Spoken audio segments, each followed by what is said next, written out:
Revelation 20:11-15. Then I saw a great white throne, and him who sat on it, from whose face the earth and the heaven fled away, and there was found no place for them.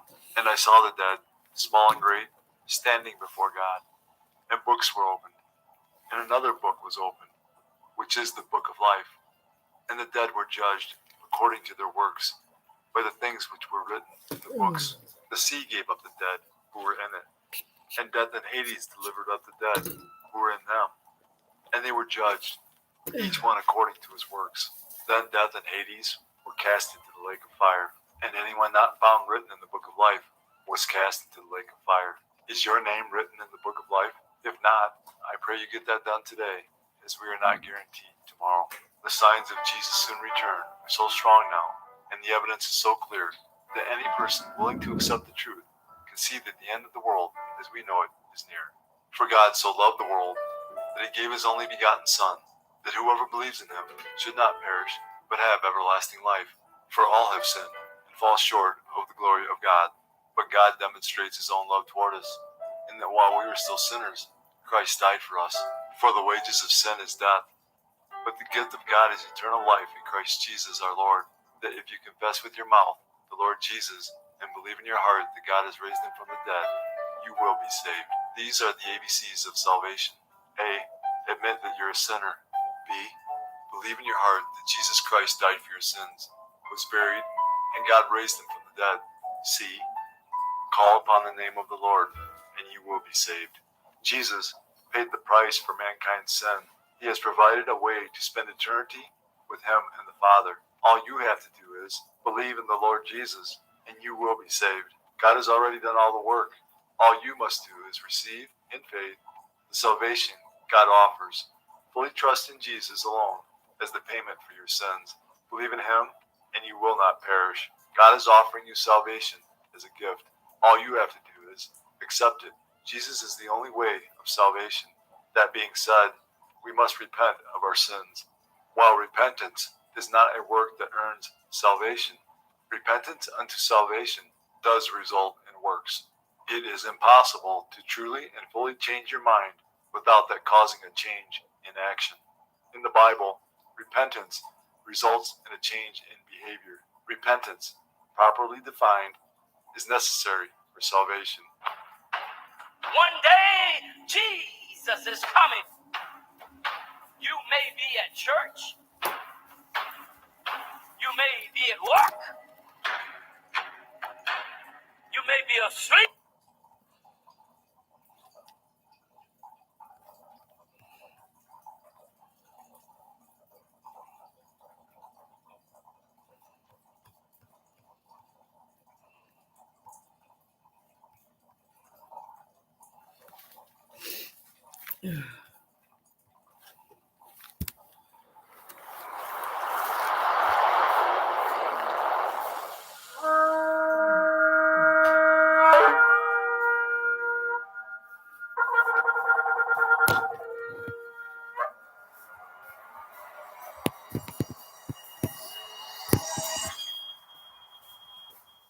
Bereshit, Genesis, chapter 1. In the beginning, Elohim created the heavens and the earth. And the earth was without form and void, and darkness was upon the face of the deep. And the Ruach Elohim moved upon the face of the waters. And Elohim said, "Let there be light." And there was light. And Elohim saw the light, that it was good. And Elohim divided the light from the darkness. And Elohim called the light day, and the darkness he called night. And the evening and the morning were the first day.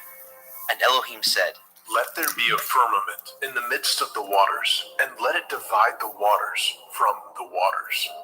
And Elohim made the firmament, and divided the waters which were under the firmament from the waters which were above the firmament. And it was so. And Elohim called the firmament heaven, and the evening and the morning were the second day. And Elohim said, "Let the waters under the heavens be gathered together unto one place, and let the dry land appear." And it was so. And Elohim called the dry land earth, and the gathering together of the waters called he seas. And Elohim saw that it was good. And Elohim said, Let the earth bring forth grass, the herb yielding seed, and the fruit tree yielding fruit after his kind, whose seed is in itself upon the earth. And it was so. And the earth brought forth grass, and herb yielding seed after his kind, and the tree yielding fruit, whose seed was in itself after his kind. And Elohim saw that it was good. And the evening and the morning were the third day. And Elohim said, Let there be lights in the firmament of the heavens, to divide the day from the night, and let them be for signs, and for appointed feasts, and for days and years. And let them be for lights in the firmament of the heavens, to give light upon the earth. And it was so. And Elohim made two great lights, the greater light to rule the day, and the lesser light to rule the night. He made the stars also. And Elohim set them in the firmament of the heavens to give light upon the earth, and to rule over the day and over the night, and to divide the light from the darkness. And Elohim saw that it was good. And the evening and the morning were the fourth day. And Elohim said, Let the waters bring forth abundantly the moving creature that has life, and fowl that may fly above the earth and the open firmament of heaven. And Elohim created great sea monsters, and every living creature that moves, which the waters brought forth abundantly, after their kind, and every winged fowl after his kind. And Elohim saw that it was good. And Elohim blessed them, saying, Be fruitful and multiply, and fill the waters in the seas, and let fowl multiply in the earth. And the evening and the morning were the fifth day. And Elohim said, Let the earth bring forth the living creatures after his kind, cattle and creeping thing, and beast of the earth after his kind. And it was so. And Elohim made the beast of the earth after his kind, and cattle after their kind, and everything that creeps upon the earth after his kind. And Elohim saw that it was good. And Elohim said, Let us make man in our image, after our likeness. Let them have dominion over the fish of the sea, and over the fowl of the air, and over the cattle, and over all the earth, and over every creeping thing that creeps upon the earth. So Elohim created man in his own image. In the image of Elohim created he him. Male and female created he them. And Elohim blessed them. And Elohim said unto them, Be fruitful and multiply, and replenish the earth, and subdue it, and have dominion over the fish of the sea, and over the fowl of the air, and over every living thing that moves upon the earth. And Elohim said, Behold, I have given you every herb-bearing seed which is upon the face of all the earth, and every tree in which is the fruit of a tree yielding seed. To you it shall be for food. And to every beast of the earth, and to every fowl of the air, and to everything that creeps upon the earth, wherein there is life, I have given every green herb for food. And it was so. And Elohim saw everything that he had made, and behold, it was very good. And the evening and the morning were the sixth day.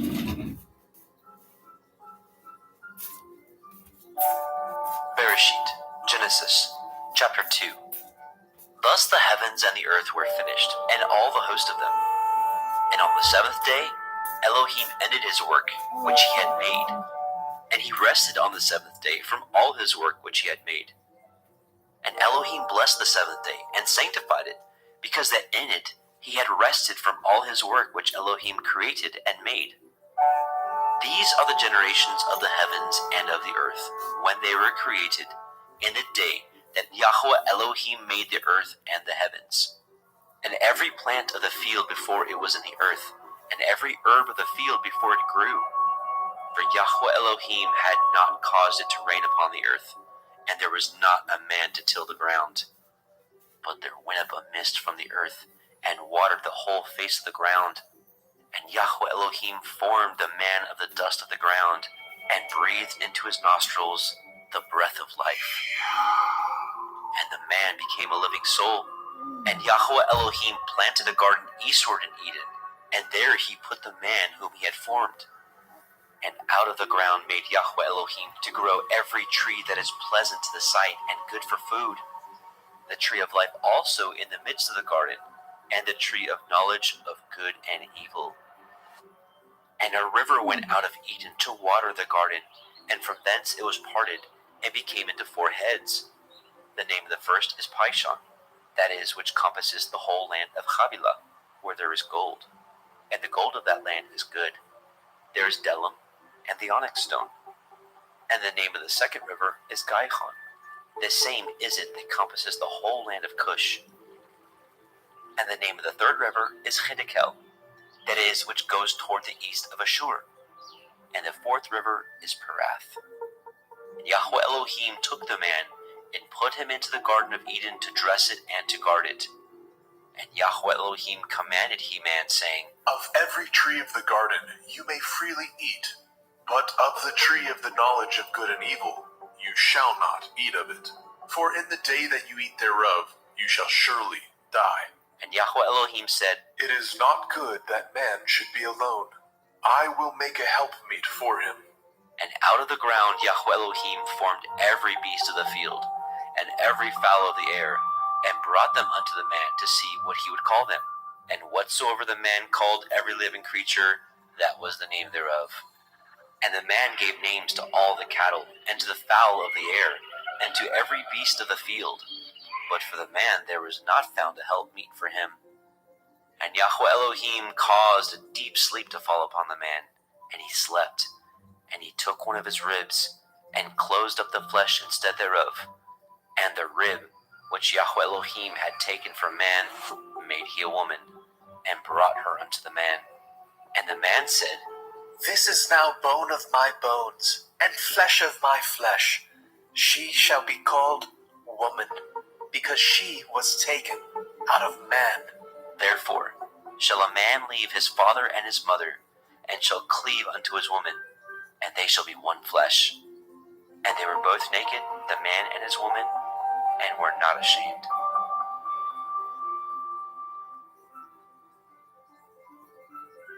Bereshit, Genesis, chapter 3. Now the serpent was more subtle than any beast of the field which Yahweh Elohim had made.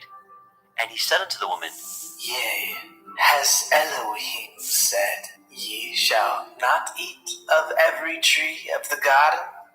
And the woman said unto the serpent, We may eat of the fruit of the trees of the garden, but of the fruit of the tree which is in the midst of the garden, Elohim has said, Ye shall not eat of it, neither shall ye touch it, lest ye die. And the serpent said unto the woman, Ye shall not surely die, for Elohim knows that in the day ye eat thereof, then your eyes shall be opened, and ye shall be as Elohim, knowing good and evil. And when the woman saw that the tree was good for food, and that it was pleasant to the eyes, and a tree to be desired to make one wise, she took of the fruit thereof, and did eat, and gave also unto her man with her, and he did eat. And the eyes of both of them were opened, and they knew that they were naked. And they sewed fig leaves together, and made themselves aprons. And they heard the voice of Yahweh Elohim walking in the garden in the cool of the day. And the man and his woman hid themselves from the presence of Yahweh Elohim amongst the trees of the garden. And Yahweh Elohim called unto Adam and said unto him, Where are you? And he said, I heard your voice in the garden, and I was afraid, because I was naked, and I hid myself. And he said, Who told you that you were naked? Have you eaten of the tree whereof I commanded you that you should not eat? And the man said, The woman whom you gave to be with me, she gave me of the tree, and I did eat. And Yahweh Elohim said unto the woman, What is this that you have done? And the woman said, The serpent beguiled me, and I did eat. And Yahweh Elohim said unto the serpent, Because you have done this, you are cursed above all cattle and above every beast of the field. Upon your belly shall you go, and dust shall you eat all the days of your life. and I will put enmity between you and the woman, and between your seed and her seed. It shall bruise your head, and you shall bruise his heel. Unto the woman he said, I will greatly multiply your sorrow and your conception. In sorrow you shall bring forth children, and your desire shall be to your man, and he shall rule over you. and unto Adam he said, Because you have hearkened unto the voice of your woman, and have eaten of the tree of which I commanded you, saying, You shall not eat of it. Cursed is the ground for your sake. In sorrow you shall eat of it all the days of your life. Thorns also and thistles shall it bring forth to you, and you shall eat the herb of the field. In the sweat of your face shall you eat bread, till you return unto the ground. For out of it were you taken, for dust you are, and unto dust shall you return. and Adam called his woman's name Hua, because she was the mother of all living. Unto Adam also, and to his woman did Yahweh Elohim make coats of skins, and clothed them. And Yahweh Elohim said, Behold, the man is become as one of us, to know good and evil. And now, lest he put forth his hand, and take also of the tree of life, and eat, and live forever. Therefore Yahweh Elohim sent him forth from the Garden of Eden, to till the ground from whence he was taken. So he drove out the man, and he placed at the east of the Garden of Eden cherubim, and a flaming sword which turned every way, to guard the way of the tree of life.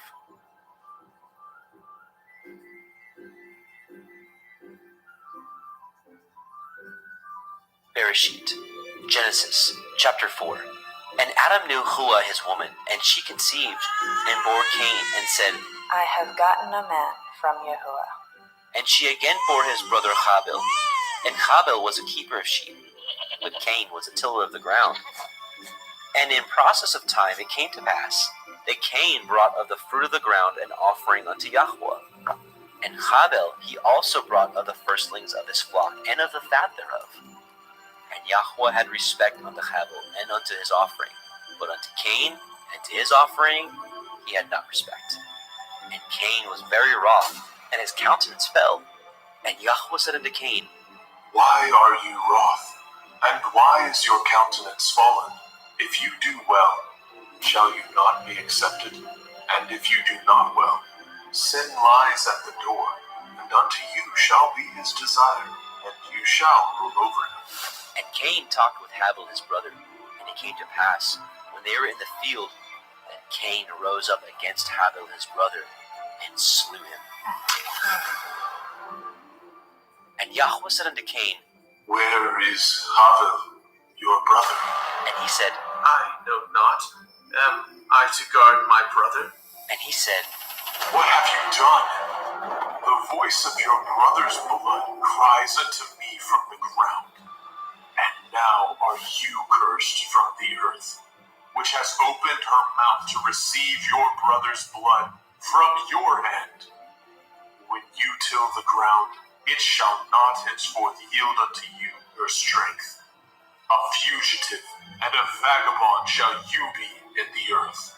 and Cain said unto Yahweh, My punishment is greater than I can bear. Behold, you have driven me out this day from the face of the earth, and from your face shall I be hid. And I shall be a fugitive and a vagabond in the earth. And it shall come to pass that every one that finds me shall slay me. and Yahweh said unto him, Therefore, whoever slays Cain, vengeance shall be taken on him sevenfold. and Yahweh set a mark upon Cain, lest any finding him should kill him. And Cain went out from the presence of Yahweh, and dwelt in the land of Nod, on the east of Eden. And Cain knew his woman, and she conceived, and bore Hanok. And he built a city, and called the name of the city after the name of his son, Hanok. And unto Hanok was born Irad, and Irad begot Mehujael, and Mehujael begot Methushael, and Methushael begot Lamech. And Lamech took unto him 2 women. The name of the one was Ada, and the name of the other Tillah. And Ada bore Jabal. He was the father of such as dwell in tents, and of such as have cattle. And his brother's name was Jubal. He was the father of all such as handle the harp and organ. And Silla, she also bore Tubal-Cain, an instructor of every artificer in brass and iron. And the sister of Tubal-Cain was Naamah. And Lamech said unto his woman, Ada and Zillah, hear my voice, ye women of Lamech, hearken unto my speech. For I have slain a man to my wounding, and a young man to my hurt. If Cain shall be avenged 7-fold, truly Lamech 70 and 7-fold. And Adam knew his woman again, and she bore a son, and called his name Seth. For Elohim Said she, has appointed me another seed instead of Havel, whom Cain slew. And to Seth, to him also were born a son, and called his name Enosh. Then began men to call upon the name of Yahweh.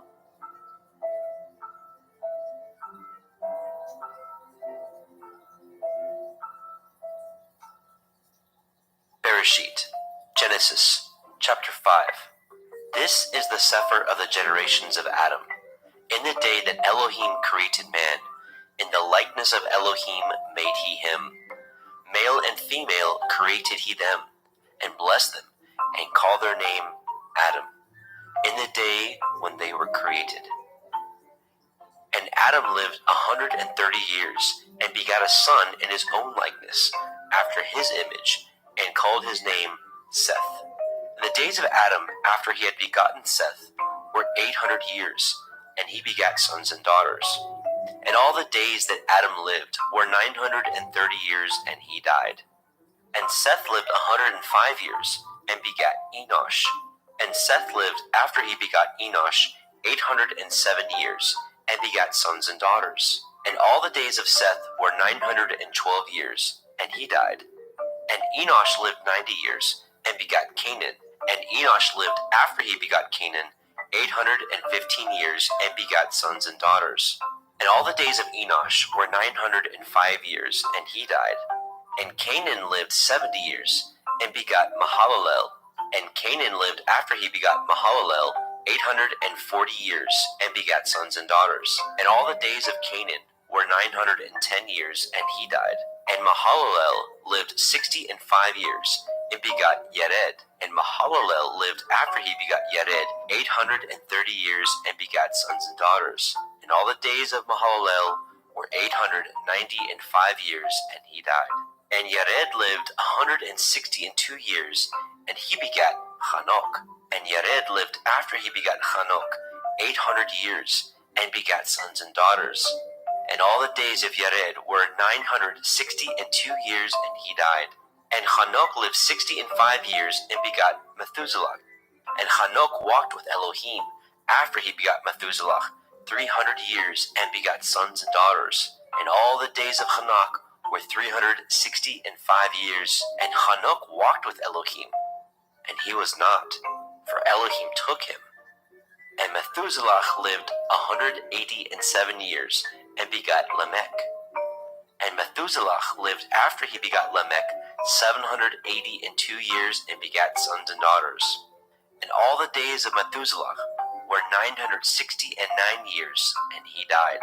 And Lamech lived 182 years, and begat a son, and he called his name Noah, saying, This same shall comfort us concerning our work and toil of our hands, because of the ground which Yahuwah has cursed. And Lamech lived, after he begot Noah, 595 years, and begat sons and daughters. And all the days of Lamech were 777 years, and he died. And Noah was 500 years old, and Noah begat Shem, Ham, and Japheth. Bereshit, Genesis, chapter 6. And it came to pass, when men began to multiply on the face of the earth, and daughters were born unto them, that the sons of Elohim saw the daughters of men that they were fair, and they took them women of all which they chose. And Yahweh said, My Ruach shall not always strive with man, for that he also is flesh. Yet his days shall be 120 years. There were Nephilim in the earth in those days, and also after that, when the sons of Elohim came in unto the daughters of men, and they bore children to them, the same became giants, which were of ancient times, men of infamy. And Yahweh saw that the wickedness of man was great in the earth, and that every imagination of the thoughts of his heart was only evil continually. And Yahweh repented that he had made man on the earth, and it grieved him at his heart. And Yahweh said, I will destroy man whom I have created from the face of the earth, both man and beast, and the creeping thing, and the fowls of the air, for I repent that I have made them. But Noah found grace in the sight of Yahweh. These are the generations of Noah. Noah was a just man, and perfect in his generations. And Noah walked with Elohim. And Noah begot 3 sons, Shem, Ham, and Japheth. The earth also was corrupt before Elohim, and the earth was filled with violence. And Elohim looked upon the earth, and behold, it was corrupt, for all flesh had corrupted his way upon the earth. And Elohim said unto Noah, The end of all flesh is come before me, for the earth is filled with violence through them. And behold, I will destroy them with the earth. Make you an ark of gopher wood. Rooms shall you make in the ark, and shall pitch it within and without with pitch. And this is the fashion which you shall make it of. The length of the ark shall be 300 cubits, the breadth of it 50 cubits, and the height of it 30 cubits. A window shall you make to the ark, and in a cubit shall you finish it above. And the door of the ark shall you set in the side thereof, with lower, second, and third stories shall you make it. And behold, I, even I, do bring a flood of waters upon the earth, to destroy all flesh, wherein is the breath of life from under heaven, and everything that is in the earth shall die. But with you will I establish my covenant, and you shall come into the ark, you and your sons, and your woman, and your sons' women with you. And of every living thing of all flesh, 2 of every sort shall you bring into the ark, to keep them alive with you. They shall be male and female, of fowls after their kind, and of cattle after their kind, of every creeping thing of the earth after his kind. 2 of every sort shall come unto you, to keep them alive. And take unto you of all food that is eaten, and you shall gather it to you, and it shall be for food for you, and for them. Thus did Noah according to all that Elohim commanded him. So did he.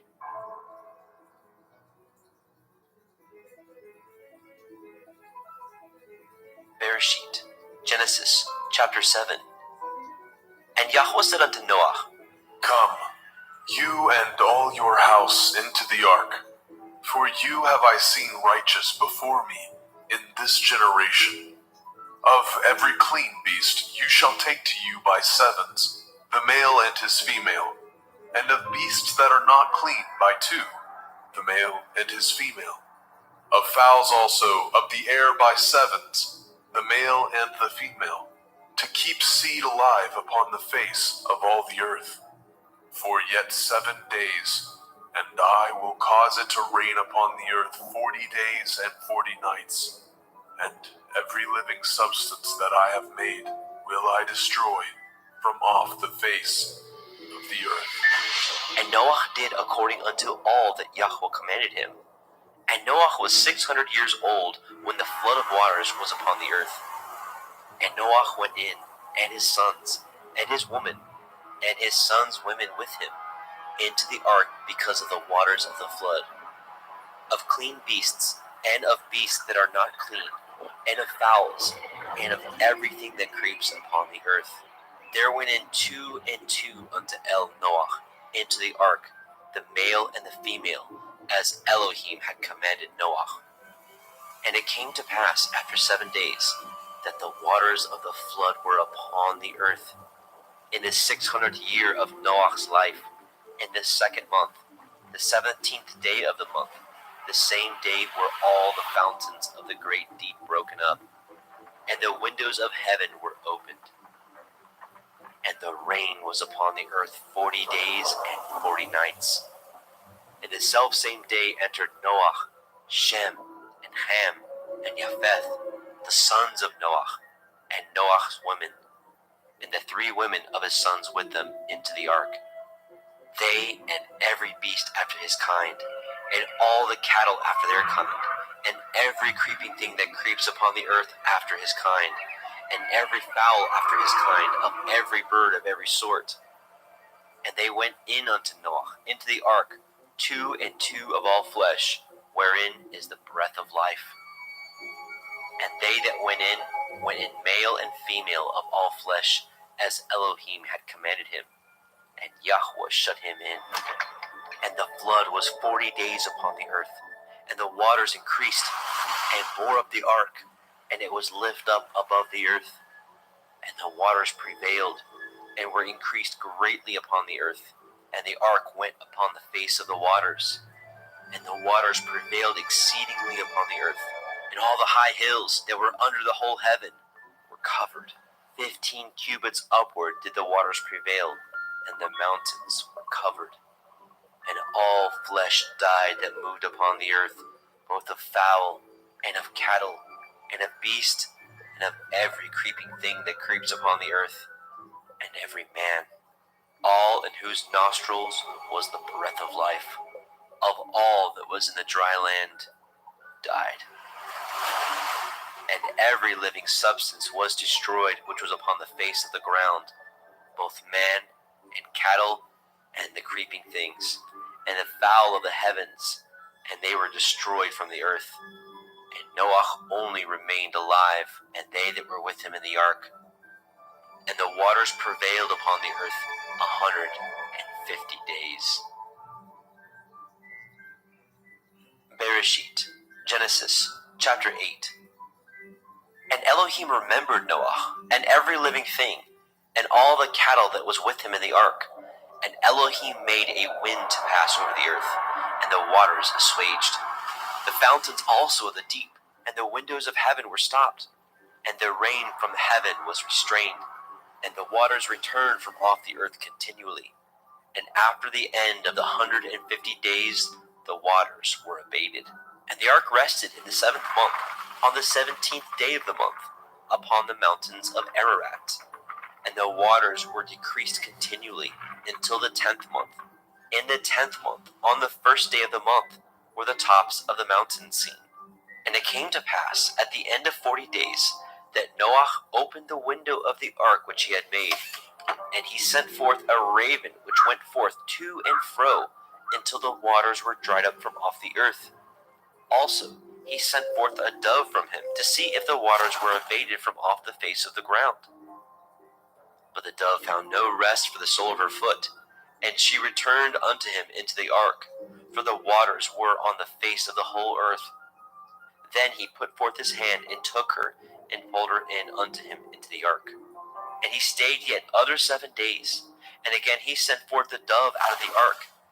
And the dove came into him in the evening, and lo, in her mouth was an olive leaf plucked off. So Noah knew that the waters were abated from off the earth. And he stayed yet other 7 days, and sent forth the dove, which returned not again unto him any more. And it came to pass in the 601st year, in the 1st month, the 1st day of the month, the waters were dried up from off the earth. And Noah removed the covering of the ark, and looked, and behold, the face of the ground was dry. And in the 2nd month, on the 7th and 20th day of the month, the earth was dried And Elohim spoke unto Noah, saying, Go forth of the ark, you and your woman, and your sons women with you. Bring forth with you every living thing that is with you, of all flesh, both of fowl and of cattle, and of every creeping thing that creeps upon the earth, that they may breed abundantly in the earth, and be fruitful, and multiply upon the earth. And Noah went forth, and his sons, and his woman, and his sons' women with him, every beast, every creeping thing, and every fowl, and whatsoever creeps upon the earth after their kinds, went forth out of the ark. And Noah built an altar unto Yahweh, and took of every clean beast, and of every clean fowl, and offered burnt offerings on the altar. And Yahweh smelled a sweet savor. And Yahweh said in his heart, I will not again curse the ground any more for man's sake. For the imagination of man's heart is evil from his youth. Neither will I again smite any more everything living, as I have done. While the earth remains, seed time and harvest, and cold and heat, and summer and winter, and day and night shall not cease. Bereshit, Genesis, chapter 9. And Elohim blessed Noah and his sons, and said unto them, Be fruitful and multiply, and replenish the earth. And the fear of you and the dread of you shall be upon every beast of the earth, and upon every fowl of the air, upon all that moves upon the earth, and upon all the fish of the sea. Into your hand are they delivered. Every moving thing that lives shall be meat for you. Even as the green herb have I given you all things. But the flesh with the life thereof, which is the blood thereof, shall ye not eat. And surely your blood of your lives will I require. At the hand of every beast will I require it. And at the hand of man, at the hand of every man's brother will I require the life of man. Whoso sheds man's blood, by man shall his blood be shed. For in the image of Elohim made he man. And you, be ye fruitful, and multiply. Bring forth abundantly in the earth, and multiply therein. And Elohim spoke unto Noah, and to his sons with him, saying, And I, behold, I establish my covenant with you, and with your seed after you, and with every living creature that is with you, of the fowl, of the cattle, and of every beast of the earth with you, from all that go out of the ark, to every beast of the earth. And I will establish my covenant with you.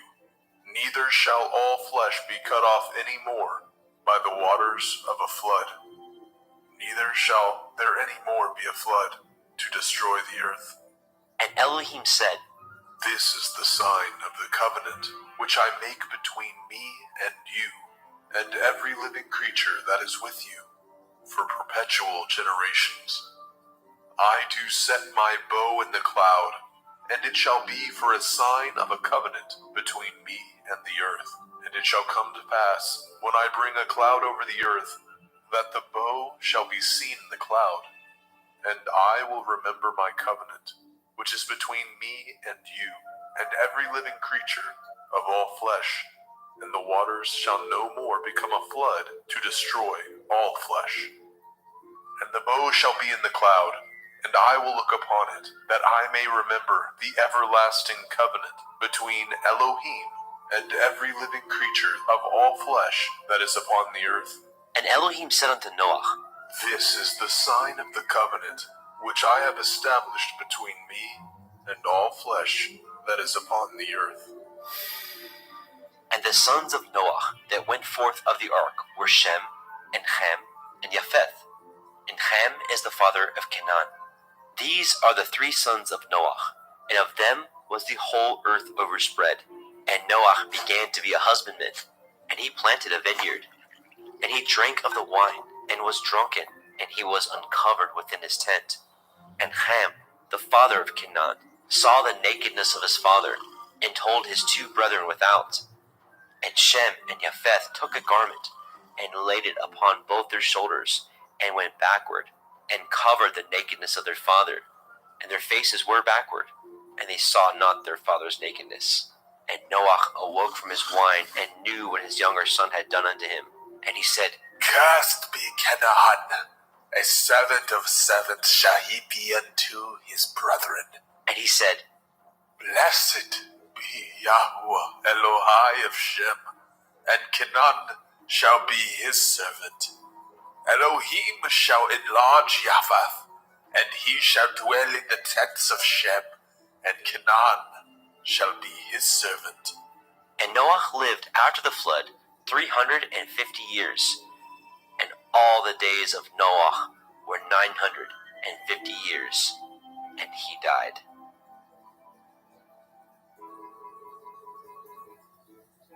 Bereshit, Genesis, chapter 10. Now these are the generations of the sons of Noah, Shem, Ham, and Japheth. And unto them were sons born after the flood. The sons of Japheth, Gomer, and Magog, and Madai, and Yaban, and Tubal, and Meshech, and Tirak. And the sons of Gomer, Ashkenaz, and Riphath, and Togarma. The sons of Yavan, Elisha, and Tarshish, and Kittim, and Dodanim. By these were the isles of the other nations divided in their lands, everyone after his tongue, and after their families, in their nations. And the sons of Ham, Cush, and Mitzrayim, and Put, and Canaan. And the sons of Cush, Seba, and Havilah, and Kavta, and Raamah, and Kavteka. And the sons of Raamah, Sheba, and Dedan. And Cush begat Nimrod. He began to be a giant and a hunter in the earth. He was a giant and a hunter before Yahweh. Wherefore it is said, even as Nimrod, the giant hunter before Yahweh.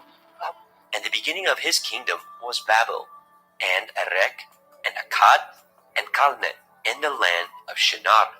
Out of that land went forth Ashur, and built Nineveh, and the city Rehoboth, and Kelach, and Resen between Nineveh and Kelach. The same is a great city.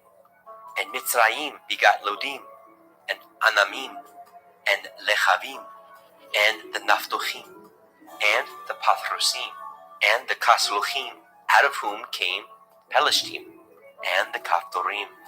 And Canaan begat Sidon, his firstborn, and Heth, and the Jebusite, and the Amorite, and the Girgashite, and the Hivite, and the Arkite, and the Hinite, and the Arvadite, and the Tsemarai, and the Hamathite. And afterward were the families of the Canaanim spread abroad. And the border of the Canaanim was from Sidon, as you come to Gerar, unto Gaza, as you go unto Sodom, and Amorah, and Admah, and Zeboim, even unto Lasha. These are the sons of Ham, after their families, after their tongues, in their countries, and in their nations. And unto Shem also, the father of all the children of Eber, the brother of Japheth, the elder, even to him were children born. And the children of Shem, Elam, and Ashur, and Arphaxad, and Lud, and Aram. And the children of Aram, Uz, and Hul, and Gether, and Mash. And Arphaxad begat Shelach, and Shelach begat Eber. And unto Eber were born two sons. The name of one was Peleg, for in his days was the earth divided. And his brother's name was Yoktan. And Yoktan begat Almodad, and Sheleph, and Chatzarmaveth, and Yerach, and Hadoram, and Uzal, and Dikla, and Obal, and Abimael, and Sheba, and Ophir, and Havilah, and Yobab. All these were the sons of Yoktan. And their dwelling was from Misha, as you go unto Sephat, a mountain of the east. These are the sons of Shem, after their families, after their tongues, in their lands, after their nations. These are the families of the sons of Noah, after their generations, in their nations, and by these were the nations divided in the earth after the flood.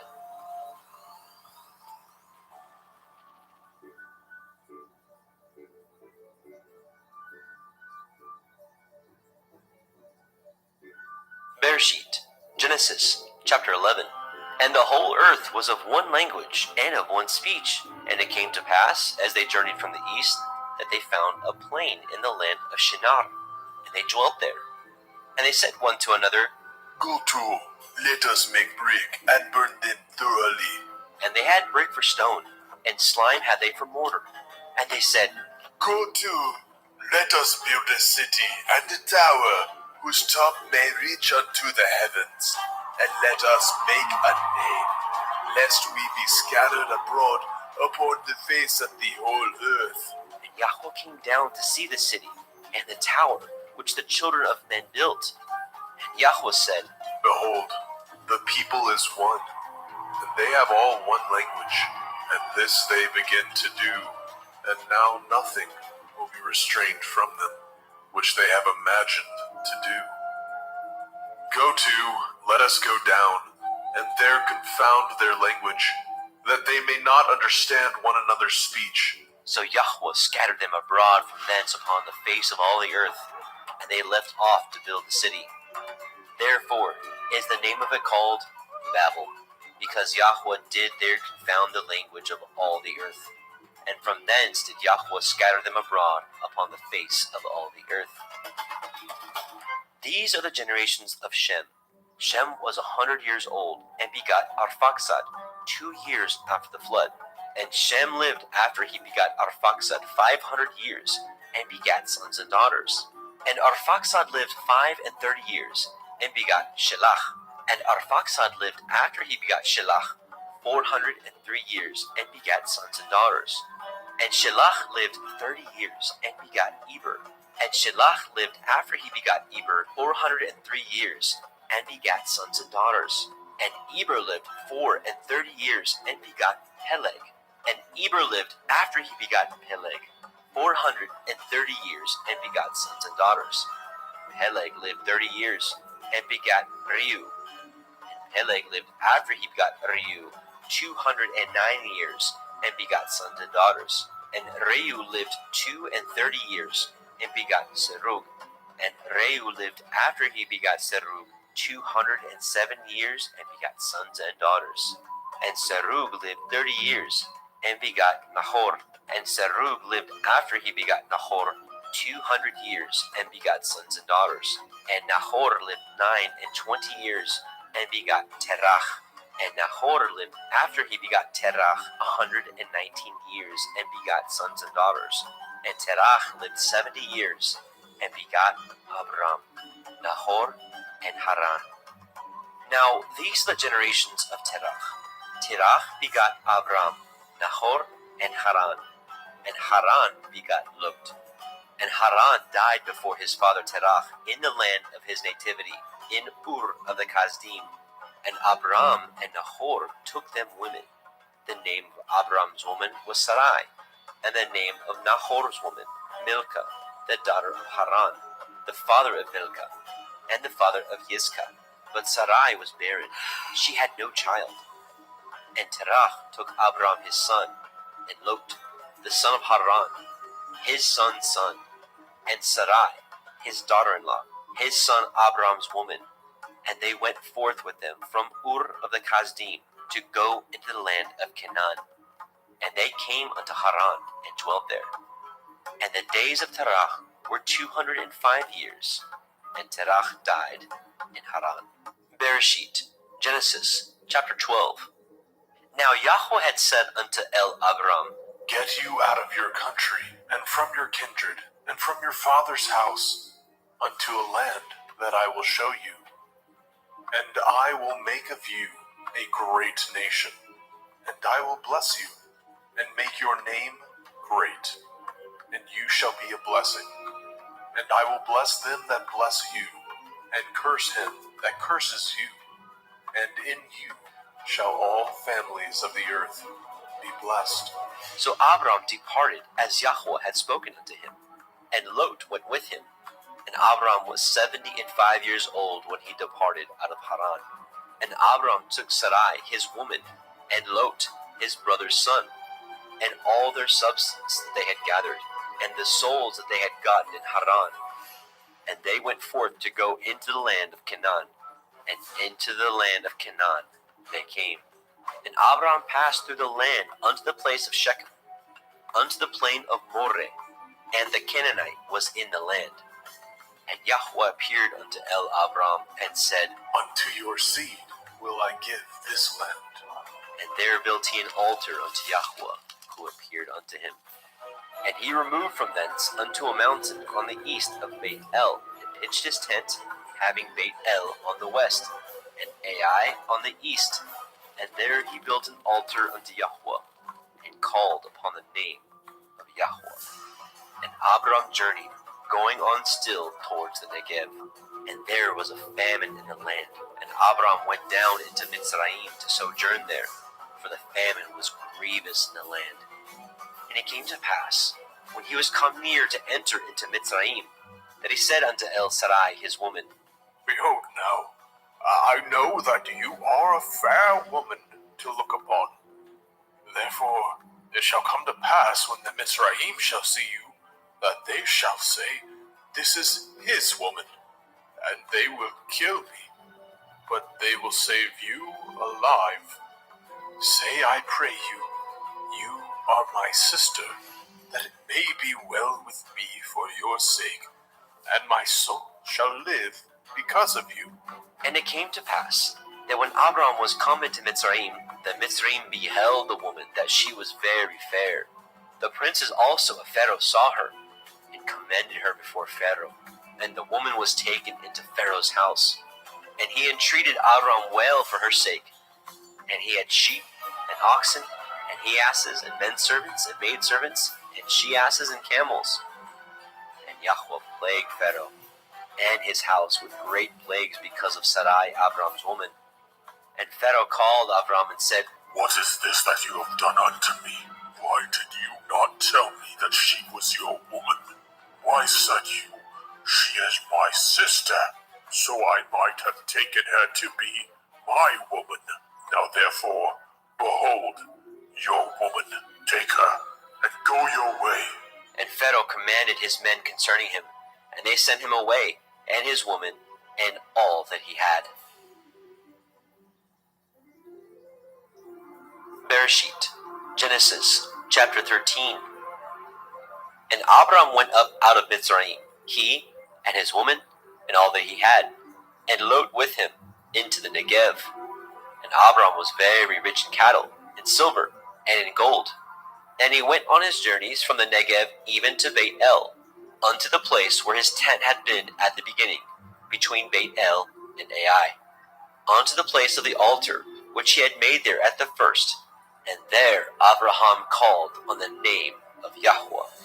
And Lot also, which went with Abram, had flocks and herds and tents, and the land was not able to bear them, that they might dwell together, for their substance was great, so that they could not dwell together. And there was a strife between the herdsmen of Abram's cattle and the herdsmen of Lot's cattle. And the Canaanite and the Perizzite dwelled then in the land. And Abram said unto Lot, Let there be no strife, I pray you, between me and you, and between my herdsmen and your herdsmen, for we be brethren. Is not the whole land before you? Separate yourself, I pray you, from me. If you will take the left hand, then I will go to the right. Or if you depart to the right hand, then I will go to the left. And Lot lifted up his eyes, and beheld all the circle of the Yarden, that it was well watered everywhere, before Yahweh destroyed Sodom and Amorah, even as the garden of Yahweh, like the land of Mitzrayim, as ye come unto Zoar. Then Lot chose him all the circle of the Yarden, and Lot journeyed east, and they separated themselves, the one from the other. And Abram dwelt in the land of Canaan, and Lot dwelt in the cities of the circle of the Yarden, and pitched his tent towards Sodom. But the men of Sodom were wicked and sinners before Yahweh exceedingly. And Yahweh said unto Abram, after that Lot was separated from him, Lift up now your eyes, and look from the place where you are, northward, and southward, and eastward, and westward. For all the land which you see, to you will I give it, and to your seed forever. And I will make your seed as the dust of the earth, so that if a man can number the dust of the earth, then shall your seed also be numbered. Arise, walk through the land in the length of it and in the breadth of it, for I will give it unto you. Then Abram removed his tent, and came and dwelt in the plain of Mamre, which is in Hebron, and built there an altar unto Yahweh.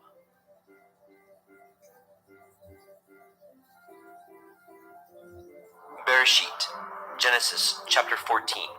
And it came to pass in the days of Amraphel, king of Shinar, Arioch, king of Elakar, Kedorlaomer, king of Elam, and Tidal, king of nations, that these made war with Bera, king of Sodom, and with Birsha, king of Amorah, Shinav, king of Admah, and Shem-Eber, king of Tseboim, and the king of Bela, which is Zoar. All these were joined together in the valley of Siddim, which is the Salt Sea. 12 years they served Kedorlaomer, and in the 13th year they rebelled. And in the 14th year came Kedorlaomer, and the kings that were with him, and smote the Rephaim in Ashtaroth Karnaim, and the Zuzim in Ham, and the Emim in Shaveh Kiriathaim, and the Horim in their Mount Seir, unto El Paran, which is by the wilderness. And they returned and came to En Mishpat, which is Kadesh, and smote all the country of the Amalekim, and also the Amorim, that dwelt in Hatzron Tamar. And there went out the king of Sodom, and the king of Amorah, and the king of Admah, and the king of Tseboim, and the king of Bela, the same as Zoar, and they joined battle with them in the valley of Siddim, with Kedorlaomer, the king of Elam, and with Tidal, king of nations, and Amraphel, king of Shinar, and Arioch, king of Elakar, 4 kings with 5. And the valley of Siddim was full of slime pits, and the kings of Sodom and Amorah fled, and fell there, and they that remained fled to the mountain. And they took all the goods of Sodom and Amorah, and all their victuals, and went their way. And they took Lot, Abram's brother, who dwelt in Sodom, and his goods, and departed. And there came one that had escaped, and told Abram the Ivri, for he dwelt in the plain of Mamre, the Amorite, brother of Eshcol, and brother of Aner, and these were confederate with Abram. And when Abram heard that his brother was taken captive, he armed his trained servants, born in his house, 318, and pursued them unto Dan. And he divided himself against them, he and his servants, by night, and smote them, and pursued them unto Hobah, which is on the left hand of Damascus. And he brought back all the goods, and also brought again his brother Lot, and his goods, and the women also, and the people. And the king of Sodom went out to meet him after his return from the slaughter of Kedorlaomer, and of the kings that were with him, at the valley of Shaveh, which is in the king's valley. And Malkitzedek, king of Shalem, brought forth bread and wine, and he was the priest of El Elyon.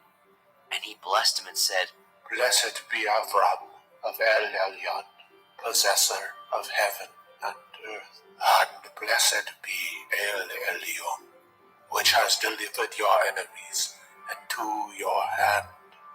and he gave them tithes of all. And the king of Sodom said unto El Abram, Give me the persons, and take the goods for yourself. And Abram said to the king of Sodom, I have lifted up my hand unto El Yahuwah, El Elyon, the possessor of heaven and earth, that I will not take from a thread even to a shoe latchet, and that I will not take anything that is yours, lest you should say, I have made Avram rich, save only that which the young men have eaten, and the portion of the men which went with me, Aner, Eshcol, and Mamre. Let them take their portion.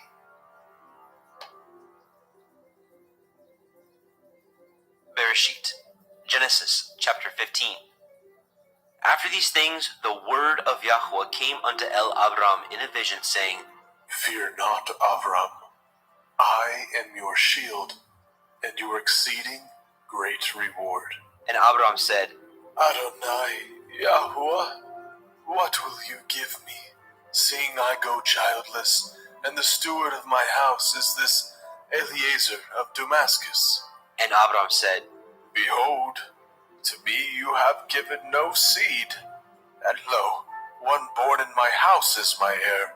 And behold, the word of Yahweh came unto him, saying, This shall not be your heir, but he that shall come forth out of your own generation shall be your heir.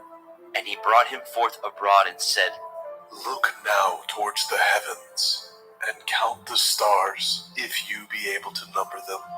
And he said unto him, So shall your seed be. and he believed in Yahweh, and he counted it to him for righteousness.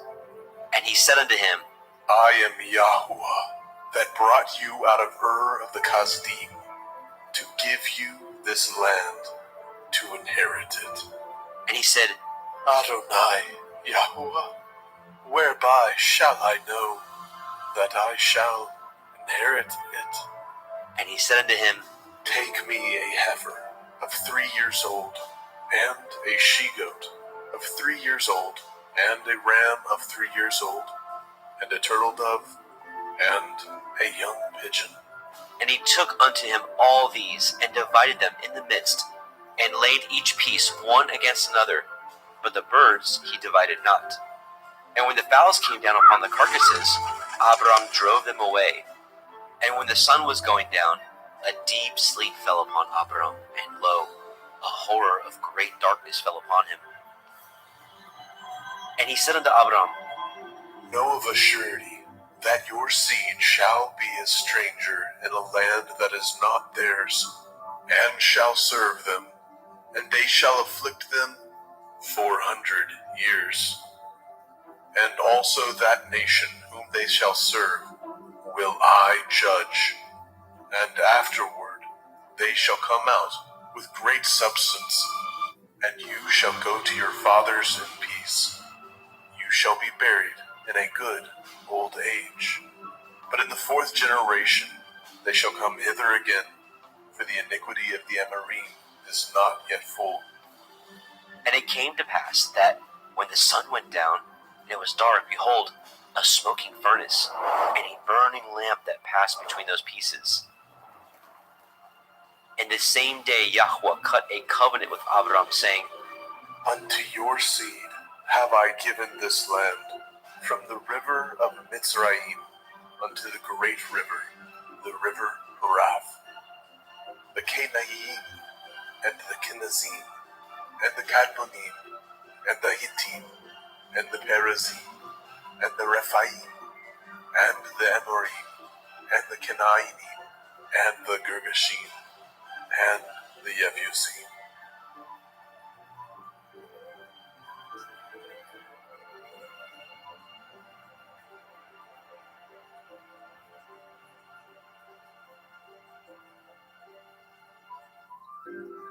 Bereshit, Genesis chapter 16.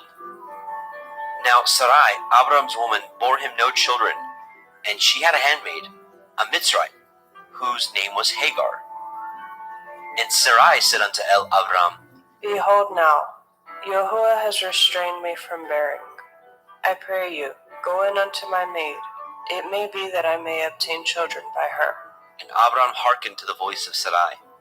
And Sarai, Abram's woman, took Hagar, her maid, the Mitzrayim, after Abram had dwelt 10 years in the land of Canaan, and gave her to her man Abram to be his woman.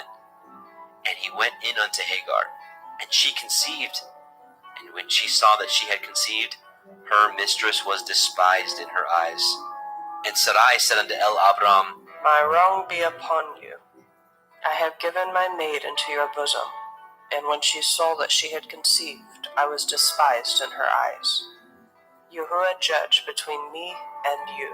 But Abram said unto Sarai, Behold, your maid is in your hand. Do to her as it pleases you. And when Sarai dealt hardly with her, she fled from her face. And the angel of Yahweh found her by a fountain of water in the wilderness, by the fountain in the way to Shur. And he said, Hagar, Sarai's maid, whence came you, and whither will you go?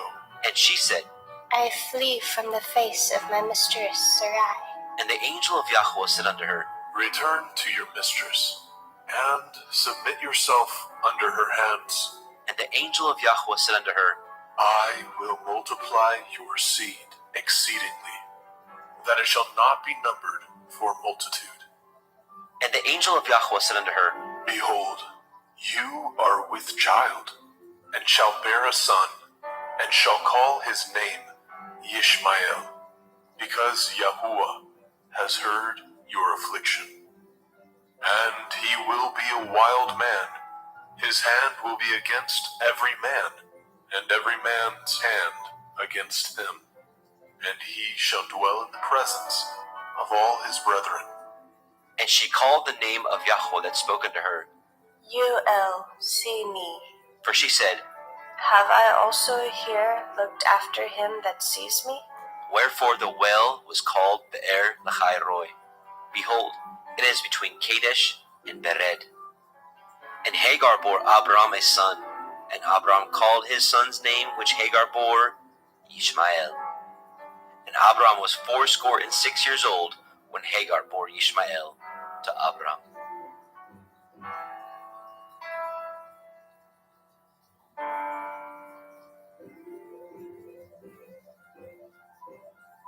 Bereshit, Genesis chapter 17. And when Abram was 90 years old and 9, Yahweh appeared to Abram and said unto him, I am El Shaddai. Walk before me and be perfect.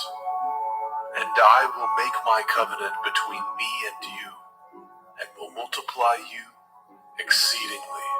And Abram fell on his face. And Elohim talked with him, saying, As for me, behold, my covenant is with you, and you shall be a father of many nations. Neither shall your name any more be called Avram, but your name shall be Avraham. For a father of many nations have I made you, and I will make you exceeding fruitful, and I will make nations of you, and kings shall come out of you.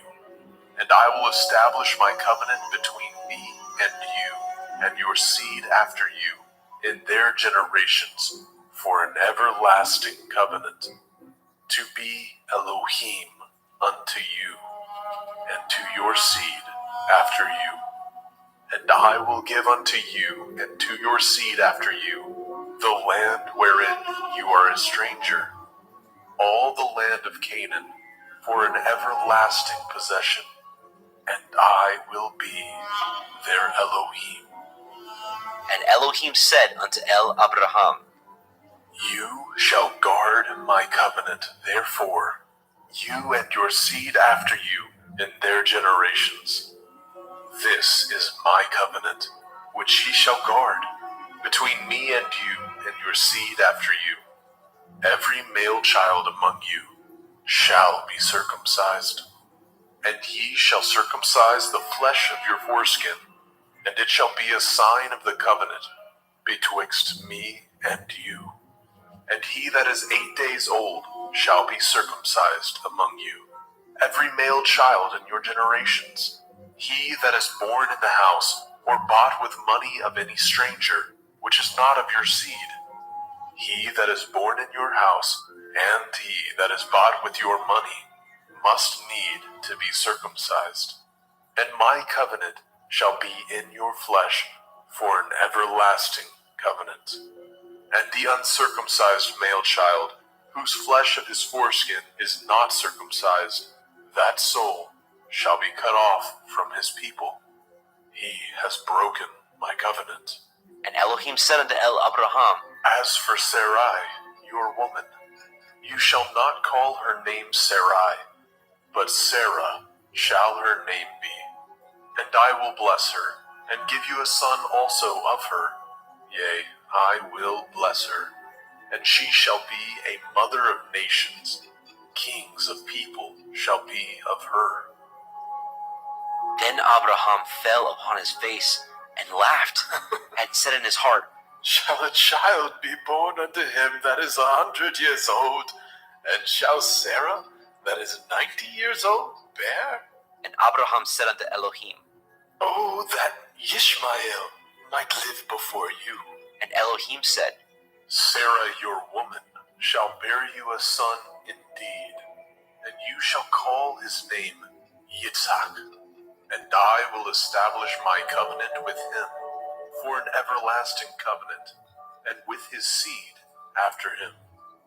And as for Ishmael, I have heard you.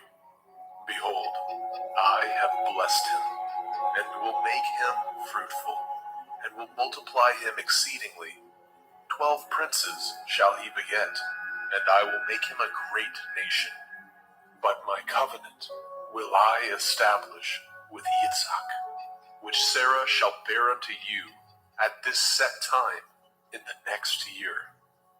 And he left off talking with him, and Elohim went up from Abraham. And Abraham took Ishmael his son, and all that were born in his house, and all that were bought with his money, every male among the men of Abraham's house, and circumcised the flesh of their foreskin in the selfsame day, as Elohim had said unto him.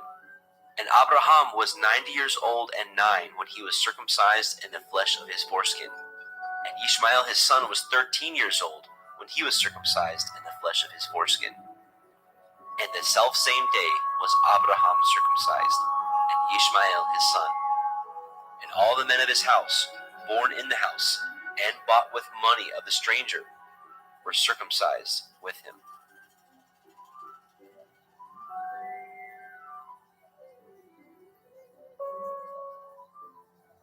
Bereshit, Genesis chapter 18. And Yahweh appeared unto him in the plains of Mamre, and he sat in the tent door in the heat of the day. And he lifted up his eyes, and looked, and lo, 3 men stood by him. And when he saw them, he ran to meet them from the tent door, and bowed himself toward the ground, and said, My Adonai, if now I have found favor in your sight, pass not away, I pray you, from your servant. Let a little water, I pray you, be fetched, and wash your feet, and rest yourselves under the tree, and I will fetch a morsel of bread, and comfort ye your hearts. After that ye shall pass on, for therefore are ye come to your servant. And they said, So do, as you have said. And Abraham hasted into the tent unto El Sarah, and said, Make ready quickly 3 measures of fine meal, knead it, and make cakes upon the hearth. And Abraham ran unto the herd, and fetched a calf tender and good, and gave it unto a young man, and he hastened to dress it. And he took butter, and milk, and the calf which he had dressed, and set it before them. And he stood by them under the tree, and they did eat. And they said unto him, Where is Sarah, your woman? And he said, Behold, in the tent. And he said, I will certainly return unto you according to the time of life, and lo, Sarah your woman shall have a son. And Sarah heard it in the tent door, which was behind him. Now Abraham and Sarah were old and well stricken in age, and had ceased to be with Sarah after the manner of women. Therefore Sarah laughed within herself, saying, After I am waxed old, shall I have pleasure, my Lord being old also? And Yahweh said unto El Abraham, Wherefore did Sarah laugh, saying, Shall I of a surety bear a child, which am old? Is anything too hard for Yahuwah? At the time appointed, I will return unto you, according to the time of life, and Sarah shall have a son. Then Sarah denied, saying, I laughed not. for she was afraid. And he said, Nay, but you did laugh. And the men rose up from thence, and looked toward Sodom.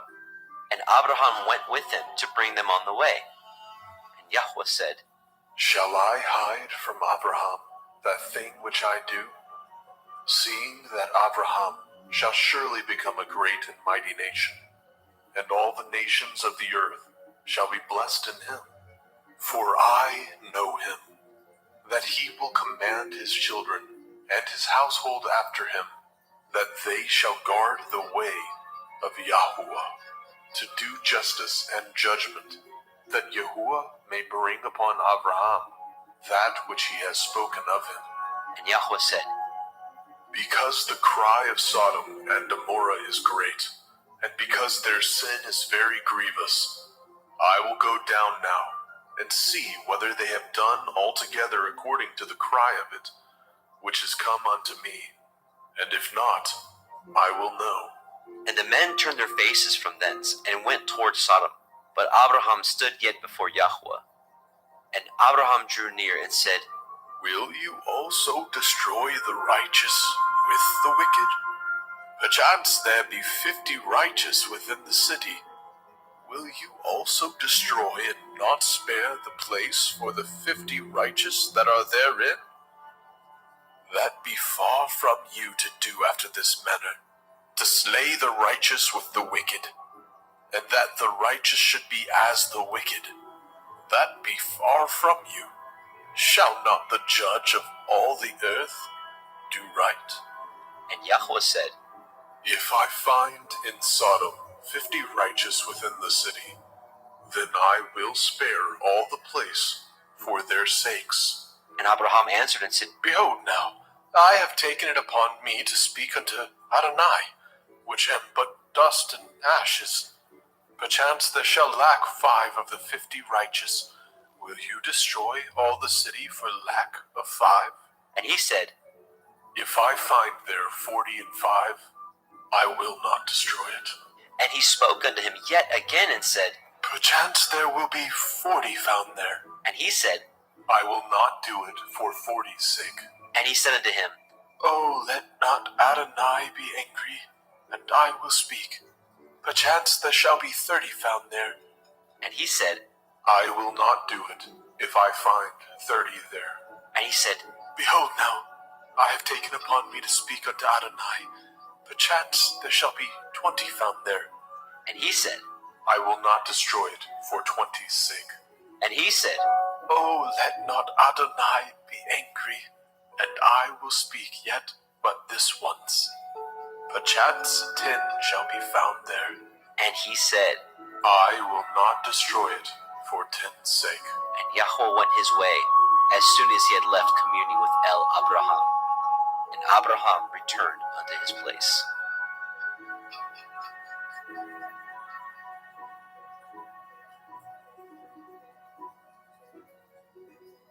Bereshit, Genesis chapter 19. And there came 2 angels to Sodom at evening, and Lot sat in the gate of Sodom. And Lot, seeing them, rose up to meet them, and he bowed himself with his face toward the ground. And he said, Behold now, my lords, turn in, I pray you, into your servant's house, and tarry all night, and wash your feet, and ye shall rise up early, and go on your ways. And they said, Nay, but we will abide in the street all night. And he pressed upon them greatly. And they turned in unto him, and entered into the house. And he made them a feast, and did bake matzah, and they did eat. But before they lay down, the men of the city, even the men of Sodom, compassed the house round, both old and young, all the people from every quarter. And they called unto Lot, and said unto him, Where are the men which came into you this night? Bring them out unto us, that we may know them. And Lot went out at the door unto them, and shut the door after him, and said, I pray you, brethren, do not so wickedly. Behold now, I have 2 daughters, which have not known man. Let me, I pray you, bring them out unto you, and do ye to them as is good in your eyes. Only unto these men do nothing, for therefore came they under the shadow of my roof. And they said, Stay back. And they said again, This one fellow came into sojourn, and he will need to be a judge. Now we will deal worse with you than with them. And they pressed sore upon the man, even Lot, and came near to break the door. But the men put forth their hand, and pulled Lot into the house to them, and shut the door. And they smote the men that were at the door of the house with blindness, both small and great, so that they wearied themselves to find the door. And the men said unto Lot, Have you here any besides son-in-law and your sons and your daughters? And whatsoever you have in the city, bring them out of this place. For we will destroy this place, because the cry of them is waxing great before the face of Yahuwah, and Yahuwah has sent us to destroy it. And Lot went out, and spoke unto his sons-in-law, which married his daughters, and said, Up, get you out of this place, for Yahuwah will destroy this city. But he seemed as one that mocked unto his sons-in-law. And when the morning arose, then the angels hastened Lot, saying, Arise, take your woman and your 2 daughters which are here, lest you be consumed in the iniquity of the city. And while he lingered, the men laid hold upon his hand, and upon the hand of his woman, and upon the hand of his 2 daughters, Yahweh being merciful unto him. And they brought him forth, and set him without the city. And it came to pass, when they had brought them forth abroad, that he said, Escape for your life, look not behind you, neither stay in all the circle of the Yardan. Escape to the mountain, lest you be consumed. And Lot said unto them, Oh, not so, my Adonai. Behold, now your servant has found grace in your sight, and you have magnified your mercy, which you have showed unto me in saving my life. I cannot escape to the mountain, lest some evil take me, and I die. Behold now, this city is near to flee unto, and it is a little one. Oh, let me escape hither. Is it not a little one? And my soul shall live. and he said unto him, See, I have accepted you concerning this thing also, that I will not overthrow this city for which you have spoken. Make haste, escape hither, for I cannot do anything till you are come hither. Therefore the name of the city was called Zoar. The sun was risen upon the earth when Lot entered into Zoar. Then Yahweh rained upon Sodom and upon Amorah brimstone and fire from Yahweh out of the heavens. And he overthrew those cities, and all the circle of the Yardan, and all the inhabitants of those cities, and that which grew upon the ground. But his woman looked back from behind him, and she became a pillar of salt. And Abraham got up early in the morning to the place where he stood before Yahweh, and he looked toward Sodom and Amorah, and toward all the land of the circle of the Yardan, and beheld, and lo, the smoke of the country went up as the smoke of a furnace. And it came to pass, when Elohim destroyed the cities of the circle of the Yardan, that Elohim remembered Abraham, and sent Lot out of the midst of the overthrow, when he overthrew the cities in which Lot dwelt. And Lot went up out of Zoar, and dwelt in the mountain, and his 2 daughters with him, for he feared to dwell in Zoar, and he dwelt in a cave, he and his 2 daughters.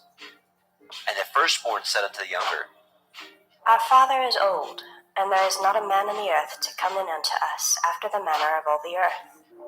Come, let us make our father drink wine, and we will lie with him, that we may preserve seed of our father. And they made their father drink wine that night. And the firstborn went in, and lay with her father. And he perceived not when she lay down, nor when she arose. And it came to pass on the morrow, that the firstborn said unto the younger, Behold, I lay yesternight with my father.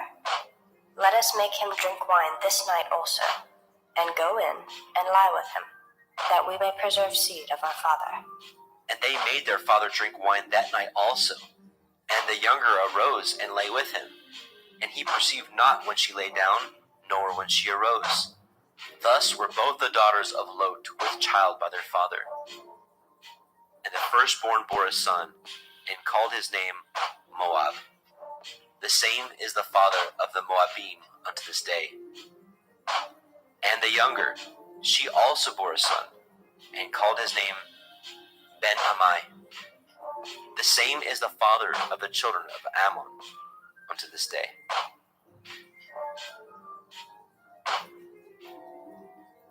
Bereshit, Genesis chapter 20.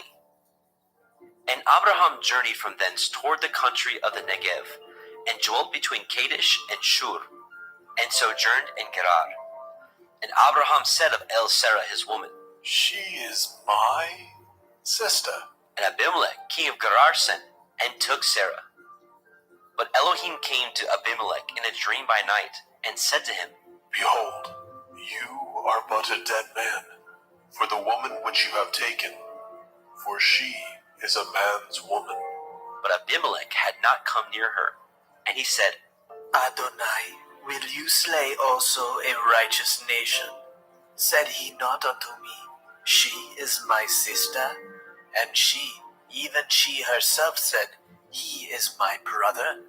In the integrity of my heart and innocence of my hands have I done this. And Elohim said unto him in a dream, Yea, I know that you did this in the integrity of your heart, for I also withheld you from sinning against me. Therefore suffered I you not to touch her. Now therefore restore the man his woman, for he is a prophet, and he shall pray for you, and you shall live. And if you restore her not, know you that you shall surely die, you and all that are yours.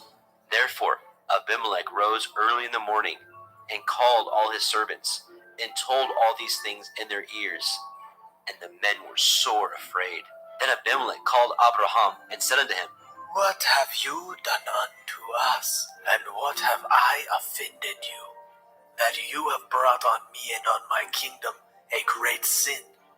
You have done deeds unto me that ought not to be done.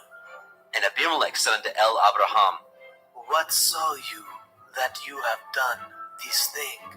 And Abraham said, Because I thought surely the fear of Elohim is not in this place, and they will slay me for my woman's sake. And yet indeed she is my sister. She is the daughter of my father, but not the daughter of my mother, and she became my woman. And it came to pass, when Elohim caused me to wander from my father's house, that I said unto her, This is your kindness which you shall show unto me. At every place whither we shall come, say of me, He is my brother.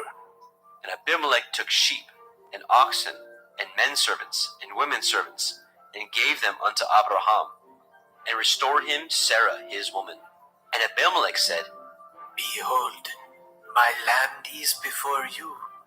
Dwell where it pleases you. And unto Sarah he said, Behold, I have given your brother 1,000 pieces of silver. Behold, he is to you a covering of the eyes, unto all that are with you, and with all other. Thus she was reproved. So Abraham prayed unto Elohim, and Elohim healed Abimelech, and his woman, and his maidservants, and they bore children. For Yahweh had fast closed up all the wombs of the house of Abimelech, because of Sarah, Abraham's woman.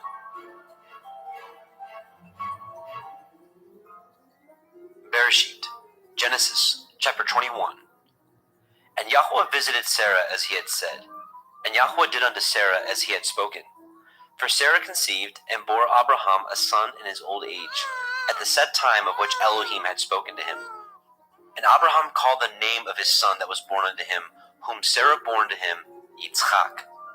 And Abraham circumcised his son Yitzchak, being 8 days old, as Elohim had commanded him. And Abraham was 100 years old, when his son Yitzchak was born unto him. And Sarah said, Elohim has made me to laugh, so that all that hear will laugh with me. And she said, Who would have said unto Abraham that Sarah should have given children suck? For I have borne him a son in his old age. And the child grew, and was weaned. And Abraham made a great feast, the same day that Yitzchak was weaned. And Sarah saw the son of Hagar, the Mitzrayim, which she had borne unto Abraham, mocking. Wherefore she said unto Abraham, Cast out this bondwoman and her son, for the son of this bondwoman shall not be heir with my son. even with Yitzhak. And the thing was very grievous in Abraham's sight because of his son. And Elohim said unto Abraham, Let it not be grievous in your sight because of the lad, and because of your bondwoman. In all that Sarah has said unto you, hearken unto her voice. For in Yitzhak shall your seed be called. And also the son of the bondwoman will I make a nation, because he is your seed. And Abraham rose up early in the morning, and took bread and a bottle of water, and gave it unto Hagar, putting it on her shoulder, and the child, and sent her away. And she departed, and wandered in the wilderness of Beersheba. And the water was spent in the bottle, and she cast the child under one of the shrubs. And she went, and sat her down over against him a good way off, as it were a bow shot. For she said, Let me not see the death of the child. And she sat over against him, and lifted up her voice, and wept. And Elohim heard the voice of the lad. And the angel of Elohim called unto Hagar out of the heavens, and said unto her, What ails you, Hagar? Fear not, for Elohim has heard the voice of the lad where he is. Arise, lift up the lad, and hold him in your hand, for I will make him a great nation. And Elohim opened her eyes, and she saw a well of water. And she went, and filled the bottle with water, and gave the lad drink. And Elohim was with the lad, and he grew, and dwelt in the wilderness, and became an archer. And he dwelt in the wilderness of Paran. And his mother took him a woman out of the land of Mitzrayim. And it came to pass at that time, that Abimelech and Pichol, the chief captain of his host, spoke unto Abraham, saying, Elohim is with you in all that you do. Now therefore swear unto me here by Elohim, that you will not deal falsely with me, nor with my son, nor with my son's son, but according to the kindness that I have done unto you, you shall do unto me, and to the land wherein you have sojourned. And Abraham said, I will swear. And Abraham reproved Abimelech because of a well of water, which Abimelech's servants had violently taken away. And Abimelech said, I know not who has done these things, neither did you tell me, neither yet heard I of it, but today. And Abraham took sheep and oxen, and gave them unto Abimelech, and both of them cut a covenant. And Abraham set 7 ewe lambs of the flock by themselves. And Abimelech said unto Abraham, What mean these 7 ewe lambs which you have set by themselves? And he said, For these 7 ewe lambs shall you take off my hand, that they may be a witness unto me, that I have dug this well. Wherefore he called that place Beersheba, because there they swore both of them. Thus they cut a covenant at Beersheba. Then Abimelech rose up, and Pichol, the chief captain of his host, and they returned into the land of the Palestine. And Abraham planted a grove in Beersheba, and called thereon the name of Yahweh, El Olam. And Abraham sojourned in the Palestine's land many days.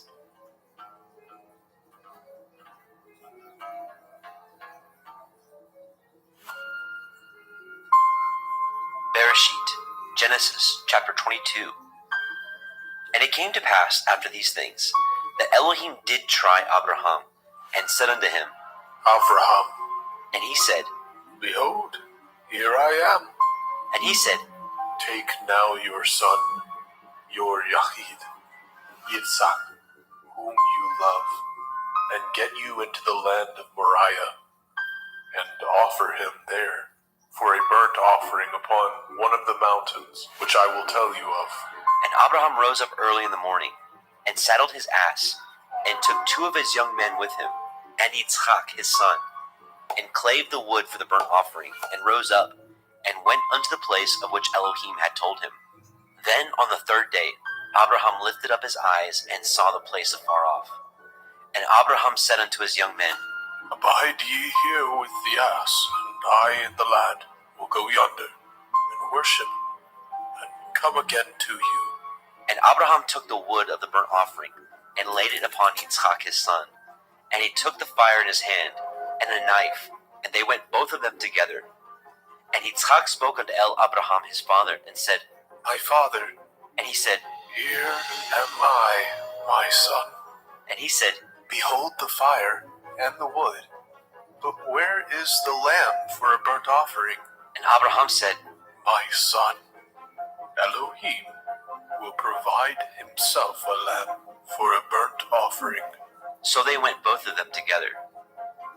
And they came to the place which Elohim had told him of, and Abraham built an altar there, and laid the wood in order, and bound Yitzchak his son, and laid him on the altar upon the wood. And Abraham stretched forth his hand, and took the knife to slay his son. And the angel of Yahweh called unto him out of the heavens, and said, Avraham, Avraham. and he said, Here am I. and he said, Lay not your hand upon the lad, neither do you anything unto him. For now I know that you fear Elohim, seeing you have not withheld your son, your Yachid, from me. And Abraham lifted up his eyes and looked, and behold, behind him a ram caught in a thicket by his horns. And Abraham went and took the ram, and offered him up for a burnt offering in the stead of his son. And Abraham called the name of that place Yahweh Yireh, as it is said to this day, in the mount of Yahweh it shall be seen. And the angel of Yahweh called unto Abraham out of the heavens the second time, and said, By myself have I sworn, says Yahuwah, for because you have done this thing, and have not withheld your son, your Yachid, that in blessing I will bless you, and in multiplying I will multiply your seed as the stars of heaven, and as the sand which is upon the seashore, and your seed shall possess the gate of his enemies. And in your seed shall all the nations of the earth be blessed, because you have obeyed my voice. So Abraham returned unto his young men, and they rose up and went together to Beersheba. And Abraham dwelt at Beersheba. And it came to pass after these things that it was told Abraham, saying, Behold, Milcah, she has also borne children unto your brother Nahor, Uz his firstborn, and Buz his brother, and Gemuel the father of Aram, and Kesed, and Hazo, and Pildash, and Yidlaf, and Bethuel. And Bethuel begat Rivkah. These 8 Milcah did bear to Nahor, Abraham's brother, and his concubine, whose name was Reumah. She bore also Teva, and Gaham, and Tahash, and Maacah. Bereshit, Genesis chapter 23. And Sarah was 127 years old. These were the years of the life of Sarah. And Sarah died in Kiryat Arba, the same is in Hebron, in the land of Canaan. And Abraham came to mourn for Sarah, and to weep for her.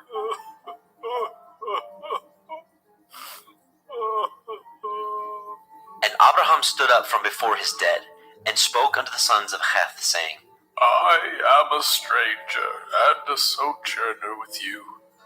Give me a possession of a burying place with you, that I may bury my dead out of my sight. And the children of Heth answered Abraham, saying unto him, Hear us, my lord. You are a mighty prince among us. In the choice of our sepulchres bury your dead. None of us shall withhold from you his sepulchre, but that you may bury your dead. And Abraham stood up, and bowed himself to the people of the land, even to the children of Heth. And he communed with them, saying, If it be your mind that I should bury my dead out of my sight, hear me, and entreat for me to Ephron, the son of Zohar, that he may give me the cave of Machpelah, which he has, which is in the end of his field. For as much money as it is worth he shall give it me, for a possession of a burying place amongst you. And Ephron dwelt among the children of Heth.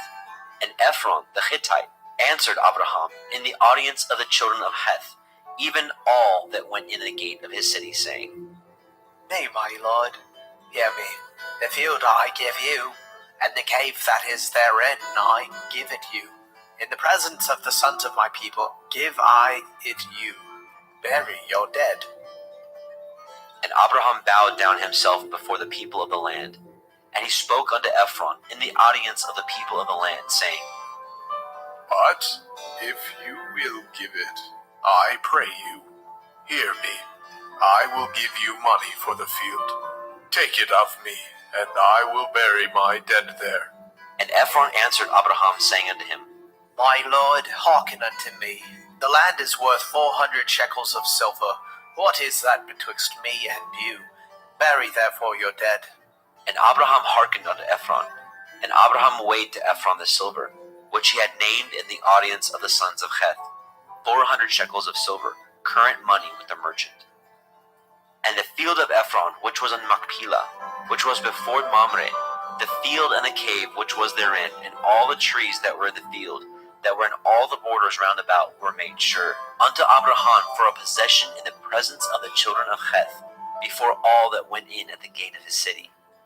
And after this, Abraham buried Sarah his woman in the cave of the field of Machpelah, before Mamre, the same as Hebron, in the land of Canaan. And the field and the cave that is therein were made sure unto Abraham for a possession of a burying place by the sons of Heth.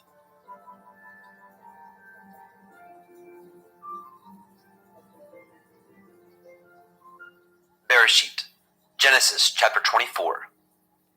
And Abraham was old and well stricken in age, and Yahweh had blessed Abraham in all things.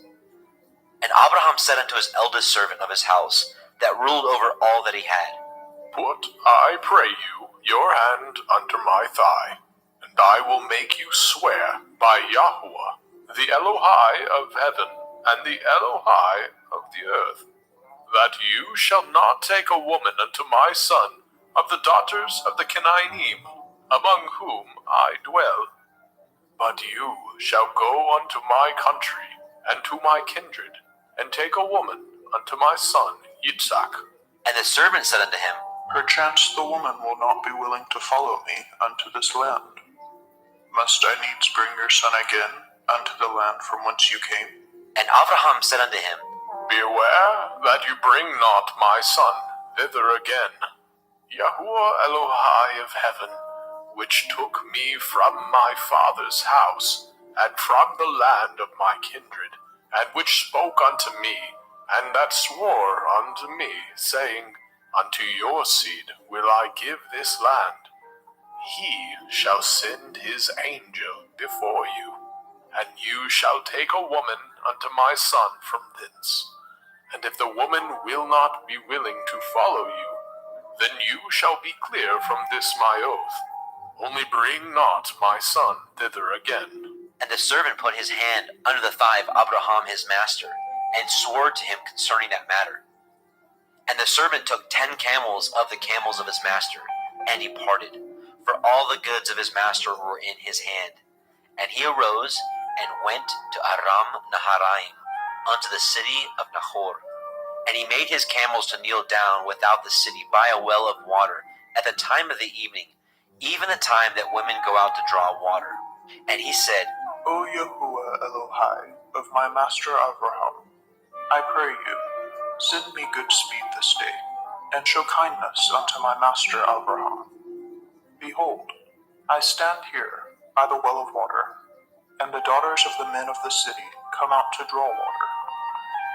And let it come to pass, that the damsel to whom I shall say, Let down your pitcher, I pray you, that I may drink. And she shall say, Drink, and I will give your camels drink also. Let the same be she that you have appointed for your servant Yitzhak. And thereby shall I know that you have showed kindness unto my master. And it came to pass, before he had done speaking, that behold, Ribkah came out, who was born to Bethuel, son of Milcah, the woman of Nahor, Abraham's brother, with her pitcher upon her shoulder. And the damsel was very fair to look upon, a virgin, neither had any man known her. And she went down to the well and filled her pitcher, and came up. And the servant ran to meet her and said, Let me, I pray you, drink a little water of your pitcher. And she said, Drink, my lord. And she hastened and let down her pitcher upon her hand, and gave him drink. And when she had done giving him drink, she said, I will draw water for your camels also, until they have done drinking. And she hastened and emptied her pitcher into the trough, and ran again unto the well to draw water, and drew for all his camels. And the man, wondering at her, held his peace, to wit whether Yahweh had made his journey prosperous or not. And it came to pass, as the camels had done drinking, that the man took a golden earring of 1/2 shekel weight, and 2 bracelets for her hands of 10 shekels weight of gold, and said, Whose daughter are you? Tell me, I pray you. Is there room in your father's house for us to lodge in? And she said unto him, I am the daughter of Bethuel, the son of Milcah, which she bore unto Nahor. And she said moreover unto him, We have both straw and provender enough, and room to lodge in. And the man bowed down his head and worshipped Yahweh. And he said, Blessed be Yahuwah Elohai of my master Avraham, who has not left destitute my master of his mercy and his truth. I, being in the way, Yahuwah led me to the house of my master's brethren. And the damsel ran and told them of her mother's house of these things. And Ribkah had a brother, and his name was Laban. And Laban ran unto the man, unto the well. And it came to pass, when he saw the earring and the bracelets upon his sister's hands, and when he heard the words of Ribkah his sister, saying, Thus spoke the man unto me. that he came unto the man, and behold, he stood by the camels at the well. And he said, Come in, you blessed of Yahuwah. Wherefore stand you without? For I have prepared the house and room for the camels. And the man came into the house, and he ungirded his camels, and gave straw and provender for the camels, and water to wash his feet, and the men's feet that were with him. And there was set meat before him to eat, but he said, I will not eat until I have told my errand. and he said, Speak on. and he said, I am Avraham's servant, and Yahuwah has blessed my master greatly, and he has become great. And he has given him flocks and herds, and silver and gold, and menservants and maidservants, and camels and asses. And Sarah, my master's woman, bore a son to my master when she was old, and unto him has he given all that he has. And my master made me swear, saying, You shall not take a woman to my son of the daughters of the Canaanim, in whose land I dwell, but you shall go unto my father's house, and to my kindred, and take a woman unto my son. And I said unto my master, Perchance the woman will not follow me. And he said unto me, Yahuwah, before whom I walk, will send his angel with you, and prosper your way. And you shall take a woman for my son of my kindred, and of my father's house. Then shall you be clear from this my oath, when you come to my kindred, and if they give not you one, you shall be clear from my oath. And I came this day unto the well, and said, O Yahuwah Elohai, of my master Avraham, if now you do prosper my way which I go, behold, I stand by the well of water. And it shall come to pass, that when the virgin comes forth to draw water, and I say to her, Give me, I pray you, a little water of your pitcher to drink.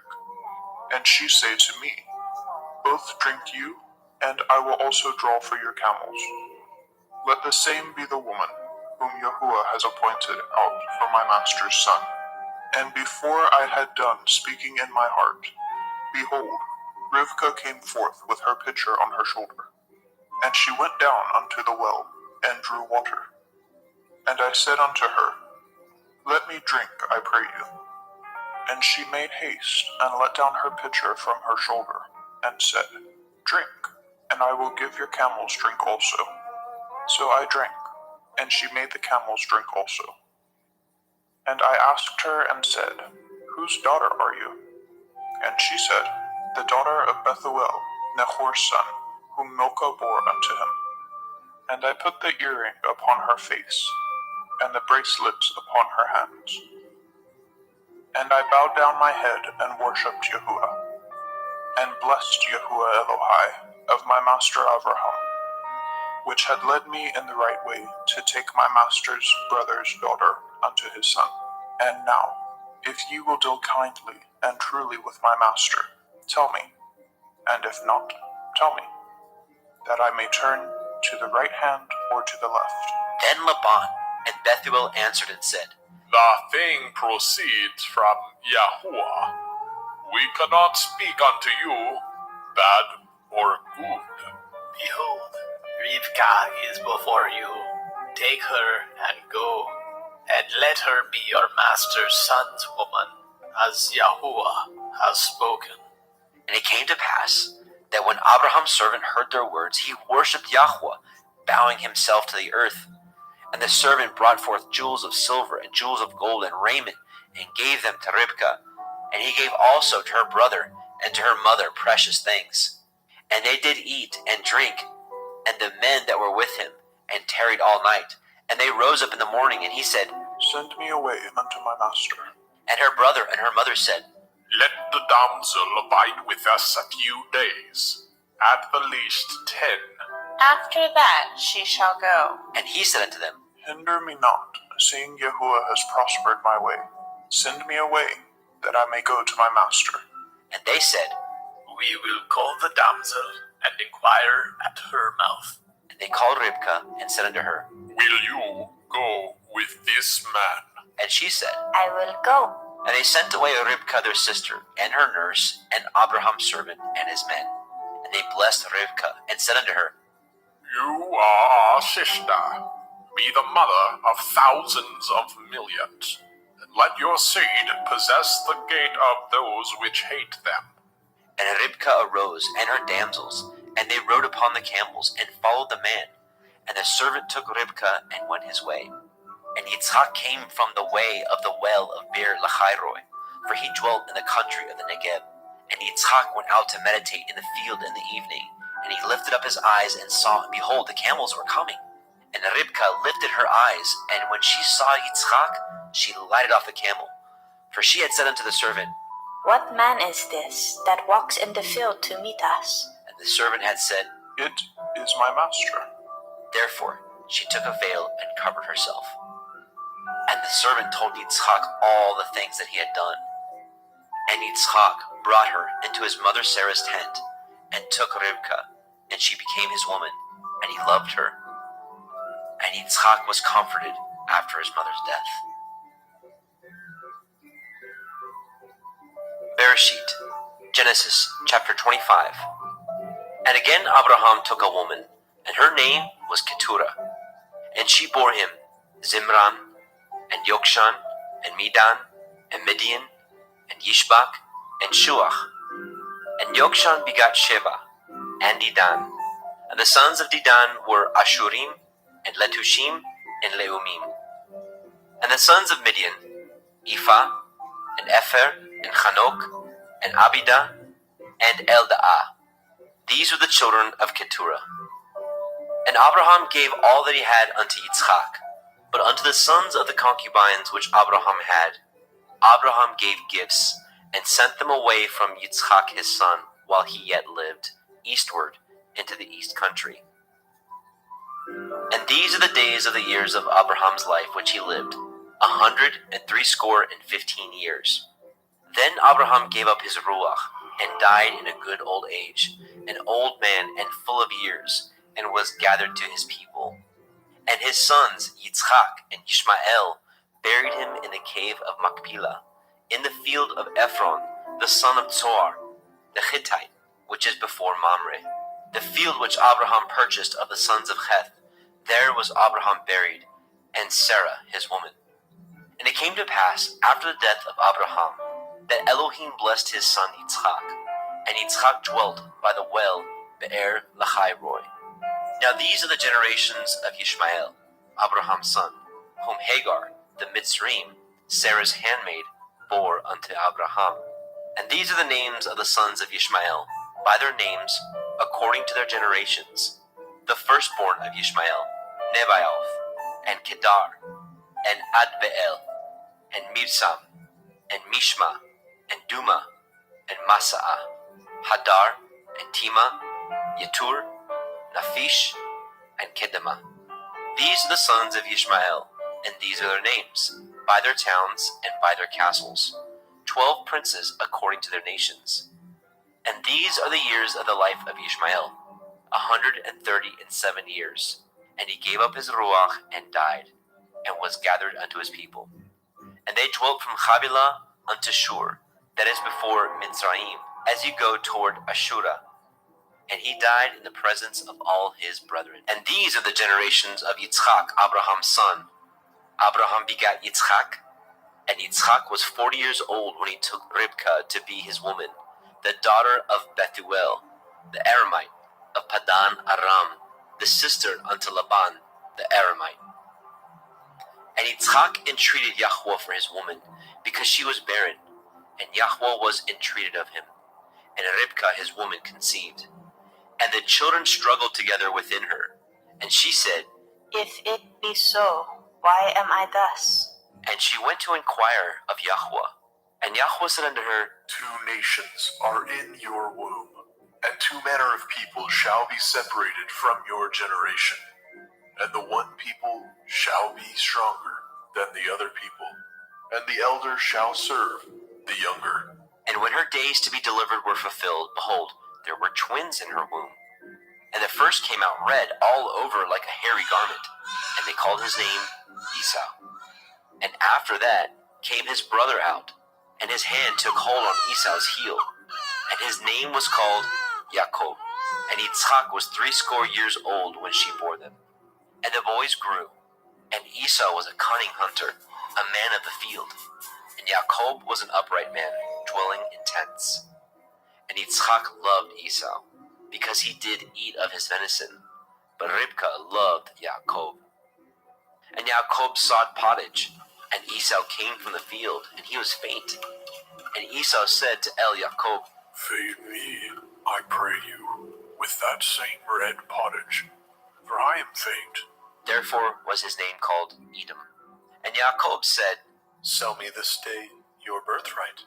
And Esau said, Behold, I am at the point to die, and what profit shall this birthright do to me? And Jacob said, Swear to me this day. And he swore unto him, and he sold his birthright unto Jacob. Then Jacob gave Esau bread and pottage of lentils, and he did eat and drink, and rose up and went his way. Thus Esau despised his birthright. Bereshit, Genesis, chapter 26. And there was a famine in the land, beside the first famine that was in the days of Abraham. And Yitzchak went unto Abimelech, king of the Pelishtim, unto Gerar. And Yahweh appeared unto him and said, Go not down into Mitzrayim. Dwell in the land which I shall tell you of. Sojourn in this land, and I will be with you, and will bless you. For unto you and unto your seed I will give you all these countries, and I will perform the oath which I swore unto Abraham, your father. And I will make your seed to multiply as the stars of heaven, and will give unto your seed all these countries, and in your seed shall all the nations of the earth be blessed. Because that Abraham obeyed my voice, and did guard my watch, my commandments, my statutes, and my Torah. And Yitzchak dwelt in Gerar. And the men of the place asked him of his woman, and he said, She is my sister.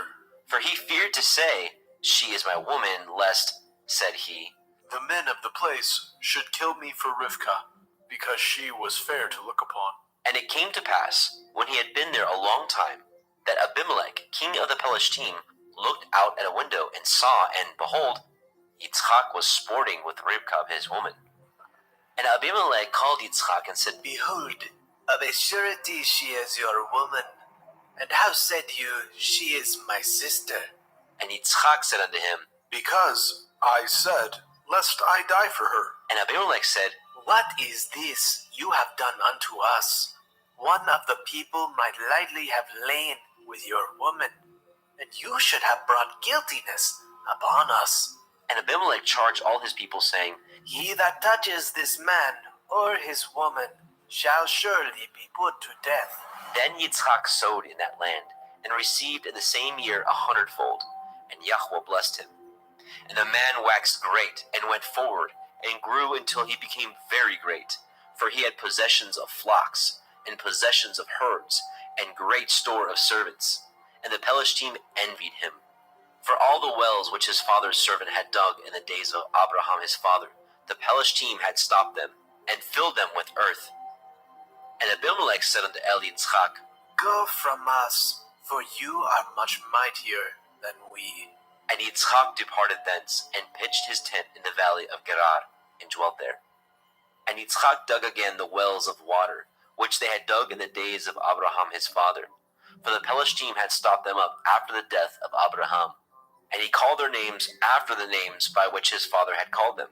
And Yitzchak's servants dug in the valley, and found there a well of springing water. And the herdsmen of Gerar did strive with Yitzchak's herdsmen, saying, The water is ours. And he called the name of the well Esek, because they strove with him. And they dug another well, and strove for that also. And he called the name of it Sitnah. And he removed from thence, and dug another well. And for that they strove not. And he called the name of it Rehoboth. And he said, For now Yahuwah has made room for us, and we shall be fruitful in the land. And he went up from thence to Beer-sheba. And Yahuwah appeared unto him that same night, and said, I am the Elohai of Abraham your father. Fear not, for I am with you, and will bless you, and multiply your seed, for my servant Abraham's sake. And he built an altar there, and called upon the name of Yahuwah, and pitched his tent there, and there Yitzchak's servants dug a well. Then Abimelech went to him from Gerar, and Achuzat, one of his friends, and Pichol, the chief captain of his army. And Yitzchak said unto them, Wherefore come ye to me, seeing ye hate me, and have sent me away from you? And they said, We saw certainly that Yahuwah was with you, and we said, Let there be now an oath betwixt us, even betwixt us and you, and let us cut a covenant with you. That you will do us no hurt, as we have not touched you, and as we have done unto you nothing but good, and have sent you away in peace. You are now the blessed of Yahuwah. And he made them a feast, and they did eat and drink. And they rose up early in the morning, and swore one to another. And Yitzchak sent them away, and they departed from him in peace. And it came to pass the same day that Yitzchak's servants came, and told him concerning the well which they had dug, and said unto him, We have found water. And he called it Sheba. Therefore the name of the city is Beer-sheba unto this day. And Esau was 40 years old when he took to be his woman Yahudit, the daughter of Beeri the Hittite, and Basemat, the daughter of Elon the Hittite, which were a grief of mind unto Yitzchak and to Rivkah. Bereshit, Genesis chapter 27. And it came to pass that when Yitzchak was old, and his eyes were dim, so that he could not see, he called Esau his eldest son, and said unto him, My son. And he said unto him, Behold, here I am. And he said, Behold now, I am old. I know not the day of my death. Now therefore take, I pray you, your weapons, your quiver and your bow, and go out to the field, and take me some venison, and make me savory meat such as I love, and bring it to me, that I may eat, that my soul may bless you before I die. And Rivkah heard when Yitzchak spoke to Esau his son. And Esau went to the field to hunt for venison, and to bring it. And Rivkah spoke unto Jacob her son, saying, Behold, I heard your father speak unto Esau, your brother, saying, Bring me venison, and make me savory meat, that I may eat, and bless you before Yahuwah, before my death. Now therefore, my son, obey my voice, according to that which I command you.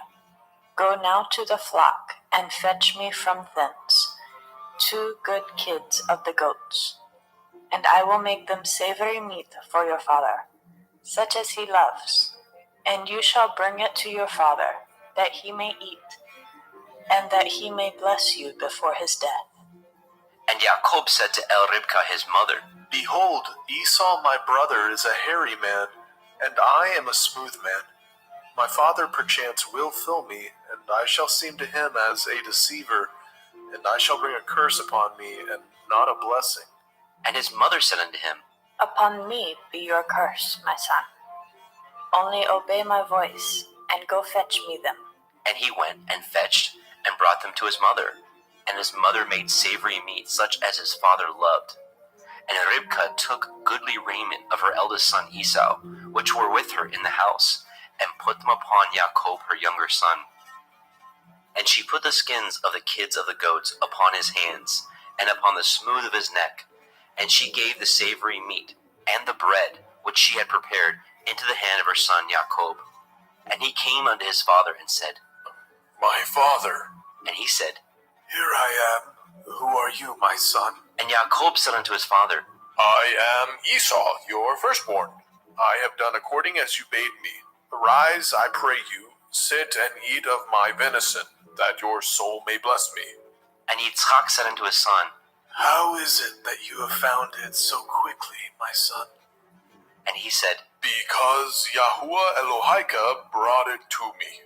And Yitzchak said unto Jacob, Come near, I pray you, that I may fill you, my son, whether you be my very son Esau or not. And Jacob went near unto Yitzchak his father, and he felt him, and said, The voice is Yaakov's voice, but the hands are the hands of Esau. And he discerned him not, because his hands were hairy, as his brother Esau's hands. So he blessed him. And he said, Are you my very son Esau? And he said, I am. And he said, Bring it near to me, and I will eat of my son's venison, that my soul may bless you. And he brought it near to him, and he did eat. And he brought him wine, and he drank. And his father Yitzchak said unto him, Come near now, and kiss me, my son. And he came near, and kissed him. And he smelled the smell of his raiment, and blessed him, and said, See, the smell of my son is as the smell of a field, which Yahuwah has blessed. Therefore Elohim give you of the dew of heaven, and of the fatness of the earth, and plenty of grain and wine. Let people serve you, and nations bow down to you. Be Lord over your brethren, and let your mother's sons bow down to you. Cursed be every one that curses you, and blessed be he that blesses you. And it came to pass, as soon as Yitzchak had made an end of blessing Jacob, and Jacob was yet scarce gone out from the presence of Yitzchak his father, that Esau his brother came in from his hunting, and he also had made savory meat, and brought it unto his father, and said unto his father, Let my father arise, and eat of his son's venison, that your soul may bless me. And Yitzchak his father said unto him, Who are you? And he said, I am your son, your firstborn, Esau. And Yitzchak trembled very exceedingly, and said, Where is he that has taken venison, and brought it to me? And I have eaten of all before you came, and have blessed him. Yea, he shall be blessed. And when Esau heard the words of his father, he cried with a great and exceeding bitter cry, and said unto his father, Bless me, even me also, O my father. And he said, Your brother has come with subtlety, and has taken away your blessing. And he said, Is he not rightly named Yaakov? For he has supplanted me these 2 times. He took away my birthright, and behold, now he has taken away my blessing. And he said, Have you not reserved a blessing for me? And Yitzchak answered and said unto Esau, Behold, I have made him your lord, and all his brethren have I given to him for servants, and with grain and wine have I sustained him. And what shall I do now unto you, my son? And Esau said unto his father, Have you but one blessing, my father? Bless me, even me also, O my father. And Esau lifted up his voice and wept. And Yitzchak his father answered and said unto him, Behold, Your dwelling shall be the fatness of the earth, and of the dew of heaven from above.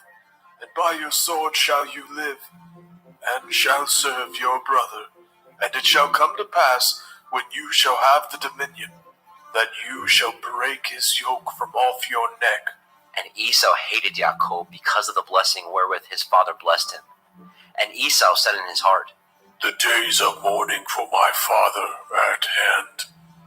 Then I will slay my brother Yaakov. And these words of Esau, her elder son, were told to Ribkah. And she sent and called Jacob, her younger son, and said unto him, Behold, your brother Esau, as touching you, comforts himself, purposing to kill you. Now therefore, my son, obey my voice, and arise, flee to Laban my brother, to Haran, and tarry with him a few days, until your brother's fury turn away, until your brother's anger turn away from you, and he forget that which you have done to him. Then I will send and fetch you from thence. Why should I be deprived also of you both in one day? And Ribkah said to Yitzchak, I am weary of my life because of the daughters of Heth. If Yaakov take a woman of the daughters of Heth, such as these which are of the daughters of the land, what good shall my life do me?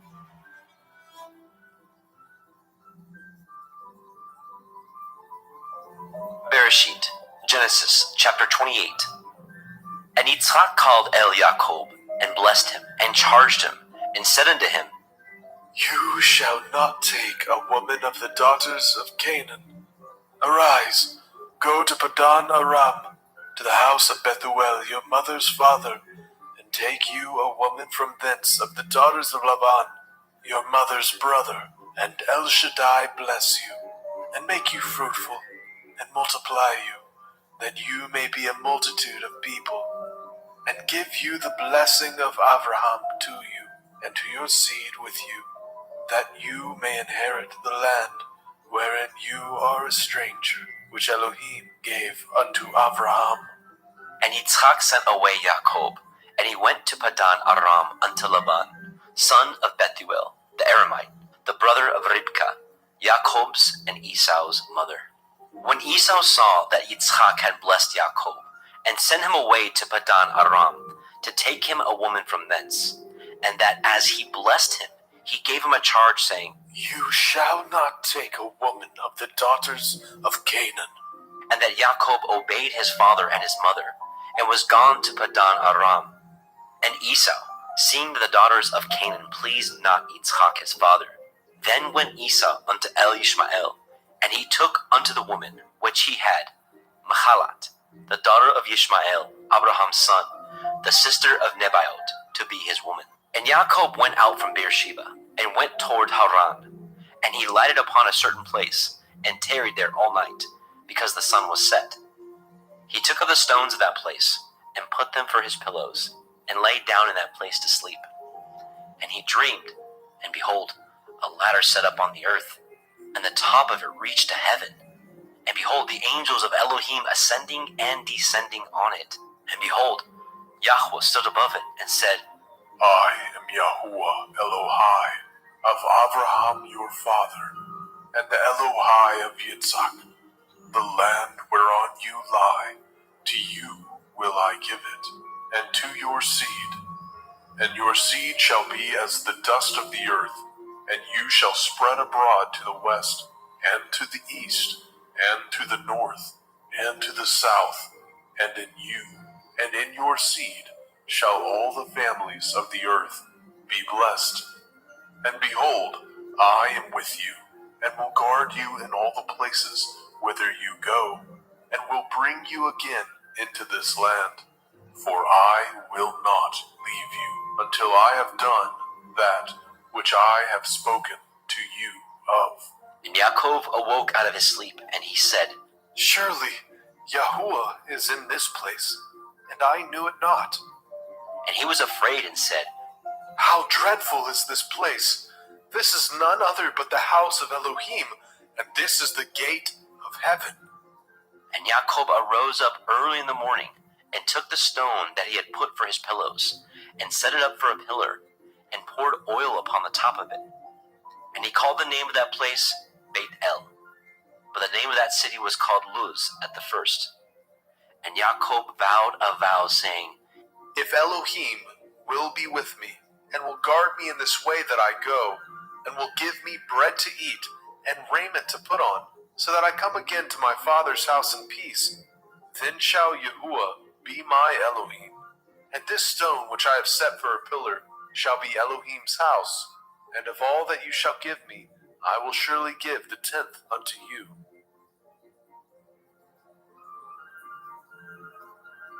Bereshit, Genesis, chapter 29. Then Yaakov went on his journey, and came into the land of the people of the east. And he looked, and behold, a well in the field, and lo, there were 3 flocks of sheep lying by it.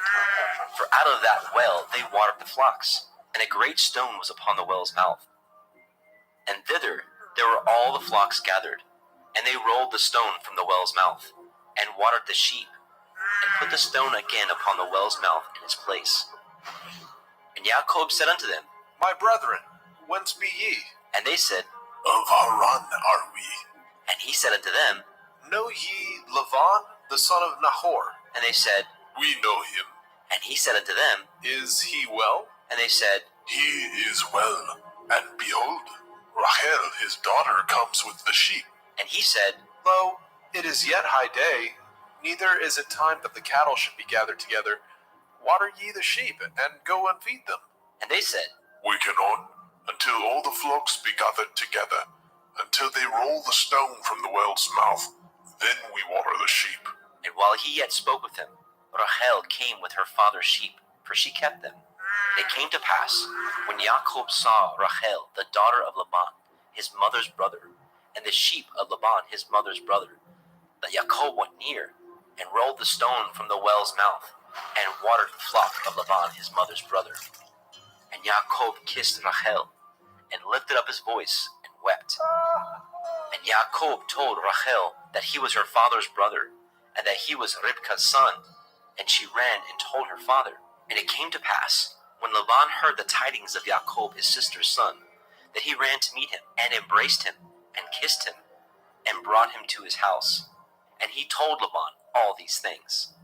And Laban said to him, Surely you are my bone and my flesh.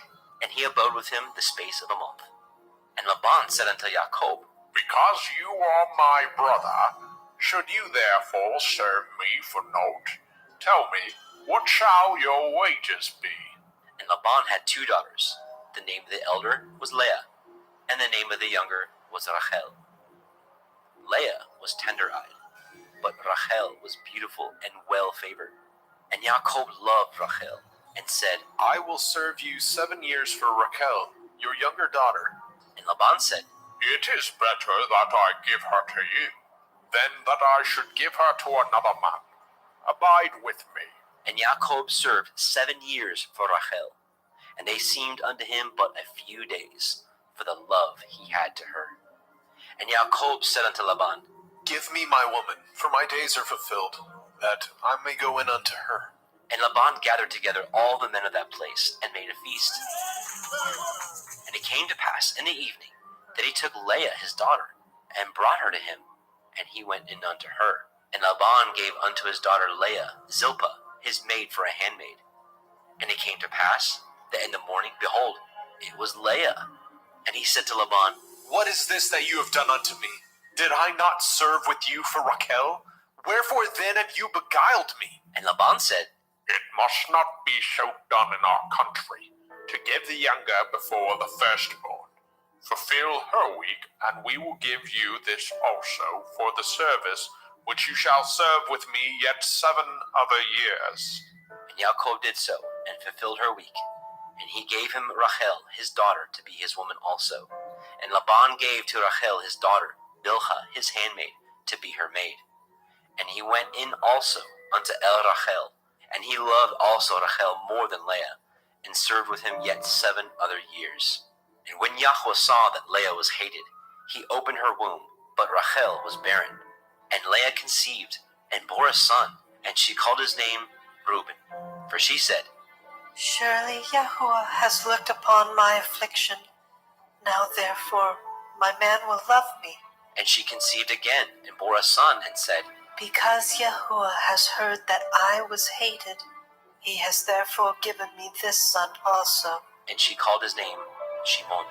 And she conceived again, and bore a son, and said, Now this time will my man be joined unto me, because I have borne him 3 sons. Therefore was his name called Levi. And she conceived again, and bore a son, and she said, Now I will praise Yahuwah. Therefore she called his name Yehudah, and left bearing. Bereshit, Genesis chapter 30. And when Rachel saw that she bore Jacob no children, Rachel envied her sister, and said unto Jacob, Give me children, or else I die. And Jacob's anger was kindled against Rachel. And he said, Am I in Elohim's stead, who has withheld from you the fruit of the womb? And she said, Behold, my maid Bilhah, go in unto her, and she shall bear upon my knees, that I may also have children by her. And she gave him Bilhah her handmaid to be his woman. And Jacob went in unto her. And Bilhah conceived, and bore Jacob a son. And Rachel said, Elohim has judged me, and has also heard my voice, and has given me a son. Therefore called she his name Dan. And Bilhah, Rachel's maid, conceived again, and bore Jacob a second son. And Rachel said, With great wrestlings have I wrestled with my sister, and I have prevailed. And she called his name Naphtali. And when Leah saw that she had left bearing, she took Zilpah her maid, and gave her Jacob to be his woman. And Zilpah, Leah's maid, bore Jacob a son. And Leah said, A troop comes. and she called his name Gad.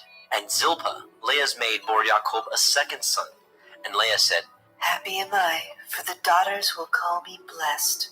and she called his name Asher. And Reuben went in the days of the wheat harvest, and found mandrakes in the field, and brought them unto his mother, Leah. Then Rachel said to Leah, Give me, I pray you, of your son's mandrakes. and she said unto her, Is it a small matter that you have taken my man? And will you take away my son's mandrakes also?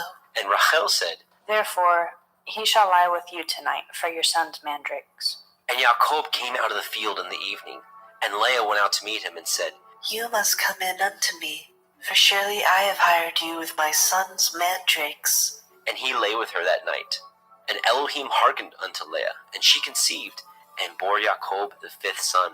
And Leah said, Elohim has given me my hire, because I have given my maiden to my man. and she called his name Issachar. And Leah conceived again, and bore Jacob the 6th son. And Leah said, Elohim has endued me with a good dowry. Now will my man dwell with me, because I have borne him 6 sons. and she called his name Zebulun. And afterwards she bore a daughter, and called her name Dinah. And Elohim remembered Rachel, and Elohim hearkened to her, and opened her womb. And she conceived and bore a son, and said, Elohim has taken away my reproach. and she called his name Joseph, and said, Yahuwah shall add to me another son. And it came to pass, when Rachel had borne Joseph, that Jacob said unto Laban, Send me away, that I may go into my own place, and to my country. Give me my women and my children, for whom I have served you, and let me go. For you know my service which I have done you. And Laban said unto him, I pray you, if I have found favor in your eyes, tarry. For I have learned by experience that Yahuwah has blessed me for your sake. and he said, Appoint me your wages, and I will give it. and he said unto him, You know how I have served you, and how your cattle was with me. For it was little which you had before I came, and it is now increased unto a multitude. And Yahuwah has blessed you since my coming. And now, when shall I provide for my own house also? and he said, What shall I give you? and Jacob said, You shall not give me anything. If you will do this thing for me, I will again feed and guard your flock. I will pass through all your flock today, removing from thence all the speckled and spotted cattle, and all the brown cattle among the sheep, and the spotted and speckled among the goats, and of such shall be my hire. So shall my righteousness answer for me in time to come, when it shall come for my hire before your face, every one that is not speckled and spotted among the goats, and brown among the sheep, that shall be counted stolen with me. And Laban said, Behold, I would it might be according to your word. and he removed that day the he-goats that were ring-streaked and spotted, and all the she-goats that were speckled and spotted, and everyone that had some white in it, and all the brown among the sheep, and gave them into the hands of his sons. And he set 3 days' journey betwixt himself and Jacob, and Jacob fed the rest of Laban's flocks. And Jacob took him rods of green poplar, and of the hazel and chestnut tree, and pilled white strakes in them, and made the white appear which was in the rods. And he set the rods which he had pilled before the flocks in the gutters, in the watering troughs, when the flocks came to drink, that they should conceive when they came to drink. And the flocks conceived before the rods, and brought forth cattle, ring-straked, speckled, and spotted. And Jacob did separate the lambs, and set the faces of the flocks toward the ring-straked, and all the brown in the flock of Laban. And he put his own flocks by themselves, and put them not unto Laban's cattle. And it came to pass, whensoever the stronger cattle did conceive, that Jacob laid the rods before the eyes of the cattle in the gutters, that they might conceive among the rods. But when the cattle were feeble, he put them not in. So the feebler were Laban's, and the stronger Jacob's. And the man increased exceedingly, and had much cattle, and maidservants, and menservants, and camels, and asses.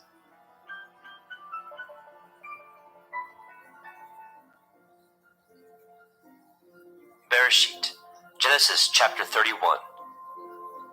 And he heard the words of Laban's son, saying, Yaakov has taken away all that was our father's, and of that which was our father's has he gotten all his glory. And Jacob beheld the countenance of Laban, and behold, it was not towards him as before.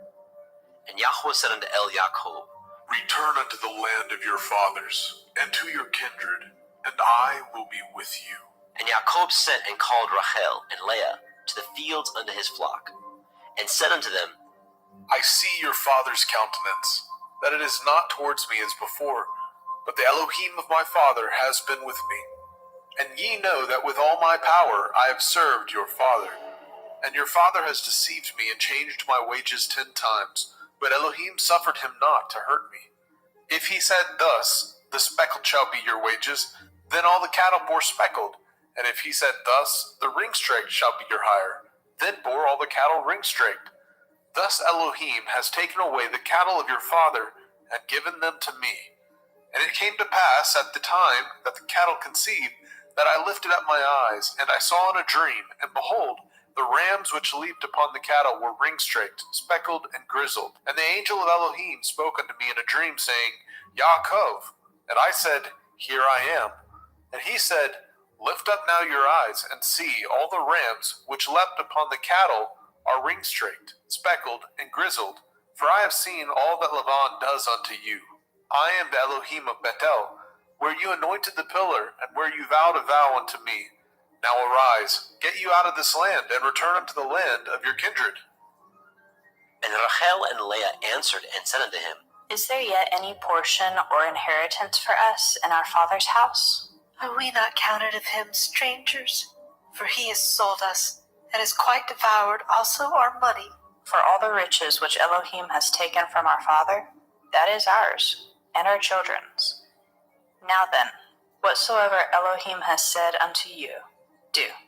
Then Jacob rose up, and set his sons and his women upon camels, and carried away all his cattle, and all his goods which he had gotten, the cattle of his getting, which he had gotten in Padan Aram, for to go to Yitzchak his father in the land of Canaan. And Laban went to shear his sheep, and Rachel had stolen the teraphim that were her father's. And Jacob stole away unawares to Laban the Aramite, in that he told him not that he fled. So he fled with all that he had, and he rose up, and passed over the river, and set his face toward the Mount Gilead. And it was told Laban on the 3rd day that Jacob was fled.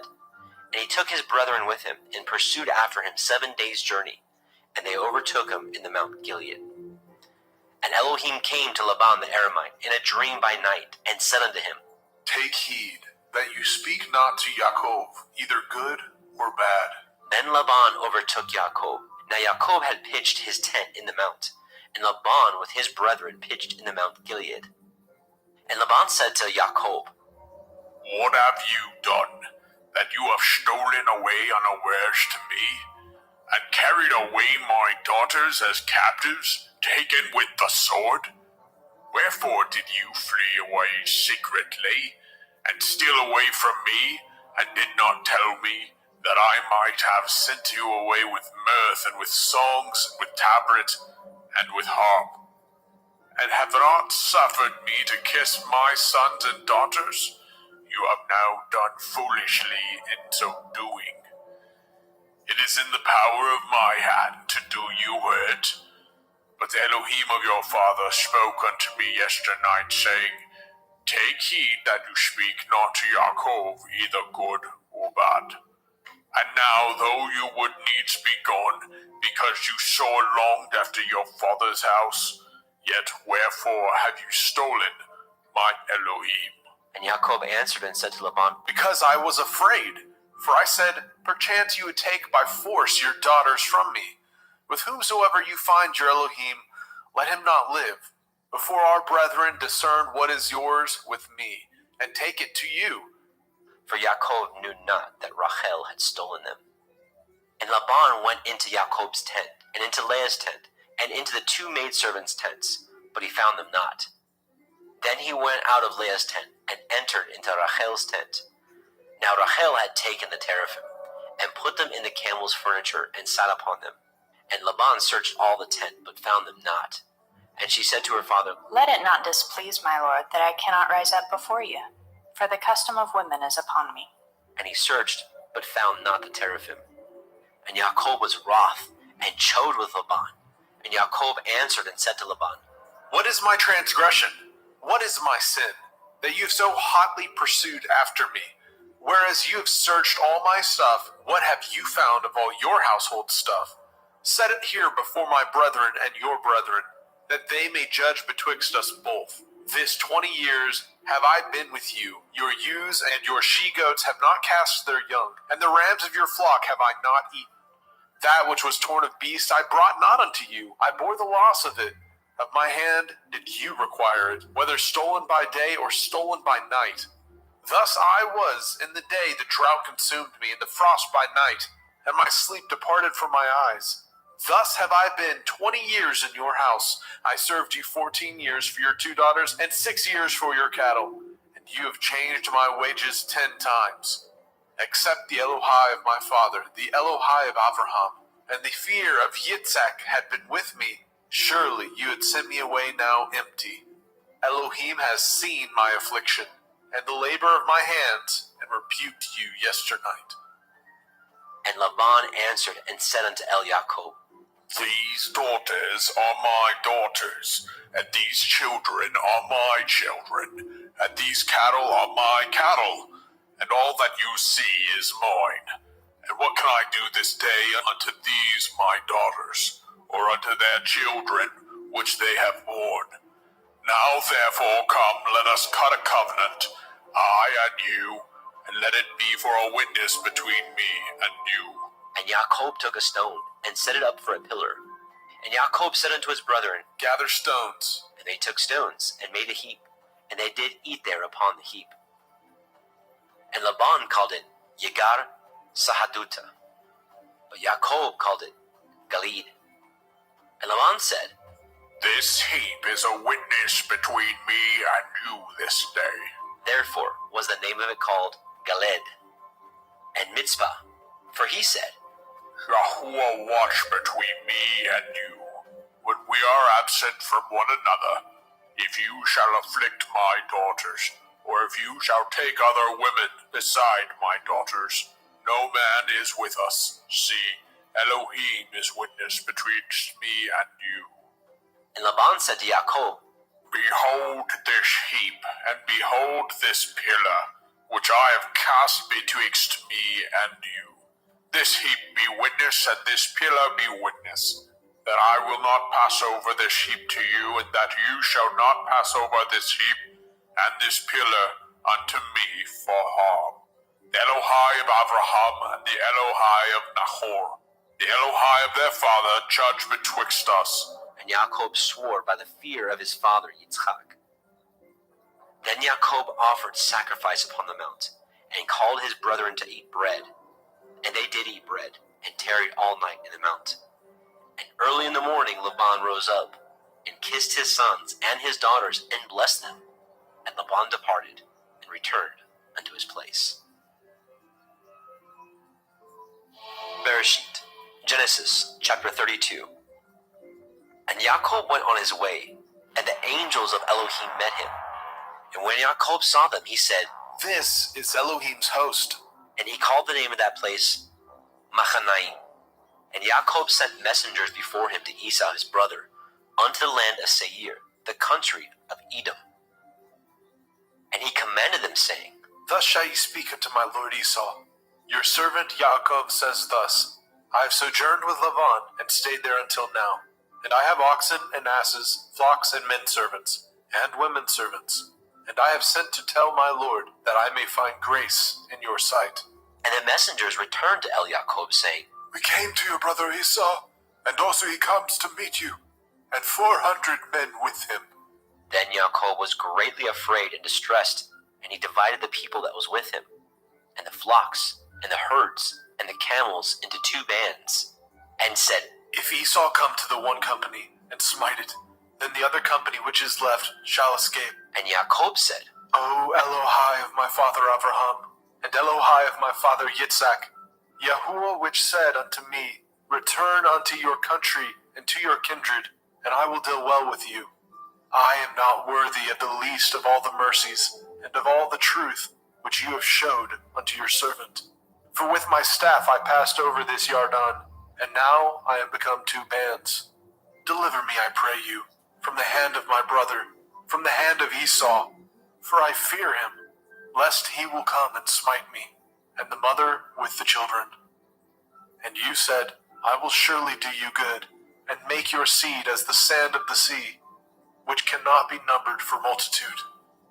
And he lodged there that same night, and took of that which came to his hand a present for Esau his brother, 200 she-goats, and 20 he-goats, 200 ewes, and 20 rams, 30 milch camels with their colts, 40 kine, and 10 bulls, 20 she-asses, and 10 foals. And he delivered them into the hands of his servants, every drove by themselves, and said unto his servants, Pass over before me, and put a space betwixt drove and drove. And he commanded the foremost, saying, When Esau my brother meets you, and asks you, saying, Whose are you, and where go you, and whose are these before you? Then you shall say, They be your servant Yaakov's. It is a present sent unto my lord Esau, and behold, also, he is behind us. And so commanded he the second, and the third, and all that followed the drove, saying, On this manner shall ye speak unto Esau when ye find him, and say ye moreover, Behold, your servant Yaakov is behind us. For he said, I will appease him with the present that goes before me, and afterward I will see his face. Perchance he will accept of me. So went the present over before him, and himself lodged that night in the company. And he rose up that night, and took his 2 women, and his 2 women servants, and his 11 sons, and passed over the ford Yabok. And he took them, and sent them over the brook, and sent over that he had. And Jacob was left alone, and there wrestled a man with him until the breaking of the day. And when he saw that he prevailed not against him, he touched the hollow of his thigh, and the hollow of Jacob's thigh was out of joint, as he wrestled with him. And he said, Let me go, for the day breaks. And he said, I will not let you go, except you bless me. And he said unto him, What is your name? And he said, Yaakov. And he said, Your name shall be called no more Yaakov, but Yasharel. For as a prince have you power with Elohim and with men, and have prevailed. And Jacob asked him and said, Tell me, I pray you, your name. And he said, Wherefore is it that you do ask after my name? And he blessed them there. And Jacob called the name of the place Penuel. For I have seen Elohim face to face, and my life is preserved. And as he passed over Penuel, the sun rose upon him, and he halted upon his thigh.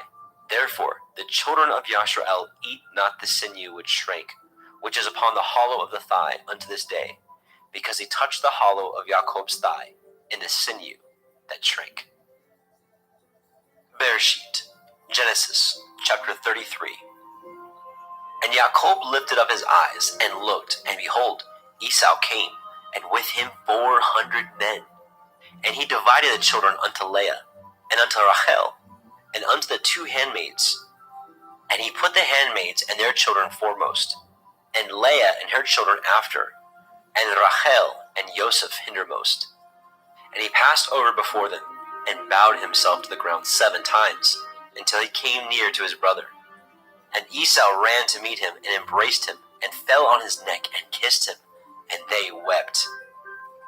And he lifted up his eyes, and saw the women and the children, and said, Who are those with you? And he said, The children which Elohim has graciously given your servant. Then the handmaidens came near, they and their children, and they bowed themselves. And Leah also with her children came near, and bowed themselves. And after came Joseph near, and Rachel, and they bowed themselves. And he said, What do you mean by all this drove which I met? And he said, These are to find grace in the sight of my master. And Esau said, I have enough, my brother. Keep what you have unto yourself. And Jacob said, Nay, I pray you, if now I have found grace in your sight, then receive my present at my hand. For therefore I have seen your face, as though I had seen the face of Elohim, and you were pleased with me. Take, I pray you, my blessing that is brought to you, because Elohim has dealt graciously with me, and because I have enough. And he urged him, and he took it, and said, Let us take our journey, and let us go, and I will go before you. And he said unto him, My Lord knows that the children are tender, and the flocks and herds with the young are with me. And if men should overdrive them one day, all the flock will die. Let my Lord, I pray you, pass over before his servant, and I will lead on softly, according as the cattle that goes before me, and the children be able to endure, until I come unto my Lord, unto Seir. And Esau said, Let me now leave you with some of the folk that are with me. And he said, What needs it? Let me find grace in the sight of my master. So Esau returned that day on his way unto Seir. And Jacob journeyed to Sukkot, and built him a house, and made Sukkot for his cattle. Therefore the name of the place is called Sukkot.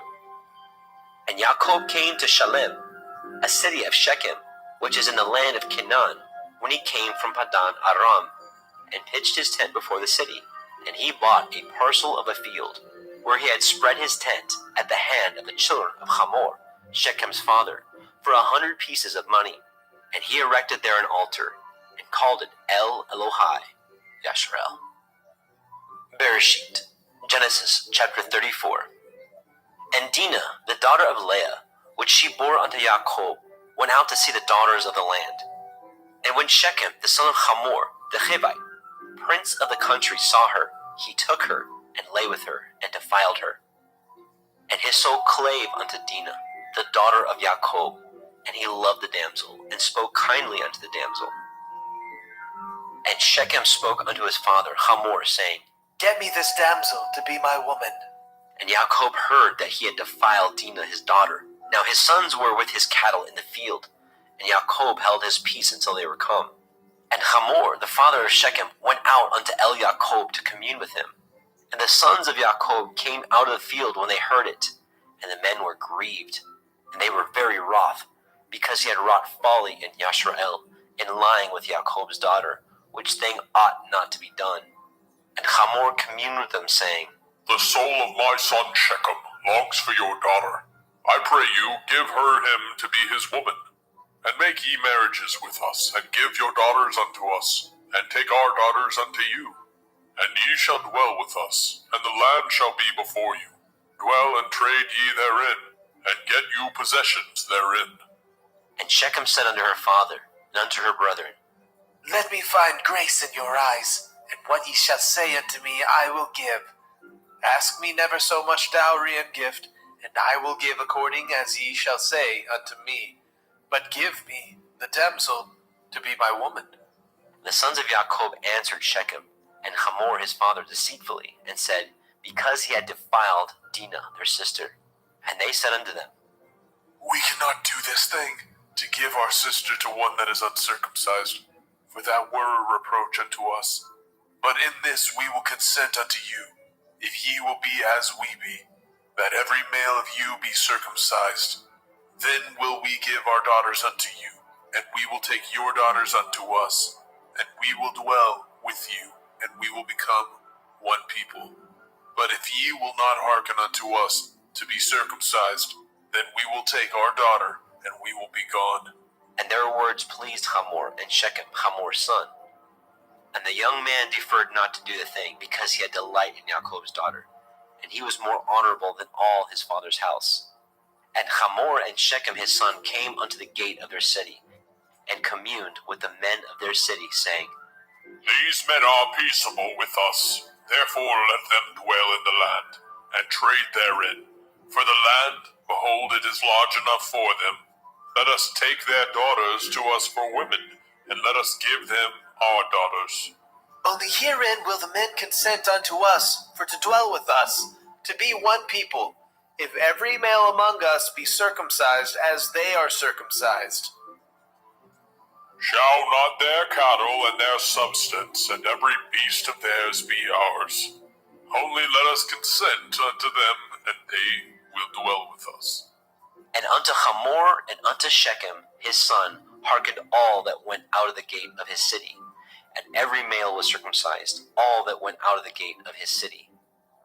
And it came to pass on the third day, when they were sore, that the two sons of Jacob, Shimon and Levi, Dinah's brethren, took each man his sword, and came upon the city boldly, and slew all the males. And they slew Hamor and Shechem his son with the edge of the sword, and took Dinah out of Shechem's house, and went out. The sons of Jacob came upon the slain, and spoiled the city, because they had defiled their sister. They took their sheep, and their oxen, and their asses, and that which was in the city, and that which was in the field, and all their wealth, and all their little ones, and their women they took captive, and spoiled even all that was in the house. And Jacob said to Shimon and Levi, Ye have troubled me to make me to stink among the inhabitants of the land, among the Canaanim and the Perizim, and I being few in number, they shall gather themselves together against me, and slay me, and I shall be destroyed, I and my house. and they said, Should he deal with our sister as with a harlot? Bereshit, Genesis, chapter 35. And Elohim said unto Jacob, Arise, go up to Bethel, and dwell there, and make there an altar unto Elohim, that appeared unto you when you fled from the face of Esau your brother. Then Jacob said unto his household, and to all that were with him, Put away the strange Elohai that are among you, and be clean, and change your garments, and let us arise, and go up to Bethel, and I will make there an altar unto Elohim, who answered me in the day of my distress, and was with me in the way which I went. And they gave unto Jacob all the strange Elohai which were in their hand, and all their earrings which were in their ears. And Jacob hid them under the oak which was by Shechem. And they journeyed, and the terror of Elohim was upon the cities that were round about them, and they did not pursue after the sons of Jacob. So Jacob came to Luz, which is in the land of Canaan, that is, Beit El, he and all the people that were with him. And he built there an altar, and called the place Beit El, because there Elohim appeared unto him, when he fled from the face of his brother. But Deborah, Ribkah's nurse, died, and she was buried beneath Beit El under an oak, and the name of it was called Alon Bakut. And Elohim appeared unto Jacob again, when he came out of Padan Aram, and blessed him. And Elohim said unto him, Your name is Yaakov. Your name shall not be called any more Yaakov, but Yasharel shall be your name. And he called his name Yasharel. And Elohim said unto him, I am El Shaddai. Be fruitful and multiply. A nation and a company of nations shall be of you, and kings shall come out of your loins. And the land which I gave Abraham and Yitzhak, to you I will give it, and to your seed after you will I give the land. And Elohim went up from him in the place where he talked with him. And Jacob set up a pillar in the place where he talked with him, even a pillar of stone. And he poured a drink offering thereon, and he poured oil thereon. And Jacob called the name of the place where Elohim spoke with him, Beit El. And they journeyed from Beit El, And there was but a little way to come to Ephrathah. And Rachel travailed, and she had hard labor. And it came to pass, when she was in hard labor, that the midwife said unto her, Fear not, you shall have this son also. And it came to pass, as her soul was in departing, for she died, that she called his name Ben-Oni, but his father called him Benjamin. And Rachel died, and was buried in the way to Ephrathah, which is Beit Lechem. And Jacob set a pillar upon her grave, that is the pillar of Rachel's grave unto this day. And Yasharel journeyed, and spread his tent beyond Migdal Eder. And it came to pass, when Yasharel dwelt in that land, that Reuben went and lay with Bilhah his father's concubine, and Yasharel heard it.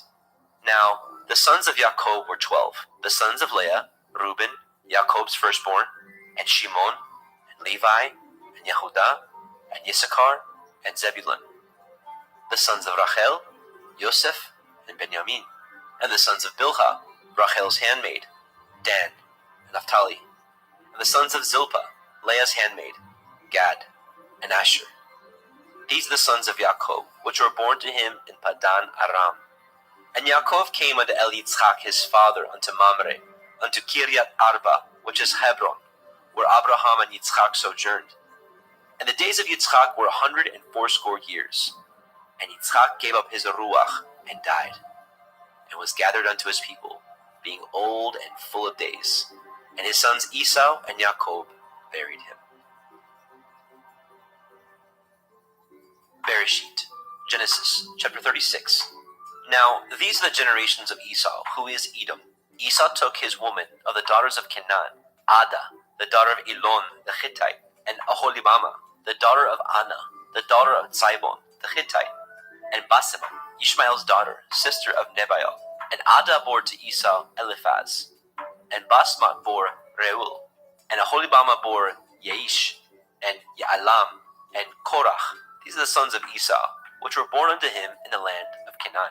And Esau took his women, and his sons, and his daughters, and all the persons of his house, and his cattle, and all his beasts, and all his substance, which he had got in the land of Canaan, and went into the country from the face of his brother Jacob.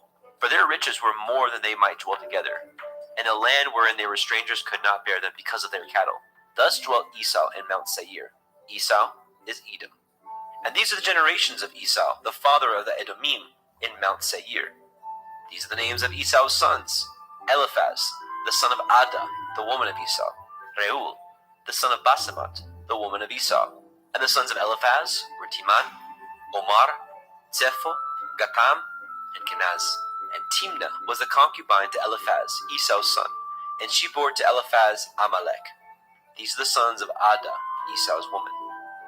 And these are the sons of Reuel, Nachat, and Zerach, Shammah, and Mizah. These are the sons of Basemat, Esau's woman. And these were the sons of Aholibama, the daughter of Anna, the daughter of Zibon, Esau's woman. And she bore to Esau Yeish, and Ya'alam, and Korach. These were the dukes of the sons of Esau. The sons of Eliphaz, the firstborn son of Esau: Duke Timan, Duke Omar, Duke Zepho, and Duke Kenaz, Duke Korach, Duke Gatam, and Duke Amalek. These are the dukes that came of Eliphaz in the land of Edom. These are the sons of Ada. And these are the sons of Reuel, Esau's son: Duke Nachat, Duke Zerach, Duke Shammah, Duke Mizah. These are the dukes that came of Reuel in the land of Edom. These are the sons of Basemat, Esau's woman. And these are the sons of Aholibama, Esau's woman: Duke Yeish, Duke Ya'alam, Duke Korach. These are the dukes that came of Aholibama, the daughter of Anna, Esau's woman. These are the sons of Esau, who is Edom, and these are their dukes. These are the sons of Seir, the Horite, who inhabited the land: Lotan, and Shobal, and Sibon, and Anna, and Dishon, and Etzer, and Dishan. These are the dukes of the Horim, the children of Seir, in the land of Edom. And the children of Lotan were Horai and Chemam. And Lotan's sister was Timnah. And the children of Shobal were these: Alyan, and Manachat, and Ebal, and Shiphi, and Onam. And these are the children of Zibon, both Ayah and Anah. This was that Anah that found the mules in the wilderness, as he fed the asses of Zibon his father. And the children of Anah were these: Dishon, and Aholibama, the daughter of Anna. And these are the children of Dishon, Hemdan, and Eshban, and Yithron, and Cheran. The children of Etzer are these, Bilhan, and Zaavan, and Akan. The children of Dishon are these, Uts, and Aran. These are the dukes that came of the Horim, Duke Lotan, Duke Shobal, Duke Tzibon, and Duke Anna. Duke Dishon, Duke Etzer, Duke Dishan. These are the dukes that came of the Horite, among their dukes in the land of Seir. And these are the kings that reigned in the land of Edom, before there reigned any king over the children of Yasharel. And Bela, the son of Beor, reigned in Edom, and the name of his city was Dinhaba. And Bela died, and Yobab, the son of Zerach of Botzra, reigned in his stead. And Yobab died, and Husham of the land of the Timani reigned in his stead. And Husham died, and Hadad, the son of Bedad, who smote Midian in the field of Moab, reigned in his stead. And the name of his city was Abit. And Hadad died, and Samlah of Masrekah reigned in his stead. And Samlah died, and Shaul of Rehoboth by the river reigned in his stead. And Shaul died, and Baal Hanan, the son of Akbor, reigned in his stead. And Baal Hanan, the son of Akbor, died, and Hadar reigned in his stead. And the name of his city was Pau, and his woman's name was Mechetabel, the daughter of Matred, the daughter of Me-Zahab. And these are the names of the dukes that came of Esau, according to their families, after their places, by their names: Duke Timnah, Duke Alia, Duke Yechet, Duke Oholibama, Duke Elah, Duke Pinon, Duke Kenaz, Duke Timan, Duke Mitzbar, Duke Magdiel, Duke Iram. These be the dukes of Edom, according to their habitations, in the land of their possession. He is Esau, the father of the Edomim. Bereshit, Genesis, chapter 37. And Yaakov dwelt in the land wherein his father was a stranger, in the land of Canaan. These are the generations of Yaakov. Yosef, being 17 years old, was feeding the flock with his brethren, and the lad was with the sons of Bilhah, and the sons of Zilpah, his father's women. And Yosef brought unto his father their evil report. Now Yashrael loved Yosef more than all his children, because he was the son of his old age, and he made him a coat of many colors. And when his brethren saw that their father loved him more than all his brethren, they hated him, and could not speak peaceably unto him. And Yosef dreamed a dream, and he told it to his brethren, and they hated him yet the more. And he said unto them, Hear, I pray you, this dream which I have dreamt. For behold, we were binding sheaves in the field, and lo, my sheaf arose, and stood upright. And behold, your sheaves stood round about, and made obeisance to my sheaf. And his brethren said unto him, Shall you indeed reign over us, or shall you indeed have dominion over us? And they hated him yet the more for his dreams and for his words. And he dreamed yet another dream, and told it his brethren, and said, Behold, I have dreamed a dream more. And behold, the sun and the moon and the 11 stars made obeisance to me. And he told it to his father and to his brethren. And his father rebuked him, and said unto him, What is this dream that you have dreamed? Shall I and your mother and your brethren indeed come to bow down ourselves to you, to the earth? And his brethren envied him, but his father observed the saying. And his brethren went to feed their father's flock in Shechem. And Yashrael said unto Joseph, Do not your brethren feed the flock in Shechem? Come, and I will send you unto them. And he said to him, Here am I. And he said to him, Go, I pray you, and see whether it be well with your brethren, and well with the flocks, and bring me word again. So he sent him out to the valley of Hebron, and he came to Shechem. And a certain man found him, and behold, he was wandering in the field. And the man asked him, saying, What do you seek? And he said, I seek my brethren. Tell me, I pray you, where they feed their flocks.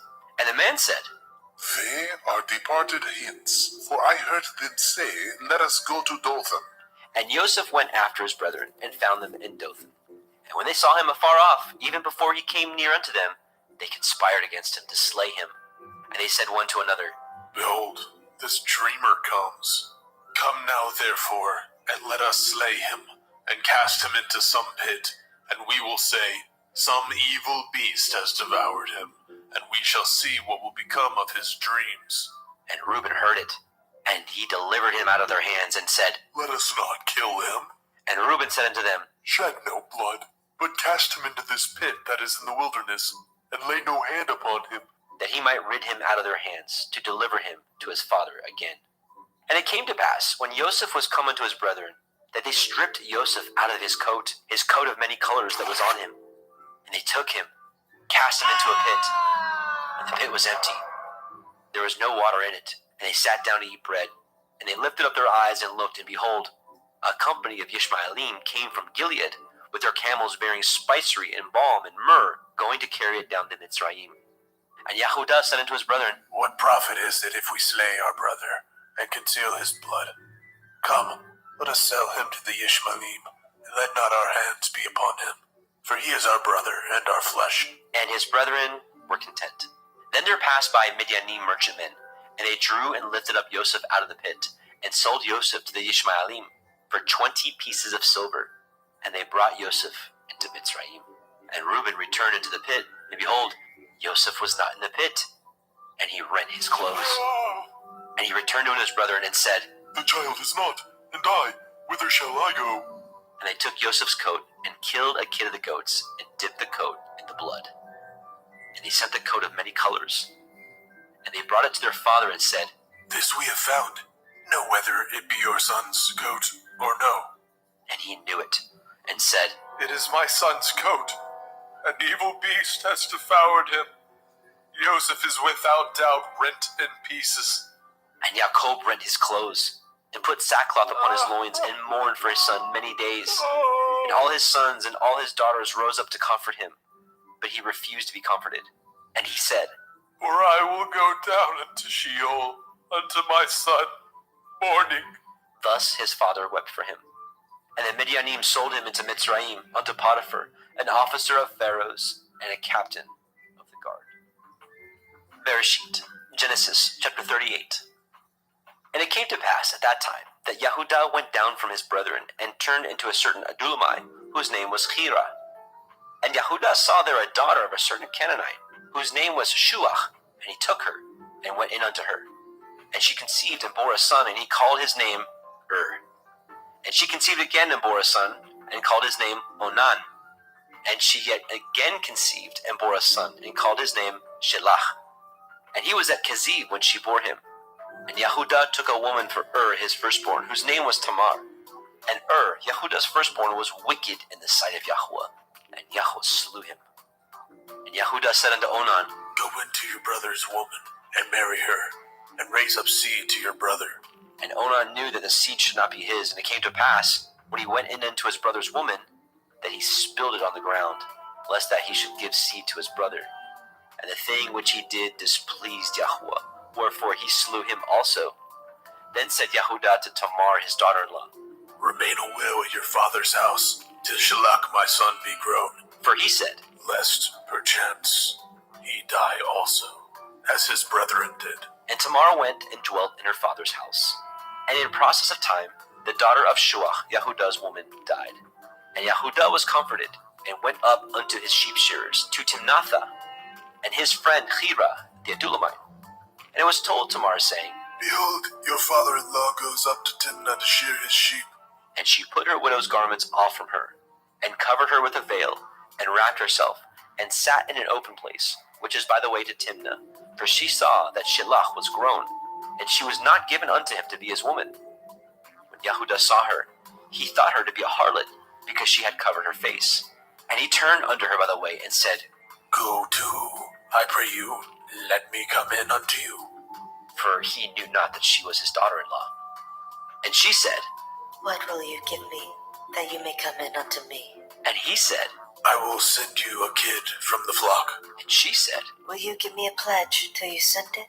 And he said, What pledge shall I give you? And she said, Your signet, your bracelets, and your staff that is in your hand. And he gave it her, and came in unto her, and she conceived by him. And she arose and went away, and laid by her veil from her, and put on the garments of her widowhood. And Yehudah sent the kid by the hand of his friend the Adullamite to receive his pledge from the woman's hand, but he found her not. Then he asked the men of that place, saying, Where's the harlot that was openly by the wayside? And they said, There was no harlot in this place. And he returned to Yehudah and said, I cannot find her. And also the men of that place said that there was no harlot in this place. And Yehudah said, Let her take it to her, lest we be shamed. Behold, I sent this kid, and you have not found her. And it came to pass, about 3 months after, that it was told Yehudah, saying, Tamar, your daughter-in-law, has played the harlot, and also, behold, she is with child by whoredom. And Yehudah said, Bring her forth, and let her be burnt. When she was brought forth, she sent to her father-in-law, saying, By the man whose these are, am I with child. and she said, Discern, I pray you, whose are these, the signet and bracelets and staff?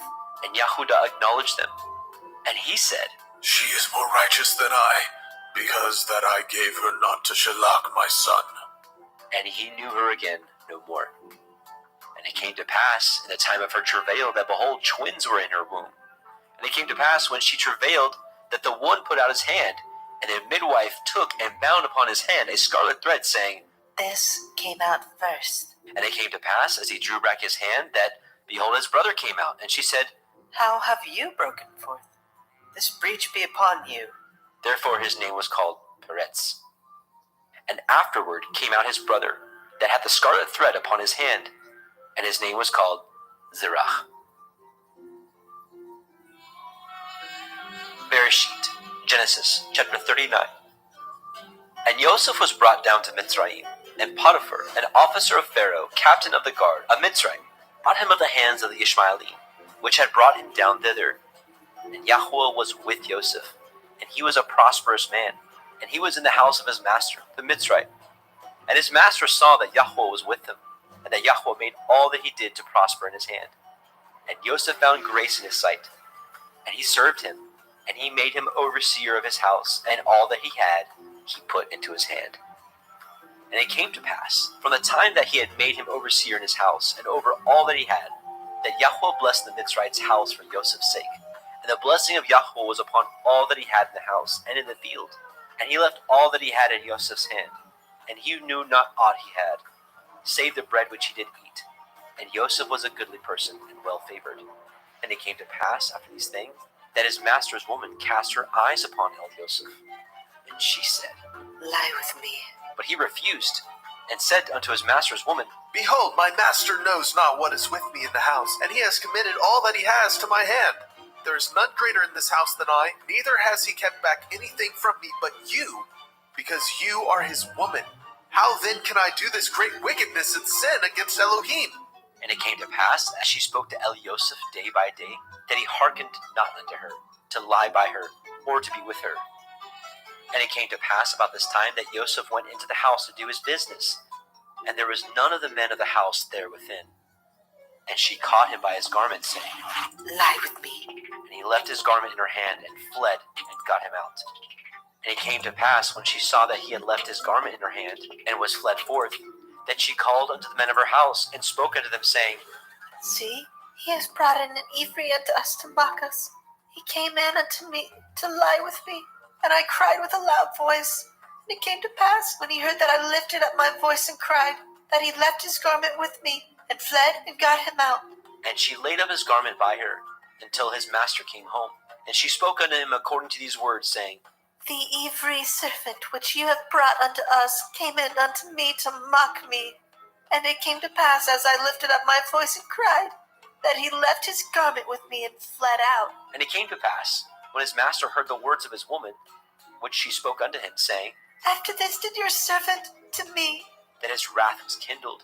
And Joseph's master took him, and put him into the prison, a place where the king's prisoners were bound. And he was there in prison. But Yahuwah was with Joseph, and showed him mercy, and gave him favor in the sight of the keeper of the prison. And the keeper of the prison committed to Joseph's hand all the prisoners that were in the prison. And whatsoever they did there, he was the doer of it. The keeper of the prison looked not to anything that was under his hand, because Yahuwah was with him. And that which he did, Yahuwah made it to prosper. Bereshit, Genesis chapter 40. And it came to pass after these things, that the butler of the king of Mitzrayim and his baker had offended their master, the king of Mitzrayim. And Pharaoh was wroth against his two officers, against the chief of the butlers, and against the chief of the bakers. And he put them in ward in the house of the captain of the guard, into the prison, the place where Joseph was bound. And the captain of the guard charged Joseph with them, and he served them, and they continued a season in ward. And they dreamed a dream, both of them, each man his dream in one night, each man according to the interpretations of his dream, the butler and the baker of the king of Mitzrayim, which were bound in the prison. And Joseph came in unto them in the morning, and looked upon them, and behold, they were sad. And he asked Pharaoh's officers that were with him in the ward of his master's house, saying, Wherefore look ye so sadly today? And they said unto him, We have dreamed a dream, and there is no interpreter of it. And Joseph said unto them, Do not interpretations belong to Elohim? Tell me them, I pray you. And the chief butler told his dream to Joseph, and said to him, In my dream, behold, a vine was before me, and in the vine were 3 branches, and it was as though it budded.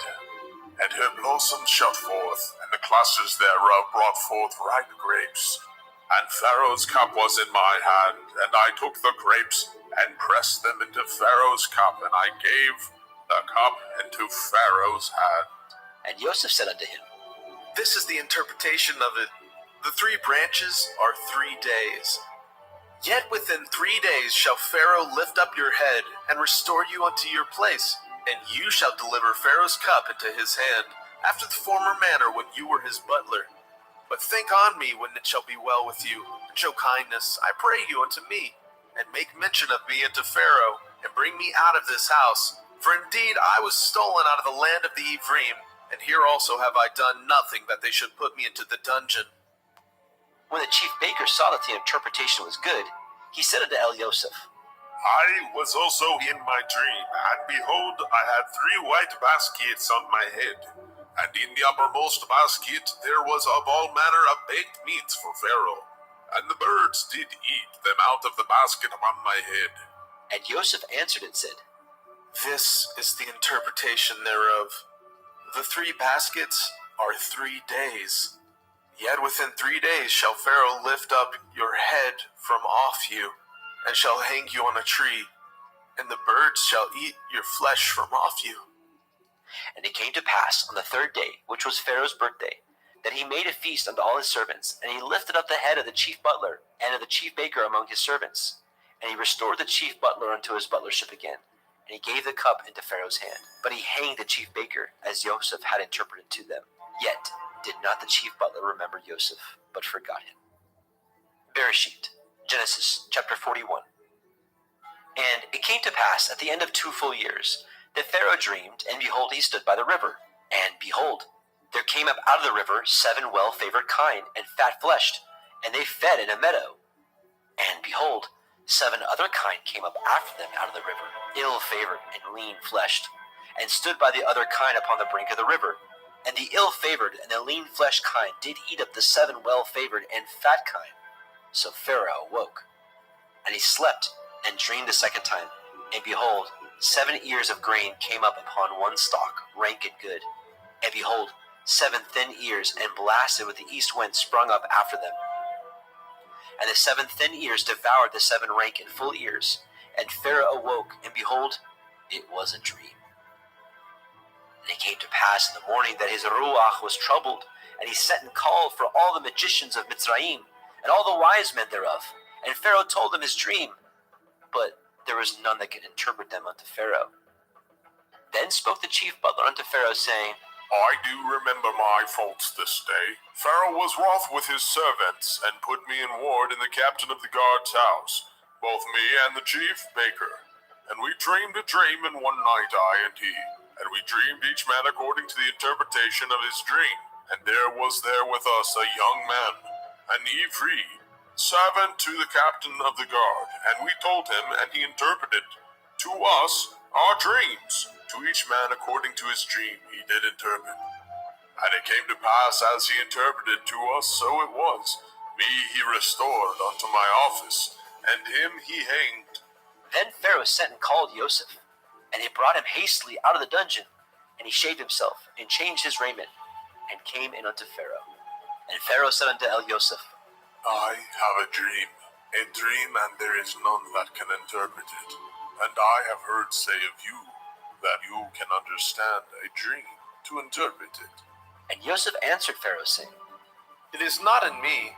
Elohim shall give Pharaoh an answer of peace. And Pharaoh said unto Elioseph, In my dream, behold, I stood upon the bank of the river, and behold, there came up out of the river 7 kine, fat-fleshed and well-favored. And they fed in a meadow, and behold, 7 other kine came up after them, poor and ill-favored, and lean-fleshed, such as I never saw in all the land of Mizraim for badness. And the lean and the ill-favored kine did eat up the first 7 fat kine. And when they had eaten them up, it could not be known that they had eaten them, but they were still ill-favored, as at the beginning. So I awoke. And I saw in my dream, and behold, 7 ears came up on one stalk, full and good. And behold, 7 ears withered thin, and blasted with the east wind, and sprung up after them. And the thin ears devoured the 7 good ears. And I told this unto the magicians, but there was none that could declare it to me. And Joseph said unto Pharaoh, The dream of Pharaoh is one. Elohim has showed Pharaoh what he is about to do. The 7 good kine are 7 years, and the 7 good ears are 7 years. The dream is one. And the 7 thin and ill-favored kine that came up after them are 7 years, and the 7 empty years blasted with the east wind shall be 7 years of famine. This is the thing which I have spoken unto Pharaoh. What Elohim is about to do, he shows unto Pharaoh. Behold, there comes 7 years of great plenty throughout all the land of Mizraim. And there shall arise after them 7 years of famine, and all the plenty shall be forgotten in the land of Mizraim, and the famine shall consume the land. And the plenty shall not be known in the land by reason of that famine following, for it shall be very grievous. And for that the dream was doubled unto Pharaoh twice. It is because the thing is established by Elohim, and Elohim will shortly bring it to pass. Now therefore let Pharaoh look out a man discreet and wise, and set him over the land of Mizraim. Let Pharaoh do this, and let him appoint officers over the land, and take up the 5th part of the land of Mizraim in the 7 plenteous years, and let them gather all the food of those good years that come, and lay up grain under the hand of Pharaoh, and let them guard food in the cities. And that food shall be forestored to the land against the 7 years of famine, which shall be in the land of Mizraim, that the land perish not through the famine. And the thing was good in the eyes of Pharaoh, and in the eyes of all his servants. And Pharaoh said unto his servants, Can we find such as one as this, a man in whom the Ruach Elohim is? And Pharaoh said unto Elioseph, For as much as Elohim has showed you all this, there is none so discreet and wise as you are. You shall be over my house, and according to your word shall all my people be ruled. Only in the throne will I be greater than you. And Pharaoh said unto Elioseph, See, I have set you over all the land of Mitzrayim. And Pharaoh took off his ring from his hand, and put it upon Joseph's hand, and arrayed him in vestures of fine linen, and put a gold chain about his neck. And he made him to ride in the 2nd chariot which he had. And they cried before him, Bow the knee! And he made him ruler over all the land of Mitzrayim. And Pharaoh said unto Elioseph, I am Pharaoh, and without you shall no man lift up his hand, or his foot in all the land of Mitzrayim.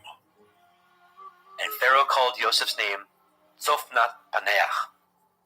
And he gave him to be his woman Asenath, the daughter of Potipherah, priest of On. And Joseph went out over all the land of Mitzrayim. And Joseph was 30 years old when he stood before Pharaoh, king of Mitzrayim.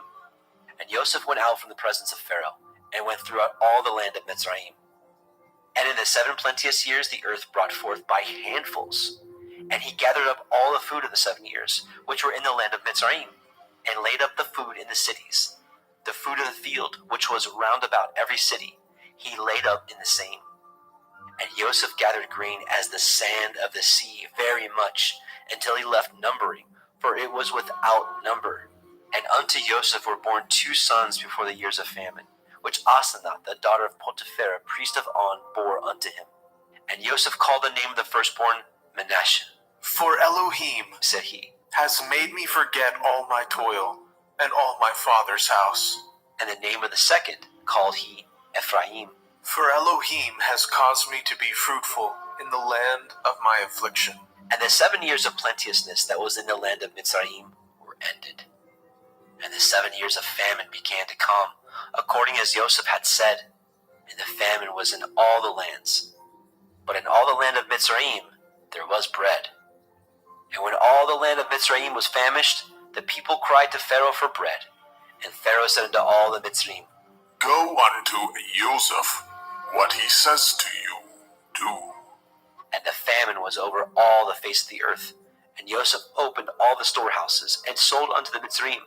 And the famine waxed sore in the land of Mitzrayim. And all the countries came into Mitzrayim to El Joseph for to buy grain, because that the famine was so sore in all the lands. Bereshit, Genesis, chapter 42. Now, when Yaakov saw that there was grain in Mitzrayim, Yaakov said unto his sons, Why do ye look one upon another? and he said, Behold, I have heard that there is grain in Mitzrayim. Get you down thither, and buy for us from thence, that we may live and not die. And Joseph's 10 brethren went down to buy grain in Mitzrayim.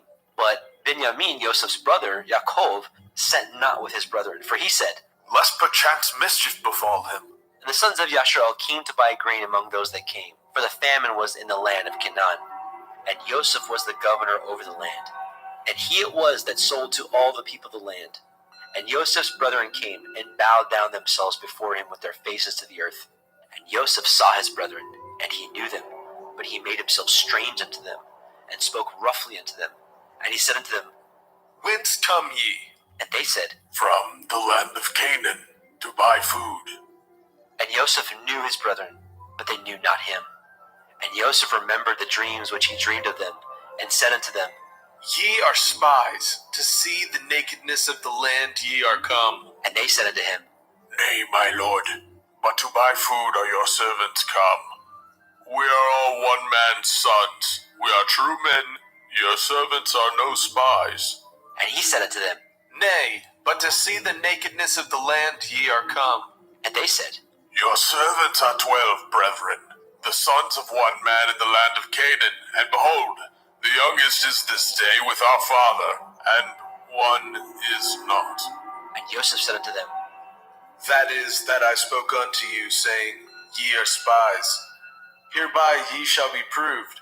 By the life of Pharaoh ye shall not go forth hence, except your youngest brother come hither. Send one of you, and let him fetch your brother. And ye shall be kept in prison, that your words may be proved, whether there be any truth in you. Or else by the life of Pharaoh surely ye are spies. And he put them all together into ward 3 days. And Joseph said unto them the 3rd day, This do and live, for I fear Elohim. If ye be true men, let one of your brethren be bound in the house of your prison. Go ye, carry grain for the famine of your houses, but bring your youngest brother unto me. So shall your words be verified, and ye shall not die. And they did so. And they said one to another, We are truly guilty concerning our brother, in that we saw the anguish of his soul when he besought us, and we would not hear. Therefore is this distress come upon us. And Reuben answered them, saying, Spoke I not unto you, saying, Do not sin against the child, and ye would not hear? Therefore, behold, also his blood is required. And they knew not that Joseph understood them, for he spoke unto them by an interpreter.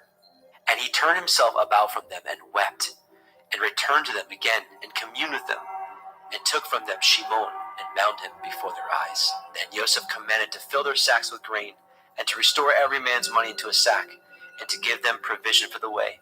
And thus he did unto them. And he laded their asses with grain, and departed thence. And as one of them opened his sack to give his ass provender in the inn, he espied his money, for, behold, it was in the sack's mouth. And he said unto his brethren, My money is restored, and lo, it is even in my sack. And their heart failed them. And they were afraid, saying one to another, What is this that Elohim has done unto us? And they came unto El Jacob their father, unto the land of Canaan, and told him all that befell unto them, saying, The man who is the Lord of the land spoke roughly to us, and took us for spies of the country. And we said unto him, We are true men. We are no spies. We be 12 brethren, sons of our father. One is not, and the youngest is this day with our father in the land of Canaan. And the man, the lord of the country, said unto us, Hereby shall I know that ye are true men. Leave one of your brethren here with me, and take food for the famine of your households, and be gone. And bring your youngest brother unto me. Then shall I know that ye are no spies, but that ye are true men. So will I deliver you and your brother, and ye shall traffic in the land. And it came to pass, as they emptied their sacks, that behold, every man's bundle of money was in his sack. And when both they and their father saw the bundles of money, they were afraid. And Yaakov their father said unto them, Me have you bereaved of my children. Joseph is not, and Shimon is not, and ye will take Benjamin away. All these things are against me. And Reuben spoke unto his father, saying, Slay my 2 sons, if I bring him not to you. Deliver him into my hand, and I will bring him to you again. And he said, My son shall not go down with you, for his brother is dead, and he is left alone. If mischief befall him by the way in which ye go, then ye shall bring down my gray hairs with sorrow to Sheol.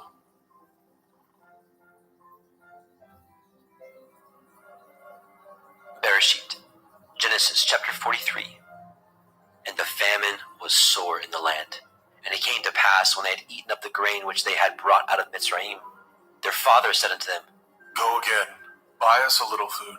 And Yehudah spoke unto him, saying, The man did solemnly protest unto us, saying, Ye shall not see my face, except your brother be with you. If you will send our brother with us, we will go down and buy you food. But if you will not send him, we will not go down. For the men said unto us, Ye shall not see my face, except your brother be with you. And Yashrael said, Wherefore dealt ye so ill with me, as to tell the man whether ye had yet a brother? And they said, The man asked us straightly of our state and of our kindred, saying, Is your father yet alive? Have ye another brother? We told him according to the tenor of these words. Could we certainly know that he would say, Bring your brother down? And Yehudah said unto Yashrael his father, Send the lad with me, and we will arise and go, that we may live and not die. Both we and you, and also our little ones. I will be surety for him. Of my hand shall you require him. If I bring him not unto you, and set him before you, then let me bear the blame forever. For except we had lingered, surely now we had returned this second time. And their father Yashrael said unto them, If it must be so now, do this, take of the best fruits of the land in your vessels, and carry down the man a present, a little balm and a little honey, spices and myrrh, nuts and almonds, and take double money in your hand. And the money that was brought again in the mouth of your sacks, carry it again in your hand. Perchance it was an oversight. Take also your brother, and arise, go again unto the man. And El Shaddai give you mercy before the man, that he may send away your brother and Benjamin. If I be bereaved of my children, I am bereaved.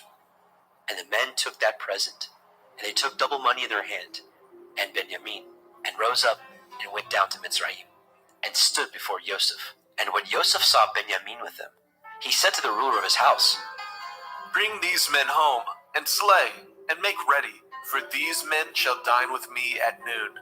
And the man did as Joseph bade, and the man brought the men into Joseph's house. And the men were afraid, because they were brought into Joseph's house. And they said, Because of the money that was returned in our sacks at the first time are we brought in, that he may seek occasion against us, and fall upon us, and take us for bondmen and our asses.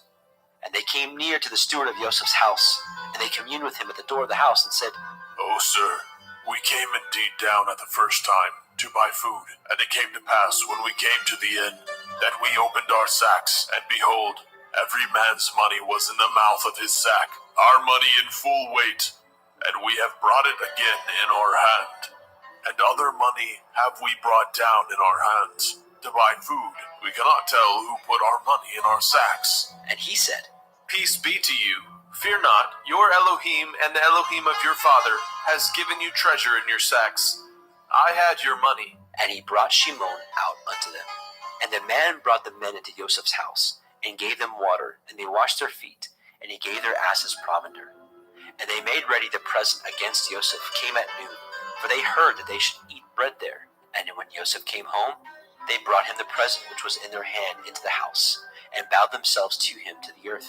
And he asked them of their welfare, and said, Is your father well? The old man of whom ye spoke, is he yet alive? And they answered, Your servant's father is in good health. He is yet alive. And they bowed down their heads and made obeisance. And he lifted up his eyes and saw his brother Benjamin, his mother's son, and said, Is this your younger brother, of whom ye spoke unto me? And he said, Elohim be gracious unto you, my son. And Joseph made haste, for his heart did yearn upon his brother. And he sought where to weep. And he entered into his chamber and wept there. And he washed his face and went out and refrained himself and said, Set on bread. And they set on for him by himself, and for them by themselves, and for the Mitzrayim which did eat with him by themselves, because the Mitzrayim might not eat bread with the Ephraim, for that is an abomination unto the Mitzrayim. And they sat before him, the firstborn according to his birthright, and the youngest according to his youth. And the men marveled one at another. And he took and sent messes unto them from before him. But Benjamin's mess was 5 times so much as any of theirs. And they drank and were merry with him.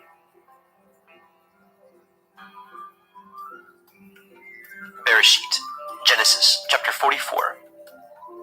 And he commanded the steward of his house, saying, Fill these men's sacks with food as much as they can carry, and put every man's money in his sack's mouth, and put my cup, the silver cup, in the sack's mouth of the youngest, and his grain money. And he did according to the word that Joseph had spoken. As soon as the morning was light, the men were sent away, and their asses. And when they were gone out of the city, and not yet afar off, Joseph said unto his steward, Up, follow after the men, and when you do overtake them, say unto them, Wherefore have ye rewarded evil for good? Is not this which my Lord drinks, and whereby indeed he divines? Ye have done evil in so doing. And he overtook them, and he spoke unto them these same words. And they said unto him, Wherefore says my Lord these words? Far be it from your servants should do according to this thing. Behold, the money which we found in our sack's mouth, we brought again unto you out of the land of Canaan. How then should we steal out of your Lord's house silver or gold? With whomsoever your servant it be found, let him die, and we also will be my Lord's bondmen. And he said, Now also let it be according to your words. He with whom it is found shall be my servant, and ye shall be blameless. Then they speedily took down every man his sack to the ground, and opened every man his sack. And he searched, and began at the eldest, and left the youngest. And the cup was found in Benjamin's sack. Then they rent their clothes, and laded every man his ass, and returned to the city. And Yehudah and his brethren came to Joseph's house, for he was yet there. And they fell before him on the ground. And Joseph said unto them, What deed is this that ye have done? Know ye not that such a man as I can certainly divine? And Yehudah said, What shall we say unto my Lord? What shall we speak? Or how shall we clear ourselves? Elohim has found out the iniquity of your servants. Behold, we are my Lord's servants, both we and he also with whom the cup is found. And he said, Far be it that I should do so. But the man in whose hand the cup is found, he shall be my servant. And as for you, get you up in peace unto your father. Then Yehudah came near unto him and said, O my Lord, let your servant, I pray you, speak a word in my Lord's ears, and let not your anger burn against your servant, for you are even as Pharaoh, my Lord, asked his servant, saying, Have ye a father or a brother? And we said unto my Lord, We have a father, an old man, and a child of his old age, a little one, and his brother is dead, and he alone is left of his mother, and his father loves him. And you said unto your servants, Bring him down unto me, that I may set my eyes upon him. And we said unto my Lord, The lad cannot leave his father, for if he should leave his father would die. And you said unto your servants, Except your youngest brother come down with you, ye shall see my face no more. And it came to pass, When we came up unto your servant my father, we told him the words of my lord. And our father said, Go again and buy us a little food. And we said, We cannot go down. If our youngest brother be with us, then will we go down, for we may not see the man's face, except our youngest brother be with us. And your servant my father said unto us, Ye know that my woman bore me 2 sons, and the one went out from me. And I said, Surely he is torn in pieces, and I saw him not since. And if ye take this also from me, and mischief befall him, ye shall bring down my gray hairs with sorrow to Sheol. Now therefore, when I come to your servant my father, and the lad be not with us, seeing that his life is bound up in the lad's life, it shall come to pass, when he sees that the lad is not with us, that he will die. And your servant shall bring down the gray hairs of your servant our father with sorrow to Sheol. For your servant became surety for the lad unto my father, saying, If I bring him not unto you, then I shall bear the blame to my father forever. Now therefore I pray you, let your servant abide instead of the lad, a bondman to my lord, and let the lad go up with his brethren. For how shall I go up to my father, and the lad be not with me, lest perchance I see the evil that shall come on my father?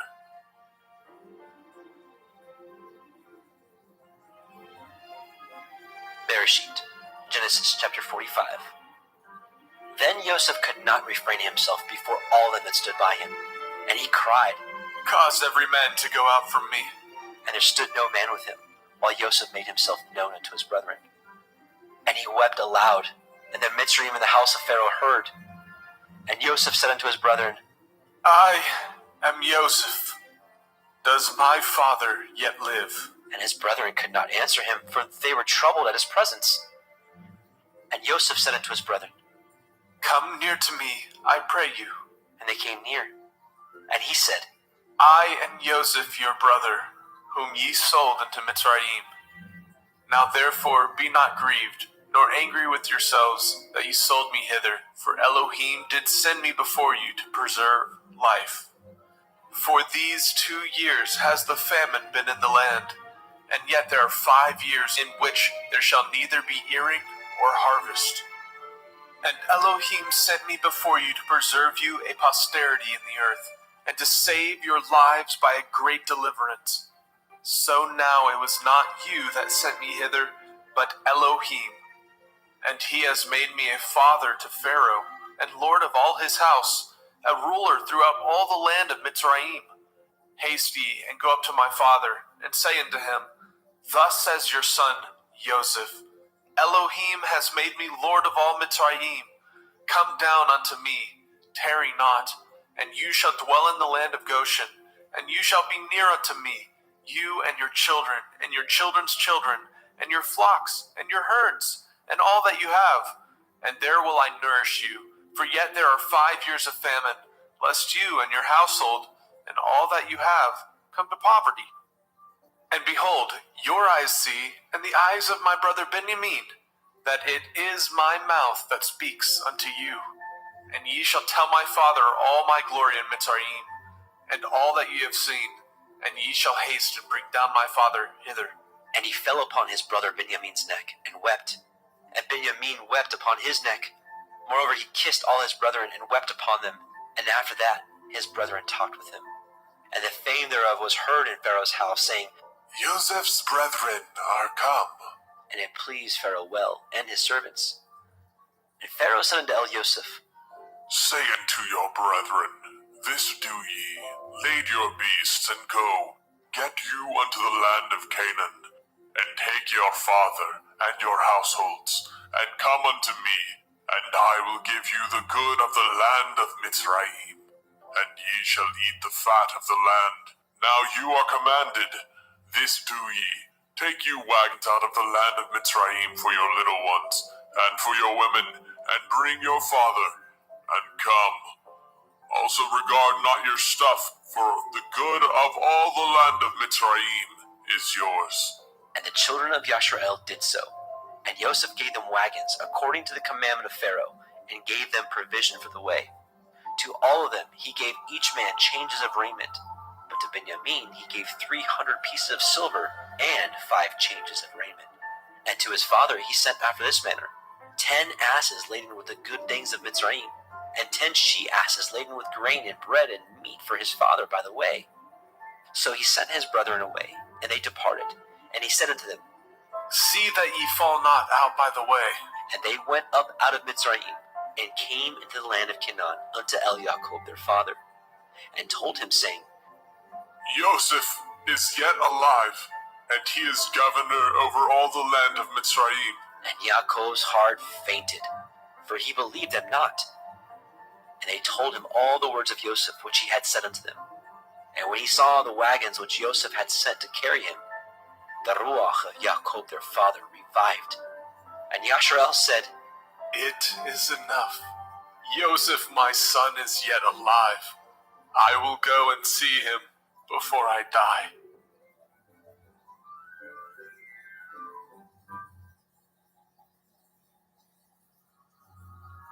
Bereshit, Genesis chapter 46. And Yasharel took his journey with all that he had, and came to Beersheba, and offered sacrifices unto the Elohim of his father Yitzchak.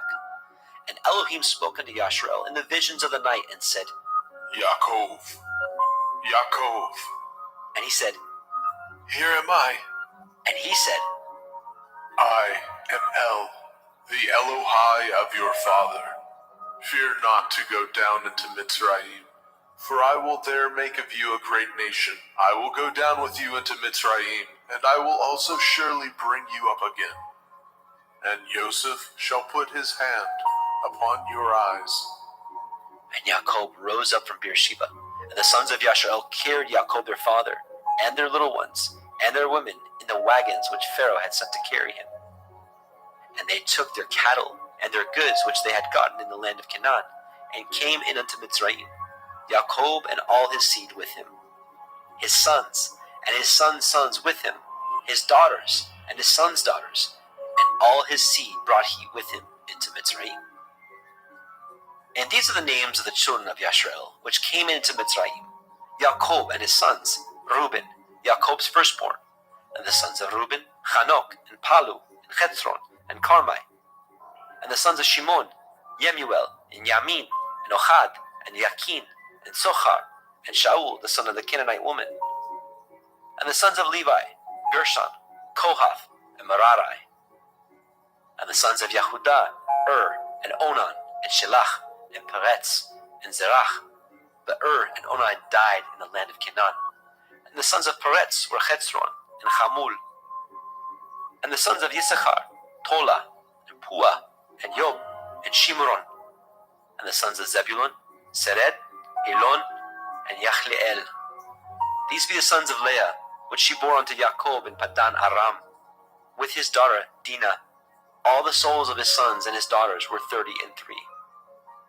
And the sons of Gad, Tzifon, and Haggai, and Shunai, and Etzbon, and Eri, and Arodai, and Arelai.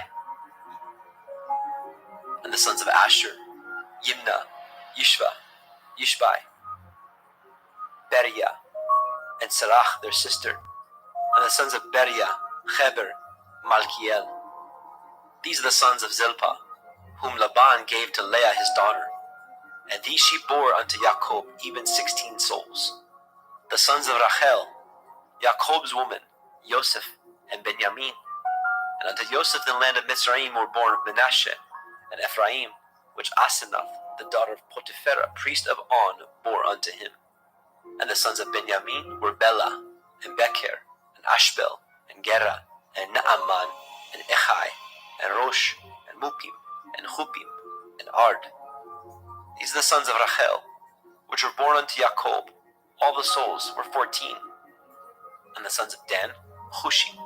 And the sons of Naphtali, Yachzeel, Gunai, Yetzer, and Shilem. These are the sons of Bilhah, which Laban gave unto Rachel his daughter. And she bore these unto Jacob. All the souls were 7. All the souls that came with Jacob into Mitzrayim, which came out of his loins, besides Jacob's sons' women, all the souls were 66. And the sons of Joseph, which were born him in Mitzrayim, were 2 souls. All the souls of the house of Jacob, which came into Mitzrayim, were 70.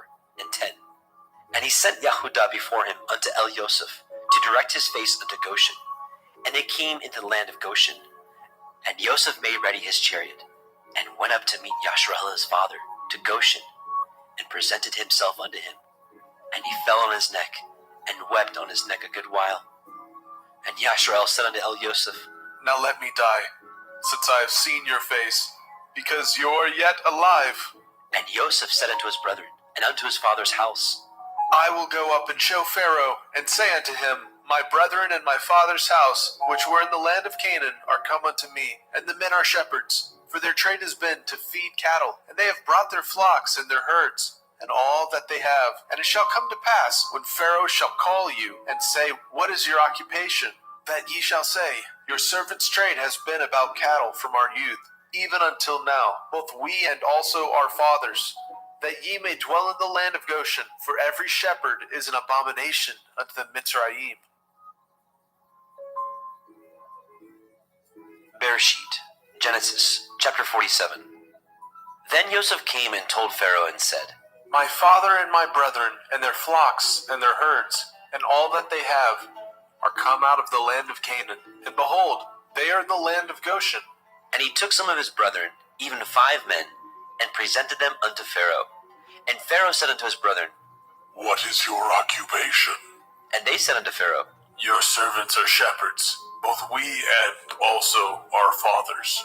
They said moreover unto Pharaoh, For to sojourn in the land are we come, for your servants have no pasture for their flocks, for the famine is sore in the land of Canaan. Now therefore we pray you, let your servants dwell in the land of Goshen. And Pharaoh spoke unto El Yosef, saying, Your father and your brethren are come unto you. The land of Mitzrayim is before you. In the best of the land make your father and your brethren to dwell. In the land of Goshen let them dwell. And if you know any men of activity among them, then make them rulers over my cattle. And Yosef brought in Yaakov his father, and set him before Pharaoh. And Yaakov blessed Pharaoh. And Pharaoh said unto El Yaakov, How old are you? And Yaakov said unto Pharaoh, The days of the years of my pilgrimage are 130 years. Few and evil have the days of the years of my life been, and have not attained unto the days of the years of the life of my fathers, and the days of their pilgrimage. And Yaakov blessed Pharaoh, and went out from before Pharaoh. And Yosef placed his father and his brethren, and gave them a possession in the land of Mitzrayim, in the best of the land, in the land of Ramesses, as Pharaoh had commanded. And Yosef nourished his father and his brethren, and all his father's household, with bread according to their families. And there was no bread in all the land, for the famine was very sore, so that the land of Mitzrayim and all the land of Canaan fainted by reason of the famine. And Yosef gathered up all the money that was found in the land of Mitzrayim and in the land of Canaan, for the grain which they bought. And Yosef brought the money into Pharaoh's house. And when the money failed in the land of Mitzrayim and in the land of Canaan, all the Mitzrayim came unto El Yosef and said, Give us bread, for why should we die in your presence? For the money fails. And Yosef said, Give your cattle, and I will give you for your cattle, if money fail. And they brought their cattle unto El Yosef. And Yosef gave them bread in exchange for horses, and for the flocks, and for the cattle of the herds, and for the asses. And he fed them with bread for all their cattle for that year. When that year was ended, they came unto him the 2nd year, and said unto him, We will not hide it from my lord, how that our money is spent. My lord also has our herds of cattle. There is not aught left in the sight of my lord, but our bodies and our lands. Wherefore shall we die before your eyes, both we and our land? Buy us and our land for bread, and we and our land will be servants unto Pharaoh. And give us seed, that we may live and not die, and the land be not desolate. And Yosef bought all the land of Mitzrayim for Pharaoh. For the Mitzrayim sold every man his field, because the famine prevailed over them. So the land became Pharaoh's. And as for the people, he removed them to cities from the one end of the borders of Mitzrayim even to the other end thereof. Only the land of the priests bought he not, for the priests had a portion assigned them of Pharaoh, and did eat their portion which Pharaoh gave them, wherefore they sold not their lands. Then Joseph said unto the people, Behold, I have bought you this day in your land for Pharaoh. Lo, here is seed for you, and ye shall sow the land. And it shall come to pass in the increase that ye shall give the 5th part unto Pharaoh, and 4 parts shall be your own, for seed of the field, and for your food, and for them of your household, and for food of your little ones. And they said, You've saved our lives. Let us find grace in the sight of my Lord, and we will be Pharaoh's servants. And Joseph made it a law over the land of Mitzrayim unto this day, that Pharaoh should have the 5th part, except the land of the priests only, which became not Pharaoh's.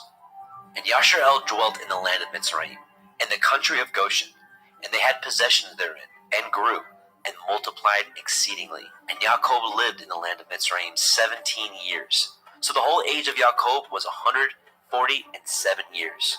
And the time drew nigh that Yashar'el must die. And he called his son Joseph, and said unto him, If now I have found grace in your sight, put, I pray you, your hand under my thigh, and deal kindly and truly with me. Bury me not, I pray you, in Mitzrayim, but I will lie with my fathers, and you shall carry me out of Mitzrayim, and bury me in their burying place. And he said, I will do as you have said. And he said, Swear unto me. And he swore unto him. And Yashar'el bowed himself upon the bed's head. Bereshit, Genesis, chapter 48. And it came to pass, after these things, that one told Joseph, Behold, your father is sick.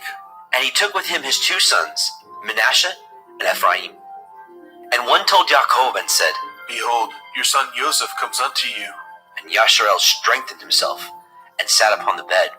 And Jacob said unto Joseph, El Shaddai appeared unto me at Luz, in the land of Canaan, and blessed me, and said unto me, Behold, I will make you fruitful and multiply you, and will make you a multitude of people, and will give you this land to your seed after you for an everlasting possession.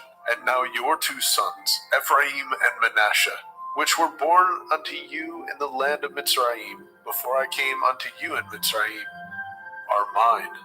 As Reuben and Shimon, they shall be mine, and your issue, which you beget after them, shall be yours, and shall be called after the name of their brethren in their inheritance. And as for me, when I came from Padan Aram, Rachel died by me in the land of Canaan in the way, when yet there was but a little way to come unto Ephratah, and I buried her there in the way of Ephratah. The same is Bethlehem.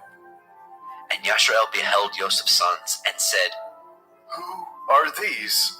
And Joseph said unto his father, They are my sons, whom Elohim has given me in this place. And he said, Bring them, I pray you, unto me, and I will bless them. Now the eyes of Yashar'el were dim for age, so that he could not see. And he brought them near unto him, and he kissed them, and embraced them. And Yashar'el said unto Joseph, I had thought not to see your face, and lo, Elohim has showed me also your seed. And Joseph brought them out from between his knees, and he bowed himself with his face to the earth. And Joseph took them both, Ephraim in his right hand toward Yashar'el's left hand, and Manasseh in his left hand toward Yashar'el's right hand, and brought them near unto him. And Yashar'el stretched out his right hand, and laid it upon Ephraim's head, who was the younger, and his left hand upon Manasseh's head, guiding his hands wittingly, for Manasseh was the firstborn. And he blessed Joseph, and said, Elohim, before whom my fathers Abraham and Yitzhak did walk, the Elohim which fed me all my life long unto this day, the angel which redeemed me from all evil, bless the lads, and let my name be named on them, and the name of my fathers Abraham and Yitzhak, and let them grow into a multitude in the midst of the earth. And when Joseph saw that his father laid his right hand upon the head of Ephraim, it displeased him. And he held up his father's hand to remove it from Ephraim's head unto Manasseh's head. And Joseph said unto his father, Not so, my father. This is the firstborn. Put your right hand upon his head. And his father refused, and said, I know it, my son, I know it. He also shall become a people, and he also shall be great. But truly his younger brother shall be greater than he, and his seed shall become a multitude of nations. And he blessed them that day, saying, In you shall Yasharel bless, saying, Elohim make you as Ephraim and as Manasseh. And he set Ephraim before Manasseh. And Yasharel said unto Elioseph, Behold, I die, but Elohim shall be with you, and bring you again unto the land of your fathers. Moreover, I have given to you one portion above your brethren, which I took out of the hand of the Amorite, with my sword and with my bow. Bereshit, Genesis chapter 49. And Jacob called unto his sons, and said, Gather yourselves together, that I may tell you that which shall befall you in the last days. Gather yourselves together, and hear, ye sons of Yaakov, and hearken unto Yasharel, your father. Reuben, you are my firstborn, my might, and the beginning of my strength, the excellency of dignity, and the excellency of power. Unstable as water, you shall not excel, because you went up to your father's bed, then defiled it. You went up to my couch. Shimon and Levi are brethren. Instruments of cruelty are in their habitations. O my soul, come not into their secret. Unto their assembly my honor be not united. For in their anger they slew a man, and in their self-will they dug down a wall. Cursed be their anger, for it was fierce, and their wrath, for it was cruel. I will divide them in Yaakov, and scatter them in Yasharel. Yehuda, you are he whom your brethren shall praise. Your hand shall be in the neck of your enemies. Your father's children shall bow down before you. Yehuda is a lion's whelp from the prey. My son, you are gone up. He stooped down. He couched as a lion, and as an old lion, who shall rouse him up? The scepter shall not depart from Yehuda, nor a Torah giver from between his feet, until Shiloh come. And unto him shall the gathering of the people be, binding his foal into the vine, and his ass's colt unto the choice vine. He washed his garments in wine, and his clothes in the blood of grapes. His eyes shall be red with wine, and his teeth white with milk. Zebulun shall dwell at the haven of the sea. He shall be for a haven of ships, and his border shall be unto Sidon. Issachar is a strong ass, couching down between two burdens. And he saw that the rest was good, and the land that it was pleasant, and bowed his shoulder to bear, and became a servant unto tribute. Dan shall judge his people, as one of the tribes of Yasharel. Dan shall be a serpent by the way, an adder in the path, that bites the horse heels, so that his rider shall fall backward. I have waited for your Yeshua, O Yahuwah. Gad, a troop shall overcome him, but he shall overcome at the last. Out of Asher his bread shall be fat, and he shall yield royal dainties. Naphtali is a hind let loose. He gives goodly words.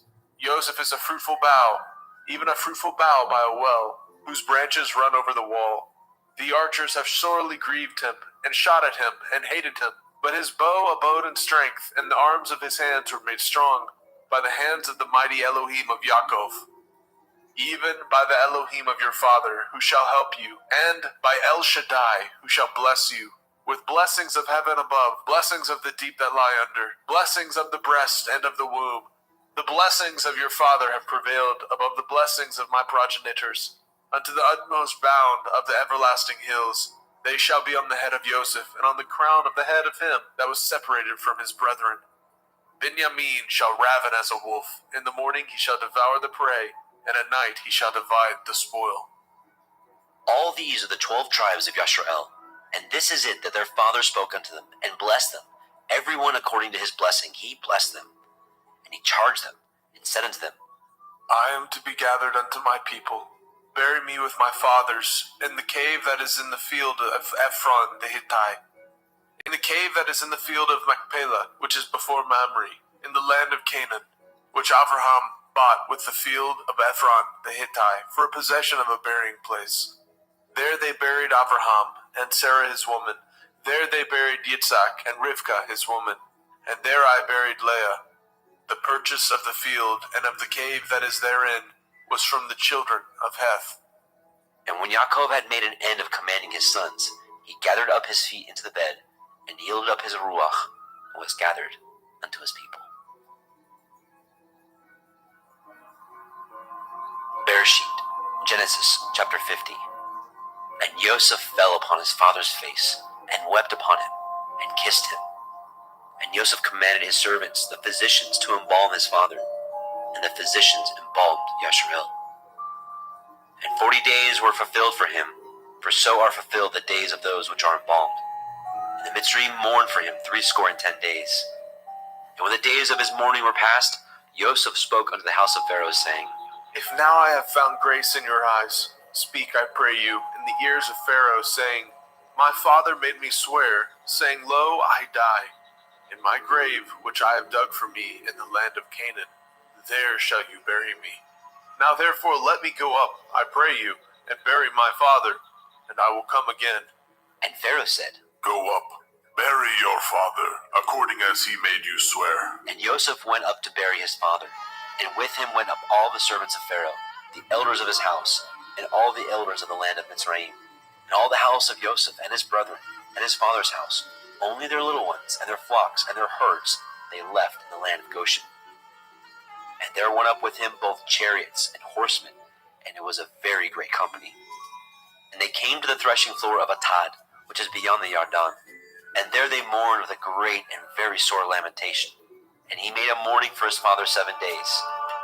And when the inhabitants of the land, the Canaanim, saw the mourning in the floor of Atad, they said, This is a grievous mourning to the Mitzrayim. Wherefore, the name of it was called Abel Mitzrayim, which is beyond the Yarden. And his sons did unto him according as he commanded them. For his sons carried him into the land of Canaan, and buried him in the cave of the field of Machpelah, which Abraham bought with the field for a possession of a burying place of Ephron the Hittite, before Mamre. And Joseph returned into Mitzrayim, he and his brethren, and all that went up with him to bury his father, after he had buried his father. And when Joseph's brethren saw that their father was dead, they said, Joseph will perchance hate us, and will certainly requite us with all the evil which we did unto him.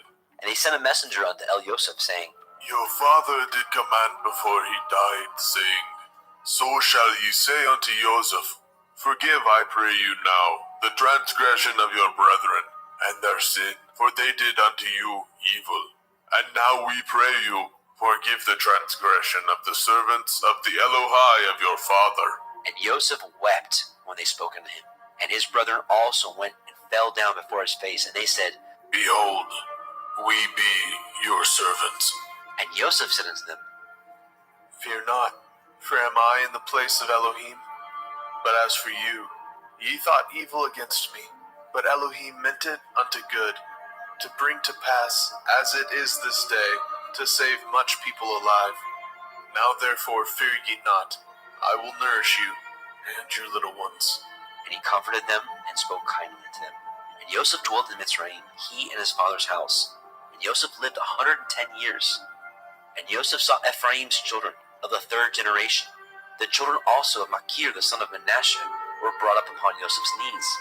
And Joseph said unto his brethren, I die, and Elohim will surely visit you, and bring you out of this land unto the land which he swore to Abraham, to Yitzhak, and to Yaakov. And Joseph took an oath of the children of Yashar'el, saying, Elohim will surely visit you, and ye shall carry up my bones from hence. So Joseph died, being 110 years old, and they embalmed him, and he was put in a coffin in Mitzrayim.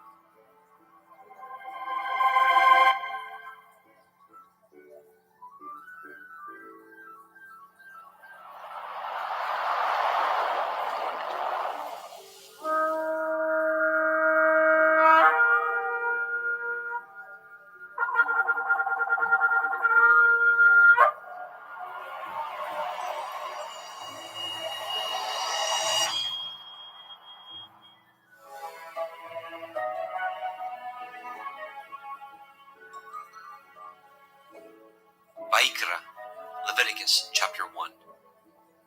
And Yahweh called unto Moshe, and spoke unto him out of the tabernacle of the assembly, saying, Speak unto the children of Yashar'el, and say unto them, If any man of you bring an offering unto Yahweh, ye shall bring your offering of the cattle, even of the herd and of the flock. If his offering be a burnt sacrifice of the herd, let him offer a male without blemish. He shall offer it of his own voluntary will, at the door of the tabernacle of the assembly before Yahweh. And he shall put his hand upon the head of the burnt offering, and it shall be accepted for him to make an atonement for him. And he shall kill the bullock before Yahweh, and the priests, Aharon's sons, shall bring the blood, and sprinkle the blood round about upon the altar that is by the door of the tabernacle of of the assembly. And he shall flay the burnt offering, and cut it into his pieces. And the sons of Aharon the priest shall put fire upon the altar, and lay the wood in order upon the fire.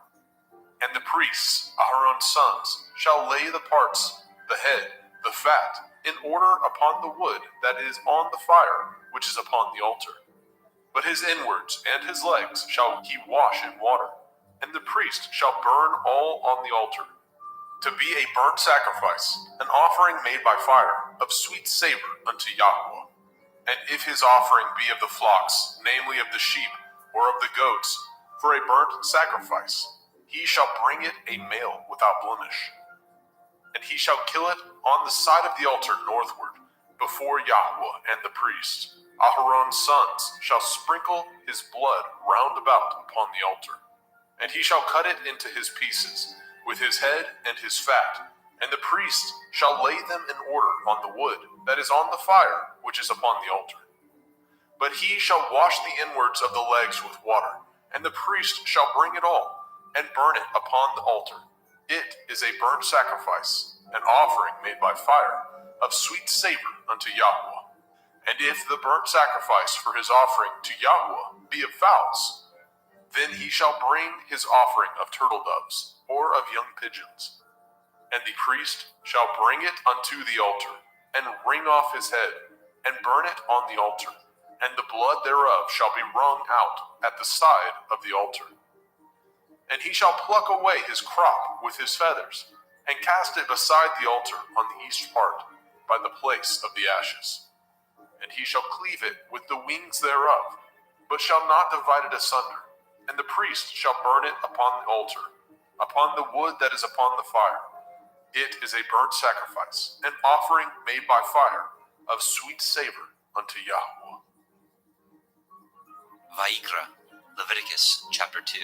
And when any will offer a meat offering unto Yahweh, his offering shall be of fine flour, and he shall pour oil upon it, and put frankincense thereon. And he shall bring it to Aharon's sons, the priests, and he shall take thereout his handful of the flour thereof, and of the oil thereof, with all the frankincense thereof. And the priest shall burn the memorial of it upon the altar, to be an offering made by fire, of a sweet savor unto Yahweh. And the remnant of the meat offering shall be Aharon's and his sons. It is a thing most holy of the offerings of Yahweh, made by fire. And if you bring an oblation of meat offering, baken in the oven, it shall be matzah cakes of fine flour, mingled with oil, or matzah wafers anointed with oil. And if your oblation be a meat offering, baken in a pan, it shall be of fine flour, unleavened, mingled with oil.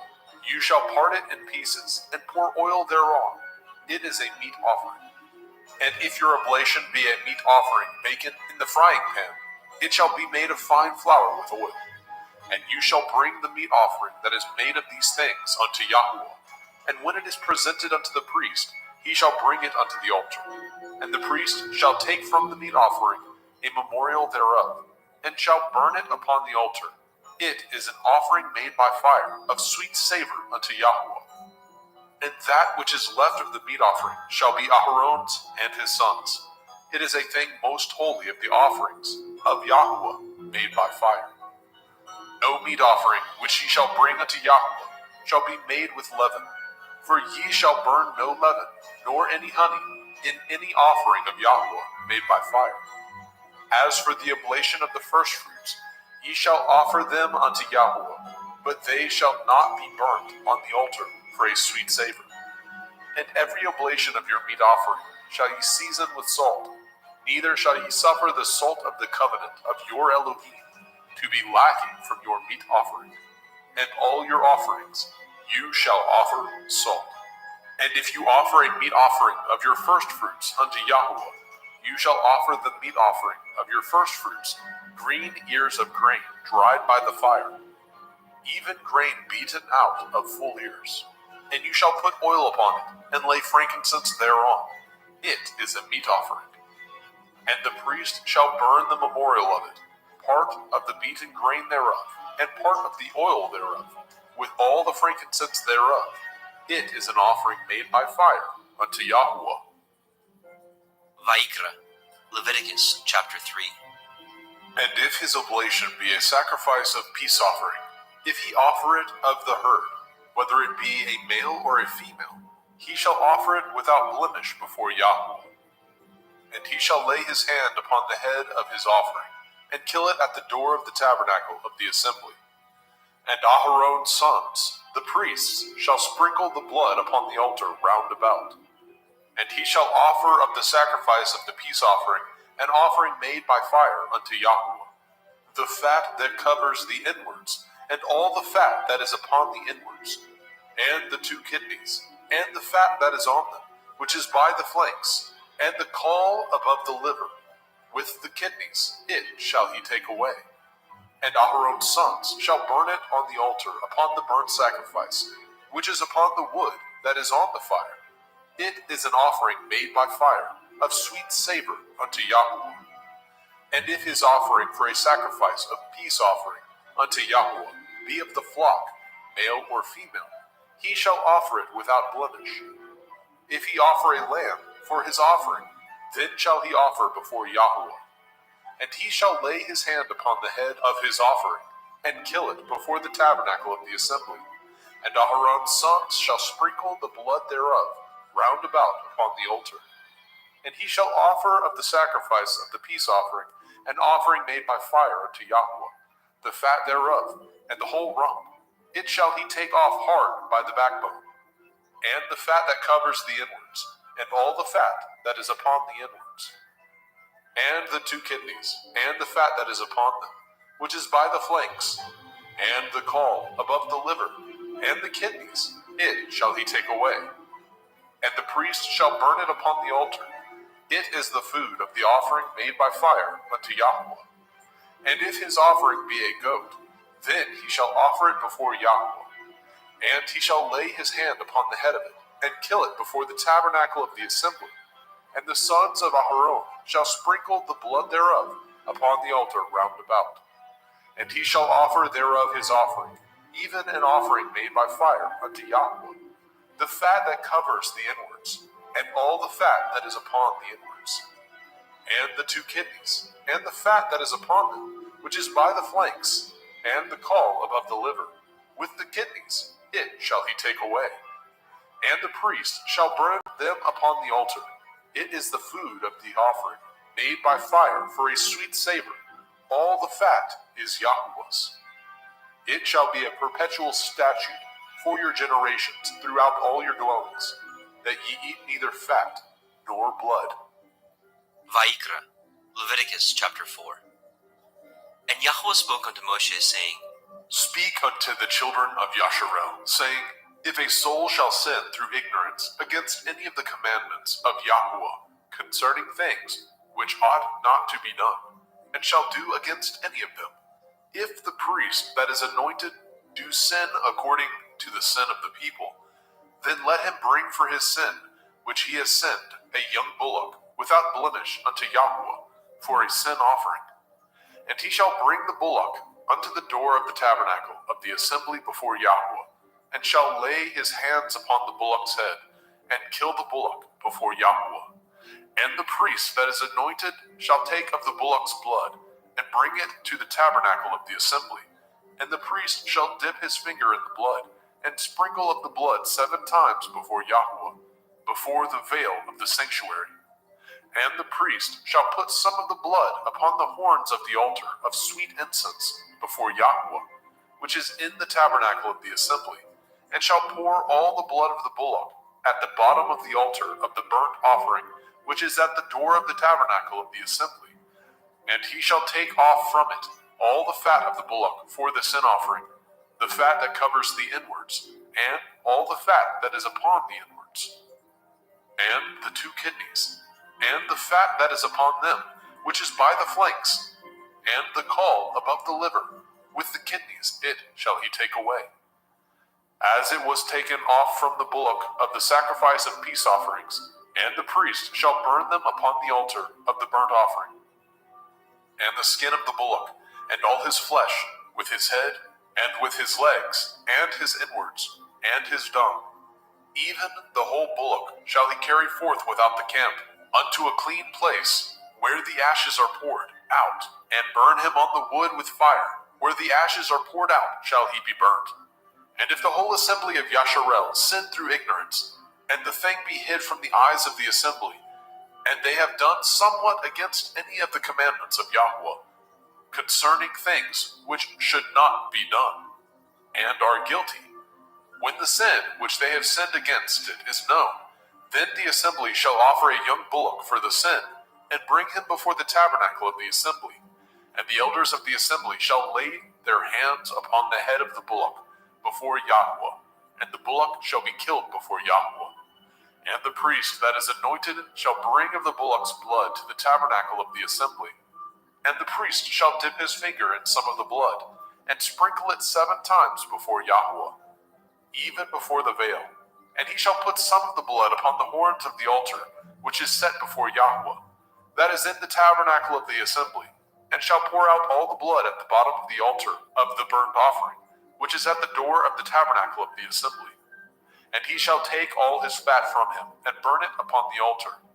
And he shall do with the bullock as he did with the bullock for a sin offering, so shall he do with this. And the priest shall make an atonement for them, and it shall be forgiven them. And he shall carry forth the bullock without the camp, and burn him as he burned the first bullock. It is a sin offering for the assembly. When a ruler has sinned, and done somewhat through ignorance against any of the commandments of Yahweh, Elohiah, concerning things which should not be done, and is guilty, or if his sin, wherein he has sinned, come to his knowledge, he shall bring his offering, a kid of the goats, a male without blemish, and he shall lay his hand upon the head of the goats, and kill it in the place where they killed the burnt offering before Yahweh. It is a sin offering.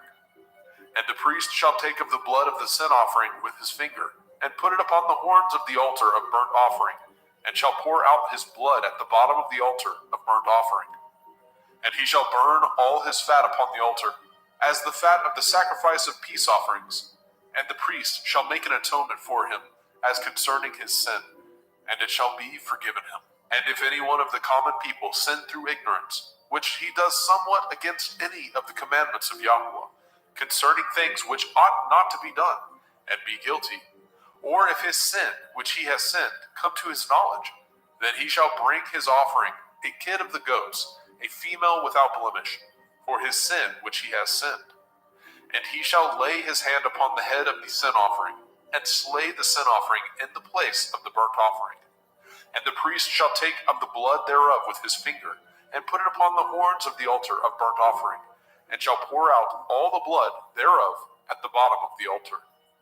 And he shall take away all the fat thereof, as the fat is taken away from off the sacrifice of peace offerings. And the priest shall burn it upon the altar for a sweet savor unto Yahweh. And the priest shall make an atonement for him, and it shall be forgiven him.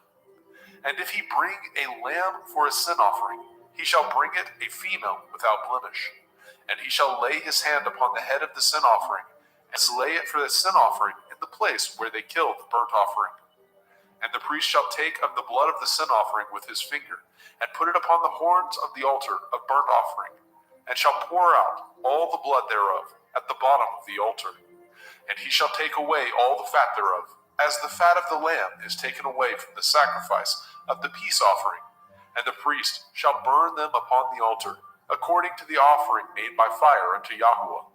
And the priest shall make an atonement for his sin that he has committed, and it shall be forgiven him. Vayikra, Leviticus chapter 5. And if a soul sin, and hear the voice of swearing, and is a witness, whether he has seen or known of it, if he do not utter it, then he shall bear his iniquity.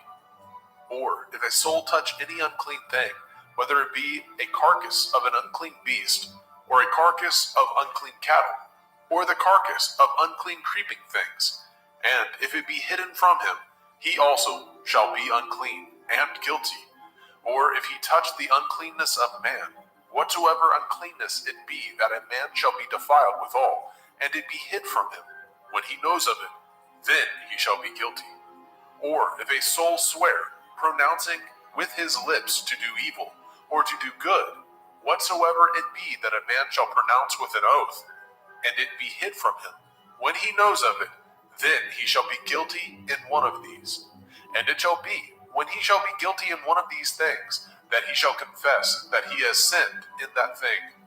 And he shall bring his trespass offering unto Yahweh for his sin which he has sinned, a female from the flock, a lamb or a kid of the goats, for a sin offering, and the priest shall make an atonement for him concerning his sin. And if he is not able to bring a lamb, then he shall bring for his trespass which he has committed 2 turtle doves, or 2 young pigeons unto Yahweh, one for a sin offering, and the other for a burnt offering. And he shall bring them unto the priest, who shall offer that which is for the sin offering first, and wring off his head from his neck, but shall not divide it asunder. And he shall sprinkle of the blood of the sin offering upon the side of the altar, and the rest of the blood shall be wrung out at the bottom of the altar. It is a sin offering. And he shall offer the second for a burnt offering, according to the manner, and the priest shall make an atonement for him, for his sin which he has sinned, and it shall be forgiven him. But if he be not able to bring 2 turtle doves, or 2 young pigeons, then he that sinned shall bring for his offering the 10th part of an ephah of fine flour for a sin offering. He shall put no oil upon it, neither shall he put any frankincense thereon, for it is a sin offering. Then shall he bring it to the priest, and the priest shall take his handful of it, even a memorial thereof, and burn it on the altar, according to the offerings made by fire unto Yahweh. It is a sin offering. And the priest shall make an atonement for him, as touching his sin, that he has sinned in one of these, and it shall be forgiven him, and the remnant shall be the priest's, as a meat offering. And Yahweh spoke unto Moshe, saying, If a soul commit a trespass, and sin through ignorance, in the holy things of Yahweh, then he shall bring for his trespass unto Yahweh a ram without blemish, out of the flocks, with your estimation by shekels of silver, after the shekel of the sanctuary, for a trespass offering. And he shall make the amends for the harm that he has done in the holy thing, and shall add the 5th part thereto, and give it unto the priest, and the priest shall make an atonement for him with the ram of the trespass offering, and it shall be forgiven him. And if a soul sin, and commit any of these things which are forbidden to be done by the commandment of Yahweh, though he knew it not, yet is he guilty, and shall bear his iniquity. And he shall bring a ram without blemish out of the flock, with your estimation, for a trespass offering, unto the priest, and the priest shall make an atonement for him concerning his ignorance, wherein he erred, and knew it not, and it shall be forgiven him. It is a trespass offering. He has certainly trespassed against Yahweh. Vayikra, Leviticus chapter 6. And Yahweh spoke unto Moshe, saying, If a soul sin, and commit a transgression against Yahweh, and lie unto his neighbor, in that which was delivered him to keep, or in fellowship, or in a thing taken away by violence, or has deceived his neighbor, or have found that which was lost, and lies concerning it, and swears falsely, in any of these that a man does, sinning therein, then it shall be, because he has sinned and is guilty, that he shall restore that which he took violently away, or the thing which he has deceitfully gotten, or that which was delivered him to keep, or the lost thing which he found, or all that which he has sworn falsely, he shall even restore it in the principal, and shall add the 5th part more thereto, and give it unto him to whom it appertains, in the day of his trespass offering. And he shall bring his trespass offering unto Yahweh, a ram without blemish out of the flock, with your estimation for a trespass offering unto the priest. And the priest shall make an atonement for him before Yahweh, and it shall be forgiven him for anything of all that he has done in trespass therein. And Yahweh spoke unto Moshe, saying, Command Aaron and his sons, saying, This is the Torah of the burnt offering. It is the burnt offering because of the burning upon the altar all night unto the morning, and the fire of the altar shall be burning in it. And the priest shall put on his linen garment, and his linen breeches shall he put upon his flesh, and take up the ashes which the fire has consumed with the burnt offering on the altar, and he shall put them beside the altar. And he shall put off his garments, and put on other garments, and carry forth the ashes without the camp unto a clean place. And the fire upon the altar shall be burning in it. It shall not be put out. And the priest shall burn wood on it every morning, and lay the burnt offering in order upon it, and he shall burn thereon the fat of the peace offerings. The fire shall ever be burning upon the altar. It shall never go out. And this is the Torah of the meat offering. The sons of Aharon shall offer it before Yahweh, before the altar. And he shall take of it his handful of the flour of the meat offering, and of the oil thereof, and all the frankincense which is upon the meat offering, and shall burn it upon the altar for a sweet savor, even the memorial of it unto Yahweh. And the remainder thereof shall Aharon and his sons eat, with matzah, unleavened bread, shall it be eaten in the holy place, in the court of the tabernacle of the assembly, they shall eat it. It shall not be baken with leaven. I have given it unto them for their portion of my offering made by fire. It is most holy, as is the sin offering, and as the trespass offering. All the males among the children of Aharon shall eat of it. It shall be a statute forever in your generations, concerning the offerings of Yahweh made by fire. Everyone that touches them shall be holy. And Yahweh spoke unto Moshe, saying, This is the offering of Aharon and his sons, which they shall offer unto Yahweh in the day when he is anointed. The 10th part of an ephah of fine flour for a meat offering perpetual, half of it in the morning, and half thereof at night. In a pan it shall be made with oil, and when it is baken, you shall bring it in, and the baken pieces of the meat offering shall you offer for a sweet savor unto Yahweh. And the priest of his sons, that is anointed in his stead, shall offer it. It is a statute forever unto Yahweh. It shall be wholly burnt. For every meat offering for the priest shall be wholly burnt. It shall not be eaten. And Yahweh spoke unto Moshe, saying, Speak unto Aharon and to his sons, saying, This is the Torah of the sin offering. In the place where the burnt offering is killed, shall the sin offering be killed before Yahweh. It is most holy. The priest that offers it for sin shall eat it. In the holy place shall it be eaten, in the court of the tabernacle of the assembly. Whatsoever shall touch the flesh thereof shall be holy. And when there is sprinkled of the blood thereof upon any garment, you shall wash that whereon it was sprinkled in the holy place. But the earthen vessel wherein it was sodden shall be broken. And if it be sodden in a brazen pot, it shall be both scoured and rinsed in water. All the males among the priests shall eat thereof. It is most holy. And no sin offering, whereof any of the blood is brought into the tabernacle of the assembly, to reconcile withal, in the holy place, shall be eaten. It shall be burnt in the fire. Vayikra, Leviticus chapter 7. Likewise, this is the Torah of the trespass offering. It is most holy. In the place where they kill the burnt offering, shall they kill the trespass offering, and the blood thereof shall he sprinkle round about upon the altar. And he shall offer it of all the fat thereof, the rump, the fat that covers the inwards, and the 2 kidneys, and the fat that is on them, which is by the flanks, and the caul that is above the liver, with the kidneys it shall he take away. And the priest shall burn them upon the altar for an offering made by fire unto Yahweh. It is a trespass offering. Every male among the priests shall eat thereof. It shall be eaten in the holy place. It is most holy. As the sin offering is, so is the trespass offering. There is one Torah for them. The priest that makes atonement therewith shall have it. And the priest that offers any man's burnt offering, even the priest shall have to himself the skin of the burnt offering which he has offered. And all the meat offering that is baken in the oven, and all that is dressed in the frying pan, and in the pan, shall be the priest's that offer it.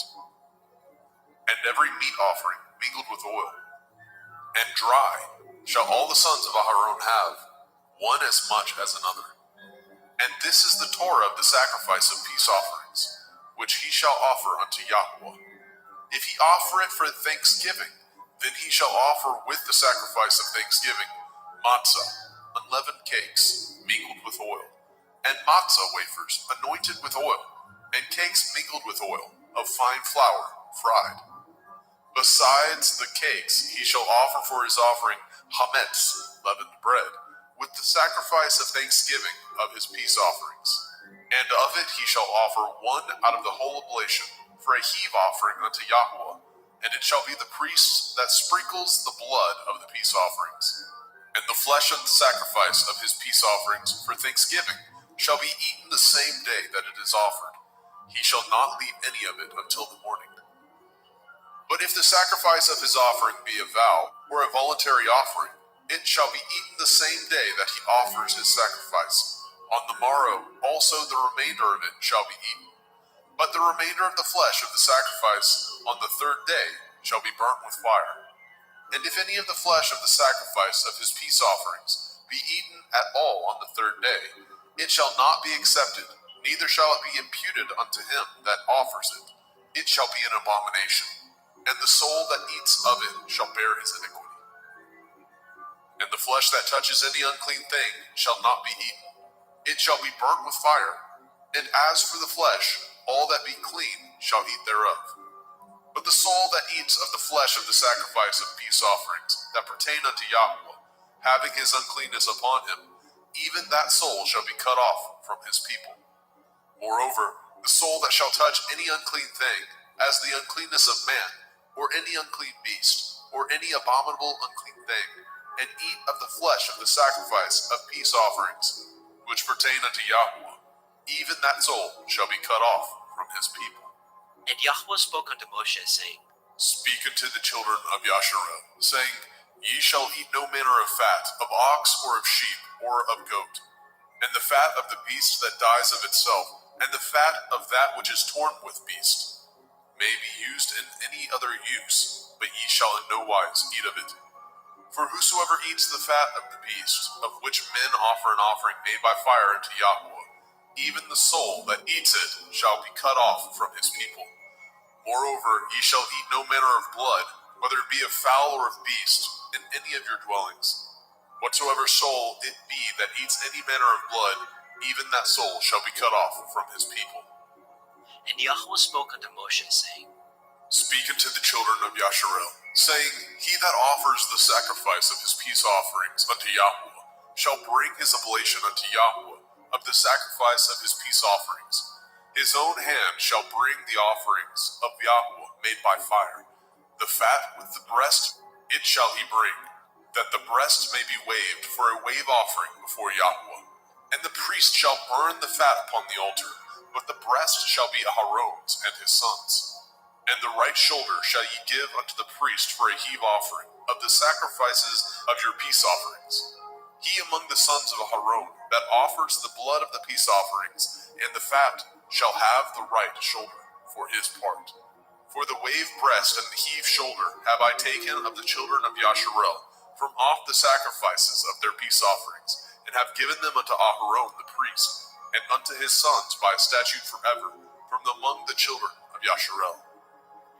This is the portion of the anointing of Aharon, and of the anointing of his sons, out of the offerings of Yahweh made by fire, in the day when he presented them to minister unto Yahweh in the priest's office, which Yahweh commanded to be given them of the children of Yasharel, in the day that he anointed them, by a statute forever throughout their generations. This is the Torah of the burnt offering, of the meat offering, and of the sin offering, and of the trespass offering, and of the consecrations, and of the sacrifice of the peace offerings, which Yahweh commanded Moshe in Mount Sinai, in the day that he commanded the children of Yasharel to offer their oblations unto Yahweh in the wilderness of Sinai. Vayikra, Leviticus chapter 8. And Yahweh spoke unto Moshe, saying, Take Aharon and his sons with him, and the garments, and the anointing oil, and a bullock for the sin offering, and 2 rams, and a basket of matzah, unleavened bread, and gather all the assembly together unto the door of the tabernacle of the assembly. And Moshe did as Yahweh commanded him, and the assembly was gathered together unto the door of the tabernacle of the assembly. And Moshe said unto the assembly, This is the thing which Yahweh commanded to be done. And Moshe brought Aharon and his sons, and washed them in water. And he put upon him the coat, and girded him with the belt, and clothed him with the robe, and put the ephod upon him. And he girded him with the belt of the ephod, and bound it unto him therewith. And he put the breastplate upon him. Also he put in the breastplate the Urim and the Tumim. And he put the turban upon his head. Also upon the turban, even upon his forefront, did he put the golden plate, the holy crown, as Yahweh commanded Moshe.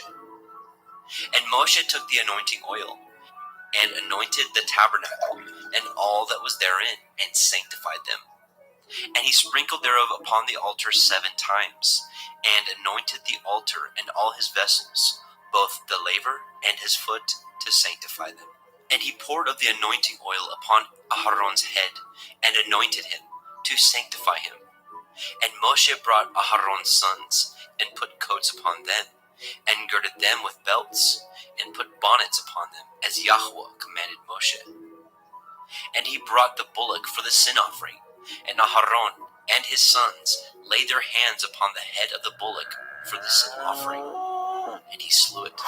And Moshe took the blood, and put it upon the horns of the altar round about with his finger, and purified the altar, and poured the blood at the bottom of the altar, and sanctified it, to make reconciliation upon it.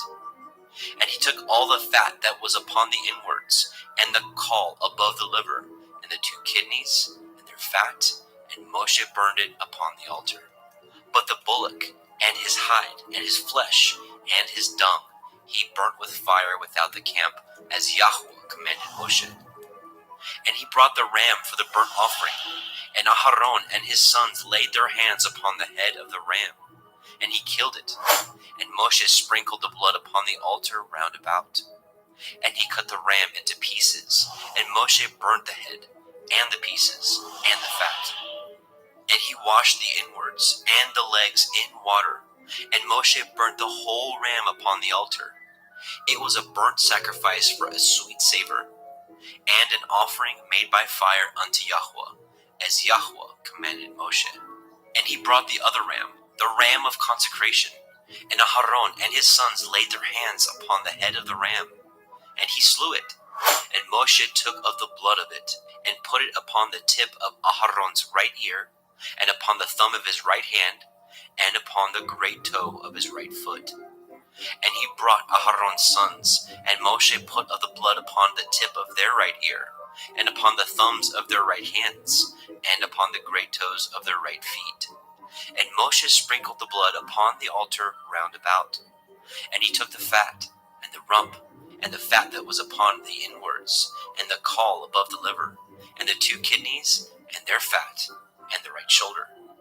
And out of the basket of matzah that was before Yahweh, he took 1 matzah cake, and a cake of oiled bread, and 1 wafer, and put them on the fat, and upon the right shoulder. And he put all upon Aharon's hands, and upon his sons' hands, and waved them for a wave offering before Yahweh. And Moshe took them from off their hands, and burnt them on the altar upon the burnt offering.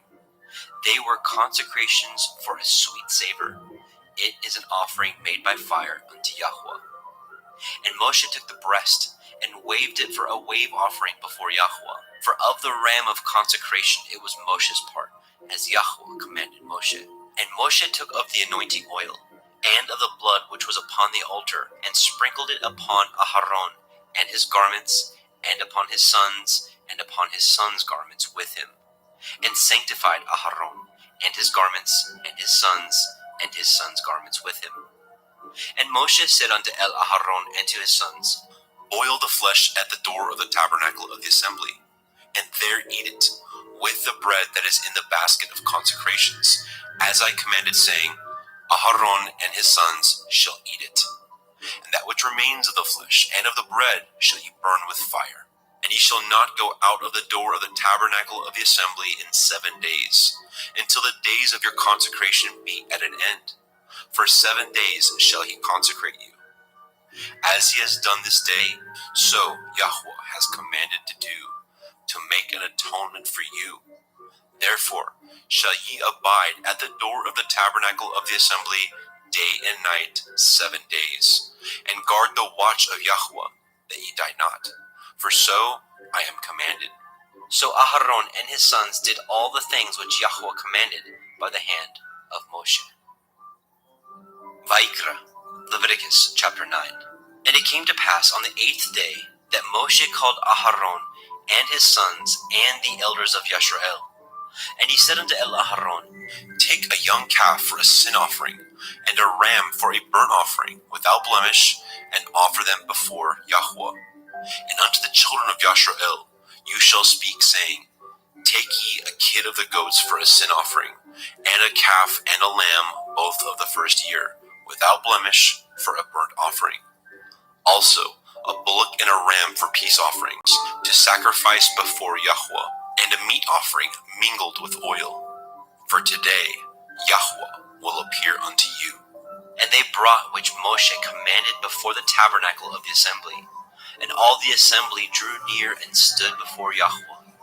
And Moshe said, This is the thing which Yahweh commanded that you should do, and the glory of Yahweh shall appear unto you.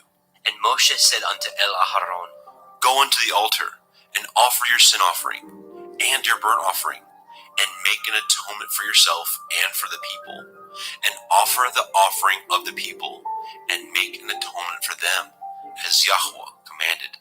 Aharon therefore went unto the altar, and slew the calf of the sin offering, which was for himself. And the sons of Aharon brought the blood unto him, and he dipped his finger in the blood, and put it upon the horns of the altar, and poured out the blood at the bottom of the altar. But the fat, and the kidneys, and the caul above the liver of the sin offering he burnt upon the altar, as Yahweh commanded Moshe. And the flesh and the hide he burnt with fire without the camp.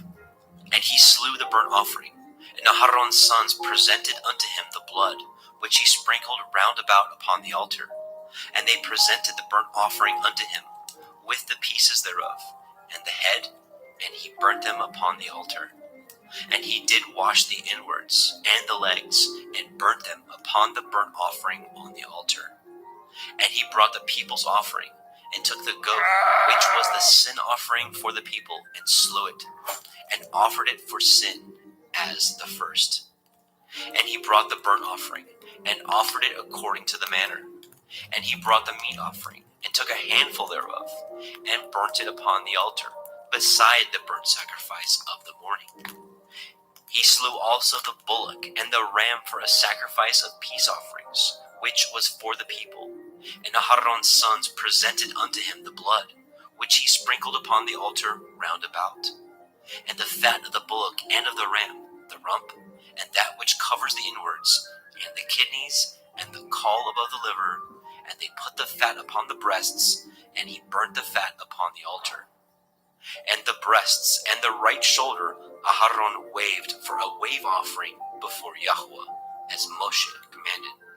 And Aharon lifted up his hand toward the people, and blessed them, and came down from offering of the sin offering, and the burnt offering, and peace offerings.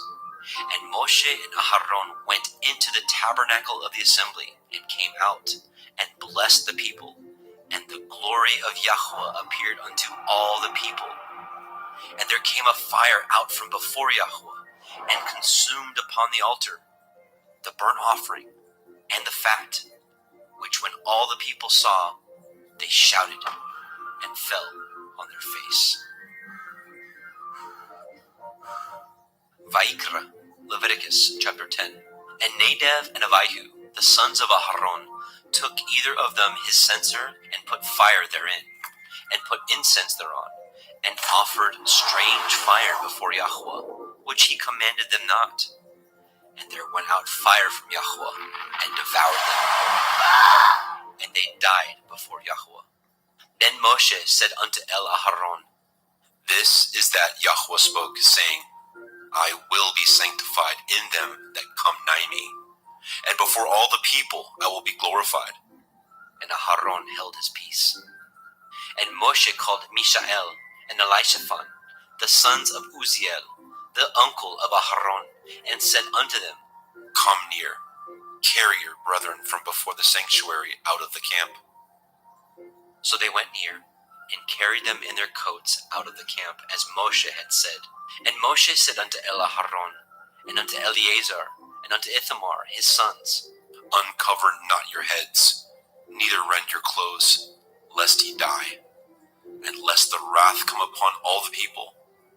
But let your brethren, the whole house of Yashrael, bewail the burning which Yahweh has kindled. And ye shall not go out from the door of the tabernacle of the assembly, lest ye die. For the anointing oil of Yahweh is upon you. And they did according to the word of Moshe. And Yahweh spoke unto Aaron, saying, Do not drink wine, nor strong drink, you nor your sons with you, when ye go into the tabernacle of the assembly, lest ye die. It shall be a statute forever throughout your generations, and that ye may put difference between holy and unholy, and between unclean and clean, and that ye may teach the children of Yasharel all the statutes which Yahweh has spoken unto them by the hand of Moshe.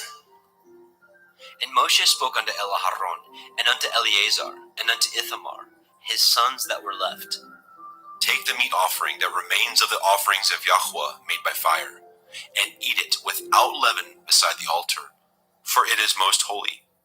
And ye shall eat it in the holy place, because it is your due, and your sons' due, of the sacrifices of Yahweh made by fire. For so I am commanded. And the wave breast and the heave shoulder shall ye eat in a clean place, you and your sons and your daughters with you, for they be your due, and your sons' due, which are given out of the sacrifices of peace offerings of the children of Yashrael. The heave shoulder and the wave breast shall they bring with the offerings made by fire of the fat, to wave it for a wave offering before Yahweh. And it shall be yours and your sons with you by a statute forever, as Yahweh has commanded. And Moshe diligently sought the goat of the sin offering, and behold, it was burnt. And he was angry with Eleazar and Ithamar, the sons of Aharon, which were left alive, saying, Wherefore have ye not eaten the sin offering in the holy place, seeing it is most holy? And Elohim has given it to you to bear the iniquity of the assembly, to make an atonement for them before Yahweh. Behold, the blood of it was not brought in within the holy place. Ye should indeed have eaten it in the holy place, as I commanded. And Aharon said unto Moshe, Behold, this day have they offered their sin offering and their burnt offering before Yahweh, and such things have befallen me. And if I had eaten the sin offering today, should it have been accepted in the sight of Yahweh? And when Moshe heard that, he was content. Vaikra, Leviticus chapter 11. And Yahweh spoke unto El Moshe and to El Aharon, saying unto them, Speak unto the children of Yasharel, saying, These are the beasts which ye shall eat among all the beasts that are on the earth. Whatsoever parts the hoof, and is cloven-footed, and chews the cud, among the beasts, that shall ye eat. Nevertheless, these shall ye not eat of them that chew the cud, or of them that divide the hoof. As the camel, because he chews the cud, but divides not the hoof, he is unclean unto you. And the coney, because he chews the cud, but divides not the hoof, he is unclean unto you. And the hare, because he chews the cud, but divides not the hoof, he is unclean unto you.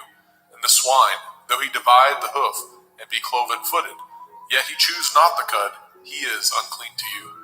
Of their flesh shall ye not eat, and their carcass shall ye not touch, they are unclean to you. These shall ye eat of all that are in the waters. Whatsoever has fins and scales in the waters, in the seas, and in the rivers, them shall you eat.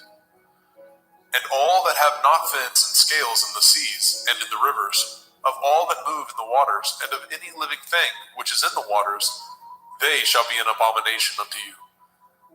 They shall be even an abomination unto you. Ye shall not eat of their flesh, but ye shall have their carcasses in abomination. Whatsoever has no fins nor scales in the water, that shall be an abomination unto you. And these are they which ye shall have an abomination among the fowls. They shall not be eaten. They are an abomination, the eagle, the ossifrage, and the osprey, and the vulture, and the kite after his kind. every raven after his kind, and the owl, and the nighthawk, and the cuckow, and the hawk after his kind, and the little owl, and the cormorant, and the great owl, and the swan, and the pelican, and the gier eagle, and the stork, and the heron after her kind, and the lapwing, and the bat. All fowls that creep going upon all four shall be an abomination unto you. Yet these may ye eat of every flying creeping thing that goes upon all four, which have legs above their feet, to leap withal upon the earth. Even these of them ye may eat, the locust after his kind, and the bald locust after his kind, and the beetle after his kind, and the grasshopper after his kind. But all other flying creeping things, which have 4 feet, shall be an abomination unto you. And for these ye shall be unclean. Whosoever touches the carcass of them shall be unclean until the evening. And whosoever bears aught of the carcass of them shall wash his clothes, and be unclean until the evening. The carcass of every beast which divides the hoof, and is not cloven-footed, nor chews the cud, are unclean unto you. Every one that touches them shall be unclean. And whatsoever goes upon his paws, among all manner of beasts that go on all fours, those are unclean unto you. Whoso touches their carcass shall be unclean until the evening. And he that bears the carcass of them shall wash his clothes, and be unclean unto the evening. They are unclean unto you. These also shall be unclean unto you. Among the creeping things that creep upon the earth, the weasel, the mouse, and the tortoise, after his kind, and the ferret, and the chameleon, and the lizard, and the snail, and the mole, these are unclean to you among all that creep. Whosoever touches them, when they be dead, shall be unclean until the evening. And upon whatsoever any of them, when they are dead, does fall, it shall be unclean, whether it be any vessel of wood, or raiment, or skin, or sack, whatsoever vessel it be, wherein any work is done, it must be put into water, and it shall be unclean until the evening, so it shall be cleansed. And every earthen vessel, where into any of them that falls, whatsoever is in it shall be unclean, and ye shall break it. Of all meat which may be eaten, that on which such water comes shall be unclean, and all drink that may be drunk in every vessel shall be unclean, and everything whereupon any part of their carcass falls shall be unclean, whether it be oven or range for pots, they shall be broken down, for they are unclean, and shall be unclean unto you. Nevertheless, a fountain or pit, wherein there is plenty of water, shall be clean, but that which touches their carcass shall be unclean. And if any part of their carcass falls upon any sowing seed which is to be sown, it shall be clean. But if any water be put upon the seed, and any part of their carcass fall thereon, it shall be unclean unto you. And if any beast of which ye may eat die, he that touches the carcass thereof shall be unclean until the evening. And he that eats of the carcass of it shall wash his clothes, and be unclean until the evening. He also that bears the carcass of it shall wash his clothes, and be unclean until the evening. And every creeping thing that creeps upon the earth shall be an abomination. It shall not be eaten. Whatsoever goes upon the belly, and whatsoever goes upon all fours, or whatsoever has more feet among all creeping things that creep upon the earth, them shall ye not eat, for they are an abomination. Ye shall not make yourselves abominable with any creeping thing that creeps, neither shall ye make yourselves unclean with them, that ye should be defiled thereby. For I am Yahuwah Elohim. Ye shall therefore sanctify yourselves, and ye shall be holy, for I am holy. Neither shall ye defile yourselves with any manner of creeping thing that creeps upon the earth. For I am Yahuwah, that brings you up out of the land of Mitzrayim, to be your Elohim. Ye shall therefore be holy, for I am holy. This is the Torah of the beasts, and of the fowl, and of every living creature that moves in the waters, and of every creature that creeps upon the earth, to make a difference between the unclean and the clean, and between the beast that may be eaten, and the beast that may not be eaten. Vaikra, Leviticus chapter 12. And Yahweh spoke unto Moshe, saying, Speak unto the children of Yasharel, saying, If a woman have conceived seed, and born a male child, then she shall be unclean 7 days. According to the days of the separation for her infirmity, shall she be unclean. And in the 8th day, the flesh of his foreskin shall be circumcised. And she shall then continue in the blood of her purifying 33 days. She shall touch no hallowed thing, nor come into the sanctuary until the days of her purifying be fulfilled. But if she bear a female child, then she shall be unclean 2 weeks, as in her separation, and she shall continue in the blood of her purifying 66 days. And when the days of her purifying are fulfilled, for a son or for a daughter, she shall bring a lamb of the first year for a burnt offering, and a young pigeon or a turtle dove for a sin offering, unto the door of the tabernacle of the assembly, unto the priest, who shall offer it before Yahweh, and make an atonement for her, and she shall be cleansed from the issue of her blood. This is the Torah for her that has borne a male or a female. And if she be not able to bring a lamb, then she shall bring 2 turtle doves or 2 young pigeons, the one for the burnt offering, and the other for a sin offering. And the priest shall make an atonement for her, and she shall be clean. Vaikra, Leviticus chapter 13. And Yahweh spoke unto El Moshe and El Aharon, saying, When a man shall have in the skin of his flesh a rising, a scab, or a bright spot, and it be in the skin of his flesh like the plague of leprosy, then he shall be brought unto El Aharon the priest, or unto one of his sons the priests. And the priest shall look on the plague in the skin of the flesh, and when the hair in the plague is turned white, and the plague in sight be deeper than the skin of his flesh, it is a plague of leprosy, and the priest shall look on him and pronounce him unclean.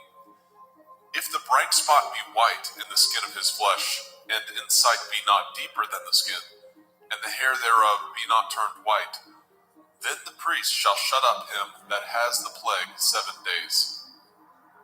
And the priest shall look on him the 7th day, and behold, if the plague in his sight be at a stay, and the plague spread not in the skin, then the priest shall shut him up 7 days more.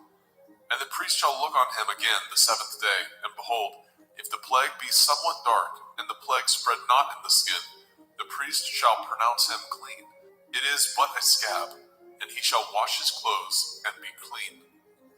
But if the scab spread much abroad in the skin, after that he has been seen of the priest for his cleansing, he shall be seen of the priest again. And if the priest see that, behold, the scab spreads in the skin, then the priest shall pronounce him unclean. It is a leprosy. When the plague of leprosy is in a man, then he shall be brought unto the priest. And the priest shall see him, and behold, if the rising be white in the skin, and it have turned the hair white, and there be quick raw flesh in the rising, it is an old leprosy in the skin of his flesh, and the priest shall pronounce him unclean, and shall not shut him up, for he is unclean. And if a leprosy break out abroad in the skin, and the leprosy cover all the skin of him that has the plague from his head even to his foot, wheresoever the priest looks, then the priest shall consider, and behold, if the leprosy have covered all his flesh, he shall pronounce him clean that has the plague. It is all turned white, he is clean. But when raw flesh appears in him, he shall be unclean. And the priest shall see the raw flesh and pronounce him to be unclean, for the raw flesh is unclean. It is a leprosy. Or if the raw flesh turn again, and be changed unto white, he shall come unto the priest. And the priest shall see him, and behold, if the plague be turned unto white, then the priest shall pronounce him clean that has the plague. He is clean. The flesh also, in which even in the skin thereof was a boil, and is healed. And in the place of the boil, where there be a white rising, or a bright spot, white, and somewhat reddish, and it be showed to the priest. And if, when the priest sees it, behold, it be in sight lower than the skin, and the hair thereof be turned white, the priest shall pronounce him unclean. It is a plague of leprosy, broken out of the boil. But if the priest look on it, and behold, there be no white hairs therein, and if it be not lower than the skin, but be somewhat dark, then the priest shall shut him up 7 days.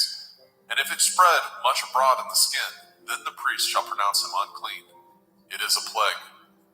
But if the bright spot stay in his place, and spread not, it is a burning boil, and the priest shall pronounce him clean. Or if there be any flesh in the skin whereof there is a hot burning, and the quick flesh that burns have a white bright spot, somewhat reddish or white, then the priest shall look upon it, and behold, if the hair in the bright spot be turned white, and it be in sight deeper than the skin, it is a leprosy broken out of the burning. wherefore the priest shall pronounce him unclean. It is the plague of leprosy. But if the priest look on it, and behold, there be no white hair in the bright spot, and it be no lower than the other skin, but be somewhat dark, then the priest shall shut him up 7 days. And the priest shall look upon him the 7th day, and if it be spread much abroad in the skin, then the priest shall pronounce him unclean. It is the plague of leprosy. And if the bright spot stay in his place, and spread not in the skin, but it be somewhat dark, it is a rising of the burning, and the priest shall pronounce him clean, for it is an inflammation of the burning.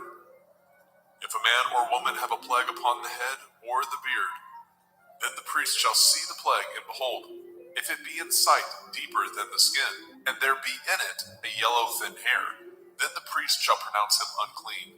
It is a dry skull, even a leprosy upon the head or beard. And if the priest shall look on the plague of the skull, and behold, it be not in sight deeper than the skin, and that there is no black hair in it, then the priest shall shut up him that has the plague of the skull 7 days. And in the 7th day the priest shall look on the plague, and behold, if the skull spread not, and there be in it no yellow hair, and the skull be not in sight deeper than the skin, he shall be shaven, and the skull shall he not shave. And the priest shall shut him up that has the skull 7 days more. And in the 7th day the priest shall look on the skull, and behold, if the skull be not spread in the skin, nor be in sight deeper than the skin, then the priest shall pronounce him clean, and he shall wash his clothes and be clean. But if the skull spread much in the skin after his cleansing, then the priest shall look on him, and behold, if the skull be spread in the skin, the priest shall not seek for yellow hair, he is unclean. But if the skull be in his sight at his stay, and that there is a black hair grown up therein, the skull is healed, he is clean, and the priest shall pronounce him clean. If a man also or a woman have in the skin of their flesh bright spots, even white bright spots, then the priest shall look, and behold, if the bright spot in the skin of their flesh be darkish white, it is a freckled spot that grows in the skin, he is clean. And the man whose hair is fallen off his head, he is bald, yet is he clean. And he that has his hair fallen off from the part of his head towards his face, he is forehead bald, yet he is clean. And if there be in the bald head or bald forehead a white reddish sore, it is a leprosy sprung up in his bald head or his bald forehead. Then the priest shall look upon it, and behold, if the rising of the sore be white reddish in the bald head or in his bald forehead, as the leprosy appears in the skin of the flesh, he is a leprous man, he is unclean. The priest shall pronounce him utterly unclean. His plague is in his head. And the leper in whom the plague is, his clothes shall be rent, and his head bare, and he shall put a covering upon his upper lip, and shall cry, unclean, unclean. All the days wherein the plague shall be in him shall he be defiled. He is unclean. He shall dwell alone, without the camp shall his habitation be. The garment also that the plague of leprosy is in, whether it be a woolen garment or a linen garment, whether it be in the warp, the woof of linen, or of woolen, whether in a skin or anything made of skin. And if the plague be greenish or reddish in the garment or in the skin, either in the warp or in the woof or in anything of skin, it is a plague of leprosy, and shall be showed unto the priest. And the priest shall look upon the plague, and shut up it that has the plague 7 days. And he shall look on the plague on the 7th day. If the plague be spread in the garment, either in the warp or in the woof or in a skin, or in any work that is made of skin, the plague is a fretting leprosy, it is unclean. He shall therefore burn that garment, whether warp or woof, in woolen or in linen, anything of skin wherein the plague is, for it is a fretting leprosy, it shall be burnt in the fire. And if the priest shall look, and behold, the plague be not spread in the garment, either in the warp or in the woof, or in anything of skin, then the priest shall command that they wash the thing wherein the plague is, and he shall shut it up 7 days more. And the priest shall look on the plague after that it is washed, and behold, if the plague have not changed his color, and the plague be not spread, it is unclean. You shall burn it in the fire. It is a fret inward, whether it be bare within or without. And if the priest look, and behold the plague be somewhat dark after the washing of it, then he shall rend it out of the garment, or out of the skin, or out of the warp, or out of the woof. And if it appear still in the garment, either in the warp or in the woof, or in anything of skin, it is a spreading plague. You shall burn that wherein the plague is with fire. And the garment, either warp or woof, or whatsoever thing of skin it be, which you shall wash, if the plague be departed from them, then it shall be washed the second time, and shall be clean. This is the Torah of the plague of leprosy, in a garment of woolen or linen, either in warp or woof, or in anything of skins, to pronounce it clean, or to pronounce it unclean. Vaikra, Leviticus chapter 14. And Yahweh spoke unto Moshe, saying, This shall be the Torah of the leper in the day of his cleansing. He shall be brought unto the priest, and the priest shall go forth out of the camp. And the priest shall look, and behold, if the plague of leprosy be healed in the leper, then shall the priest command to take for him that is to be cleansed 2 birds alive and clean, and cedar wood, and scarlet and hyssop. And the priest shall command that one of the birds be killed in an earthen vessel over running water. As for the living bird, he shall take it, and the cedar wood, and the scarlet, and the hyssop, and shall dip them, and the living bird in the blood of the bird that was killed over the running water. And he shall sprinkle upon him that is to be cleansed from the leprosy 7 times, and shall pronounce him clean, and shall let the living bird loose into the open field. And he that is to be cleansed shall wash his clothes, and shave off all his hair, and wash himself in water, that he may be clean. And after that he shall come into the camp, and shall tarry abroad out of his tent 7 days. But it shall be on the 7th day that he shall shave all his hair off his head, and his beard, and his eyebrows, even all his hair he shall shave off, and shall wash his clothes. Also shall he wash his flesh in water, and shall be clean. And on the 8th day he shall take 2 he-lambs without blemish, and 1 ewe lamb of the first year without blemish, and 3/10 deal of fine flour for a meat offering, mingled with oil, and 1 log of oil. And the priest that makes him clean shall present the man that is to be made clean, and those things before Yahweh at the door of the tabernacle of the assembly. And the priest shall take 1 he-lamb, and offer him for a trespass offering, and the log of oil, and wave them for a wave offering before Yahweh. And he shall slay the lamb in the place where he shall kill the sin offering and the burnt offering in the holy place. For as the sin offering is the priest's, so is the trespass offering. It is most holy. And the priest shall take some of the blood of the trespass offering, and the priest shall put it upon the tip of the right ear of him that is to be cleansed, and upon the thumb of his right hand, and upon the great toe of his right foot. And the priest shall take some of the log of oil, and pour it into the palm of his own left hand. And the priest shall dip his right finger in the oil that is in his left hand, and shall sprinkle up the oil with his finger 7 times before Yahweh. And of the rest of the oil that is in his hand shall the priest put upon the tip of the right ear of him that is to be cleansed, and upon the thumb of his right hand, and upon the great toe of his right foot, upon the blood of the trespass offering.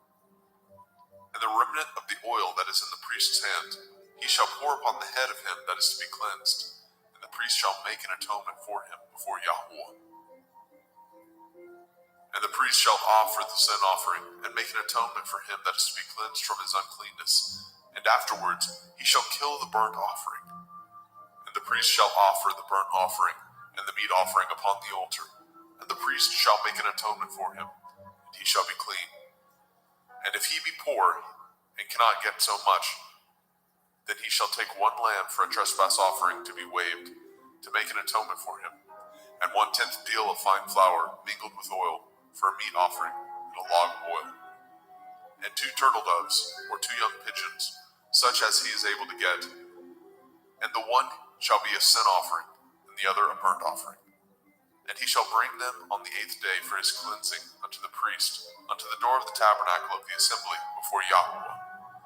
And the priest shall take the lamb of the trespass offering, and the log of oil, and the priest shall wave them for a wave offering before Yahweh.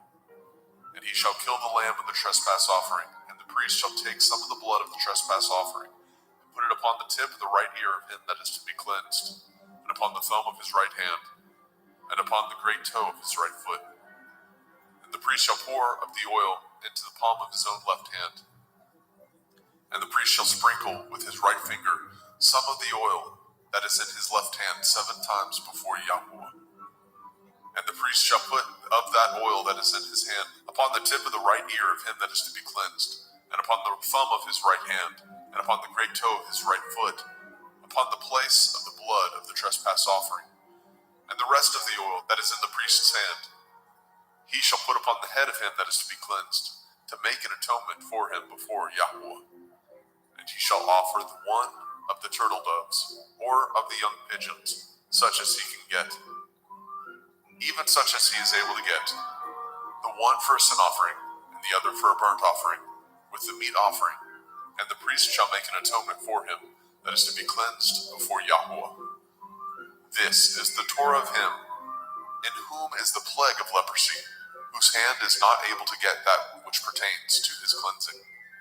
And Yahweh spoke unto El Moshe and unto El Aharon, saying, When ye are come into the land of Canaan, which I give to you for a possession, and I put the plague of leprosy in a house of the land of your possession, and he that owns the house shall come and tell the priest, saying, It seems to me there is, as it were, a plague in the house. Then the priest shall command that they empty the house before the priest go into it, to see the plague, that all that is in the house be not made unclean. And afterward the priest shall go in to see the house. And he shall look on the plague, and behold, if the plague be in the walls of the house, with hollow strakes, greenish or reddish, which in sight are lower than the wall, then the priest shall go out of the house to the door of the house, and shut up the house 7 days. And the priest shall come again the 7th day, and shall look, and behold, if the plague be spread in the walls of the house, then the priest shall command that they take away the stones in which the plague is, and they shall cast them into an unclean place without the city. And he shall cause the house to be scraped within round about, and they shall pour out the dust that they scrape off without the city into an unclean place. And they shall take other stones, and put them in the place of those stones. And he shall take other mortar, and shall plaster the house. And if the plague come again, and break out in the house, after that he has taken away the stones, and after he has scraped the house, and after it is plastered, then the priest shall come and look, and behold, if the plague be spread in the house, it is a fretting leprosy in the house, it is unclean. And he shall break down the house, the stones of it, and the timber thereof, and all the mortar of the house, and he shall carry them forth out of the city into an unclean place. Moreover, he that goes into the house all the while that it is shut up shall be unclean until the evening. And he that lies in the house shall wash his clothes, and he that eats in the house shall wash his clothes. And if the priest shall come in and look upon it, and behold, the plague has not spread in the house, after the house was plastered, then the priest shall pronounce the house clean, because the plague is healed. And he shall take to cleanse the house 2 birds, and cedar wood, and scarlet, and hyssop. And he shall kill the one of the birds in an earthen vessel over running water.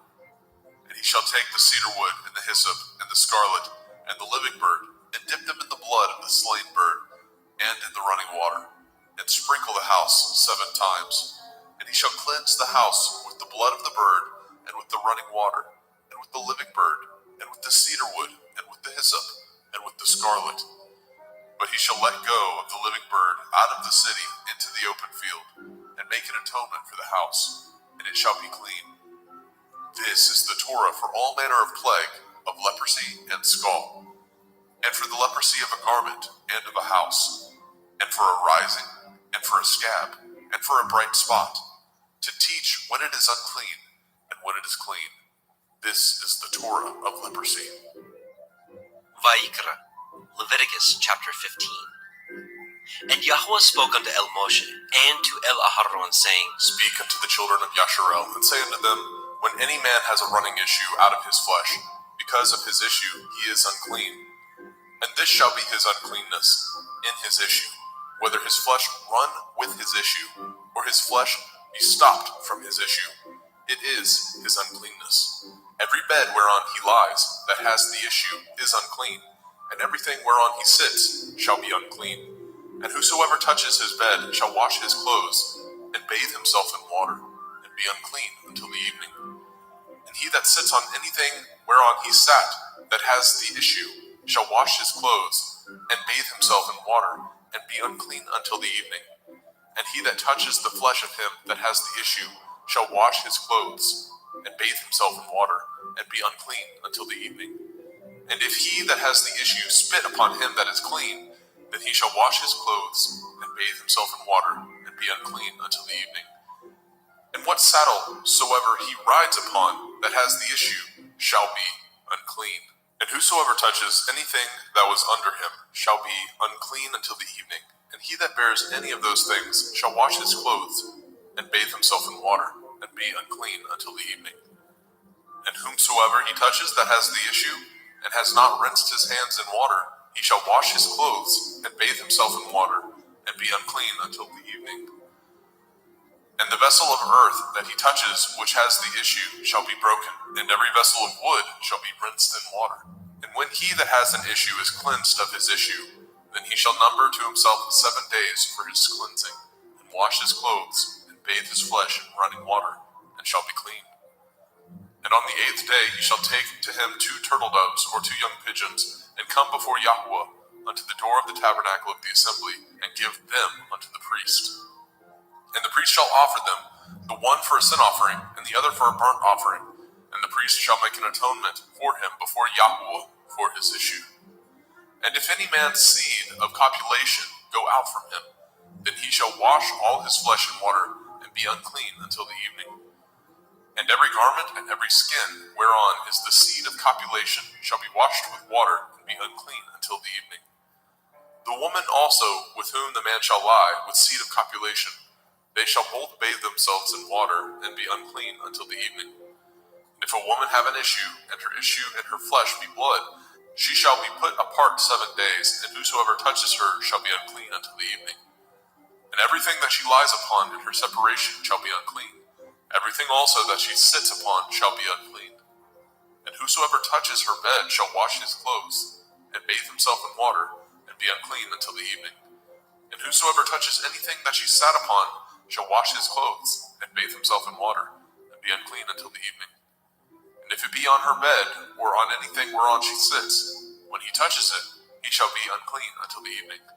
And if any man lie with her at all, and her flower be upon him, he shall be unclean 7 days, and all the bed whereon he lies shall be unclean. And if a woman have an issue of her blood many days out of the time of her separation, or if it run beyond the time of her separation, all the days of the issue of her uncleanness shall be as the days of her separation. She shall be unclean. Every bed whereon she lies, all the days of her issue shall be unto her as the bed of her separation, and whatsoever she sits upon shall be unclean, as the uncleanness of her separation. And whosoever touches those things shall be unclean, and shall wash his clothes, and bathe himself in water, and be unclean until the evening. But if she be cleansed of her issue, then she shall number to herself 7 days, and after that she shall be clean. And on the 8th day she shall take unto her 2 turtle doves, or 2 young pigeons, and bring them unto the priest to the door of the tabernacle of the assembly. And the priest shall offer the one for a sin offering, and the other for a burnt offering. And the priest shall make an atonement for her before Yahweh for the issue of her uncleanness. Thus shall ye separate the children of Yasharel from their uncleanness, that they die not in their uncleanness, when they defile my tabernacle that is among them. This is the Torah of him that has an issue, and of him whose seed goes from him, and is defiled therewith, and of her that is sick of her flowers, and of him that has an issue, of the man and of the woman, and of him that lies with her that is unclean. Vayikra, Leviticus chapter 16. And Yahweh spoke unto Moshe after the death of the 2 sons of Aharon, when they offered before Yahweh and died. And Yahweh said unto Moshe, Speak unto Aharon your brother, that he come not at all times into the holy place within the veil before the mercy seat, which is upon the ark, that he die not. For I will appear in the cloud upon the mercy seat.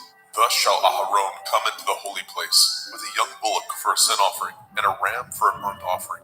He shall put on the holy linen coat, And he shall have the linen breeches upon his flesh, and shall be girded with a linen belt, and with the linen turban shall he be attired.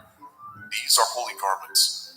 Therefore shall he wash his flesh in water, and so put them on. And he shall take of the assembly of the children of Yasharel 2 kids of the goats for a sin offering, and 1 ram for a burnt offering. And Aharon shall offer his bullock of the sin offering, which is for himself, and make an atonement for himself and for his house. And he shall take the 2 goats, and present them before Yahuwah at the door of the tabernacle of the assembly. And Aharon shall cast lots upon the 2 goats, 1 lot for Yahuwah, and the other lot for Azazel. And Aharon shall bring the goat upon which Yahuwah's lot fell, and offer him for a sin offering. But the goat on which the lot fell to be for Azazel shall be presented alive before Yahuwah, to make an atonement with him, and to let him go for Azazel into the wilderness. And Aharon shall bring the bullock of the sin offering, which is for himself, and shall make an atonement for himself and for his house, and shall kill the bullock of the sin offering, which is for himself. And he shall take a censer full of burning coals of fire from off the altar before Yahuwah, and his hands full of sweet incense beaten small, and bring it within the veil. And he shall put the incense upon the fire before Yahuwah, that the cloud of the incense may cover the mercy seat that is upon the testimony, that he die not. And he shall take of the blood of the bullock, and sprinkle it with his finger upon the mercy seat eastward.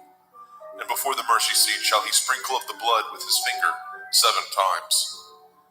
Then shall he kill the goat of the sin offering that is for the people, and bring his blood within the veil, and do with that blood as he did with the blood of the bullock, and sprinkle it upon the mercy seat, and before the mercy seat. And he shall make an atonement for the holy place, because of the uncleanness of the children of Yasharel, and because of their transgressions, in all their sins. And so shall he do for the tabernacle of the assembly, that remains among them in the midst of their uncleanness.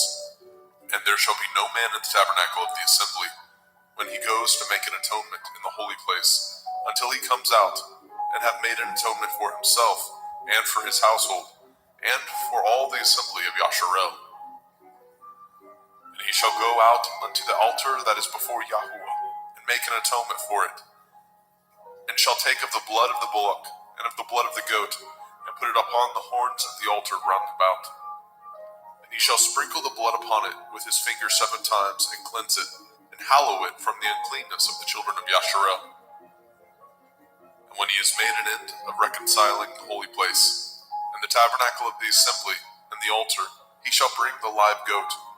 And Aharon shall lay both his hands upon the head of the live goat, and confess over him all the iniquities of the children of Yasharel, and all their transgression, and all their sins, putting them upon the head of the goat, and shall send him away by the hand of a fit man into the wilderness. And the goat shall bear upon him all their iniquities, unto a land not inhabited, and he shall let go the goat in the wilderness. And Aharon shall come into the tabernacle of the assembly, and shall put off the linen garments which he put on when he went into the holy place, and shall leave them there.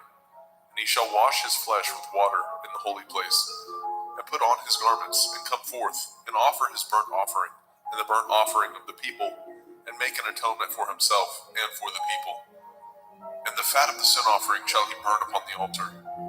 And he that let go the goat for Azazel shall wash his clothes, and bathe his flesh in water, and afterwards come into the camp.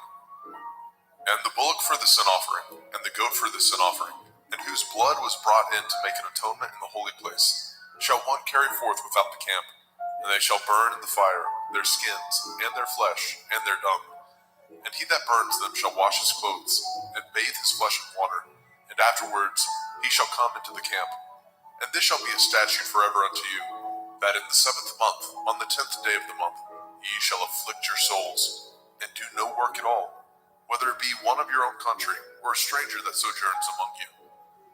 For on that day shall the priest make an atonement for you, to cleanse you, that ye may be clean from all your sins before Yahuwah.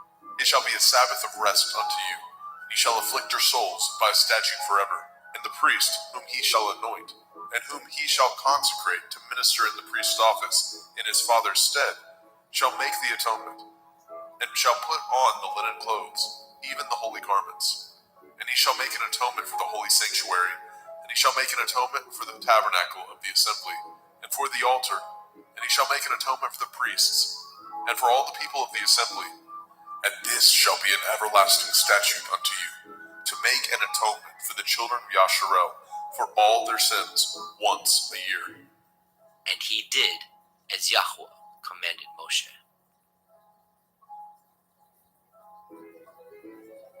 Vayikra, Leviticus chapter 17. And Yahweh spoke unto Moshe, saying, Speak unto El-Aharon and unto his sons, and unto all the children of Yasharel, and say unto them, This is the thing which Yahweh has commanded, saying, What man soever there be of the house of Yasharel, that kills an ox, or lamb, or goat, in the camp, or that kills it out of the camp, and brings it not unto the door of the tabernacle of the assembly, to offer an offering unto Yahweh before the tabernacle of Yahweh, blood shall be imputed unto that man. He has shed blood, and that man shall be cut off from among his people. To the end that the children of Yasharel may bring their sacrifices, which they offer in the open field, even that they may bring them unto Yahweh, unto the door of the tabernacle of the assembly, unto the priest, and offer them for peace offerings unto Yahweh. And priests shall sprinkle the blood upon the altar of Yahweh at the door of the tabernacle of the assembly, and burn the fat for a sweet savor unto Yahweh.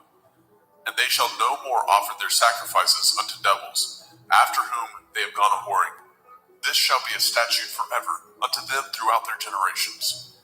And you shall say unto them, Whatsoever man there be of the house of Yasharel, or of the strangers, which sojourn among you, that offers a burnt offering or sacrifice, and brings it not unto the door of the tabernacle of the assembly, to offer it unto Yahweh, even that man shall be cut off from among his people.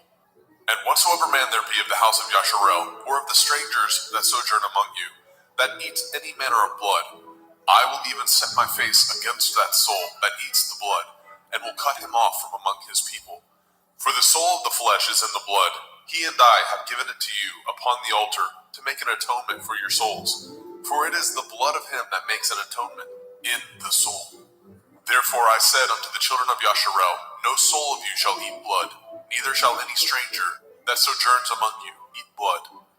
And whatsoever man there be of the children of Yasharel, or of the strangers that sojourn among you, which hunts and catches a beast or fowl that may be eaten, he shall even pour out the blood thereof, and cover it with dust. For it is the life of all flesh, the blood of it is for the life thereof. Therefore I said unto the children of Yasharel, Ye shall eat the blood of no manner of flesh, for the life of all flesh is the blood thereof. Whosoever eats it shall be cut off. And every soul that eats that which died of itself, or that which was torn with beasts, whether it be one of your own country or a stranger, he shall both wash his clothes and bathe himself in water, and be unclean until the evening. Then shall he be clean. But if he wash them not, nor bathe his flesh, then he shall bear his iniquity.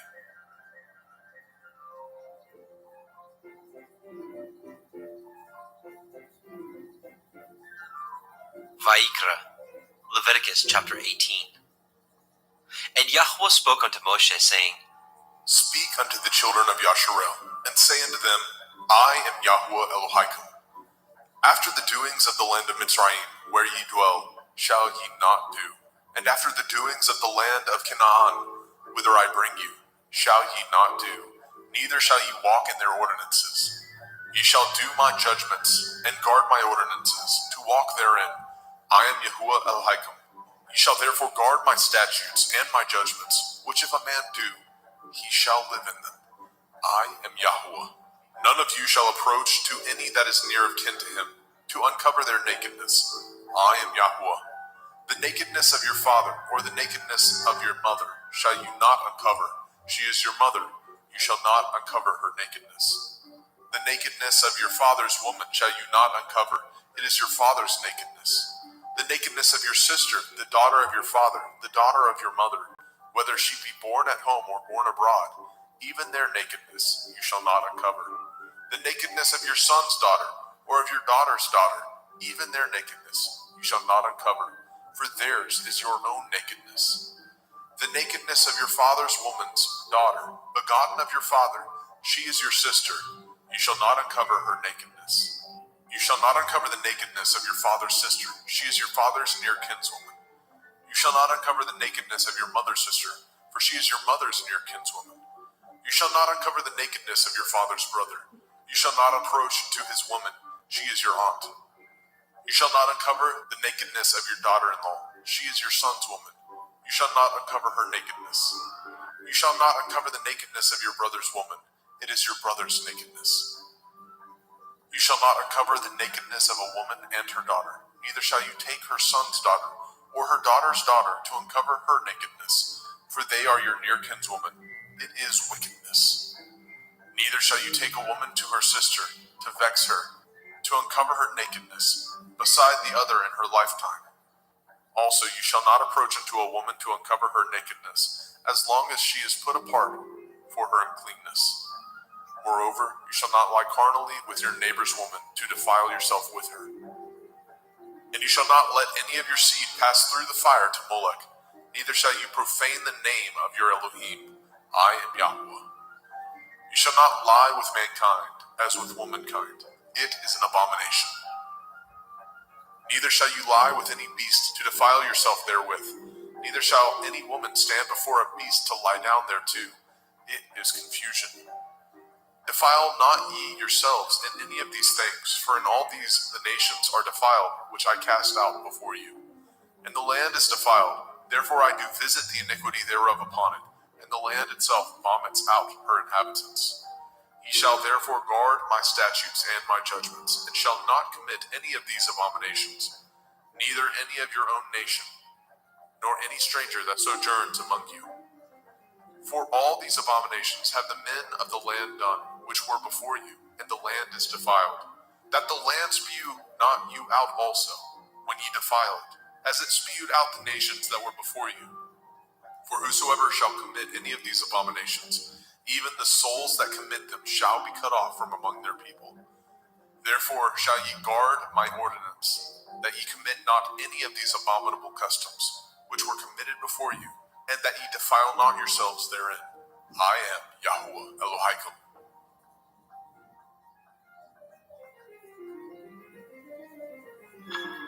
Vaikra, Leviticus chapter 19.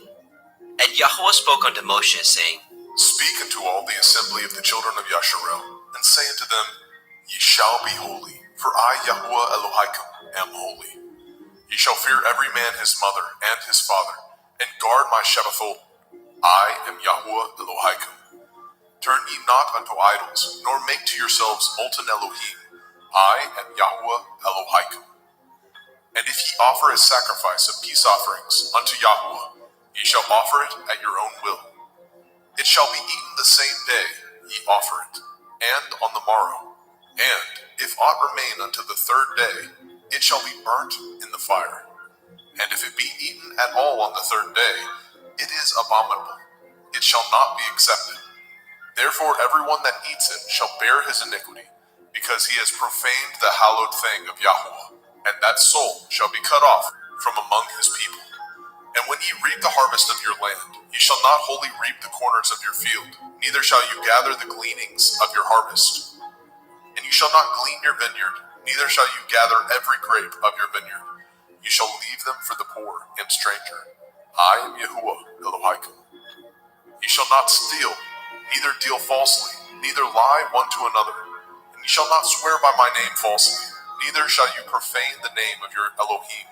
I am Yahuwah. You shall not defraud your neighbor, neither rob him. The wages of him that is hired shall not abide with you all night until the morning. You shall not curse the deaf, nor put a stumbling block before the blind, but shall fear your Elohim. I am Yahuwah. Ye shall do no unrighteousness in judgment. You shall not respect the person of the poor, nor honor the person of the mighty, but in righteousness shall you judge your neighbor. You shall not go up and down as a talebearer among your people, neither shall you stand against the blood of your neighbor. I am Yahuwah. You shall not hate your brother in your heart. You shall in any wise rebuke your neighbor, and not suffer sin upon him. You shall not avenge, nor bear any grudge against the children of your people, but you shall love your neighbor as yourself. I am Yahuwah. Ye shall guard my statutes. You shall not let your cattle gender with a diverse kind. You shall not sow your field with mingled seed. Neither shall a garment mingled of linen and woolen come upon you. And whosoever lies carnally with a woman that is a bondmaid, betrothed to a man, and not at all redeemed, nor freedom given her, she shall be scourged. They shall not be put to death, because she was not free. And he shall bring his trespass offering unto Yahweh, unto the door of the tabernacle of the assembly, even a ram for a trespass offering. And the priest shall make an atonement for him with the ram of the trespass offering before Yahweh, for his sin which he has done, and the sin which he has done shall be forgiven him. And when ye come into the land, and shall have planted all manner of trees for food, then ye shall count the fruit thereof as uncircumcised. 3 years shall it be as uncircumcised unto you. It shall not be eaten of. But in the 4th year all the fruit thereof shall be holy to praise Yahweh withal. And in the 5th year shall ye eat of the fruit thereof, that it may yield unto you the increase thereof. I am Yahweh Elohim. Ye shall not eat anything with the blood, neither shall ye use enchantment, nor practice sorcery. You shall not round the corners of your heads, neither shall you mar the corners of your beard. You shall not make any cuttings in your flesh for the dead, nor print any marks upon you. I am Yahweh. Do not prostitute your daughter, to cause her to be a whore, lest the land fall to whoredom, and the land become full of wickedness. Ye shall guard my Shabbathot, and reverence my sanctuary. I am Yahweh.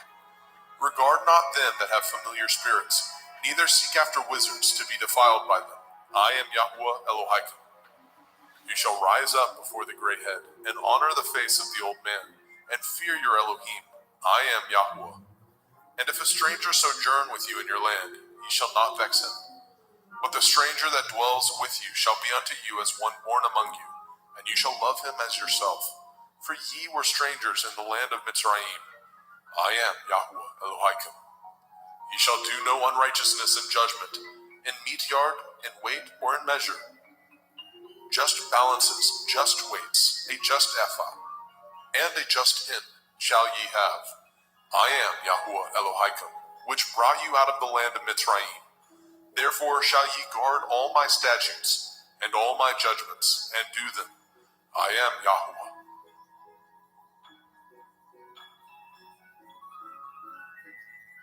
Vaikra, Leviticus chapter 20. And Yahweh spoke unto Moshe, saying, Again you shall say to the children of Yasharel, whosoever he be of the children of Yasharel, or of the strangers that sojourn in Yasharel, that gives any of his seed unto Molech, he shall surely be put to death. The people of the land shall stone him with stones. And I will set my face against that man, and I will cut him off from among his people, because he has given of his seed unto Molech, to defile my sanctuary, and to profane my holy name. And if the people of the land do any ways hide their eyes from the man, when he gives of his seed unto Molech, and kill him not, then I will set my face against that man, and against his family, and will cut him off, and all that go a-whoring after him, to commit whoredom with Molech, from among their people. And the soul that turns after such as have familiar spirits, and after wizards, to go a-whoring after them, I will even set my face against that soul, and will cut him off from among his people. Sanctify yourselves, therefore, and be ye holy, for I am Yahweh Elohim, and ye shall guard my statutes, and do them. I am Yahweh Mekodishkim. For everyone that curses his father or his mother shall surely be put to death. He has cursed his father or his mother, his blood shall be upon him. And the man that breaks wedlock with another man's woman, even he that breaks wedlock with his neighbor's woman, the man and the woman that breaks wedlock shall surely be put to death. And the man that lies with his father's woman has uncovered his father's nakedness. Both of them shall surely be put to death. Their blood shall be upon them. And if a man lie with his daughter-in-law, both of them shall surely be put to death. They have wrought confusion. Their blood shall be upon them. If a man also lie with mankind, as he lies with a woman, both of them have committed an abomination. They shall surely be put to death. Their blood shall be upon them. And if a man take a woman and her mother, it is wickedness. They shall be burnt with fire, both he and they. that there be no wickedness among you. And if a man lie with a beast, he shall surely be put to death, and ye shall slay the beast. And if a woman approach unto any beast and lie down thereto, you shall kill the woman and the beast. They shall surely be put to death. Their blood shall be upon them.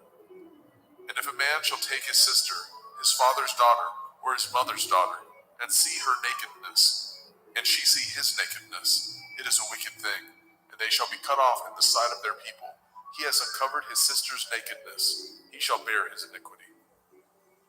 And if a man shall lie with a woman having her sickness, and shall uncover her nakedness, he has discovered her fountain, and she has uncovered the fountain of her blood, and both of them shall be cut off from among their people. And you shall not uncover the nakedness of your mother's sister, nor of your father's sister, for he uncovers his near kin, they shall bear their iniquity. And if a man shall lie with his uncle's woman, he has uncovered his uncle's nakedness, they shall bear their sin, they shall die childless. And if a man shall take his brother's woman, it is an unclean thing, he has uncovered his brother's nakedness, they shall be childless.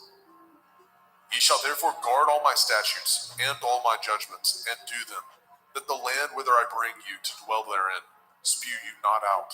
And ye shall not walk in the manner of the nation which I cast out before you, for they committed all these things, and therefore I abhorred them.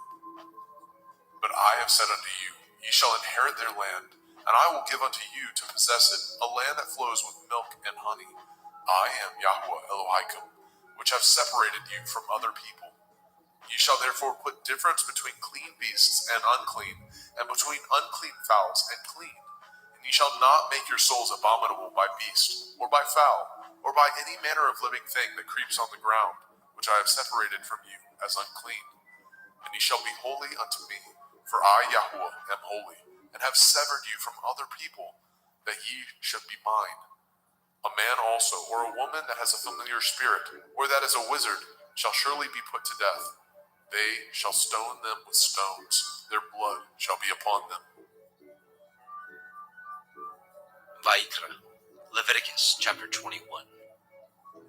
And Yahweh said unto Moshe, Speak unto the priests, the sons of Aharon, and say unto them, There shall none be defiled for the dead among his people, but for his kin that is near unto him, that is, for his mother, and for his father, and for his son, and for his daughter, and for his brother, and for his sister a virgin, that is nigh unto him, which has had no man, for her may he be defiled.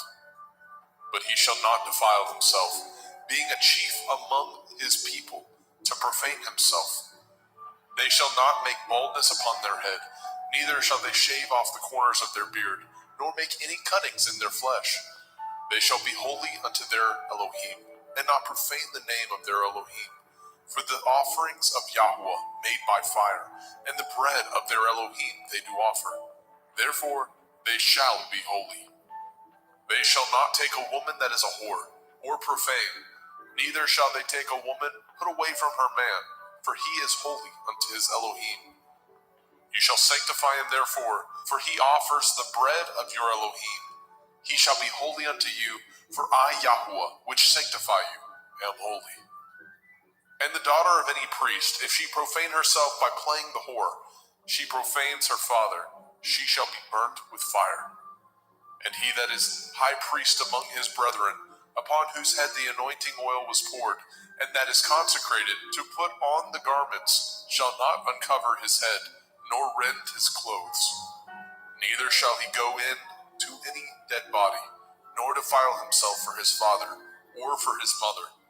Neither shall he go out of the sanctuary, nor profane the sanctuary of his Elohim, for the crown of the anointing oil of his Elohim is upon him. I am Yahweh. And he shall take a woman in her virginity, a widow or a divorced woman, or profane, or a harlot, these shall he not take, but he shall take a virgin of his own people to be his woman. Neither shall he profane his seed among his people, for I, Yahweh, do sanctify him. And Yahweh spoke unto Moshe, saying, Speak unto Aharon, saying, Whosoever he be of your seed in their generations, that has any blemish, let him not approach to offer the bread of his Elohim. For whosoever man he be that has a blemish, he shall not approach, a blind man or a lame, or he that has a flat nose, or anything superfluous, or a man that is broken-footed, or broken-handed, or crook-backed, or a dwarf, or that has a blemish in his eye, or be scurvy, or scabbed, or has his stones broken. No man that has a blemish of the seed of Aharon the priest shall come nigh to offer the offerings of Yahuwah, made by fire. He has a blemish. He shall not come nigh to offer the bread of his Elohim. He shall not eat the bread of his Elohim, both of the most holy and of the holy. Only he shall not go in unto the veil, nor come nigh unto the altar, because he has a blemish, that he profane not my sanctuaries, for I, Yahuwah, do sanctify them. And Moshe told it unto Aharon, and to his sons, and to all the children of Yashrael. Vayikra, Leviticus chapter 22. And Yahuwah spoke unto Moshe, saying, Speak unto Aharon and to his sons, that they separate themselves from the holy things of the children of Yasharel, and that they profane not my holy name in those things which they hallow unto me. I am Yahuwah. Say unto them, whosoever he be of all your seed among your generations, that goes unto the holy things which the children of Yasharel hallow unto Yahuwah, having his uncleanness upon him, that soul shall be cut off from my presence. I am Yahuwah. What man soever of the seed of Aharon is a leper, or has a running issue, he shall not eat of the holy things until he be clean. And whoso touches anything that is unclean by the dead, or a man whose seed goes from him, or whosoever touches any creeping thing whereby he may be made unclean, or a man of whom he may take uncleanness, whatsoever uncleanness he has, the soul which has touched any such thing shall be unclean until evening, and shall not eat of the holy things, unless he wash his flesh with water. And when the sun is down, he shall be clean, and shall afterward eat of the holy things, because it is his food. That which dies of itself, or is torn with beasts, he shall not eat, to defile himself therewith. I am Yahuwah. They shall therefore guard my ordinance, lest they bear sin for it, and die therefore. If they profane it, I, Yahuwah, do sanctify them.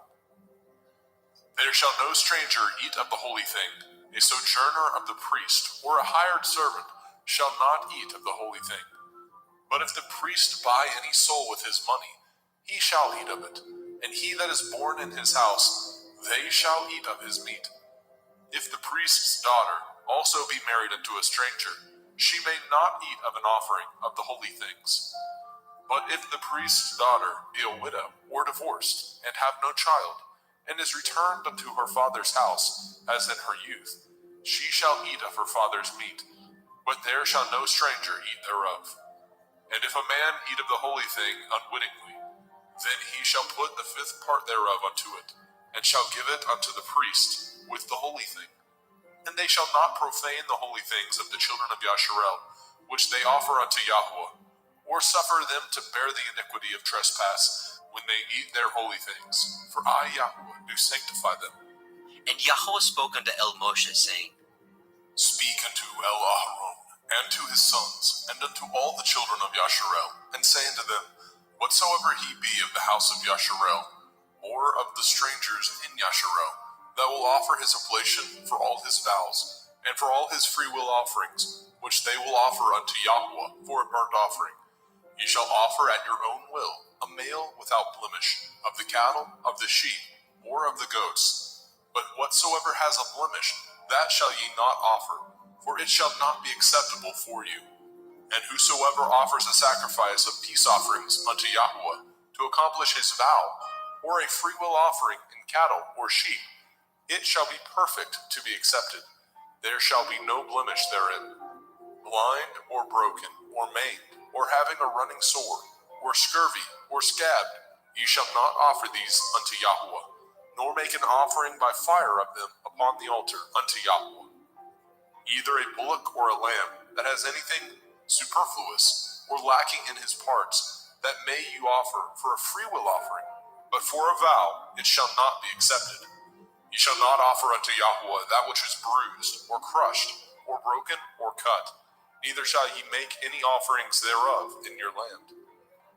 Neither from a stranger's hand shall ye offer the bread of your Elohim of any of these, because their corruption is in them, and blemishes be in them. They shall not be accepted for you.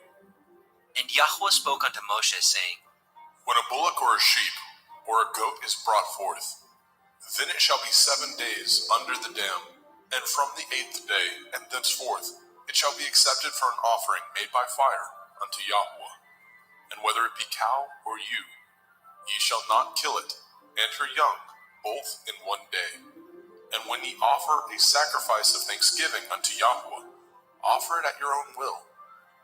On the same day it shall be eaten up.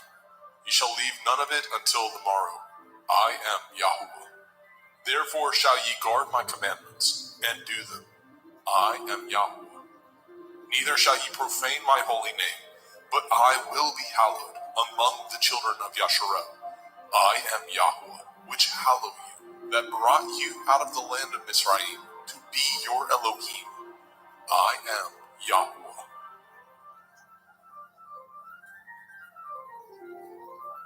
Vayikra, Leviticus chapter 23.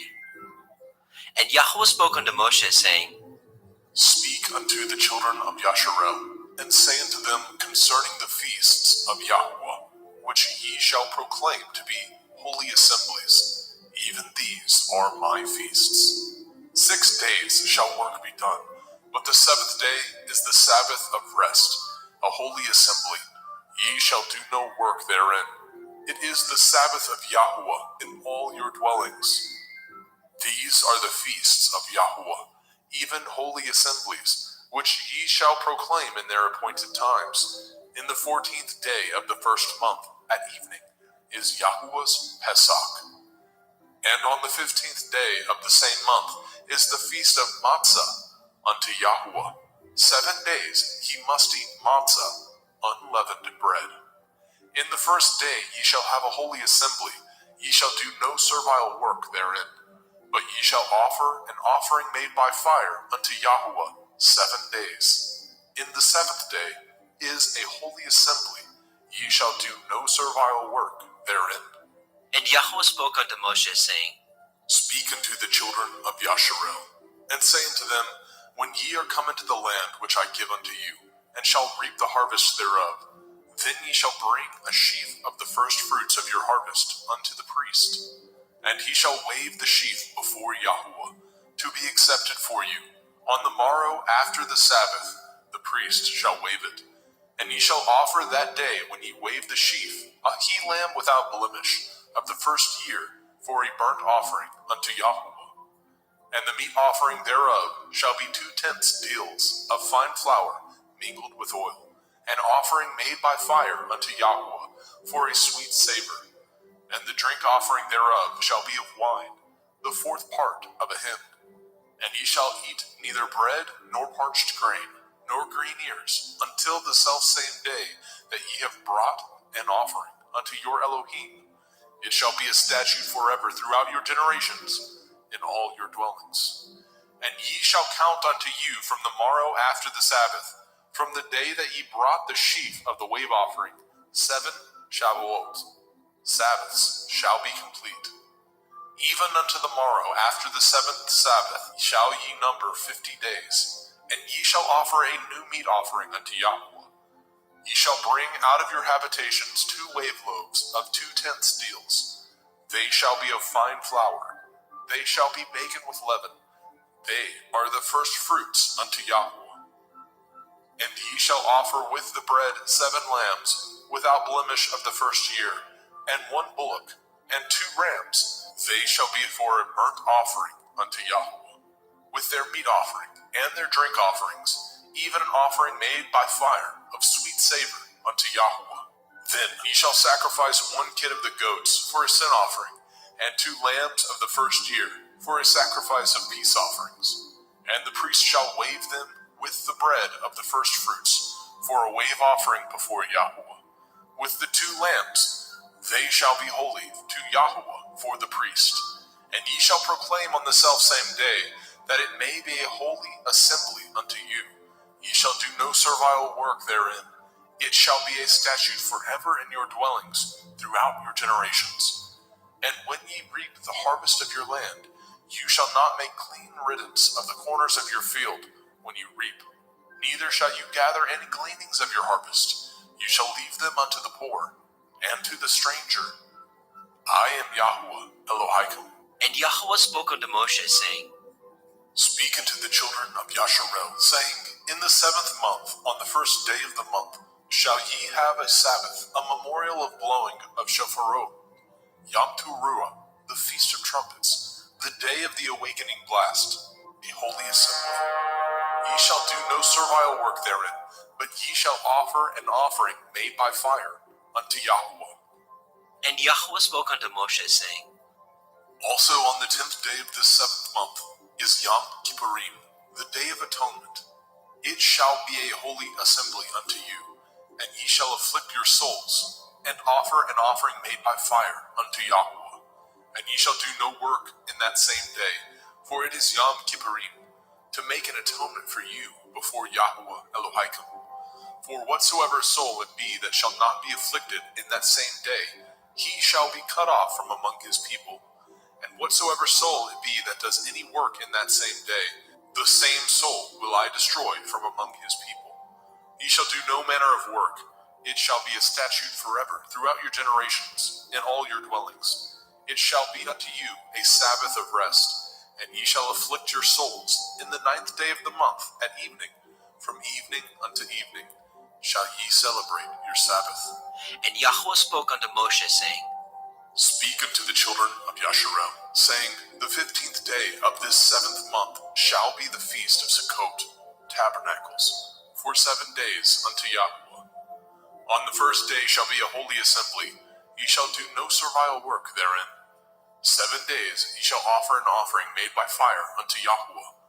On the 8th day shall be a holy assembly unto you, and ye shall offer an offering made by fire unto Yahweh. It is a solemn assembly, and ye shall do no servile work therein. These are the feasts of Yahweh, which ye shall proclaim to be holy assemblies, to offer an offering made by fire unto Yahweh, a burnt offering and a meat offering, a sacrifice and drink offerings, everything upon his day. Besides the Shavuot, Sabbaths of Yahweh, and beside your gifts, and beside all your vows, and beside all your freewill offerings, which ye give unto Yahweh. Also in the 15th day of the 7th month, when ye have gathered in the fruit of the land, ye shall keep a feast unto Yahweh 7 days. On the 1st day shall be a Sabbath, and on the 8th day shall be a Sabbath. And ye shall take you on the 1st day the boughs of goodly trees, branches of palm trees, and the boughs of fig trees, and willows of the brook, and ye shall rejoice before Yahweh Elohim 7 days. And ye shall keep it a feast unto Yahweh 7 days in the year. It shall be a statute forever in your generations. Ye shall celebrate it in the 7th month. Ye shall dwell in sukkahs, booths, 7 days. All that are Yasharel born shall dwell in sukkahs. That your generations may know that I made the children of Yasharel to dwell in sukkahs, when I brought them out of the land of Mitzrayim. I am Yahweh Elohim. And Moshe declared unto the children of Yasharel the feasts of Yahweh.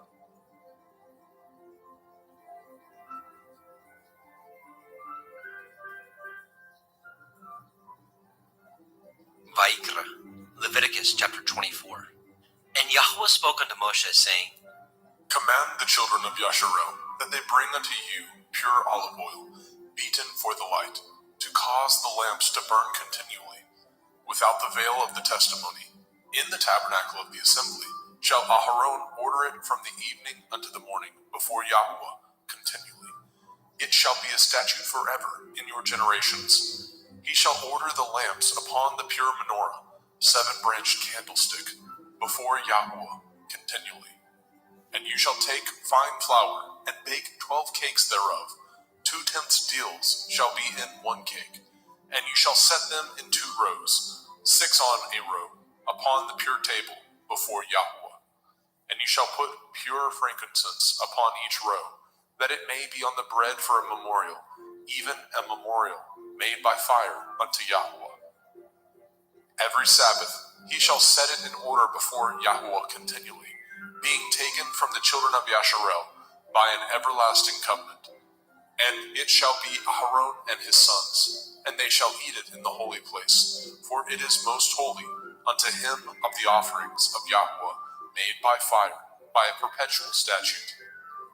And the son of a Yashareliteth woman, whose father was a Mitzri, went out among the children of Yasharel. And this son of the Yashareliteth woman and a man of Yasharel strove together in the camp. And the Yashareliteth woman's son blasphemed the name of Yahweh, and cursed. And they brought him unto Moshe, and his mother's name was Shelomith, the daughter of Divri, of the tribe of Dan. And they put him in ward, that the mind of Yahweh might be showed them. And Yahweh spoke unto Moshe, saying, Bring forth him that has cursed without the camp, and let all that heard him lay their hands upon his head, and let all the assembly stone him. And you shall speak unto the children of Yasharel, saying, Whosoever curses his Elohim shall bear his sin. And he that blasphemes the name of Yahweh, he shall surely be put to death. And all the assembly shall certainly stone him, as well the stranger, as he that is born in the land, when he blasphemes the name of Yahweh, shall be put to death. And he that kills any man shall surely be put to death. And he that kills a beast shall make it good, beast for beast. And if a man cause a blemish in his neighbor, as he has done, so shall it be done to him. Breach for breach, eye for eye, tooth for tooth. As he has caused a blemish in a man, so shall it be done to him again. And he that kills a beast, he shall restore it. And he that kills a man, he shall be put to death. Ye shall have one manner of law, as well for the stranger, as for one of your own country. For I am Yahweh Elohim. And Moshe spoke to the children of Yasharel, that they should bring forth him that had cursed out of the camp, and stone him with stones. And the children of Yasharel did as Yahweh commanded Moshe.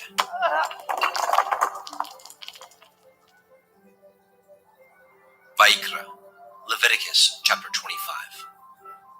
And Yahweh spoke unto Moshe in Mount Sinai, saying, Speak unto the children of Yasharel, and say unto them, When ye come into the land which I give you, then shall the land keep a Sabbath unto Yahweh. 6 years you shall sow your field, and 6 years you shall prune your vineyard, and gather in the fruit thereof. But in the 7th year shall be a Sabbath of rest unto the land, a Sabbath for Yahweh. You shall neither sow your field, nor prune your vineyard. That which grows of its own accord of your harvest you shall not reap, neither gather the grapes of your vine undressed, for it is a year of rest unto the land.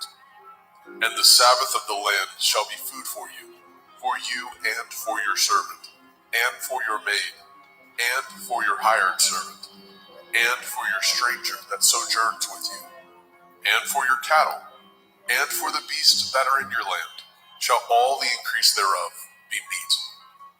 And you shall number 7 Shabbathot, Sabbaths of years unto you, 7 times 7 years, and the space of the 7 Shabbathot of years shall be unto you 49 years. Then shall you cause the shofar of the Jubilee to sound on the 10th day of the 7th month, in Yom Kippurim, the Day of Atonement. Shall ye make the shofar sound throughout all your land. And ye shall hallow the 50th year, and proclaim liberty throughout all the land unto all the inhabitants thereof. It shall be a jubilee unto you, and ye shall return every man unto his possession, and ye shall return every man unto his family. A jubilee shall that 50th year be unto you. Ye shall not sow, neither reap that which grows of itself in it, nor gather the grapes in it of your vine undressed. For it is the Jubilee, it shall be holy unto you. Ye shall eat the increase thereof out of the field. In the year of this Jubilee, ye shall return every man unto his possession. And if ye sell aught unto your neighbor, or buy aught of your neighbor's hand, ye shall not oppress one another. According to the number of years after the Jubilee, you shall buy of your neighbor, and according unto the number of years of the fruits, he shall sell unto you. According to the multitude of years, you shall increase the price thereof, and according to the fewness of years, you shall diminish the price of it. For according to the number of the years of the fruits, he sells unto you. Ye shall not therefore oppress one another, but you shall fear your Elohim, for I am Yahuwah Elohaikum. Wherefore ye shall do my statutes, and guard my judgments, and do them, and ye shall dwell in the land in safety. And the land shall yield her fruit, and ye shall eat your fill, and dwell therein in safety. And if ye say, what shall we eat the 7th year? Behold, we shall not sow, nor gather in our increase. Then I will command my blessing upon you in the 6th year, and it shall bring forth fruit for 3 years. And ye shall sow the 8th year, and eat yet of old fruit until the 9th year. Until her fruits come in, ye shall eat of the old store. The land shall not be sold forever, for the land is mine, and ye are strangers and sojourners with me. And in all the land of your possession ye shall grant a redemption for the land. If your brother be waxen poor, and has sold away some of his possession, and if any of his kin come to redeem it, then shall he redeem that which his brother sold. And if the man have not to redeem it, and himself be able to redeem it, then let him count the years of the sale thereof, and restore the overplus unto the man whom he sold it, that he may return unto his possession. But if he be not able to restore it to him, then that which is sold shall remain in the hand of him that has bought it until the year of Jubilee.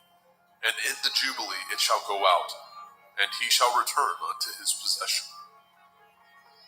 And if a man sell a dwelling house in a walled city, then he may redeem it within a whole year after it is sold. Within a full year may he redeem it. And if it be not redeemed within the space of a full year, then the house that is in the walled city shall be established forever to him, that brought it throughout his generations. It shall not go out in the Jubilee. But the houses of the villages which have no wall round about them shall be counted as the fields of the country. They may be redeemed, and they shall go out in the Jubilee. Notwithstanding, the cities of the Leviim, of the houses of the cities of their possession, may the Leviim redeem at any time. And if a man purchases of the Leviim, then the house that was sold and the city of his possession shall go out in the year of Jubilee. For the houses of the cities of the Leviim are their possession among the children of Yasharel. But the field of the suburbs of their cities may not be sold, for it is their perpetual possession. And if your brother be waxen poor and fallen in decay with you, then you shall relieve him, yea, though he be a stranger or a sojourner, that he may live with you. Take no usury of him, or increase, but fear your Elohim, that your brother may live with you. You shall not give him your money upon usury, nor lend him your victuals for increase. I am Yahuwah Elohaikum, which brought you forth out of the land of Mitzrayim, to give you the land of Canaan, and to be your Elohim.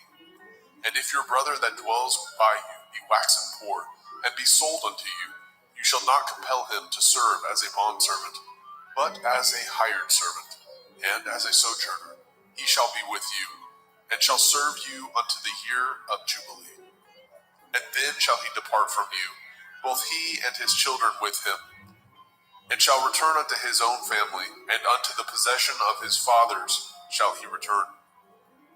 For they are my servants, which I brought forth out of the land of Mitzrayim.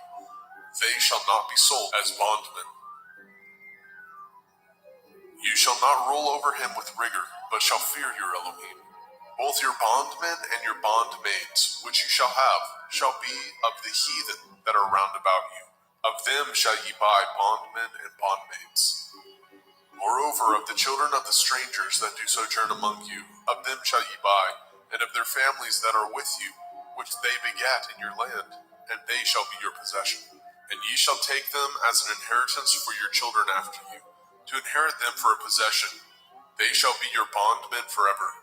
But over your brethren, the children of Yasharel, you shall not rule one over another with rigor.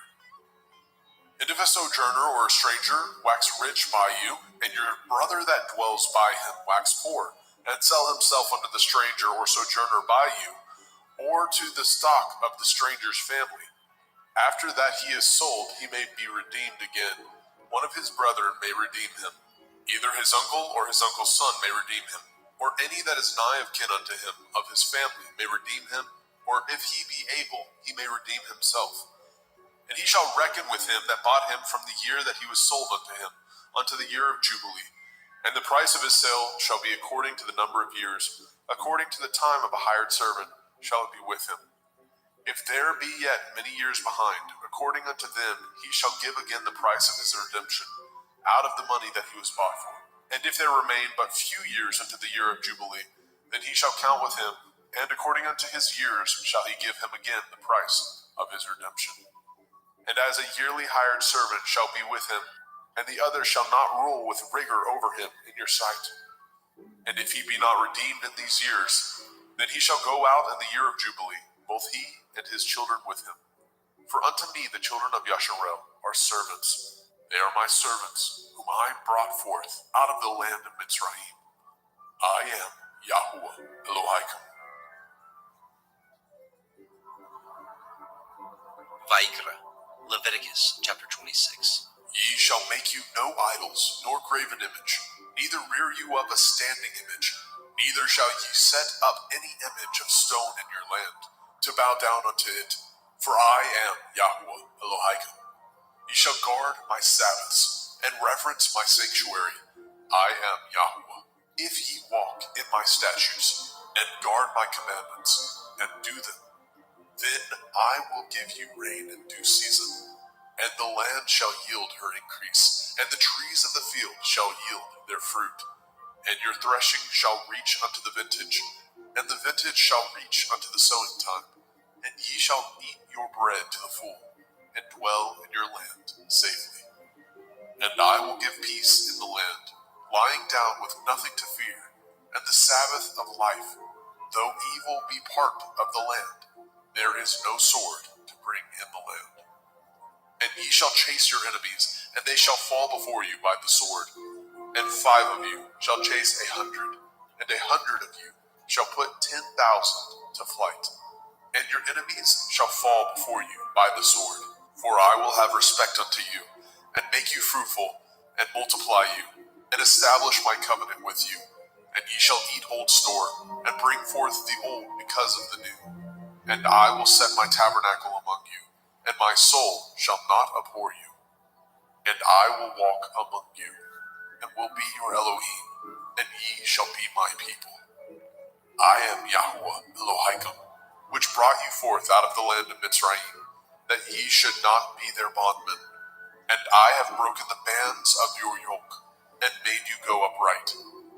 But if ye will not hearken unto me, and will not do all these commandments, and if ye shall despise my statutes, or if your soul abhor my judgments, so that ye will not do all my commandments, but that ye break my covenant, I also will do this unto you. I will even appoint over you terror, consumption, and the burning on, that shall consume the eyes, and cause sorrow of heart, and ye shall sow your seed in vain, for your enemies shall eat it. And I will set my face against you, and ye shall be slain before your enemies. They that hate you shall reign over you, and ye shall flee when none pursues you. And if ye will not yet for all this hearken unto me, then I will punish you 7 times more for your sins. And I will break the pride of your power, and I will make your heaven as iron, and your earth as brass. And your strength shall be spent in vain, for your land shall not yield her increase, neither shall the trees of the land yield their fruits. And if ye walk contrary unto me, and will not hearken unto me, I will bring 7 times more plagues upon you according to your sins. I will also send wild beasts among you, which shall rob you of your children, and destroy your cattle, and make you few in number, and your highways shall be desolate. And if ye will not be reformed by me by these things, but will walk contrary unto me, then will I walk contrary unto you, and will punish you yet 7 times for your sins. And I will bring a sword upon you, that shall avenge the quarrel of my covenant. And when ye are gathered together within your cities, I will send the pestilence among you, and ye shall be delivered into the hand of the enemy. And when I have broken the staff of your bread, 10 women shall bake your bread in one oven, and they shall deliver you your bread again by weight, and ye shall eat and not be satisfied. And if ye will not for all this hearken unto me, but walk contrary unto me, then I will walk contrary unto you also in fury, and I, even I, will chastise you 7 times for your sins. And ye shall eat the flesh of your sons, and the flesh of your daughters shall ye eat.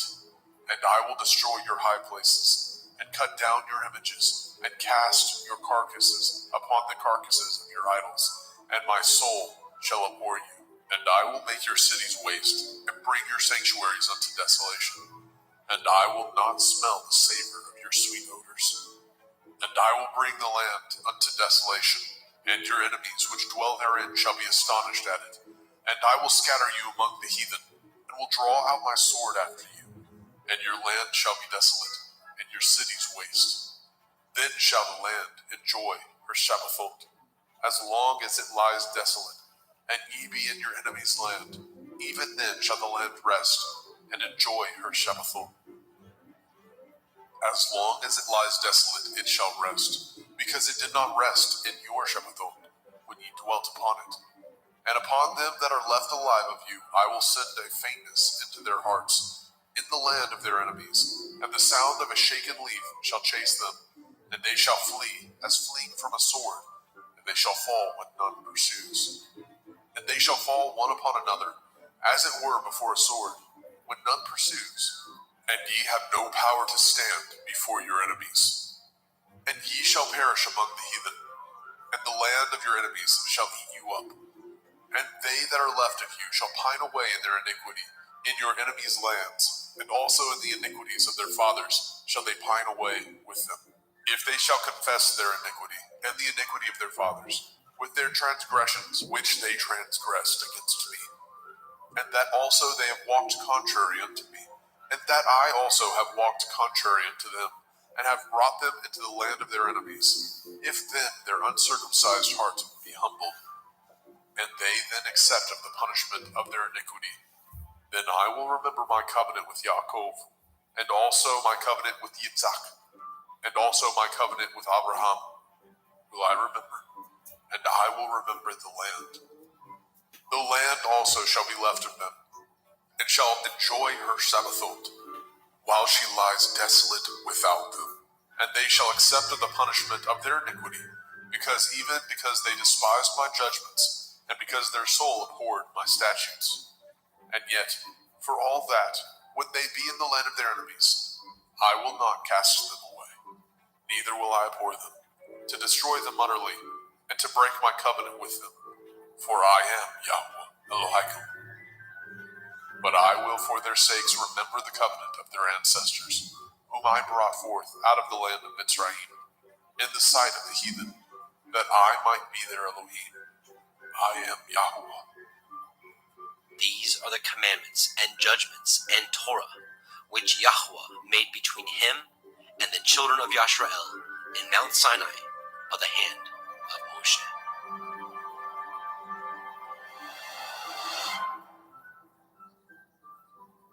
Vayikra, Leviticus chapter 27. And Yahweh spoke unto Moshe, saying, Speak unto the children of Yasharel, and say unto them, when a man shall make a singular vow, the persons shall be for Yahuwah by your estimation. And your estimation shall be of the male from 20 years old, even unto 60 years old. Even your estimation shall be 50 shekels of silver, after the shekel of the sanctuary. And if it be a female, then your estimation shall be 30 shekels. And if it be from 5 years old, even unto 20 years old, then your estimation shall be of the male 20 shekels, and for the female 10 shekels. And if it be from a month old, even unto 5 years old, then your estimation shall be of the male 5 shekels of silver, and for the female your estimation shall be 3 shekels of silver. And if it be from 60 years old and above, if it be a male, then your estimation shall be 15 shekels, and for the female 10 shekels. But if he be poorer than your estimation, then he shall present himself before the priest, and the priest shall value him according to his ability. That vowed shall the priest value him. And if it be a beast, whereof men bring an offering unto Yahuwah, all that any man gives of such unto Yahuwah shall be holy. He shall not alter it, nor change it, a good for a bad, or a bad for a good. And if he shall at all change beast for beast, then it and the exchange thereof shall be holy. And if it be any unclean beast, of which they do not offer a sacrifice unto Yahuwah, then he shall present the beast before the priest, and the priest shall value it, whether it be good or bad, as you value it. Who are the priest, so shall it be.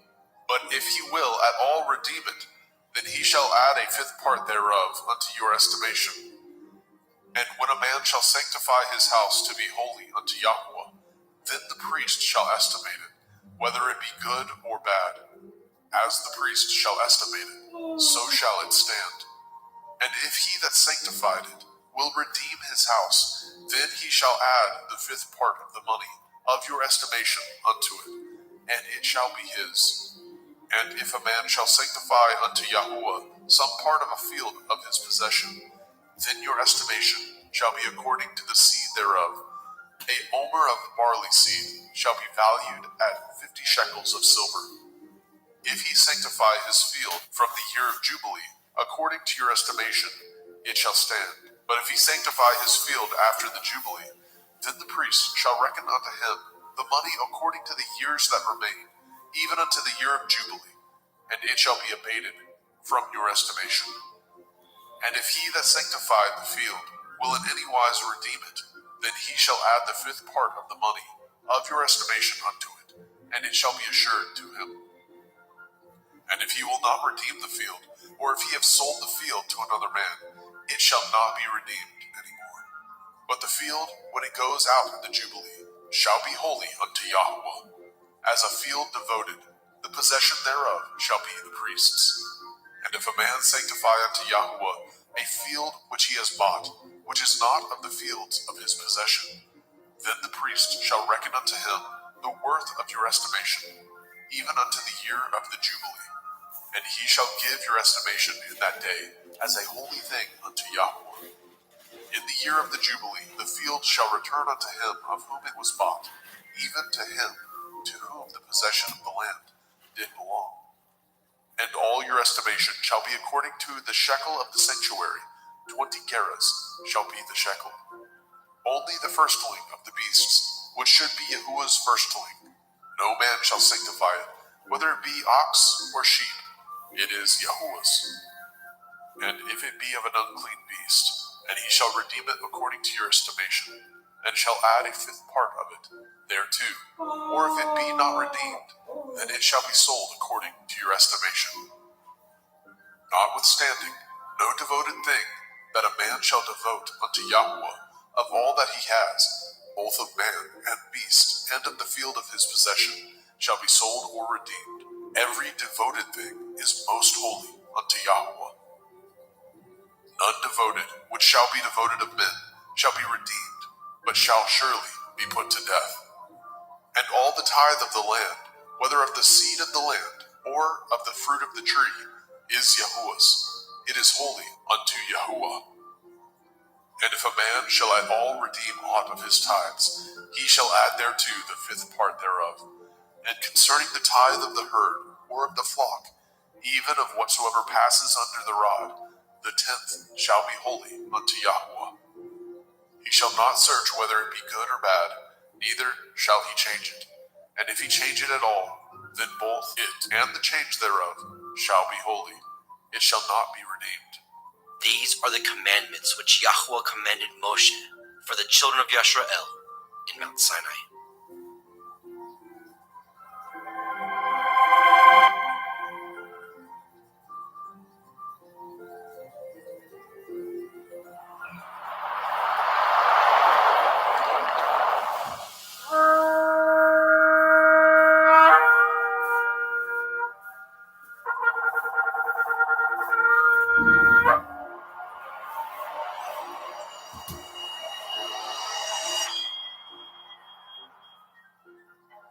Bemidbar, Numbers, chapter 1.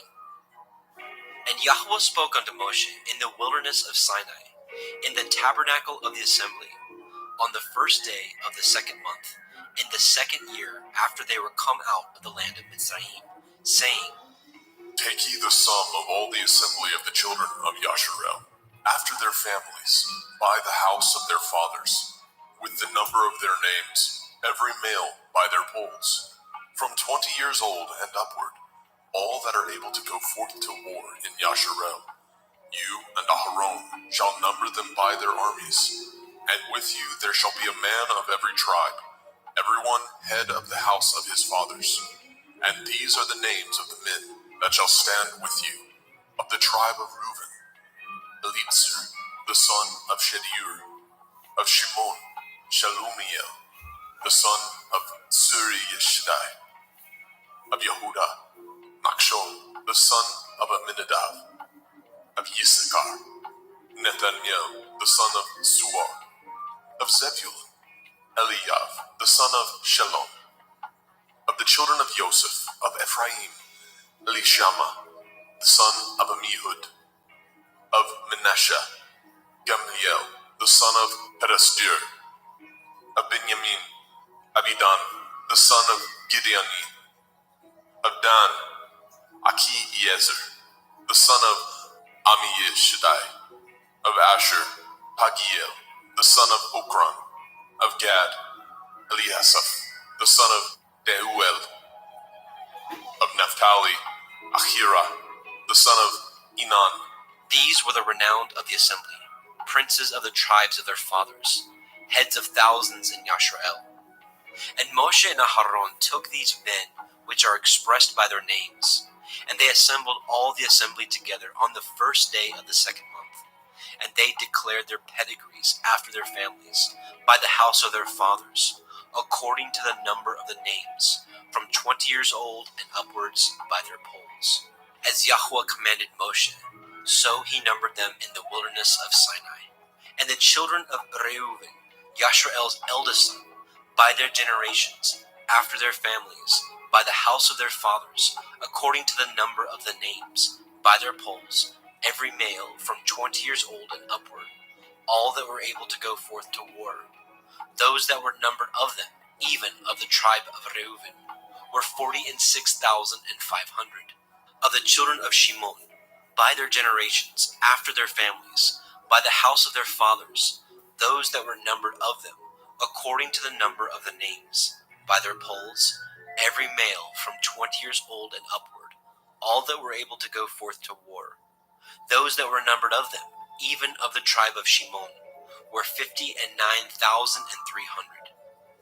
Of the children of Gad, by their generations, after their families, by the house of their fathers, according to the number of the names, from 20 years old and upward, all that were able to go forth to war. Those that were numbered of them, even of the tribe of Gad, were 45,650. Of the children of Yehuda, by their generations, after their families, by the house of their fathers, according to the number of the names, from 20 years old and upward, all that were able to go forth to war. Those that were numbered of them, even of the tribe of Yehuda, were 314,600.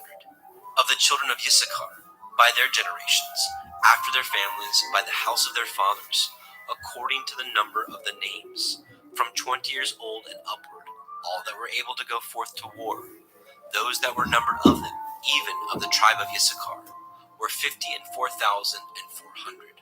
Of the children of Zebulun, by their generations, after their families, by the house of their fathers, according to the number of the names, from 20 years old and upward, all that were able to go forth to war.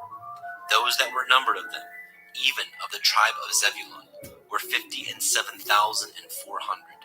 Of the children of Joseph, namely, of the children of Ephraim, by their generations, after their families, by the house of their fathers, according to the number of the names, from 20 years old and upward, all that were able to go forth to war. Those that were numbered of them, even of the tribe of Ephraim, were 40,500.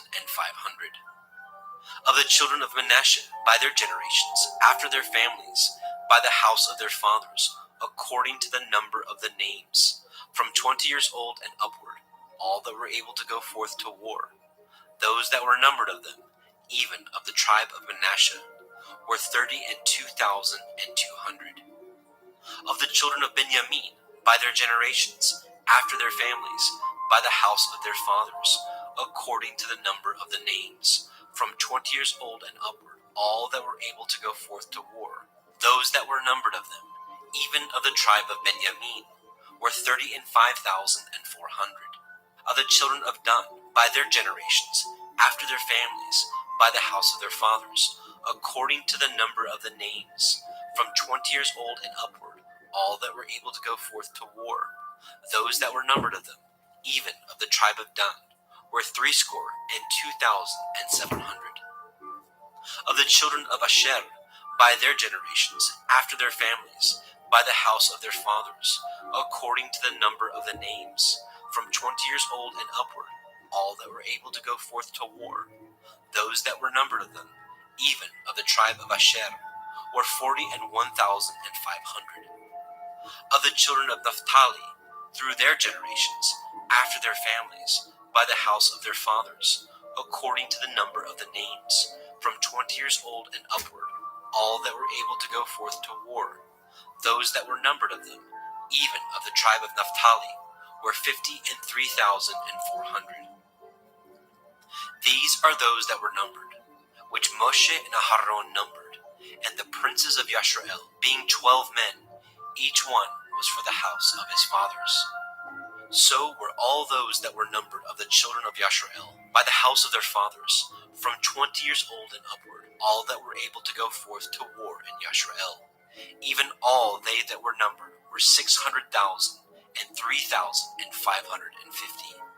But the Leviim, after the tribe of their fathers, were not numbered among them. For Yahweh had spoken unto Moshe, saying, Only you shall not number the tribe of Levi, neither take the sum of them among the children of Yasharel. But you shall appoint the Leviim over the tabernacle of testimony, and over all the vessels thereof, and over all things that belong to it. They shall bear the tabernacle, and all the vessels thereof, and they shall minister unto it, and shall encamp around about the tabernacle. And when the tabernacle sets forth, the Leviim shall take it down, and when the tabernacle is to be pitched, the Leviim shall set it up, and the stranger that comes nigh shall be put to death. And the children of Yasharel shall pitch their tents, every man by his own camp, and every man by his own standard, throughout their hosts. But the Leviim shall pitch round about the tabernacle of testimony, that there be no wrath upon the assembly of the children of Yasharel. And the Leviim shall guard the watch of the tabernacle of testimony. And the children of Yashrael did according to all that Yahweh commanded Moshe. So did they.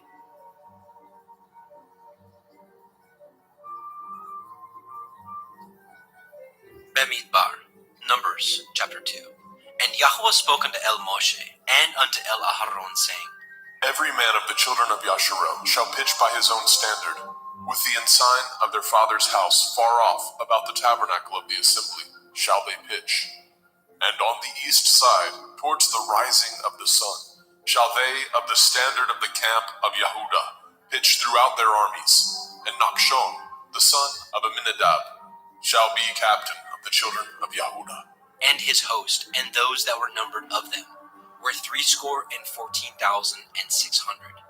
And those that do pitch next to him shall be the tribe of Issachar.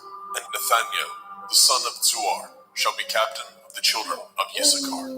And his host, and those that were numbered thereof, were 54,400. Then the tribe of Zebulun, and Eliav, the son of Chelon, shall be the captain of the children of Zebulun. And his host, and those that were numbered thereof, were 57,400. All that were numbered in the camp of Yehudah were 100,000 and fourscore thousand and 6,400 throughout their armies. These shall first set forth. On the south side shall be the standard of the camp of Reuben, according to their armies, and the captain of the children of Reuben shall be Elitzur, the son of Shedeur. And his host, and those that were numbered thereof, were 46,500. And those which pitch by him shall be the tribe of Shimon, and the captain of the children of Shimon shall be Shelumiel, the son of Surishadai. And his host, and those that were numbered of them, were 59,300. Then the tribe of Gad, and the captain of the sons of Gad shall be Eliasaph, the son of Reuel. And his host, and those that were numbered of them, were 45,650. All that were numbered in the camp of Reuben were 100,050 and 1,450 throughout their armies. And they shall set forth in the second rank. Then the tabernacle of the assembly shall set forward with the camp of the Leviim in the midst of the camp. As they encamp, so shall they set forward, every man in his place by their standards. On the west side shall be the standard of the camp of Ephraim, according to their armies. And the captain of the sons of Ephraim shall be Elishama, the son of Ammihud. And his host, and those that were numbered of them, were 40,500. And by him shall be the tribe of Manasseh. And the captain of the children of Manasseh shall be Gamliel, the son of Pedasjur. And his host, and those that were numbered of them, were 32,200. Then the tribe of Benjamin, and the captain of the sons of Benjamin shall be Abidan, the son of Gideoni. And his host, and those that were numbered of them, were 35,400. All that were numbered of the camp of Ephraim were 100,000 and 8,100 throughout their armies. And they shall go forward in the third rank. The standard of the camp of Dan shall be on the north side by their armies. And the captain of the children of Dan shall be Achiezer, the son of Ammishaddai. And his host, and those that were numbered of them, were 62,700. And those that encamp by him shall be the tribe of Asher, and the captain of the children of Asher shall be Pagiel, the son of Okran. And his host, and those that were numbered of them, were 41,500. Then the tribe of Naphtali, and the captain of the children of Naphtali shall be Ahira, the son of Enan. And his host, and those that were numbered of them, were 53,400. All they that were numbered in the camp of Dan were 100,050 and 7,600. They shall go hindmost with their standards. These are those which were numbered of the children of Yashrael by the house of their fathers. All those that were numbered of the camps throughout their host were 600,000 and 3,550. But the Leviim were not numbered among the children of Yashrael, as Yahweh commanded Moshe. And the children of Yashrael did according to all that Yahweh commanded Moshe. So they pitched by their standards, and so they set forward, everyone after their families, according to the house of their fathers. Bemidbar, Numbers chapter 3. These also are the generations of Aharon and Moshe, in the day that Yahweh spoke with Moshe in Mount Sinai. And these are the names of the sons of Aharon: Nadav, the firstborn, and Abihu, Eleazar, and Ithamar. These are the names of the sons of Aharon, the priests which were anointed, whom he consecrated to minister in the priest's office. And Nadav and Abihu died before Yahweh, when they offered strange fire before Yahweh in the wilderness of Sinai, and they had no children. And Eleazar and Ithamar ministered in the priest's office in the sight of Aharon their father. And Yahweh spoke unto Moshe, saying, Bring the tribe of Levi near, and present them before Aharon the priest, that they may minister unto him. And they shall guard his watch, and the watch of the whole assembly before the tabernacle of the assembly, to do the service of the tabernacle. And they shall guard all the instruments of the tabernacle of the assembly, and the charge of the children of Yasharel, to do the service of the tabernacle. And you shall give the Leviim unto Aharon and to his sons. They are wholly given unto him out of the children of Yasharel. And you shall appoint Aharon and his sons, and they shall guard their priest's office, and the stranger that comes nigh shall be put to death. And Yahweh spoke unto Moshe, saying, And I, behold, I have taken the Leviim from among the children of Yasharel, instead of all the firstborn that opens the womb among the children of Yasharel. Therefore the Leviim shall be mine, because all the firstborn are mine. For on the day that I smote all the firstborn in the land of Mitzrayim, I hallowed unto me all the firstborn in Yasharel, both man and beast. Mine shall they be. I am Yahweh. And Yahweh spoke unto Moshe in the wilderness of Sinai, saying, Number the children of Levi after the house of their fathers, by their families. Every male from a month old and upward shall you number them. And Moshe numbered them according to the word of Yahweh, as he was commanded. And these were the sons of Levi by their names, Gershon, and Kohath, and Merari. And these are the names of the sons of Gershon by their families, Livni, and Shimei.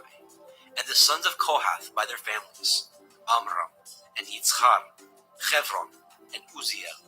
And the sons of Merari by their families, Machli, and Mushi. These are the families of the Leviim, according to the house of their fathers. Of Gershon was the family of the Libniim, and the family of the Shimeim. These are the families of the Gershonim. Those that were numbered of them, according to the number of all the males, from a month old and upward, even those that were numbered of them were 7,500. The families of the Gershonim shall pitch behind the tabernacle westward, and the chief of the house of the father of the Gershonim shall be Eliasaph, the son of Lael.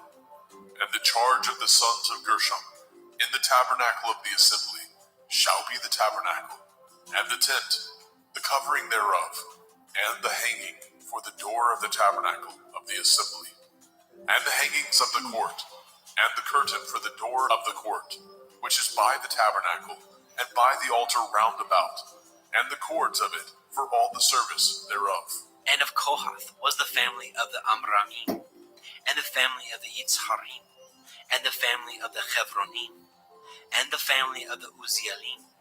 These are the families of the Kohathim. In the number of all the males, from a month old and upward, were 8,600, guarding the watch of the sanctuary. The families of the sons of Kohath shall pitch on the side of the tabernacle southward, and the chief of the house of the father of the families of the Kohathim shall be Elitzaphan, the son of Uzziah. And their charge shall be the ark, and the table, and the menorah, 7-branched candlestick, and the altars, and the vessels of the sanctuary, wherewith they minister, and the hanging, and all the service thereof.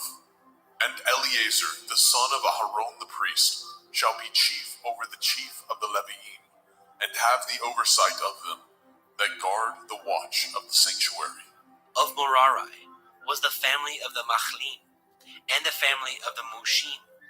These are the families of Merari, and those that were numbered of them, according to the number of all the males, from a month old and upward, were 6,200. And the chief of the house of the father of the families of Merari shall be Zuriel, the son of Avihail. These shall pitch on the side of the tabernacle northward. And under the custody and charge of the sons of Merari shall be the boards of the tabernacle, and the bars thereof, and the pillars thereof, and the sockets thereof, and all the vessels thereof, and all that serves thereto, and the pillars of the court round about, and their sockets, and their pins, and their cords.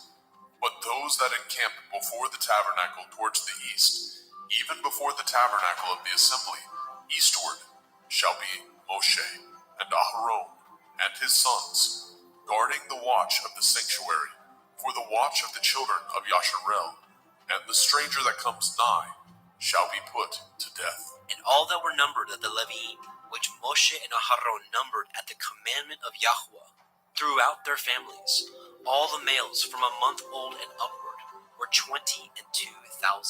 And Yahweh said unto Moshe, Number all the firstborn of the males of the children of Yasharel, from a month old and upward, and take the number of their names, and you shall take the Leviim for me. I am Yahweh, instead of all the firstborn among the children of Yasharel, and the cattle of the Leviim, instead of all the firstlings among the cattle of the children of Yasharel. And Moshe numbered, as Yahweh commanded him, all the firstborn among the children of Yasharel, and all the firstborn males by the number of names, from a month old and upward, of those that were numbered of them, were 22,213. And Yahweh spoke unto Moshe, saying, Take the Leviim, instead of all the firstborn among the children of Yasharel, and the cattle of the Leviim, instead of their cattle, and the Leviim shall be mine. I am Yahweh. And for those that are to be redeemed of the 213 of the firstborn of the children of Yasharel, which are more than the Leviim, you shall even take 5 shekels apiece by the pole. After the shekel of the sanctuary shall you take them, and you shall give the money wherewith the odd number of them is to be redeemed unto Aharon and to his sons. And Moshe took the redemption money of them that were over and above them that were redeemed by the Leviim. Of the firstborn of the children of Yasharel took he the money, 1,365 shekels, after the shekel of the sanctuary. And Moshe gave the money of them that were redeemed unto Aharon and to his sons, according to the word of Yahweh, as Yahweh commanded Moshe.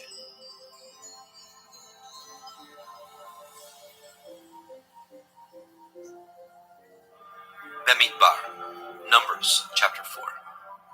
And Yahweh spoke unto Moshe and unto Aharon, saying, Take the sum of the sons of Kohath from among the sons of Levi, after their families, by the house of their fathers, from 30 years old and upward, even until 50 years old, all that enter into the host, to do the work in the tabernacle of the assembly.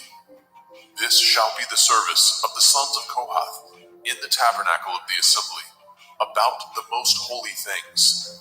And when the camp sets forward, Aharon shall come, and his sons, and they shall take down the covering veil, and cover the ark of the testimony with it, and shall put thereon the covering of badger skins, and shall spread over it a cloth wholly of blue, and shall put in the staves thereof, and upon the table of showbread they shall spread a cloth of blue, and put thereon the dishes, the spoons, the bowls, and covers to cover withal, and the continual bread shall be thereon.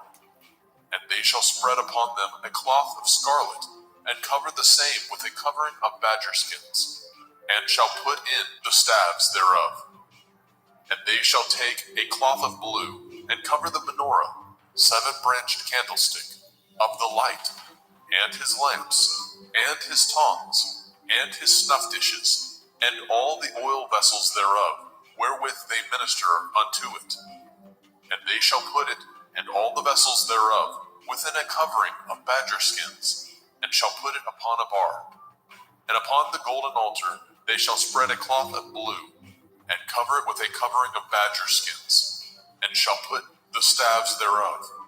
And they shall take all the instruments of ministry, wherewith they minister in the sanctuary, and put them in a cloth of blue, and cover them with a covering of badger skins, and shall put them on a bar. And they shall take away the ashes from the altar, and spread a purple cloth thereon. And they shall put upon all the vessels thereof, wherewith they minister about it, even the censers, the flesh hooks, the shovels, the basins, all the vessels of the altar, and they shall spread upon it a covering of badger skins, and put to the staves of it. And when Aharon and his sons have made an end of covering the sanctuary, and all the vessels of the sanctuary, as the camp is to set forward, after that the sons of Kohath shall come to bear it, but they shall not touch any holy thing, lest they die. These things are the burden of the sons of Kohath in the tabernacle of the assembly.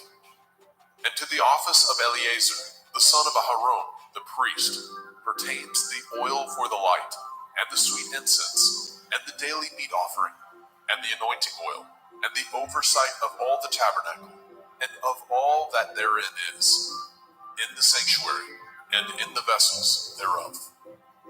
And Yahweh spoke unto El Moshe and unto El Aharon, saying, Cut ye not off the tribe of the families of the Kohathim from among the Leviim, but thus do unto them, that they may live and not die. When they approach unto the most holy things, Aharon and his sons shall go in, and appoint them every one to his service and to his burden. But they shall not go in to see when the holy things are covered, lest they die. And Yahweh spoke unto El Moshe, saying, Take also the sum of the sons of Gershon throughout the houses of their fathers, by their families, from 30 years old and upward, until 50 years old, shall you number them. All that enter in to perform the service, to do the work in the tabernacle of the assembly. This is the service of the families of the Gershonim, to serve and for burdens. And they shall bear the curtains of the tabernacle, and the tabernacle of the assembly, his covering, and the covering of the badger skins that is above upon it, and the hanging for the door of the tabernacle of the assembly, and the hangings of the court, and the hangings for the door of the gate of the court, which is by the tabernacle, and by the altar round about, and their cords, and all the instruments of their service, and all that is made for them, so shall they serve. At the appointment of Aharon and his sons shall be all the service of the sons of the Gershonim, in all their burdens, and in all their service, and he shall appoint unto them in charge all their burdens. This is the service of the families of the sons of Gershon, in the tabernacle of the assembly, and their charge shall be under the hand of Itamar, the son of Aharon, the priest. As for the sons of Merari, you shall number them after their families, by the house of their fathers. From 30 years old and upward, even unto 50 years old, shall you number them. Every one that enters into the service to do the work of the tabernacle of the assembly. And this is the charge of their burden, according to all their service in the tabernacle of the assembly, the boards of the tabernacle, and the bars thereof, and the pillars thereof, and sockets thereof, and the pillars of the court round about, and their sockets, and their pins, and their cords, with all their instruments, and with all their service, and by name ye shall reckon the instruments of the charge of their burden.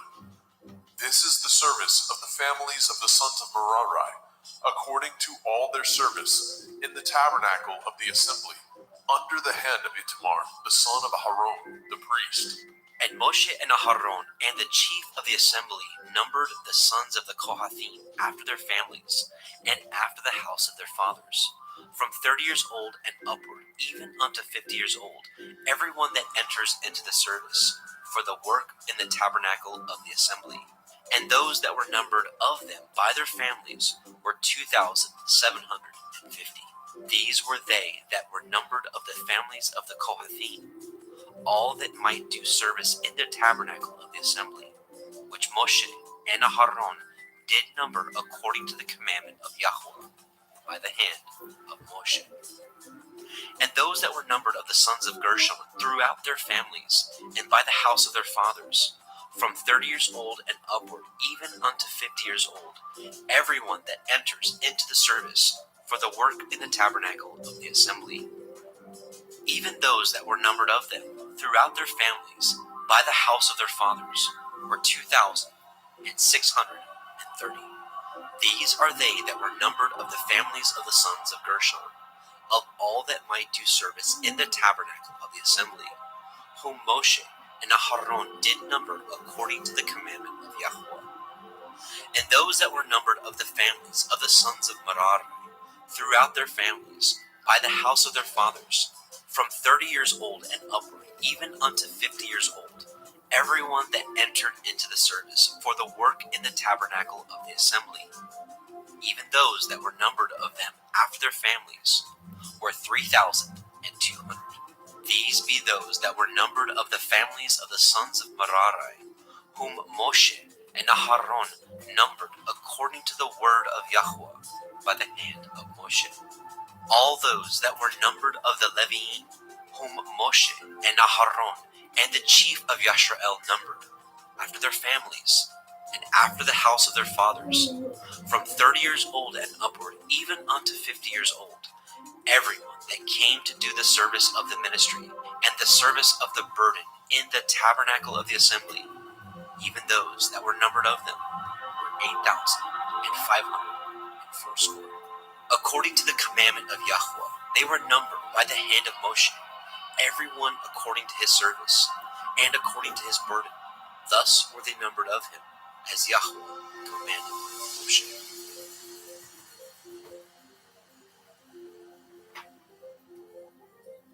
Bemidbar, Numbers, chapter 5. And Yahweh spoke unto El Moshe, saying, Command the children of Yasharel that they put out of the camp every leper, and everyone that has an issue, whosoever is defiled by the dead. Both male and female shall ye put out, without the camp shall ye put them, that they defile not their camp, in the midst whereof I dwell. And the children of Yashrael did so, and put them out without the camp, as Yahweh spoke unto Moshe. So did the children of Yashrael.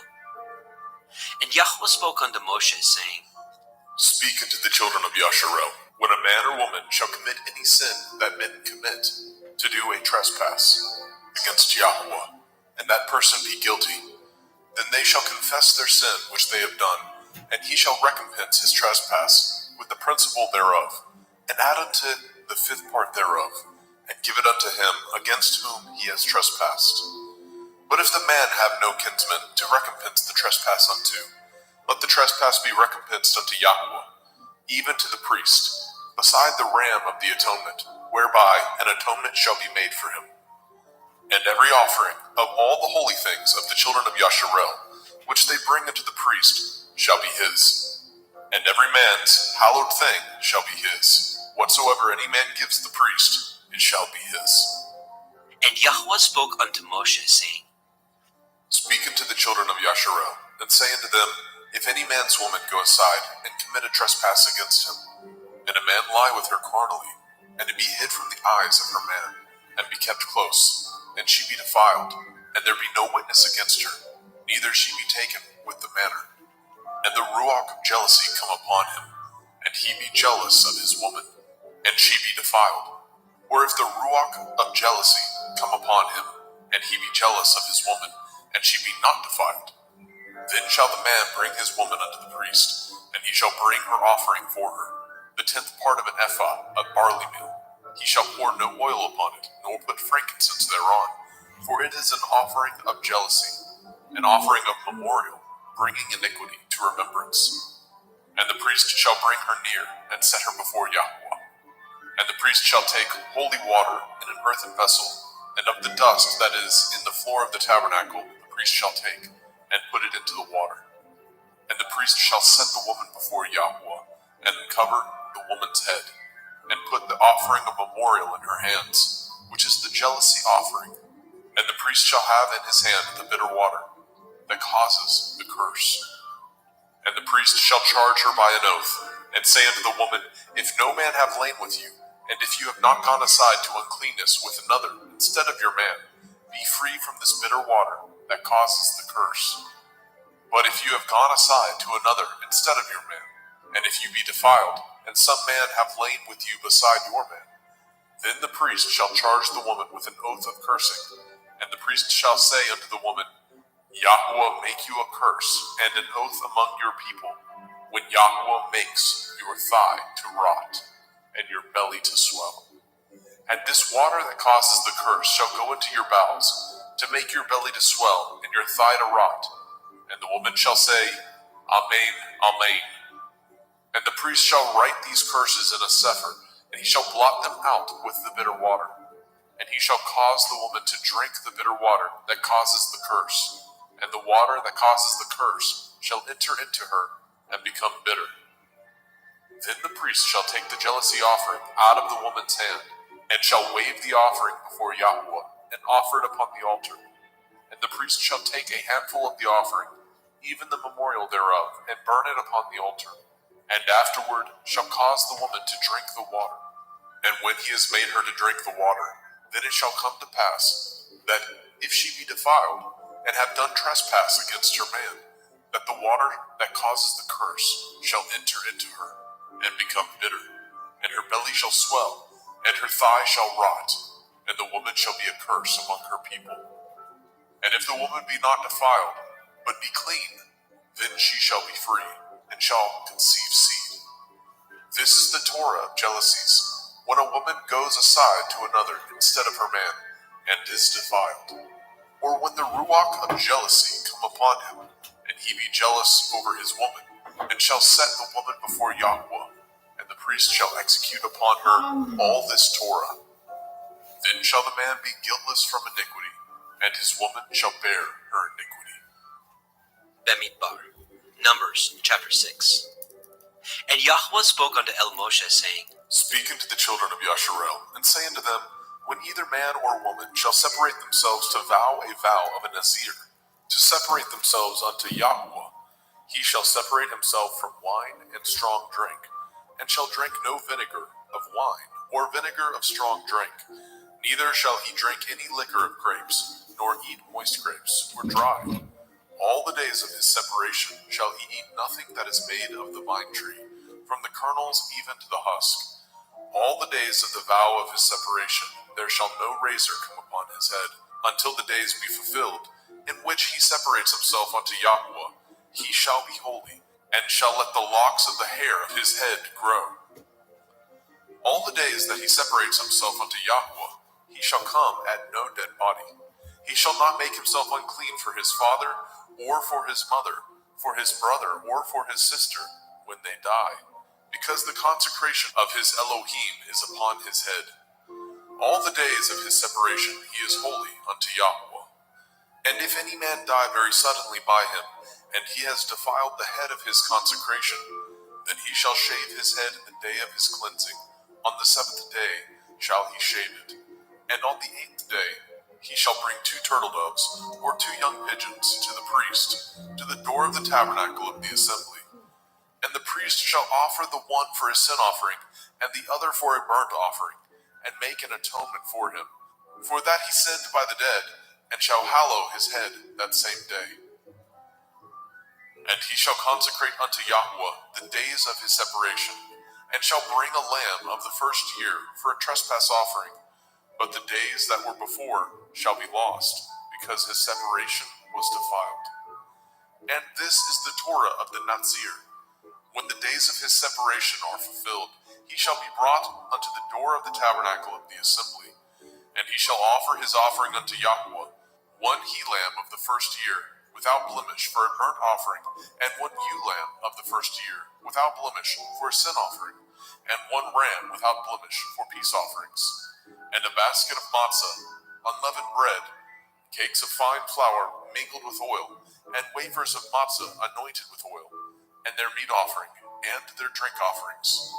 And the priest shall bring them before Yahweh, and shall offer his sin offering, and his burnt offering, and he shall offer the ram for a sacrifice of peace offerings unto Yahweh, with the basket of matzah. The priest shall offer also his meat offering, and his drink offering. And the Nazir shall shave the head of his separation at the door of the tabernacle of the assembly, and shall take the hair of the head of his separation, and put it in the fire which is under the sacrifice of the peace offerings. And the priest shall take the sodden shoulder of the ram, and 1 matzah cake out of the basket, and 1 matzah wafer, and shall put them upon the hands of the Nazir, after the hair of his separation is shaven. And the priest shall wave them for a wave offering before Yahweh. This is holy for the priest, with the wave breast and heave shoulder, and after that the Nazir may drink wine. This is the Torah of the Nazir, who has vowed, and of his offering unto Yahweh for his separation. Beside that his hand shall get, according to the vow which he vowed, so he must do after the Torah of his separation.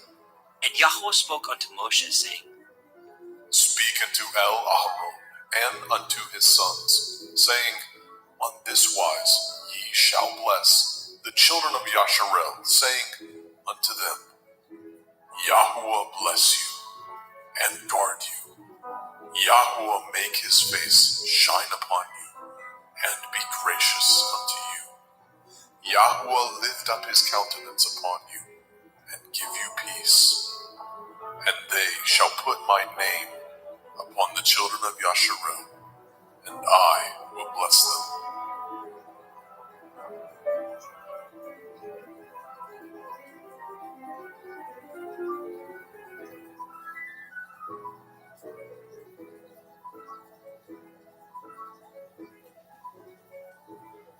Bemidbar, Numbers, chapter 7.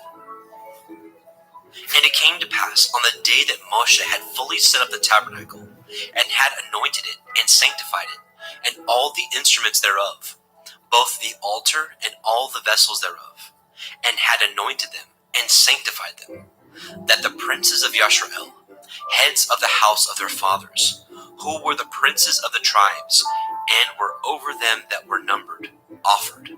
And they brought their offering before Yahweh, 6 covered wagons, and 12 oxen, a wagon for 2 of the princes, and for each 1 an ox.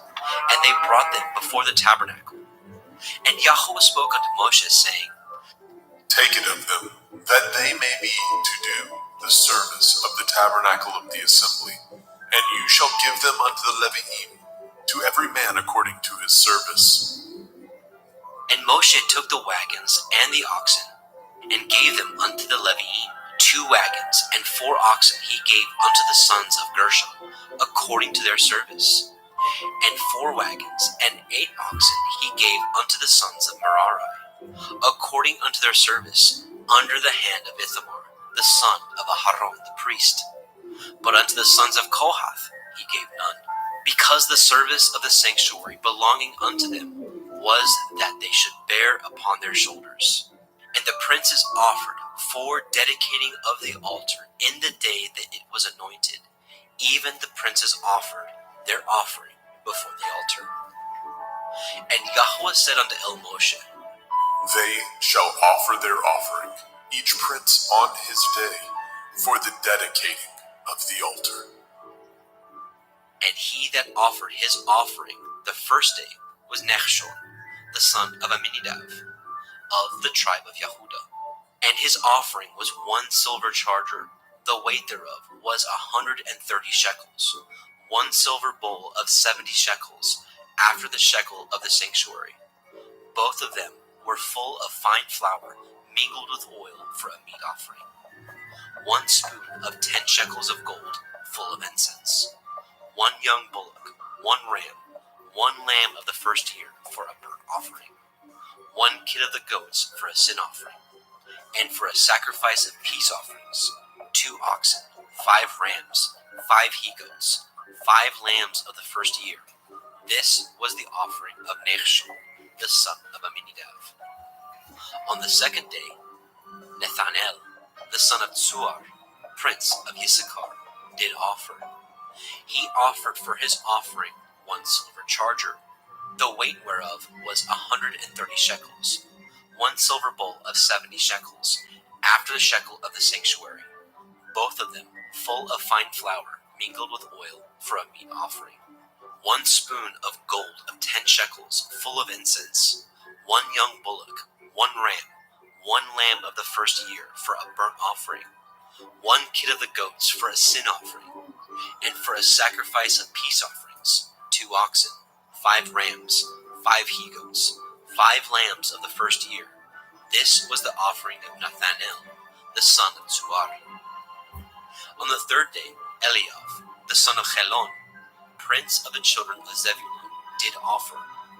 His offering was 1 silver charger, the weight whereof was 130 shekels, 1 silver bowl of 70 shekels, after the shekel of the sanctuary, both of them full of fine flour mingled with oil for a meat offering, 1 golden spoon of 10 shekels full of incense, 1 young bullock, 1 ram, 1 lamb of the first year for a burnt offering, 1 kid of the goats for a sin offering, and for a sacrifice of peace offerings, 2 oxen, 5 rams, 5 he-goats, 5 lambs of the first year.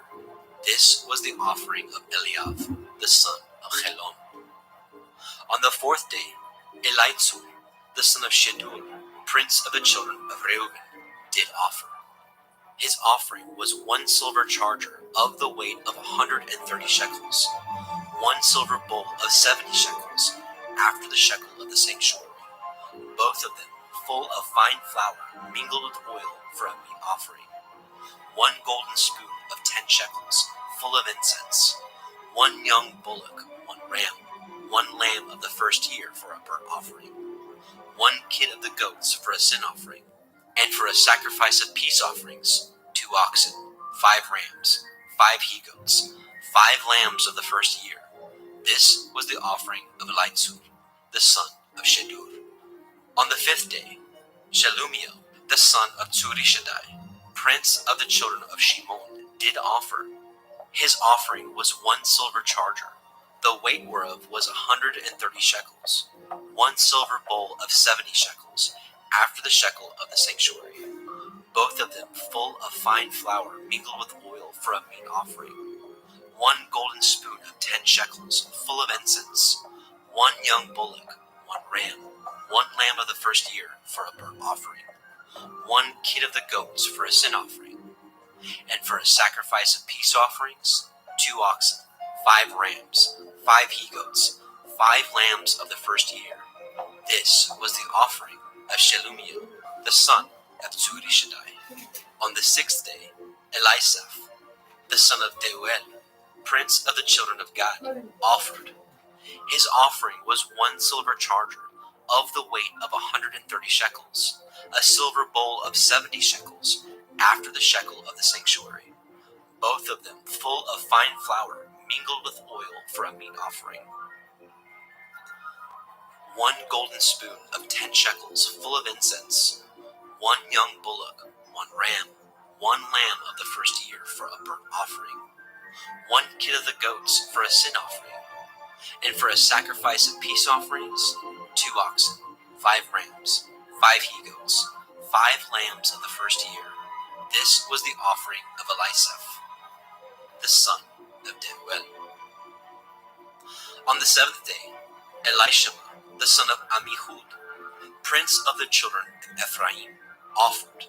His offering was 1 silver charger, the weight whereof was 130 shekels, 1 silver bowl of 70 shekels, after the shekel of the sanctuary, both of them full of fine flour mingled with oil for a meat offering, 1 golden spoon of 10 shekels full of incense, 1 young bullock, 1 ram, 1 lamb of the first year for a burnt offering, 1 kid of the goats for a sin offering, and for a sacrifice of peace offerings, 2 oxen, 5 rams, 5 he-goats, 5 lambs of the first year. This was the offering of Elishama, the son of Ammihud. On the 8th day offered Gamaliel, the son of Pedatsur, prince of the children of Manasseh. His offering was 1 silver charger of the weight of 130 shekels, 1 silver bowl of 70 shekels, after the shekel of the sanctuary, both of them full of fine flour mingled with oil for a meat offering, 1 golden spoon of 10 shekels full of incense, 1 young bullock, 1 ram, 1 lamb of the first year for a burnt offering, 1 kid of the goats for a sin offering, and for a sacrifice of peace offerings, 2 oxen, 5 rams, 5 he-goats, 5 lambs of the first year. This was the offering of Gamaliel, the son of Pedatsur. On the 9th day, Avidan, the son of Gidonai, prince of the children of Benjamin, offered. His offering was 1 silver charger, the weight whereof was 130 shekels, 1 silver bowl of 70 shekels, after the shekel of the sanctuary, both of them full of fine flour mingled with oil for a meat offering. 1 golden spoon of 10 shekels full of incense, 1 young bullock, 1 ram, 1 lamb of the first year for a burnt offering, 1 kid of the goats for a sin offering, and for a sacrifice of peace offerings, 2 oxen, 5 rams, 5 he-goats, 5 lambs of the first year. This was the offering of Avidan, the son of Gidonai. On the 10th day, Achiezer, the son of Ammishaddai, prince of the children of Dan, offered. His offering was 1 silver charger, the weight whereof was 130 shekels, 1 silver bowl of 70 shekels, after the shekel of the sanctuary, both of them full of fine flour mingled with oil for a meat offering. 1 golden spoon of 10 shekels full of incense, 1 young bullock, 1 ram, 1 lamb of the first year for a burnt offering, 1 kid of the goats for a sin offering, and for a sacrifice of peace offerings, 2 oxen, 5 rams, 5 he-goats, 5 lambs of the first year. This was the offering of Achiezer, the son of Ammishaddai. On the 11th day, Pagiel, the son of Okran, prince of the children of Asher, offered. His offering was 1 silver charger, the weight whereof was 130 shekels, 1 silver bowl of 70 shekels, after the shekel of the sanctuary, both of them full of fine flour mingled with oil for a meat offering. 1 golden spoon of 10 shekels full of incense, 1 young bullock, 1 ram, 1 lamb of the first year for a burnt offering, 1 kid of the goats for a sin offering, and for a sacrifice of peace offerings, 2 oxen, 5 rams, 5 he-goats, 5 lambs of the first year. This was the offering of Pagiel, the son of Okran. On the 12th day, Achira, the son of Enan, prince of the children of Naphtali, offered. His offering was 1 silver charger, the weight whereof was 130 shekels, 1 silver bowl of 70 shekels, after the shekel of the sanctuary, both of them full of fine flour mingled with oil for a meat offering. 1 golden spoon of 10 shekels full of incense, 1 young bullock, 1 ram, 1 lamb of the first year for a burnt offering, 1 kid of the goats for a sin offering, and for a sacrifice of peace offerings, 2 oxen, 5 rams, 5 he-goats, 5 lambs of the first year.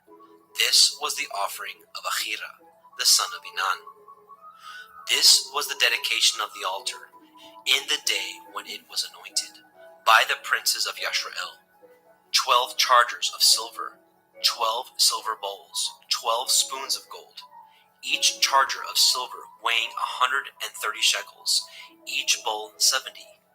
All the silver vessels weighed 2,400 shekels, after the shekel of the sanctuary. The golden spoons were 12, full of incense, weighing 10 shekels apiece, after the shekel of the sanctuary. All the gold of the spoons was 120 shekels. All the oxen for the burnt offering were 12 bullocks, the rams 12, the lambs of the first year 12, with their meat offering, and the kids of the goats for sin offering 12. And all the oxen for the sacrifice of the peace offerings were 24 bullocks, the rams 60, the he-goats 60, the lambs of the first year 60. This was the dedication of the altar, after that it was anointed. And when Moshe was gone into the tabernacle of the assembly to speak with him, then he heard the voice of one speaking unto him from off the mercy seat that was upon the ark of the testimony, from between the 2 cherubim. And he spoke unto him. Bemidbar, Numbers chapter 8. And Yahweh spoke unto El Moshe, saying, Speak unto El Aharon, and say unto him, When you light the lamps, the 7 lamps shall give light over against the menorah.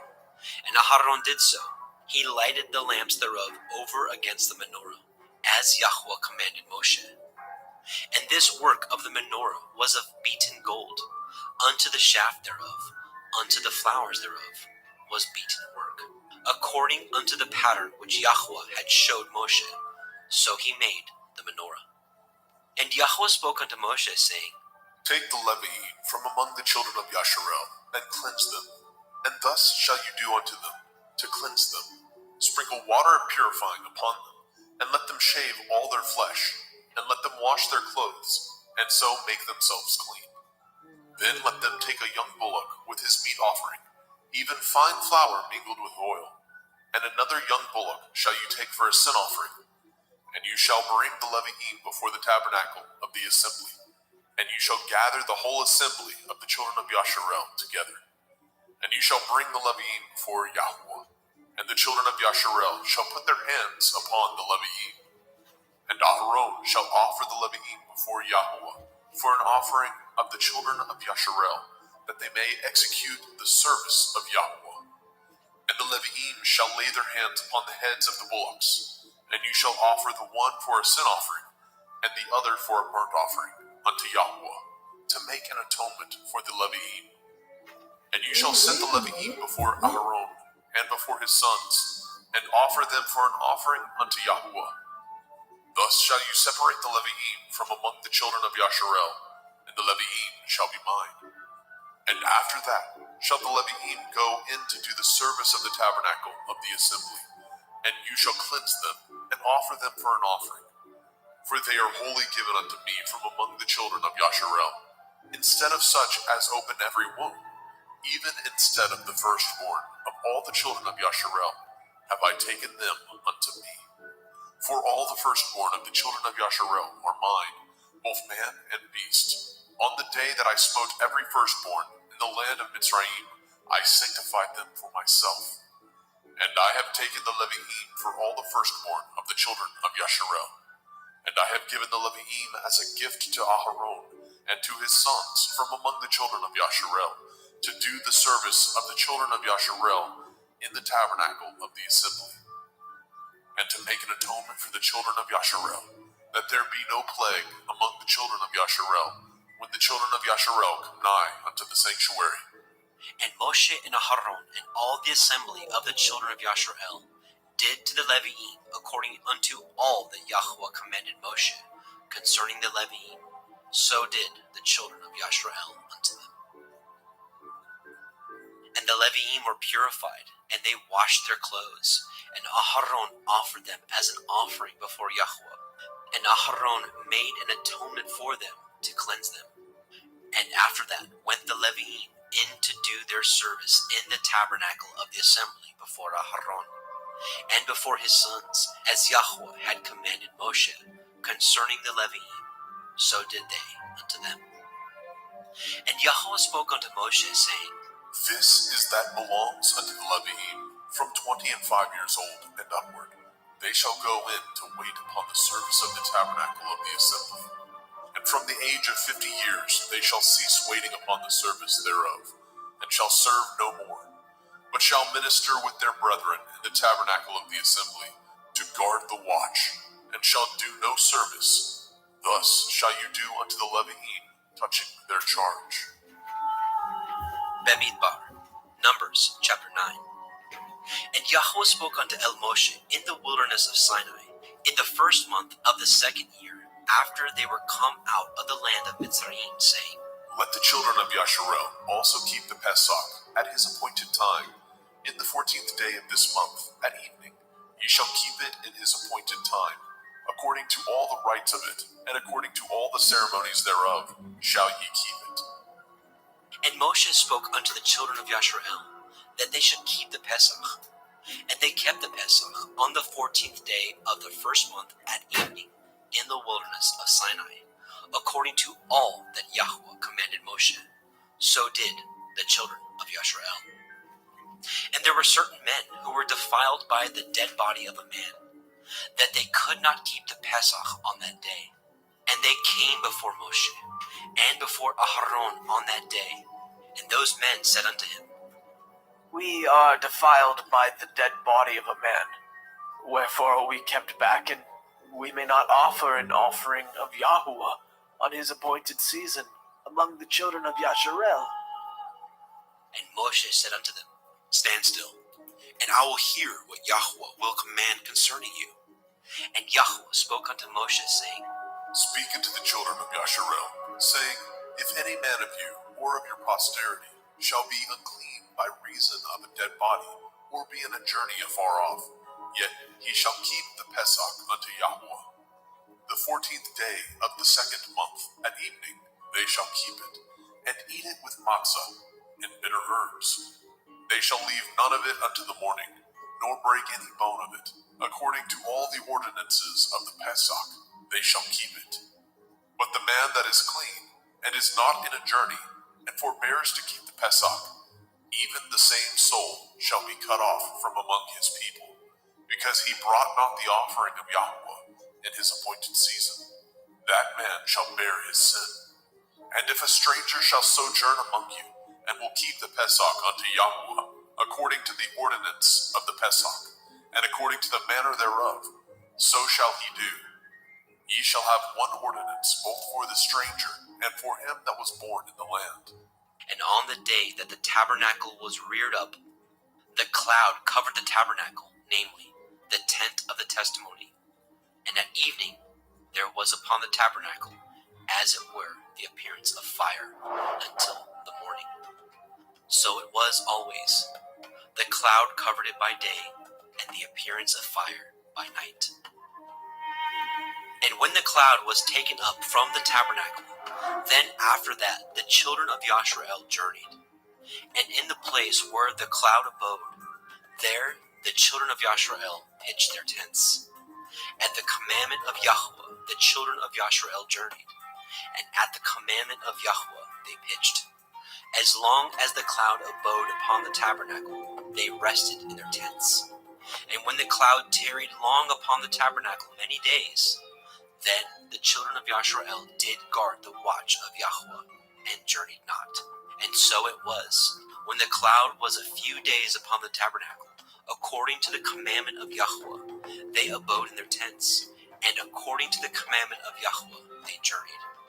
And so it was, when the cloud abode from evening unto the morning, and that the cloud was taken up in the morning, then they journeyed.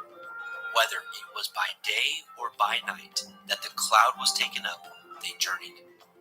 Or whether it were 2 days, or a month, or a year, that the cloud tarried upon the tabernacle, remaining thereon, the children of Yasharel abode in their tents, and journeyed not. But when it was taken up, they journeyed. At the commandment of Yahweh they rested in their tents, and at the commandment of Yahweh they journeyed.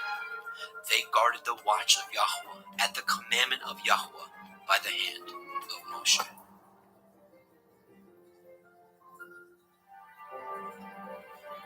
Bemidbar, Numbers chapter 10. And Yahweh spoke unto El Moshe, saying, Make you 2 trumpets of silver, of a whole piece shall you make them, that you may use them for the calling of the assembly, and for the journeying of the camps. And when they shall blow them, all the assembly shall assemble themselves to you at the door of the tabernacle of the assembly. And if they blow but with 1 trumpet, then the princes, which are heads of the thousands of Yasharel, shall gather themselves unto you. When ye blow an alarm, then the camps that lie on the east part shall go forward. When ye blow an alarm the 2nd time, then the camps that lie on the south side shall take their journey. They shall blow an alarm for their journeys. But when the assembly is to be gathered together, ye shall blow, but ye shall not sound an alarm. And the sons of Aharon the priest shall blow with the trumpets, and they shall be to you for an ordinance forever throughout your generations. And if ye go to war in your land against the enemy that oppresses you, and ye shall blow an alarm with the trumpets, and ye shall be remembered before Yahweh Elohim, and ye shall be saved from your enemies. Also in the day of your gladness, and in your solemn days, and in the beginnings of your months, ye shall blow with the trumpets over your burnt offerings, and over the sacrifices of your peace offerings, that they may be to you for a memorial before your Elohim. I am Yahweh Elohim. And it came to pass on the 20th day of the 2nd month, in the 2nd year, that the cloud was taken up from off the tabernacle of the testimony. And the children of Yasharel took their journeys out of the wilderness of Sinai, and the cloud rested in the wilderness of Paran. And they first took their journey according to the commandment of Yahweh by the hand of Moshe. In the first place went the standard of the camp of the children of Yehudah, according to their armies, and over his host was Nechshon, the son of Amminadab. And over the host of the tribe of the children of Issachar was Nathanael, the son of Tzuar. And over the host of the tribe of the children of Zebulun was Eliav, the son of Chelon. And the tabernacle was taken down, and the sons of Gershon and the sons of Merari set forward, bearing the tabernacle. And the standard of the camp of Reuven set forward according to their armies, and over his host was Elitzur, the son of Shedur. And over the host of the tribe of the children of Shimon was Shelumiel, the son of Tzurishaddai. And over the host of the tribe of the children of Gad was Elisaph, the son of Deuel. And the Kohathim set forward, bearing the sanctuary, and the other did set up the tabernacle against they came. And the standard of the camp of the children of Ephraim set forward according to their armies, and over his host was Elishama, the son of Ammihud. And over the host of the tribe of the children of Manasseh was Gamliel, the son of Pedatsur. And over the host of the tribe of the children of Benjamin was Avidan, the son of Gidonai. And the standard of the camp of the children of Dan set forward, which was the rearward of all the camps throughout their hosts. And over his host was Achiezer, the son of Ammishaddai. And over the host of the tribe of the children of Asher was Pagiel, the son of Okran. And over the host of the tribe of the children of Naphtali was Achira, the son of Enan. Thus were the journeyings of the children of Yashrael, according to their armies, when they set forward. And Moshe said unto Chovav, the son of Reuel, the Midianite, Moshe's father-in-law, We are journeying unto the place of which Yahweh said, I will give it you. Come with us, and we will do you good. For Yahweh has spoken good concerning Yashrael. And he said unto him, I will not go, but I will depart to my own land, and to my kindred. And he said, Leave us not, I pray you, for as much as you know how we are to encamp in the wilderness, and you may be to us instead of eyes. And it shall be, if you go with us, yea, it shall be, that what goodness Yahweh shall do unto us, the same will we do unto you. And they departed from the mount of Yahweh 3 days' journey. And the ark of the covenant of Yahweh went before them in 3 days' journey, to search out a resting place for them. And the cloud of Yahweh was upon them by day, when they went out of the camp. And it came to pass, when the ark set forward, that Moshe said, Rise up, Yahweh, and let your enemies be scattered, and let them that hate you flee before you. And when it rested, he said, Return, O Yahweh, unto the many thousands of Yashrael. Bemidbar, Numbers chapter 11. And when the people complained, it displeased Yahweh, and Yahweh heard it, and his anger was kindled. And the fire of Yahweh burnt among them, and consumed them that were in the uttermost parts of the camp. And the people cried unto Moshe, and when Moshe prayed unto Yahweh, the fire was quenched. And he called the name of the place Tavera, because the fire of Yahweh burnt among them. And the mixed multitude that was among them fell a-lusting. And the children of Yashrael also wept again, and said, Who shall give us flesh to eat? Remember the fish, which we did eat in Mitzrayim freely, the cucumbers, and the melons, and the leeks, and the onions, and the garlic. But now our soul is dried away. There's nothing at all, because this manna before our eyes. And the manna was as coriander seed, and the color thereof as the color of down. And the people went about and gathered it, and ground it in mills, or beat it in a mortar, and baked it in pans, and made cakes of it. And the taste of it was as the taste of fresh oil. And when the dew fell upon the camp in the night, the manna fell upon it. Then Moshe heard the people weep throughout their families, every man in the door of his tent. And the anger of Yahweh was kindled greatly. Moshe also was displeased. And Moshe said unto Yahweh, Wherefore have you afflicted your servant? And wherefore have I not found favor in your sight, that you laid the burden of all this people upon me? Have I conceived all this people? Have I begotten them? That you should say unto me, Carry them in your bosom, as a nursing father bears the sucking child, unto the land which you swore unto their fathers? Whence should I have flesh to give unto all this people? For they weep unto me, saying, Give us flesh, that we may eat. I am not able to bear all this people alone, because it is too heavy for me. And if you deal thus with me, kill me, I pray you, out of hand. If I have found favor in your sight, and let me not see my wretchedness. And Yahweh said unto Moshe, Gather unto me 70 men of the elders of Yasharel, whom you know to be elders of the people, and officers over them, and bring them unto the tabernacle of the assembly, that they may stand there with you. And I will come down and talk with you there, and I will take of the Ruach which is upon you, and will put it upon them, and they shall bear the burden of the people with you, that you bear it not yourself alone. And say you unto the people, Sanctify yourselves against tomorrow, and ye shall eat flesh, for ye have wept in the ears of Yahweh, saying, Who shall give us flesh to eat? For it was well with us in Mitzrayim. Therefore, Yahweh will give you flesh, and ye shall eat. Ye shall not eat 1 day, nor 2 days, nor 5 days, neither 10 days, nor 20 days, but even a whole month, until it comes out at your nostrils, and it will be loathsome unto you, because that ye have despised Yahweh, which is among you, and have wept before him, saying, Why came we forth out of Mitzrayim? And Moshe said, The people among whom I am are 600,000 footmen, and you have said, I will give them flesh, that they may eat a whole month. Shall the flocks and the herds be slain for them to suffice them? Or shall all the fish of the sea be gathered together for them to suffice them? And Yahweh said unto Moshe, Is Yahweh's hand waxed short? You shall see now whether my word shall come to pass unto you, or not.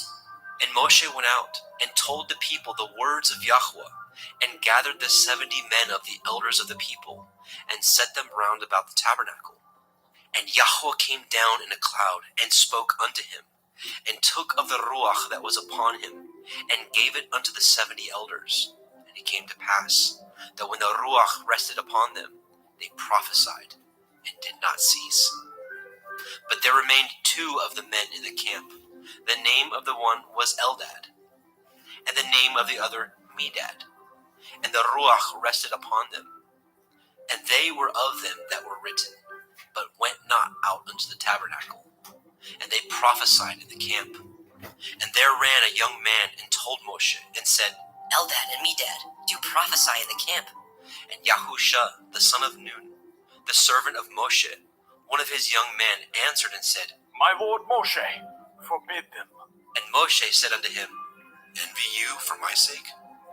Would to Elohim that all Yahweh's people were prophets, and that Yahweh would put his Ruach upon them.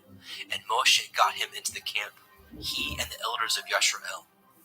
And there went forth a wind from Yahweh, and brought the quails from the sea, and let them fall by the camp, as it were a day's journey on this side, and as it were a day's journey on the other side, round about the camp, and as it were 2 cubits high upon the face of the earth. And the people stood up all that day, and all that night, and all the next day, and they gathered the quails. He that gathered least gathered 10 homers. And they spread them all abroad for themselves round about the camp. And while the flesh was yet between their teeth, ere it was chewed, the wrath of Yahweh was kindled against the people. And Yahweh smote the people with a very great plague.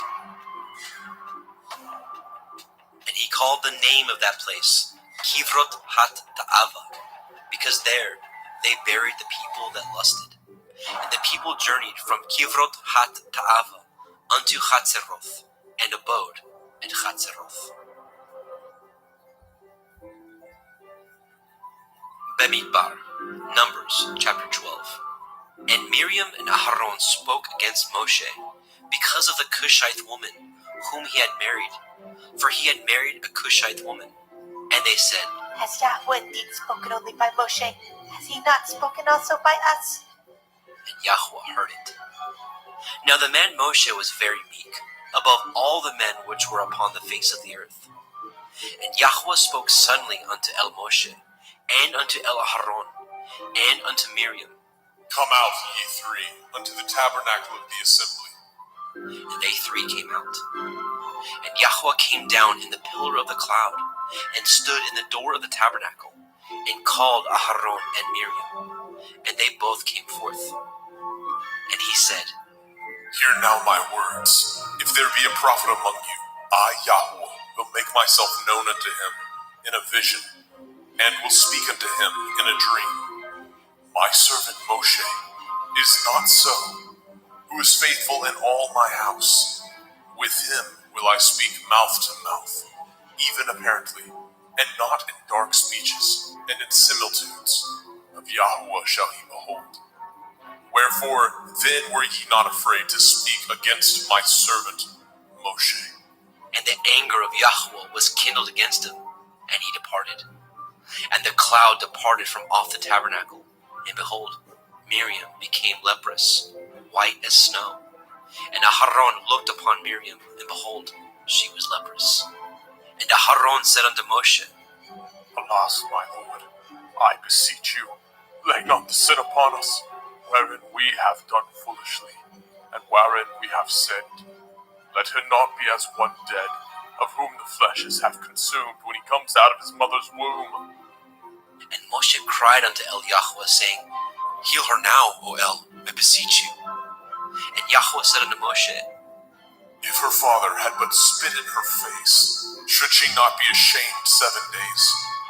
Let her be shut out from the camp 7 days, and after that, let her be received in again. And Miriam was shut out from the camp 7 days, and the people journeyed not till Miriam was brought in again. And afterward the people removed from Chatzeroth, and pitched in the wilderness of Paran. Bemidbar, Numbers chapter 13. And Yahweh spoke unto Moshe, saying, Send you men, that they may search the land of Canaan, which I give unto the children of Yasharel. Of every tribe of their fathers shall ye send a man, every one a ruler among them. And Moshe, by the commandment of Yahweh, sent them from the wilderness of Paran. All those men were heads of the children of Yasharel.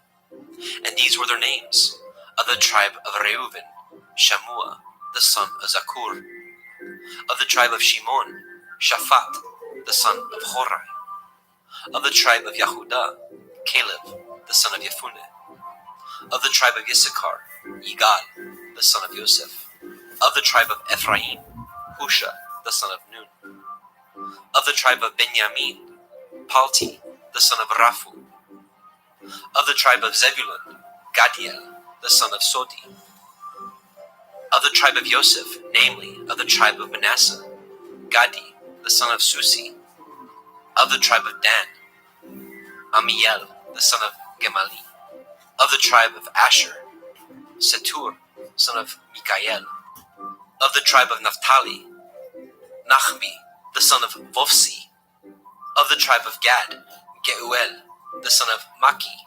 These are the names of the men which Moshe sent to spy out the land. And Moshe called Husha, the son of Nun, Yahusha. And Moshe sent them to spy out the land of Canaan, and said unto them, Get you up this way southward, and go up into the mountain, and see the land, what it is, and the people that dwell therein, whether they be strong or weak, few or many, and what the land is that they dwell in, whether it be good or bad, and what cities they be that they dwell in, whether in tents or in strongholds, and what the land is, whether it be fat or lean, whether there be wood therein or not.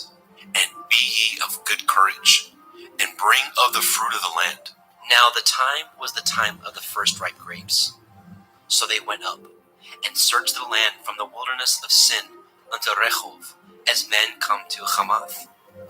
And they ascended by the Negev, and came unto Hebron, where Achiman, Shishai, and Talmai, the children of Anak, were. Now Hebron was built 7 years before Tzoan in Mitzrayim. And they came unto the brook of Eshcol, and cut down from thence a branch with one cluster of grapes, and they bored between two upon a staff. And they brought of the pomegranates and of the figs. The place was called Nachal Eshcol, because of the cluster of grapes which the children of Yashrael cut down from thence. And they returned from searching of the land after 40 days. And they went and came to El Moshe, and to El Aharon, and to all the assembly of the children of Yashrael, unto the wilderness of Paran, to Kadesh, and brought back word unto them, and unto all the assembly, and showed them the fruit of the land. And they told him and said, We came unto the land whither you sent us, and surely it flows with milk and honey, and this is the fruit of it. Nevertheless, the people be strong that dwell in the land, and the cities are walled and very great. And moreover, we saw the children of Anak there. The Amalekim dwell in the land of the Negev, and the Hittim, and the Yebusim, and the Emorim dwell in the mountains, and the Kinanim dwell by the sea, and by the coast of the Yarden. And Caleb stilled the people before Moshe, and said, Let us go up at once and possess it, for we are well able to overcome it. But the men that went up with him said, We be not able to go up against the people, for they are stronger than we. And they brought up an evil report of the land which they had searched unto the children of Yashrael, saying, The land through which we have gone to search it is a land that eats up the inhabitants thereof, and all the people that we saw in it are men of great stature. And there we saw the Nephilim, the sons of Anak, which come of the Nephilim, and we were in our own sight as grasshoppers, and so we were in their sight. Bemidbar, Numbers chapter 14. And all the assembly lifted up their voice and cried, and the people wept that night. And all the children of Yashrael murmured against Moshe and against Aharon. And the whole assembly said unto them, Would to Elohim that we had died in the land of Mitzrayim, or would to Elohim we had died in this wilderness. And wherefore has Yahweh brought us unto this land, to fall by the sword, that our women and our children should be a prey? Were it not better for us to return into Mitzrayim? And they said one to another, Let us make a captain, and let us return into Mitzrayim. Then Moshe and Aharon fell on their faces before all the assembly of the multitude of the children of Yashrael. And Yahusha the son of Nun, and Caleb the son of Jephunneh, which were of them that searched the land, rent their clothes. And they spoke unto all the company of the children of Yashrael, saying, The land which we passed through to search it is an exceeding good land. If Yahweh delight in us, then he will bring us into this land, and give it us, a land that flows with milk and honey. Only rebel ye not against Yahweh, neither fear ye the people of the land, for they are bread for us. Their defense is departed from them, and Yahweh is with us. Fear them not. But all the assembly bade stone them with stones. And the glory of Yahweh appeared in the tabernacle of the assembly before all the children of Yashrael. And Yahweh said unto Moshe, How long will this people provoke me? And how long will it be ere they believe me? For all the signs which I have shown among them, I will smite them with the pestilence, and disinherit them, and will make of you a greater nation, and mightier than they. And Moshe said unto Yahweh, Then the Mitzrayim shall hear it, for you brought up this people in your might from among them, and they will tell it to the inhabitants of this land. For they have heard that you, Yahweh, are among this people, that you, Yahweh, are seen face to face, and that your cloud stands over them, and that you go before them, by daytime in a pillar of cloud, and in a pillar of fire by night. Now, if you shall kill all this people as one man, then the nations which have heard the fame of you will speak, saying, because Yahweh was not able to bring this people into the land which he swore unto them, therefore he has slain them in the wilderness.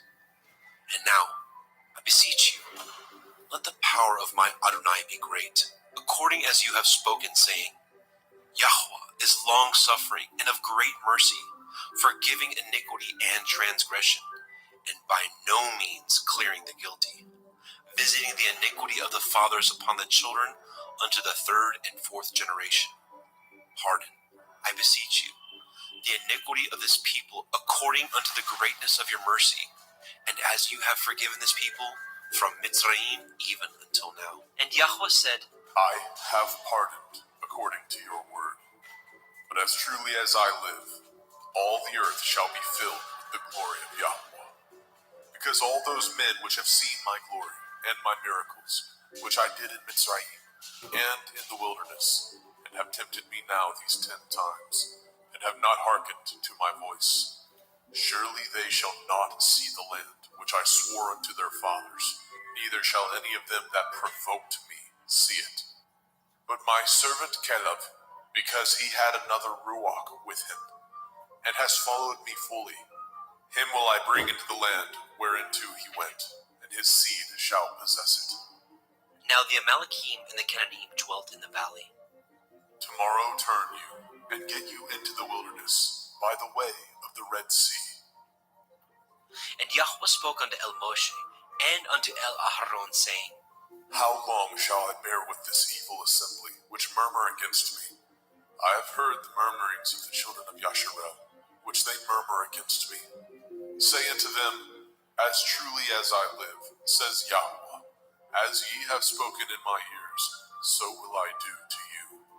Your carcasses shall fall in this wilderness, and all that were numbered of you, according to your whole number, from 20 years old and upward, which have murmured against me.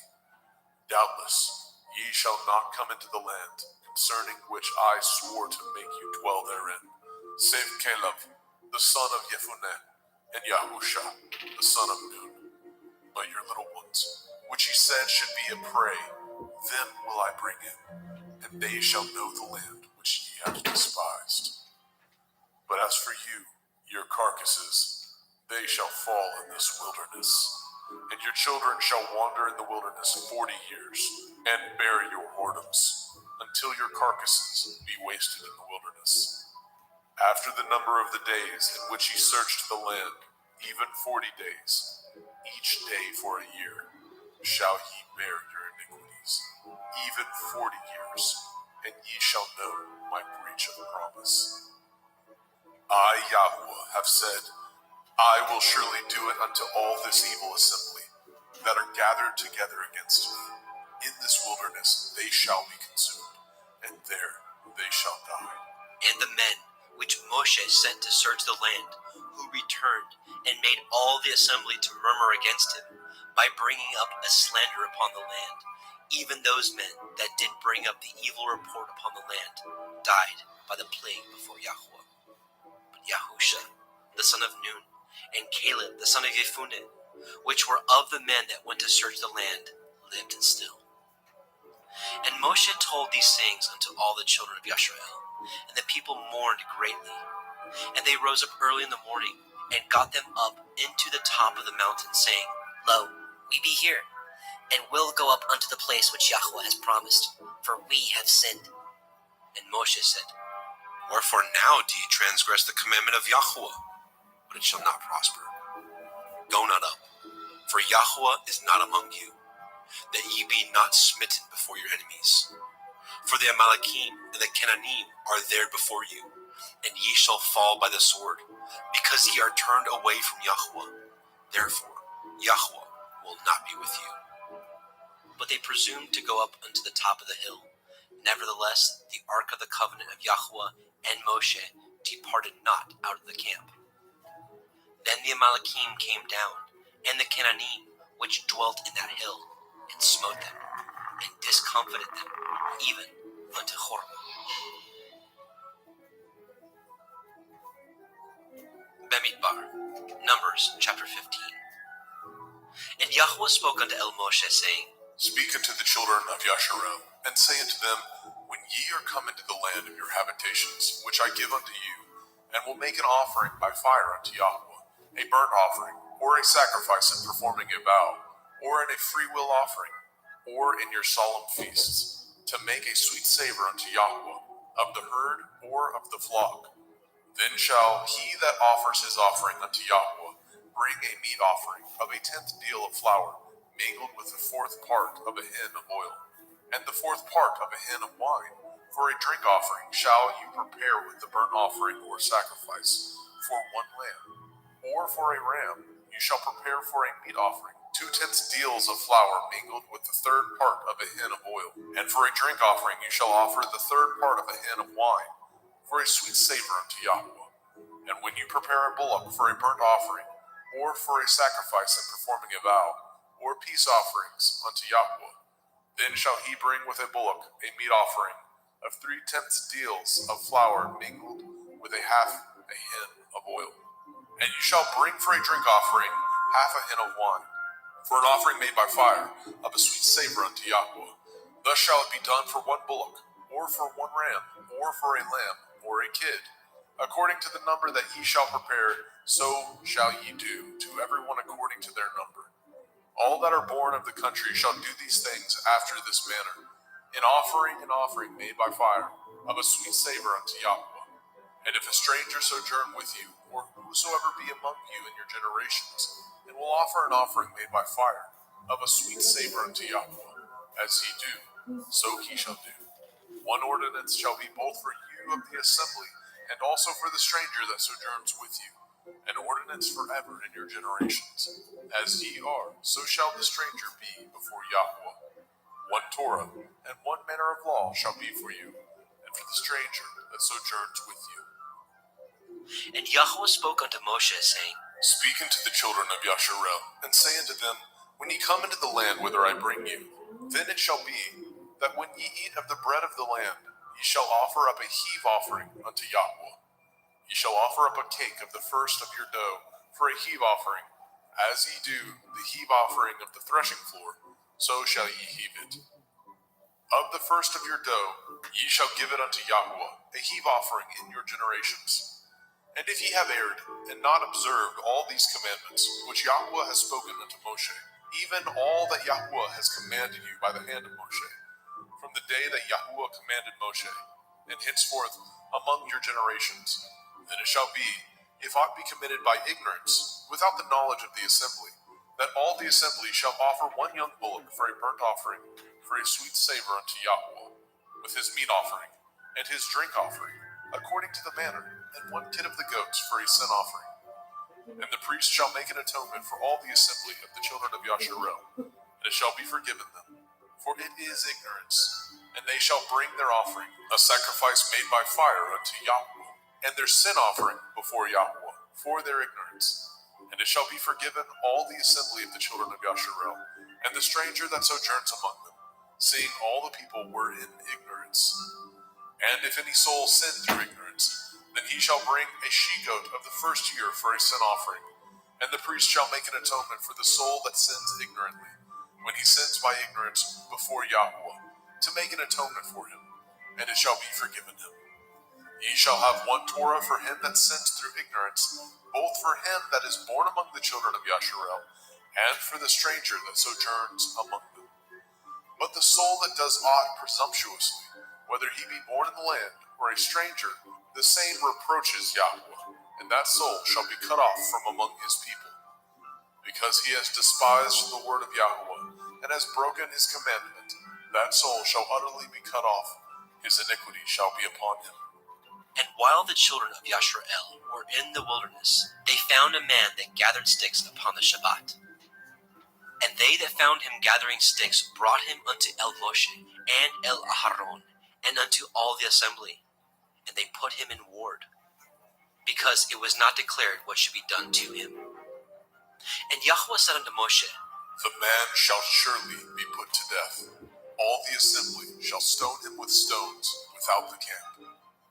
And all the assembly brought him without the camp and stoned him with stones, and he died, as Yahweh commanded Moshe. And Yahweh spoke unto Moshe, saying, Speak unto the children of Yasharel, and bid them that they make them tzitzits, a tassel or a fringe, in the borders of their garments throughout their generations, and that they put upon the tzitzit of the borders a riband of blue.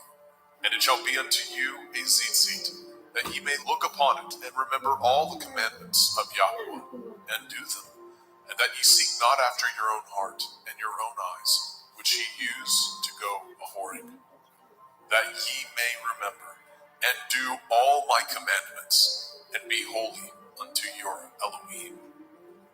I am Yahweh Elohaikum, which brought you out of the land of Mitzrayim, to be your Elohim. I am Yahweh Elohaikum. Bemidbar, Numbers chapter 16.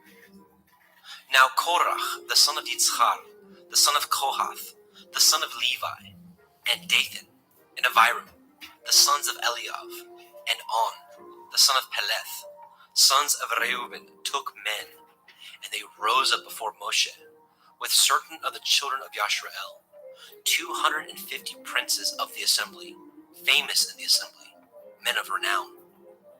And they gathered themselves together against Moshe and against Aharon, and said unto them, Ye take too much upon you, seeing all the assembly are holy, every one of them, and Yahuwah is among them.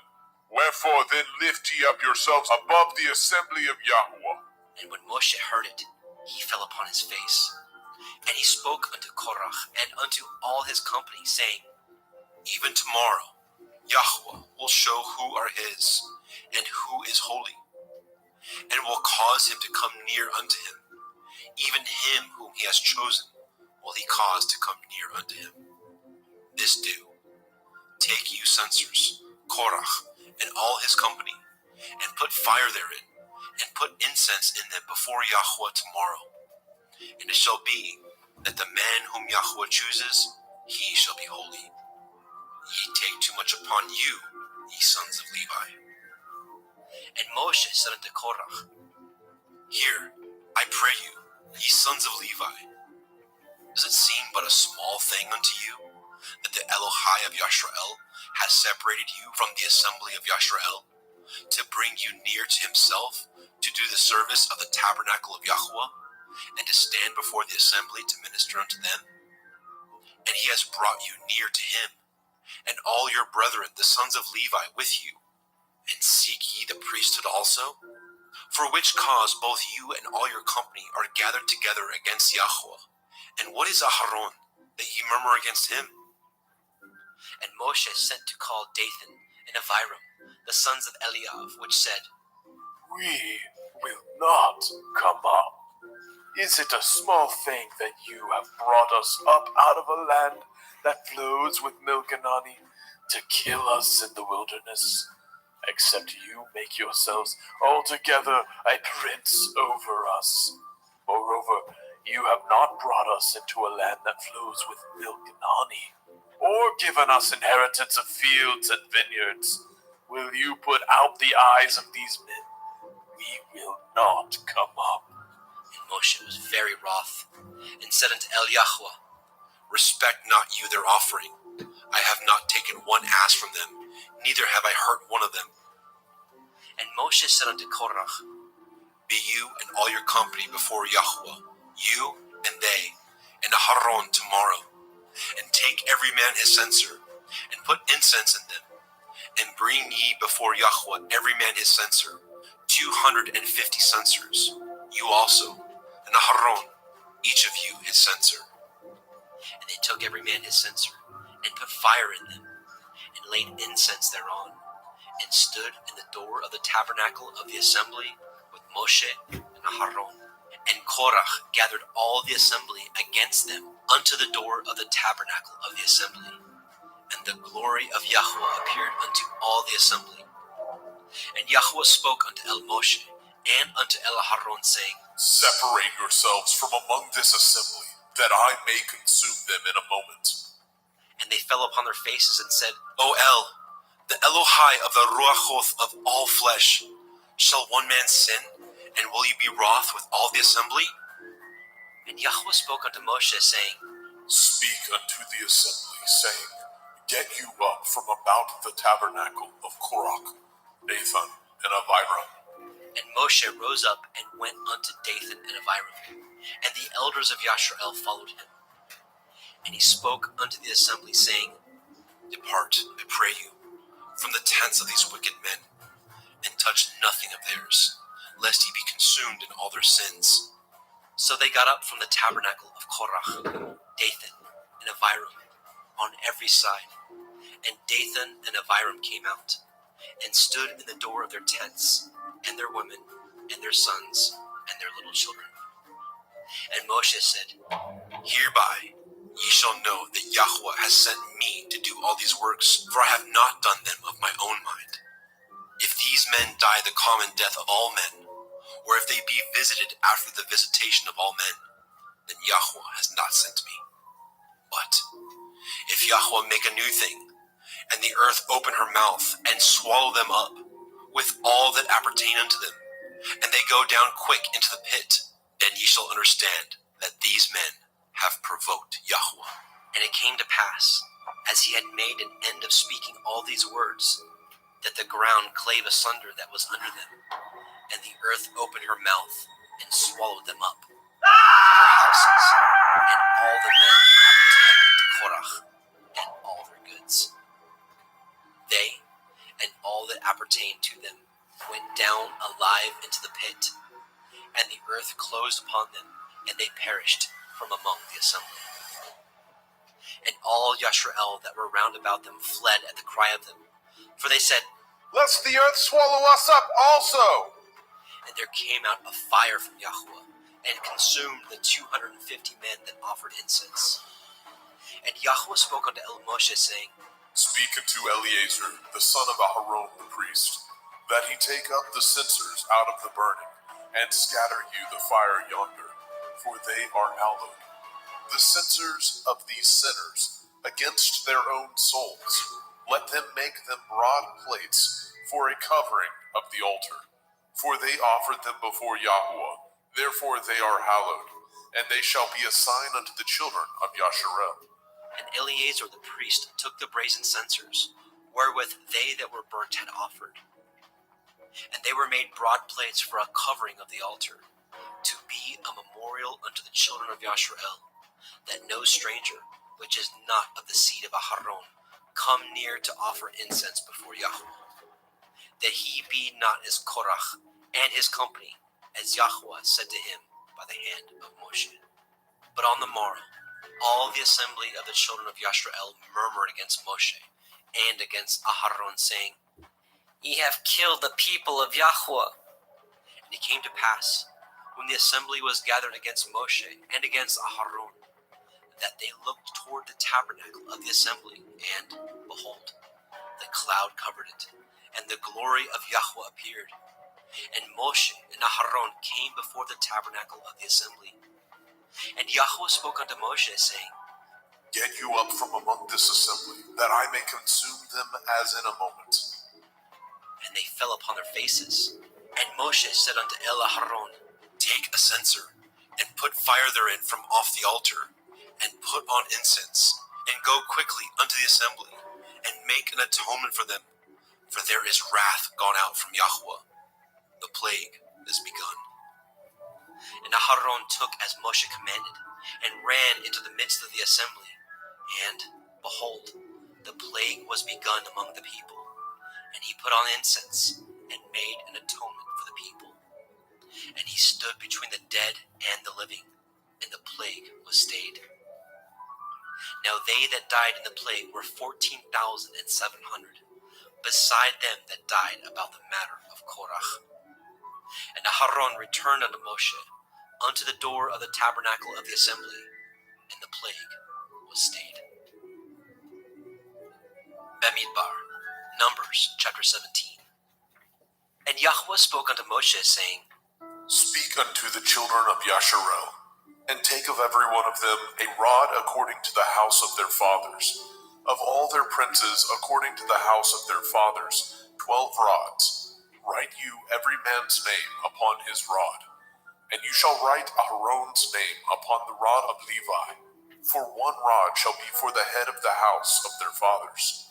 And you shall lay them up in the tabernacle of the assembly, before the testimony, where I will meet with you. And it shall come to pass, that the man's rod whom I shall choose shall blossom, and I will make to cease from me the murmurings of the children of Yasharel, whereby they murmur against you.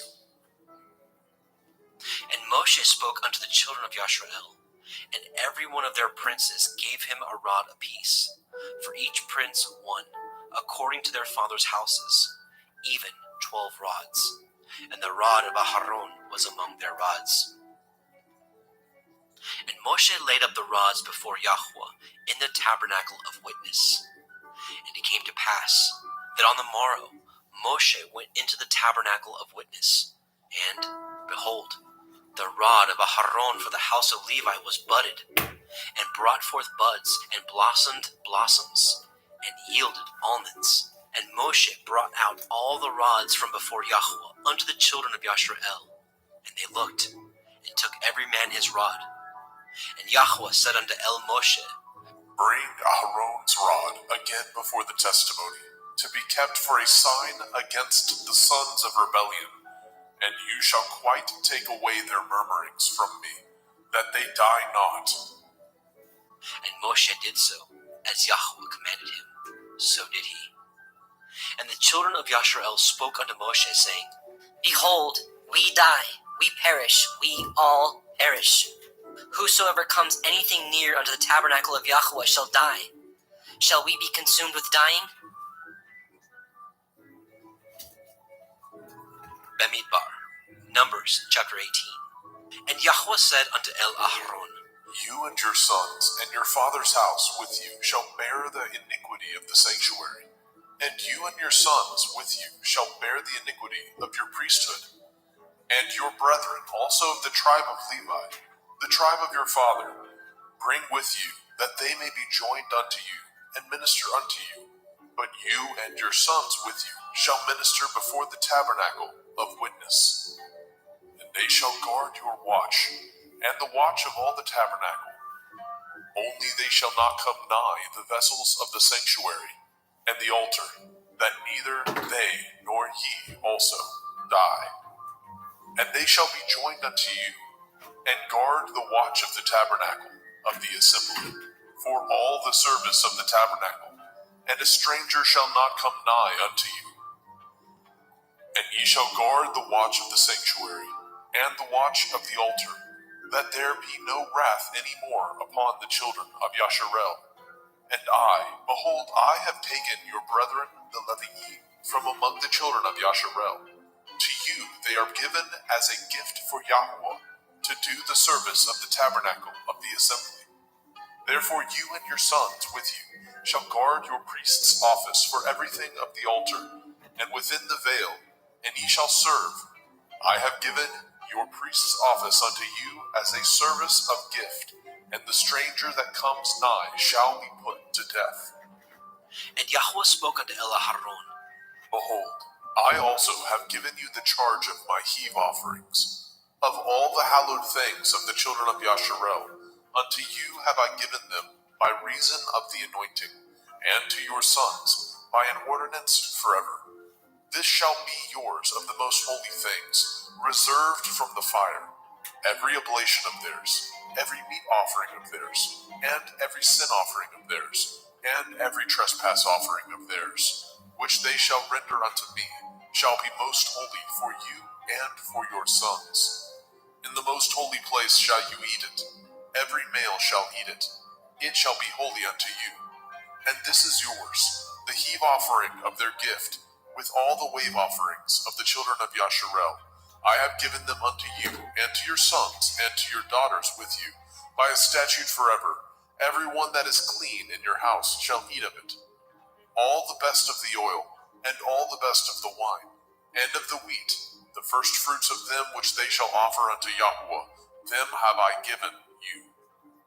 And whatsoever is first ripe in the land, which they shall bring unto Yahweh, shall be yours. Every one that is clean in your house shall eat of it. Everything devoted in Yasharel shall be yours. Everything that opens the womb in all flesh, which they bring unto Yahweh, whether it be of men or beasts, shall be yours. Nevertheless, the firstborn of man shall you surely redeem, and the firstling of unclean beasts shall you redeem. And those that are to be redeemed from a month old shall you redeem according to your estimation, for the money of 5 shekels, after the shekel of the sanctuary, which is 20 gerahs. But the firstling of a cow, or the firstling of a sheep, or the firstling of a goat, you shall not redeem. They are holy. You shall sprinkle their blood upon the altar, and shall burn their fat for an offering made by fire, for a sweet savor unto Yahweh. And the flesh of them shall be yours, as the wave breast and as the right shoulder are yours. All the heave offerings of the holy things which the children of Yasharel offer unto Yahweh have I given you, and your sons and your daughters with you, by a statute forever. It is a covenant of salt forever before Yahweh unto you and to your seed with you. And Yahweh spoke unto Aaron, You shall have no inheritance in their land, neither shall you have any part among them. I am your part, and your inheritance among the children of Yasharel. And behold, I have given the children of Levi all the 10th in Yasharel for an inheritance, for their service which they serve, even the service of the tabernacle of the assembly. Neither must the children of Yasharel henceforth come nigh the tabernacle of the assembly, lest they bear sin and die. But the Leviim shall do the service of the tabernacle of the assembly, and they shall bear their iniquity. It shall be a statute forever throughout your generations, that among the children of Yasharel they have no inheritance. But the tithes of the children of Yasharel, which they offer as a heave offering unto Yahweh, I have given to the Leviim to inherit. Therefore I have said unto them, among the children of Yasharel they shall have no inheritance. And Yahweh spoke unto Moshe, saying, Thus speak unto the Leviim, and say unto them, when ye take of the children of Yasharel tithes which I have given you from them for your inheritance, then ye shall offer up a heave offering of it for Yahweh, even a 10th part of the tithe. And this your heave offering shall be reckoned unto you, as though it were the grain of the threshing floor, and as the fullness of the winepress. Thus ye also shall offer a heave offering unto Yahweh of all your tithes, which ye receive of the children of Yasharel, and ye shall give thereof Yahweh's heave offering to Aharon the priest. Out of all your gifts ye shall offer every heave offering of Yahweh, of all the best thereof, even the hallowed part thereof out of it. Therefore you shall say unto them, when ye have heaved the best thereof from it, then it shall be counted unto the Leviim as the increase of the threshing floor, and as the increase of the winepress. And ye shall eat it in every place, ye and your household. For it is your reward for your service in the tabernacle of the assembly. And ye shall bear no sin by reason of it, when ye have heaved from it the best of it. Neither shall ye pollute the holy things of the children of Yasharel, lest ye die. Bamidbar, Numbers, chapter 19. And Yahweh spoke unto El Moshe, and unto El Aharon, saying, This is the ordinance of the Torah which Yahweh has commanded, saying, Speak unto the children of Yasharel, that they bring you a red heifer without spot, wherein is no blemish, and upon which never came yoke. And ye shall give her unto Eleazar the priest, that he may bring her forth without the camp, and one shall slay her before his face. And Eleazar the priest shall take of her blood with his finger, and sprinkle of her blood directly before the tabernacle of the assembly 7 times. And one shall burn the heifer in his sight, and her skin, and her flesh, and her blood, with her tongue.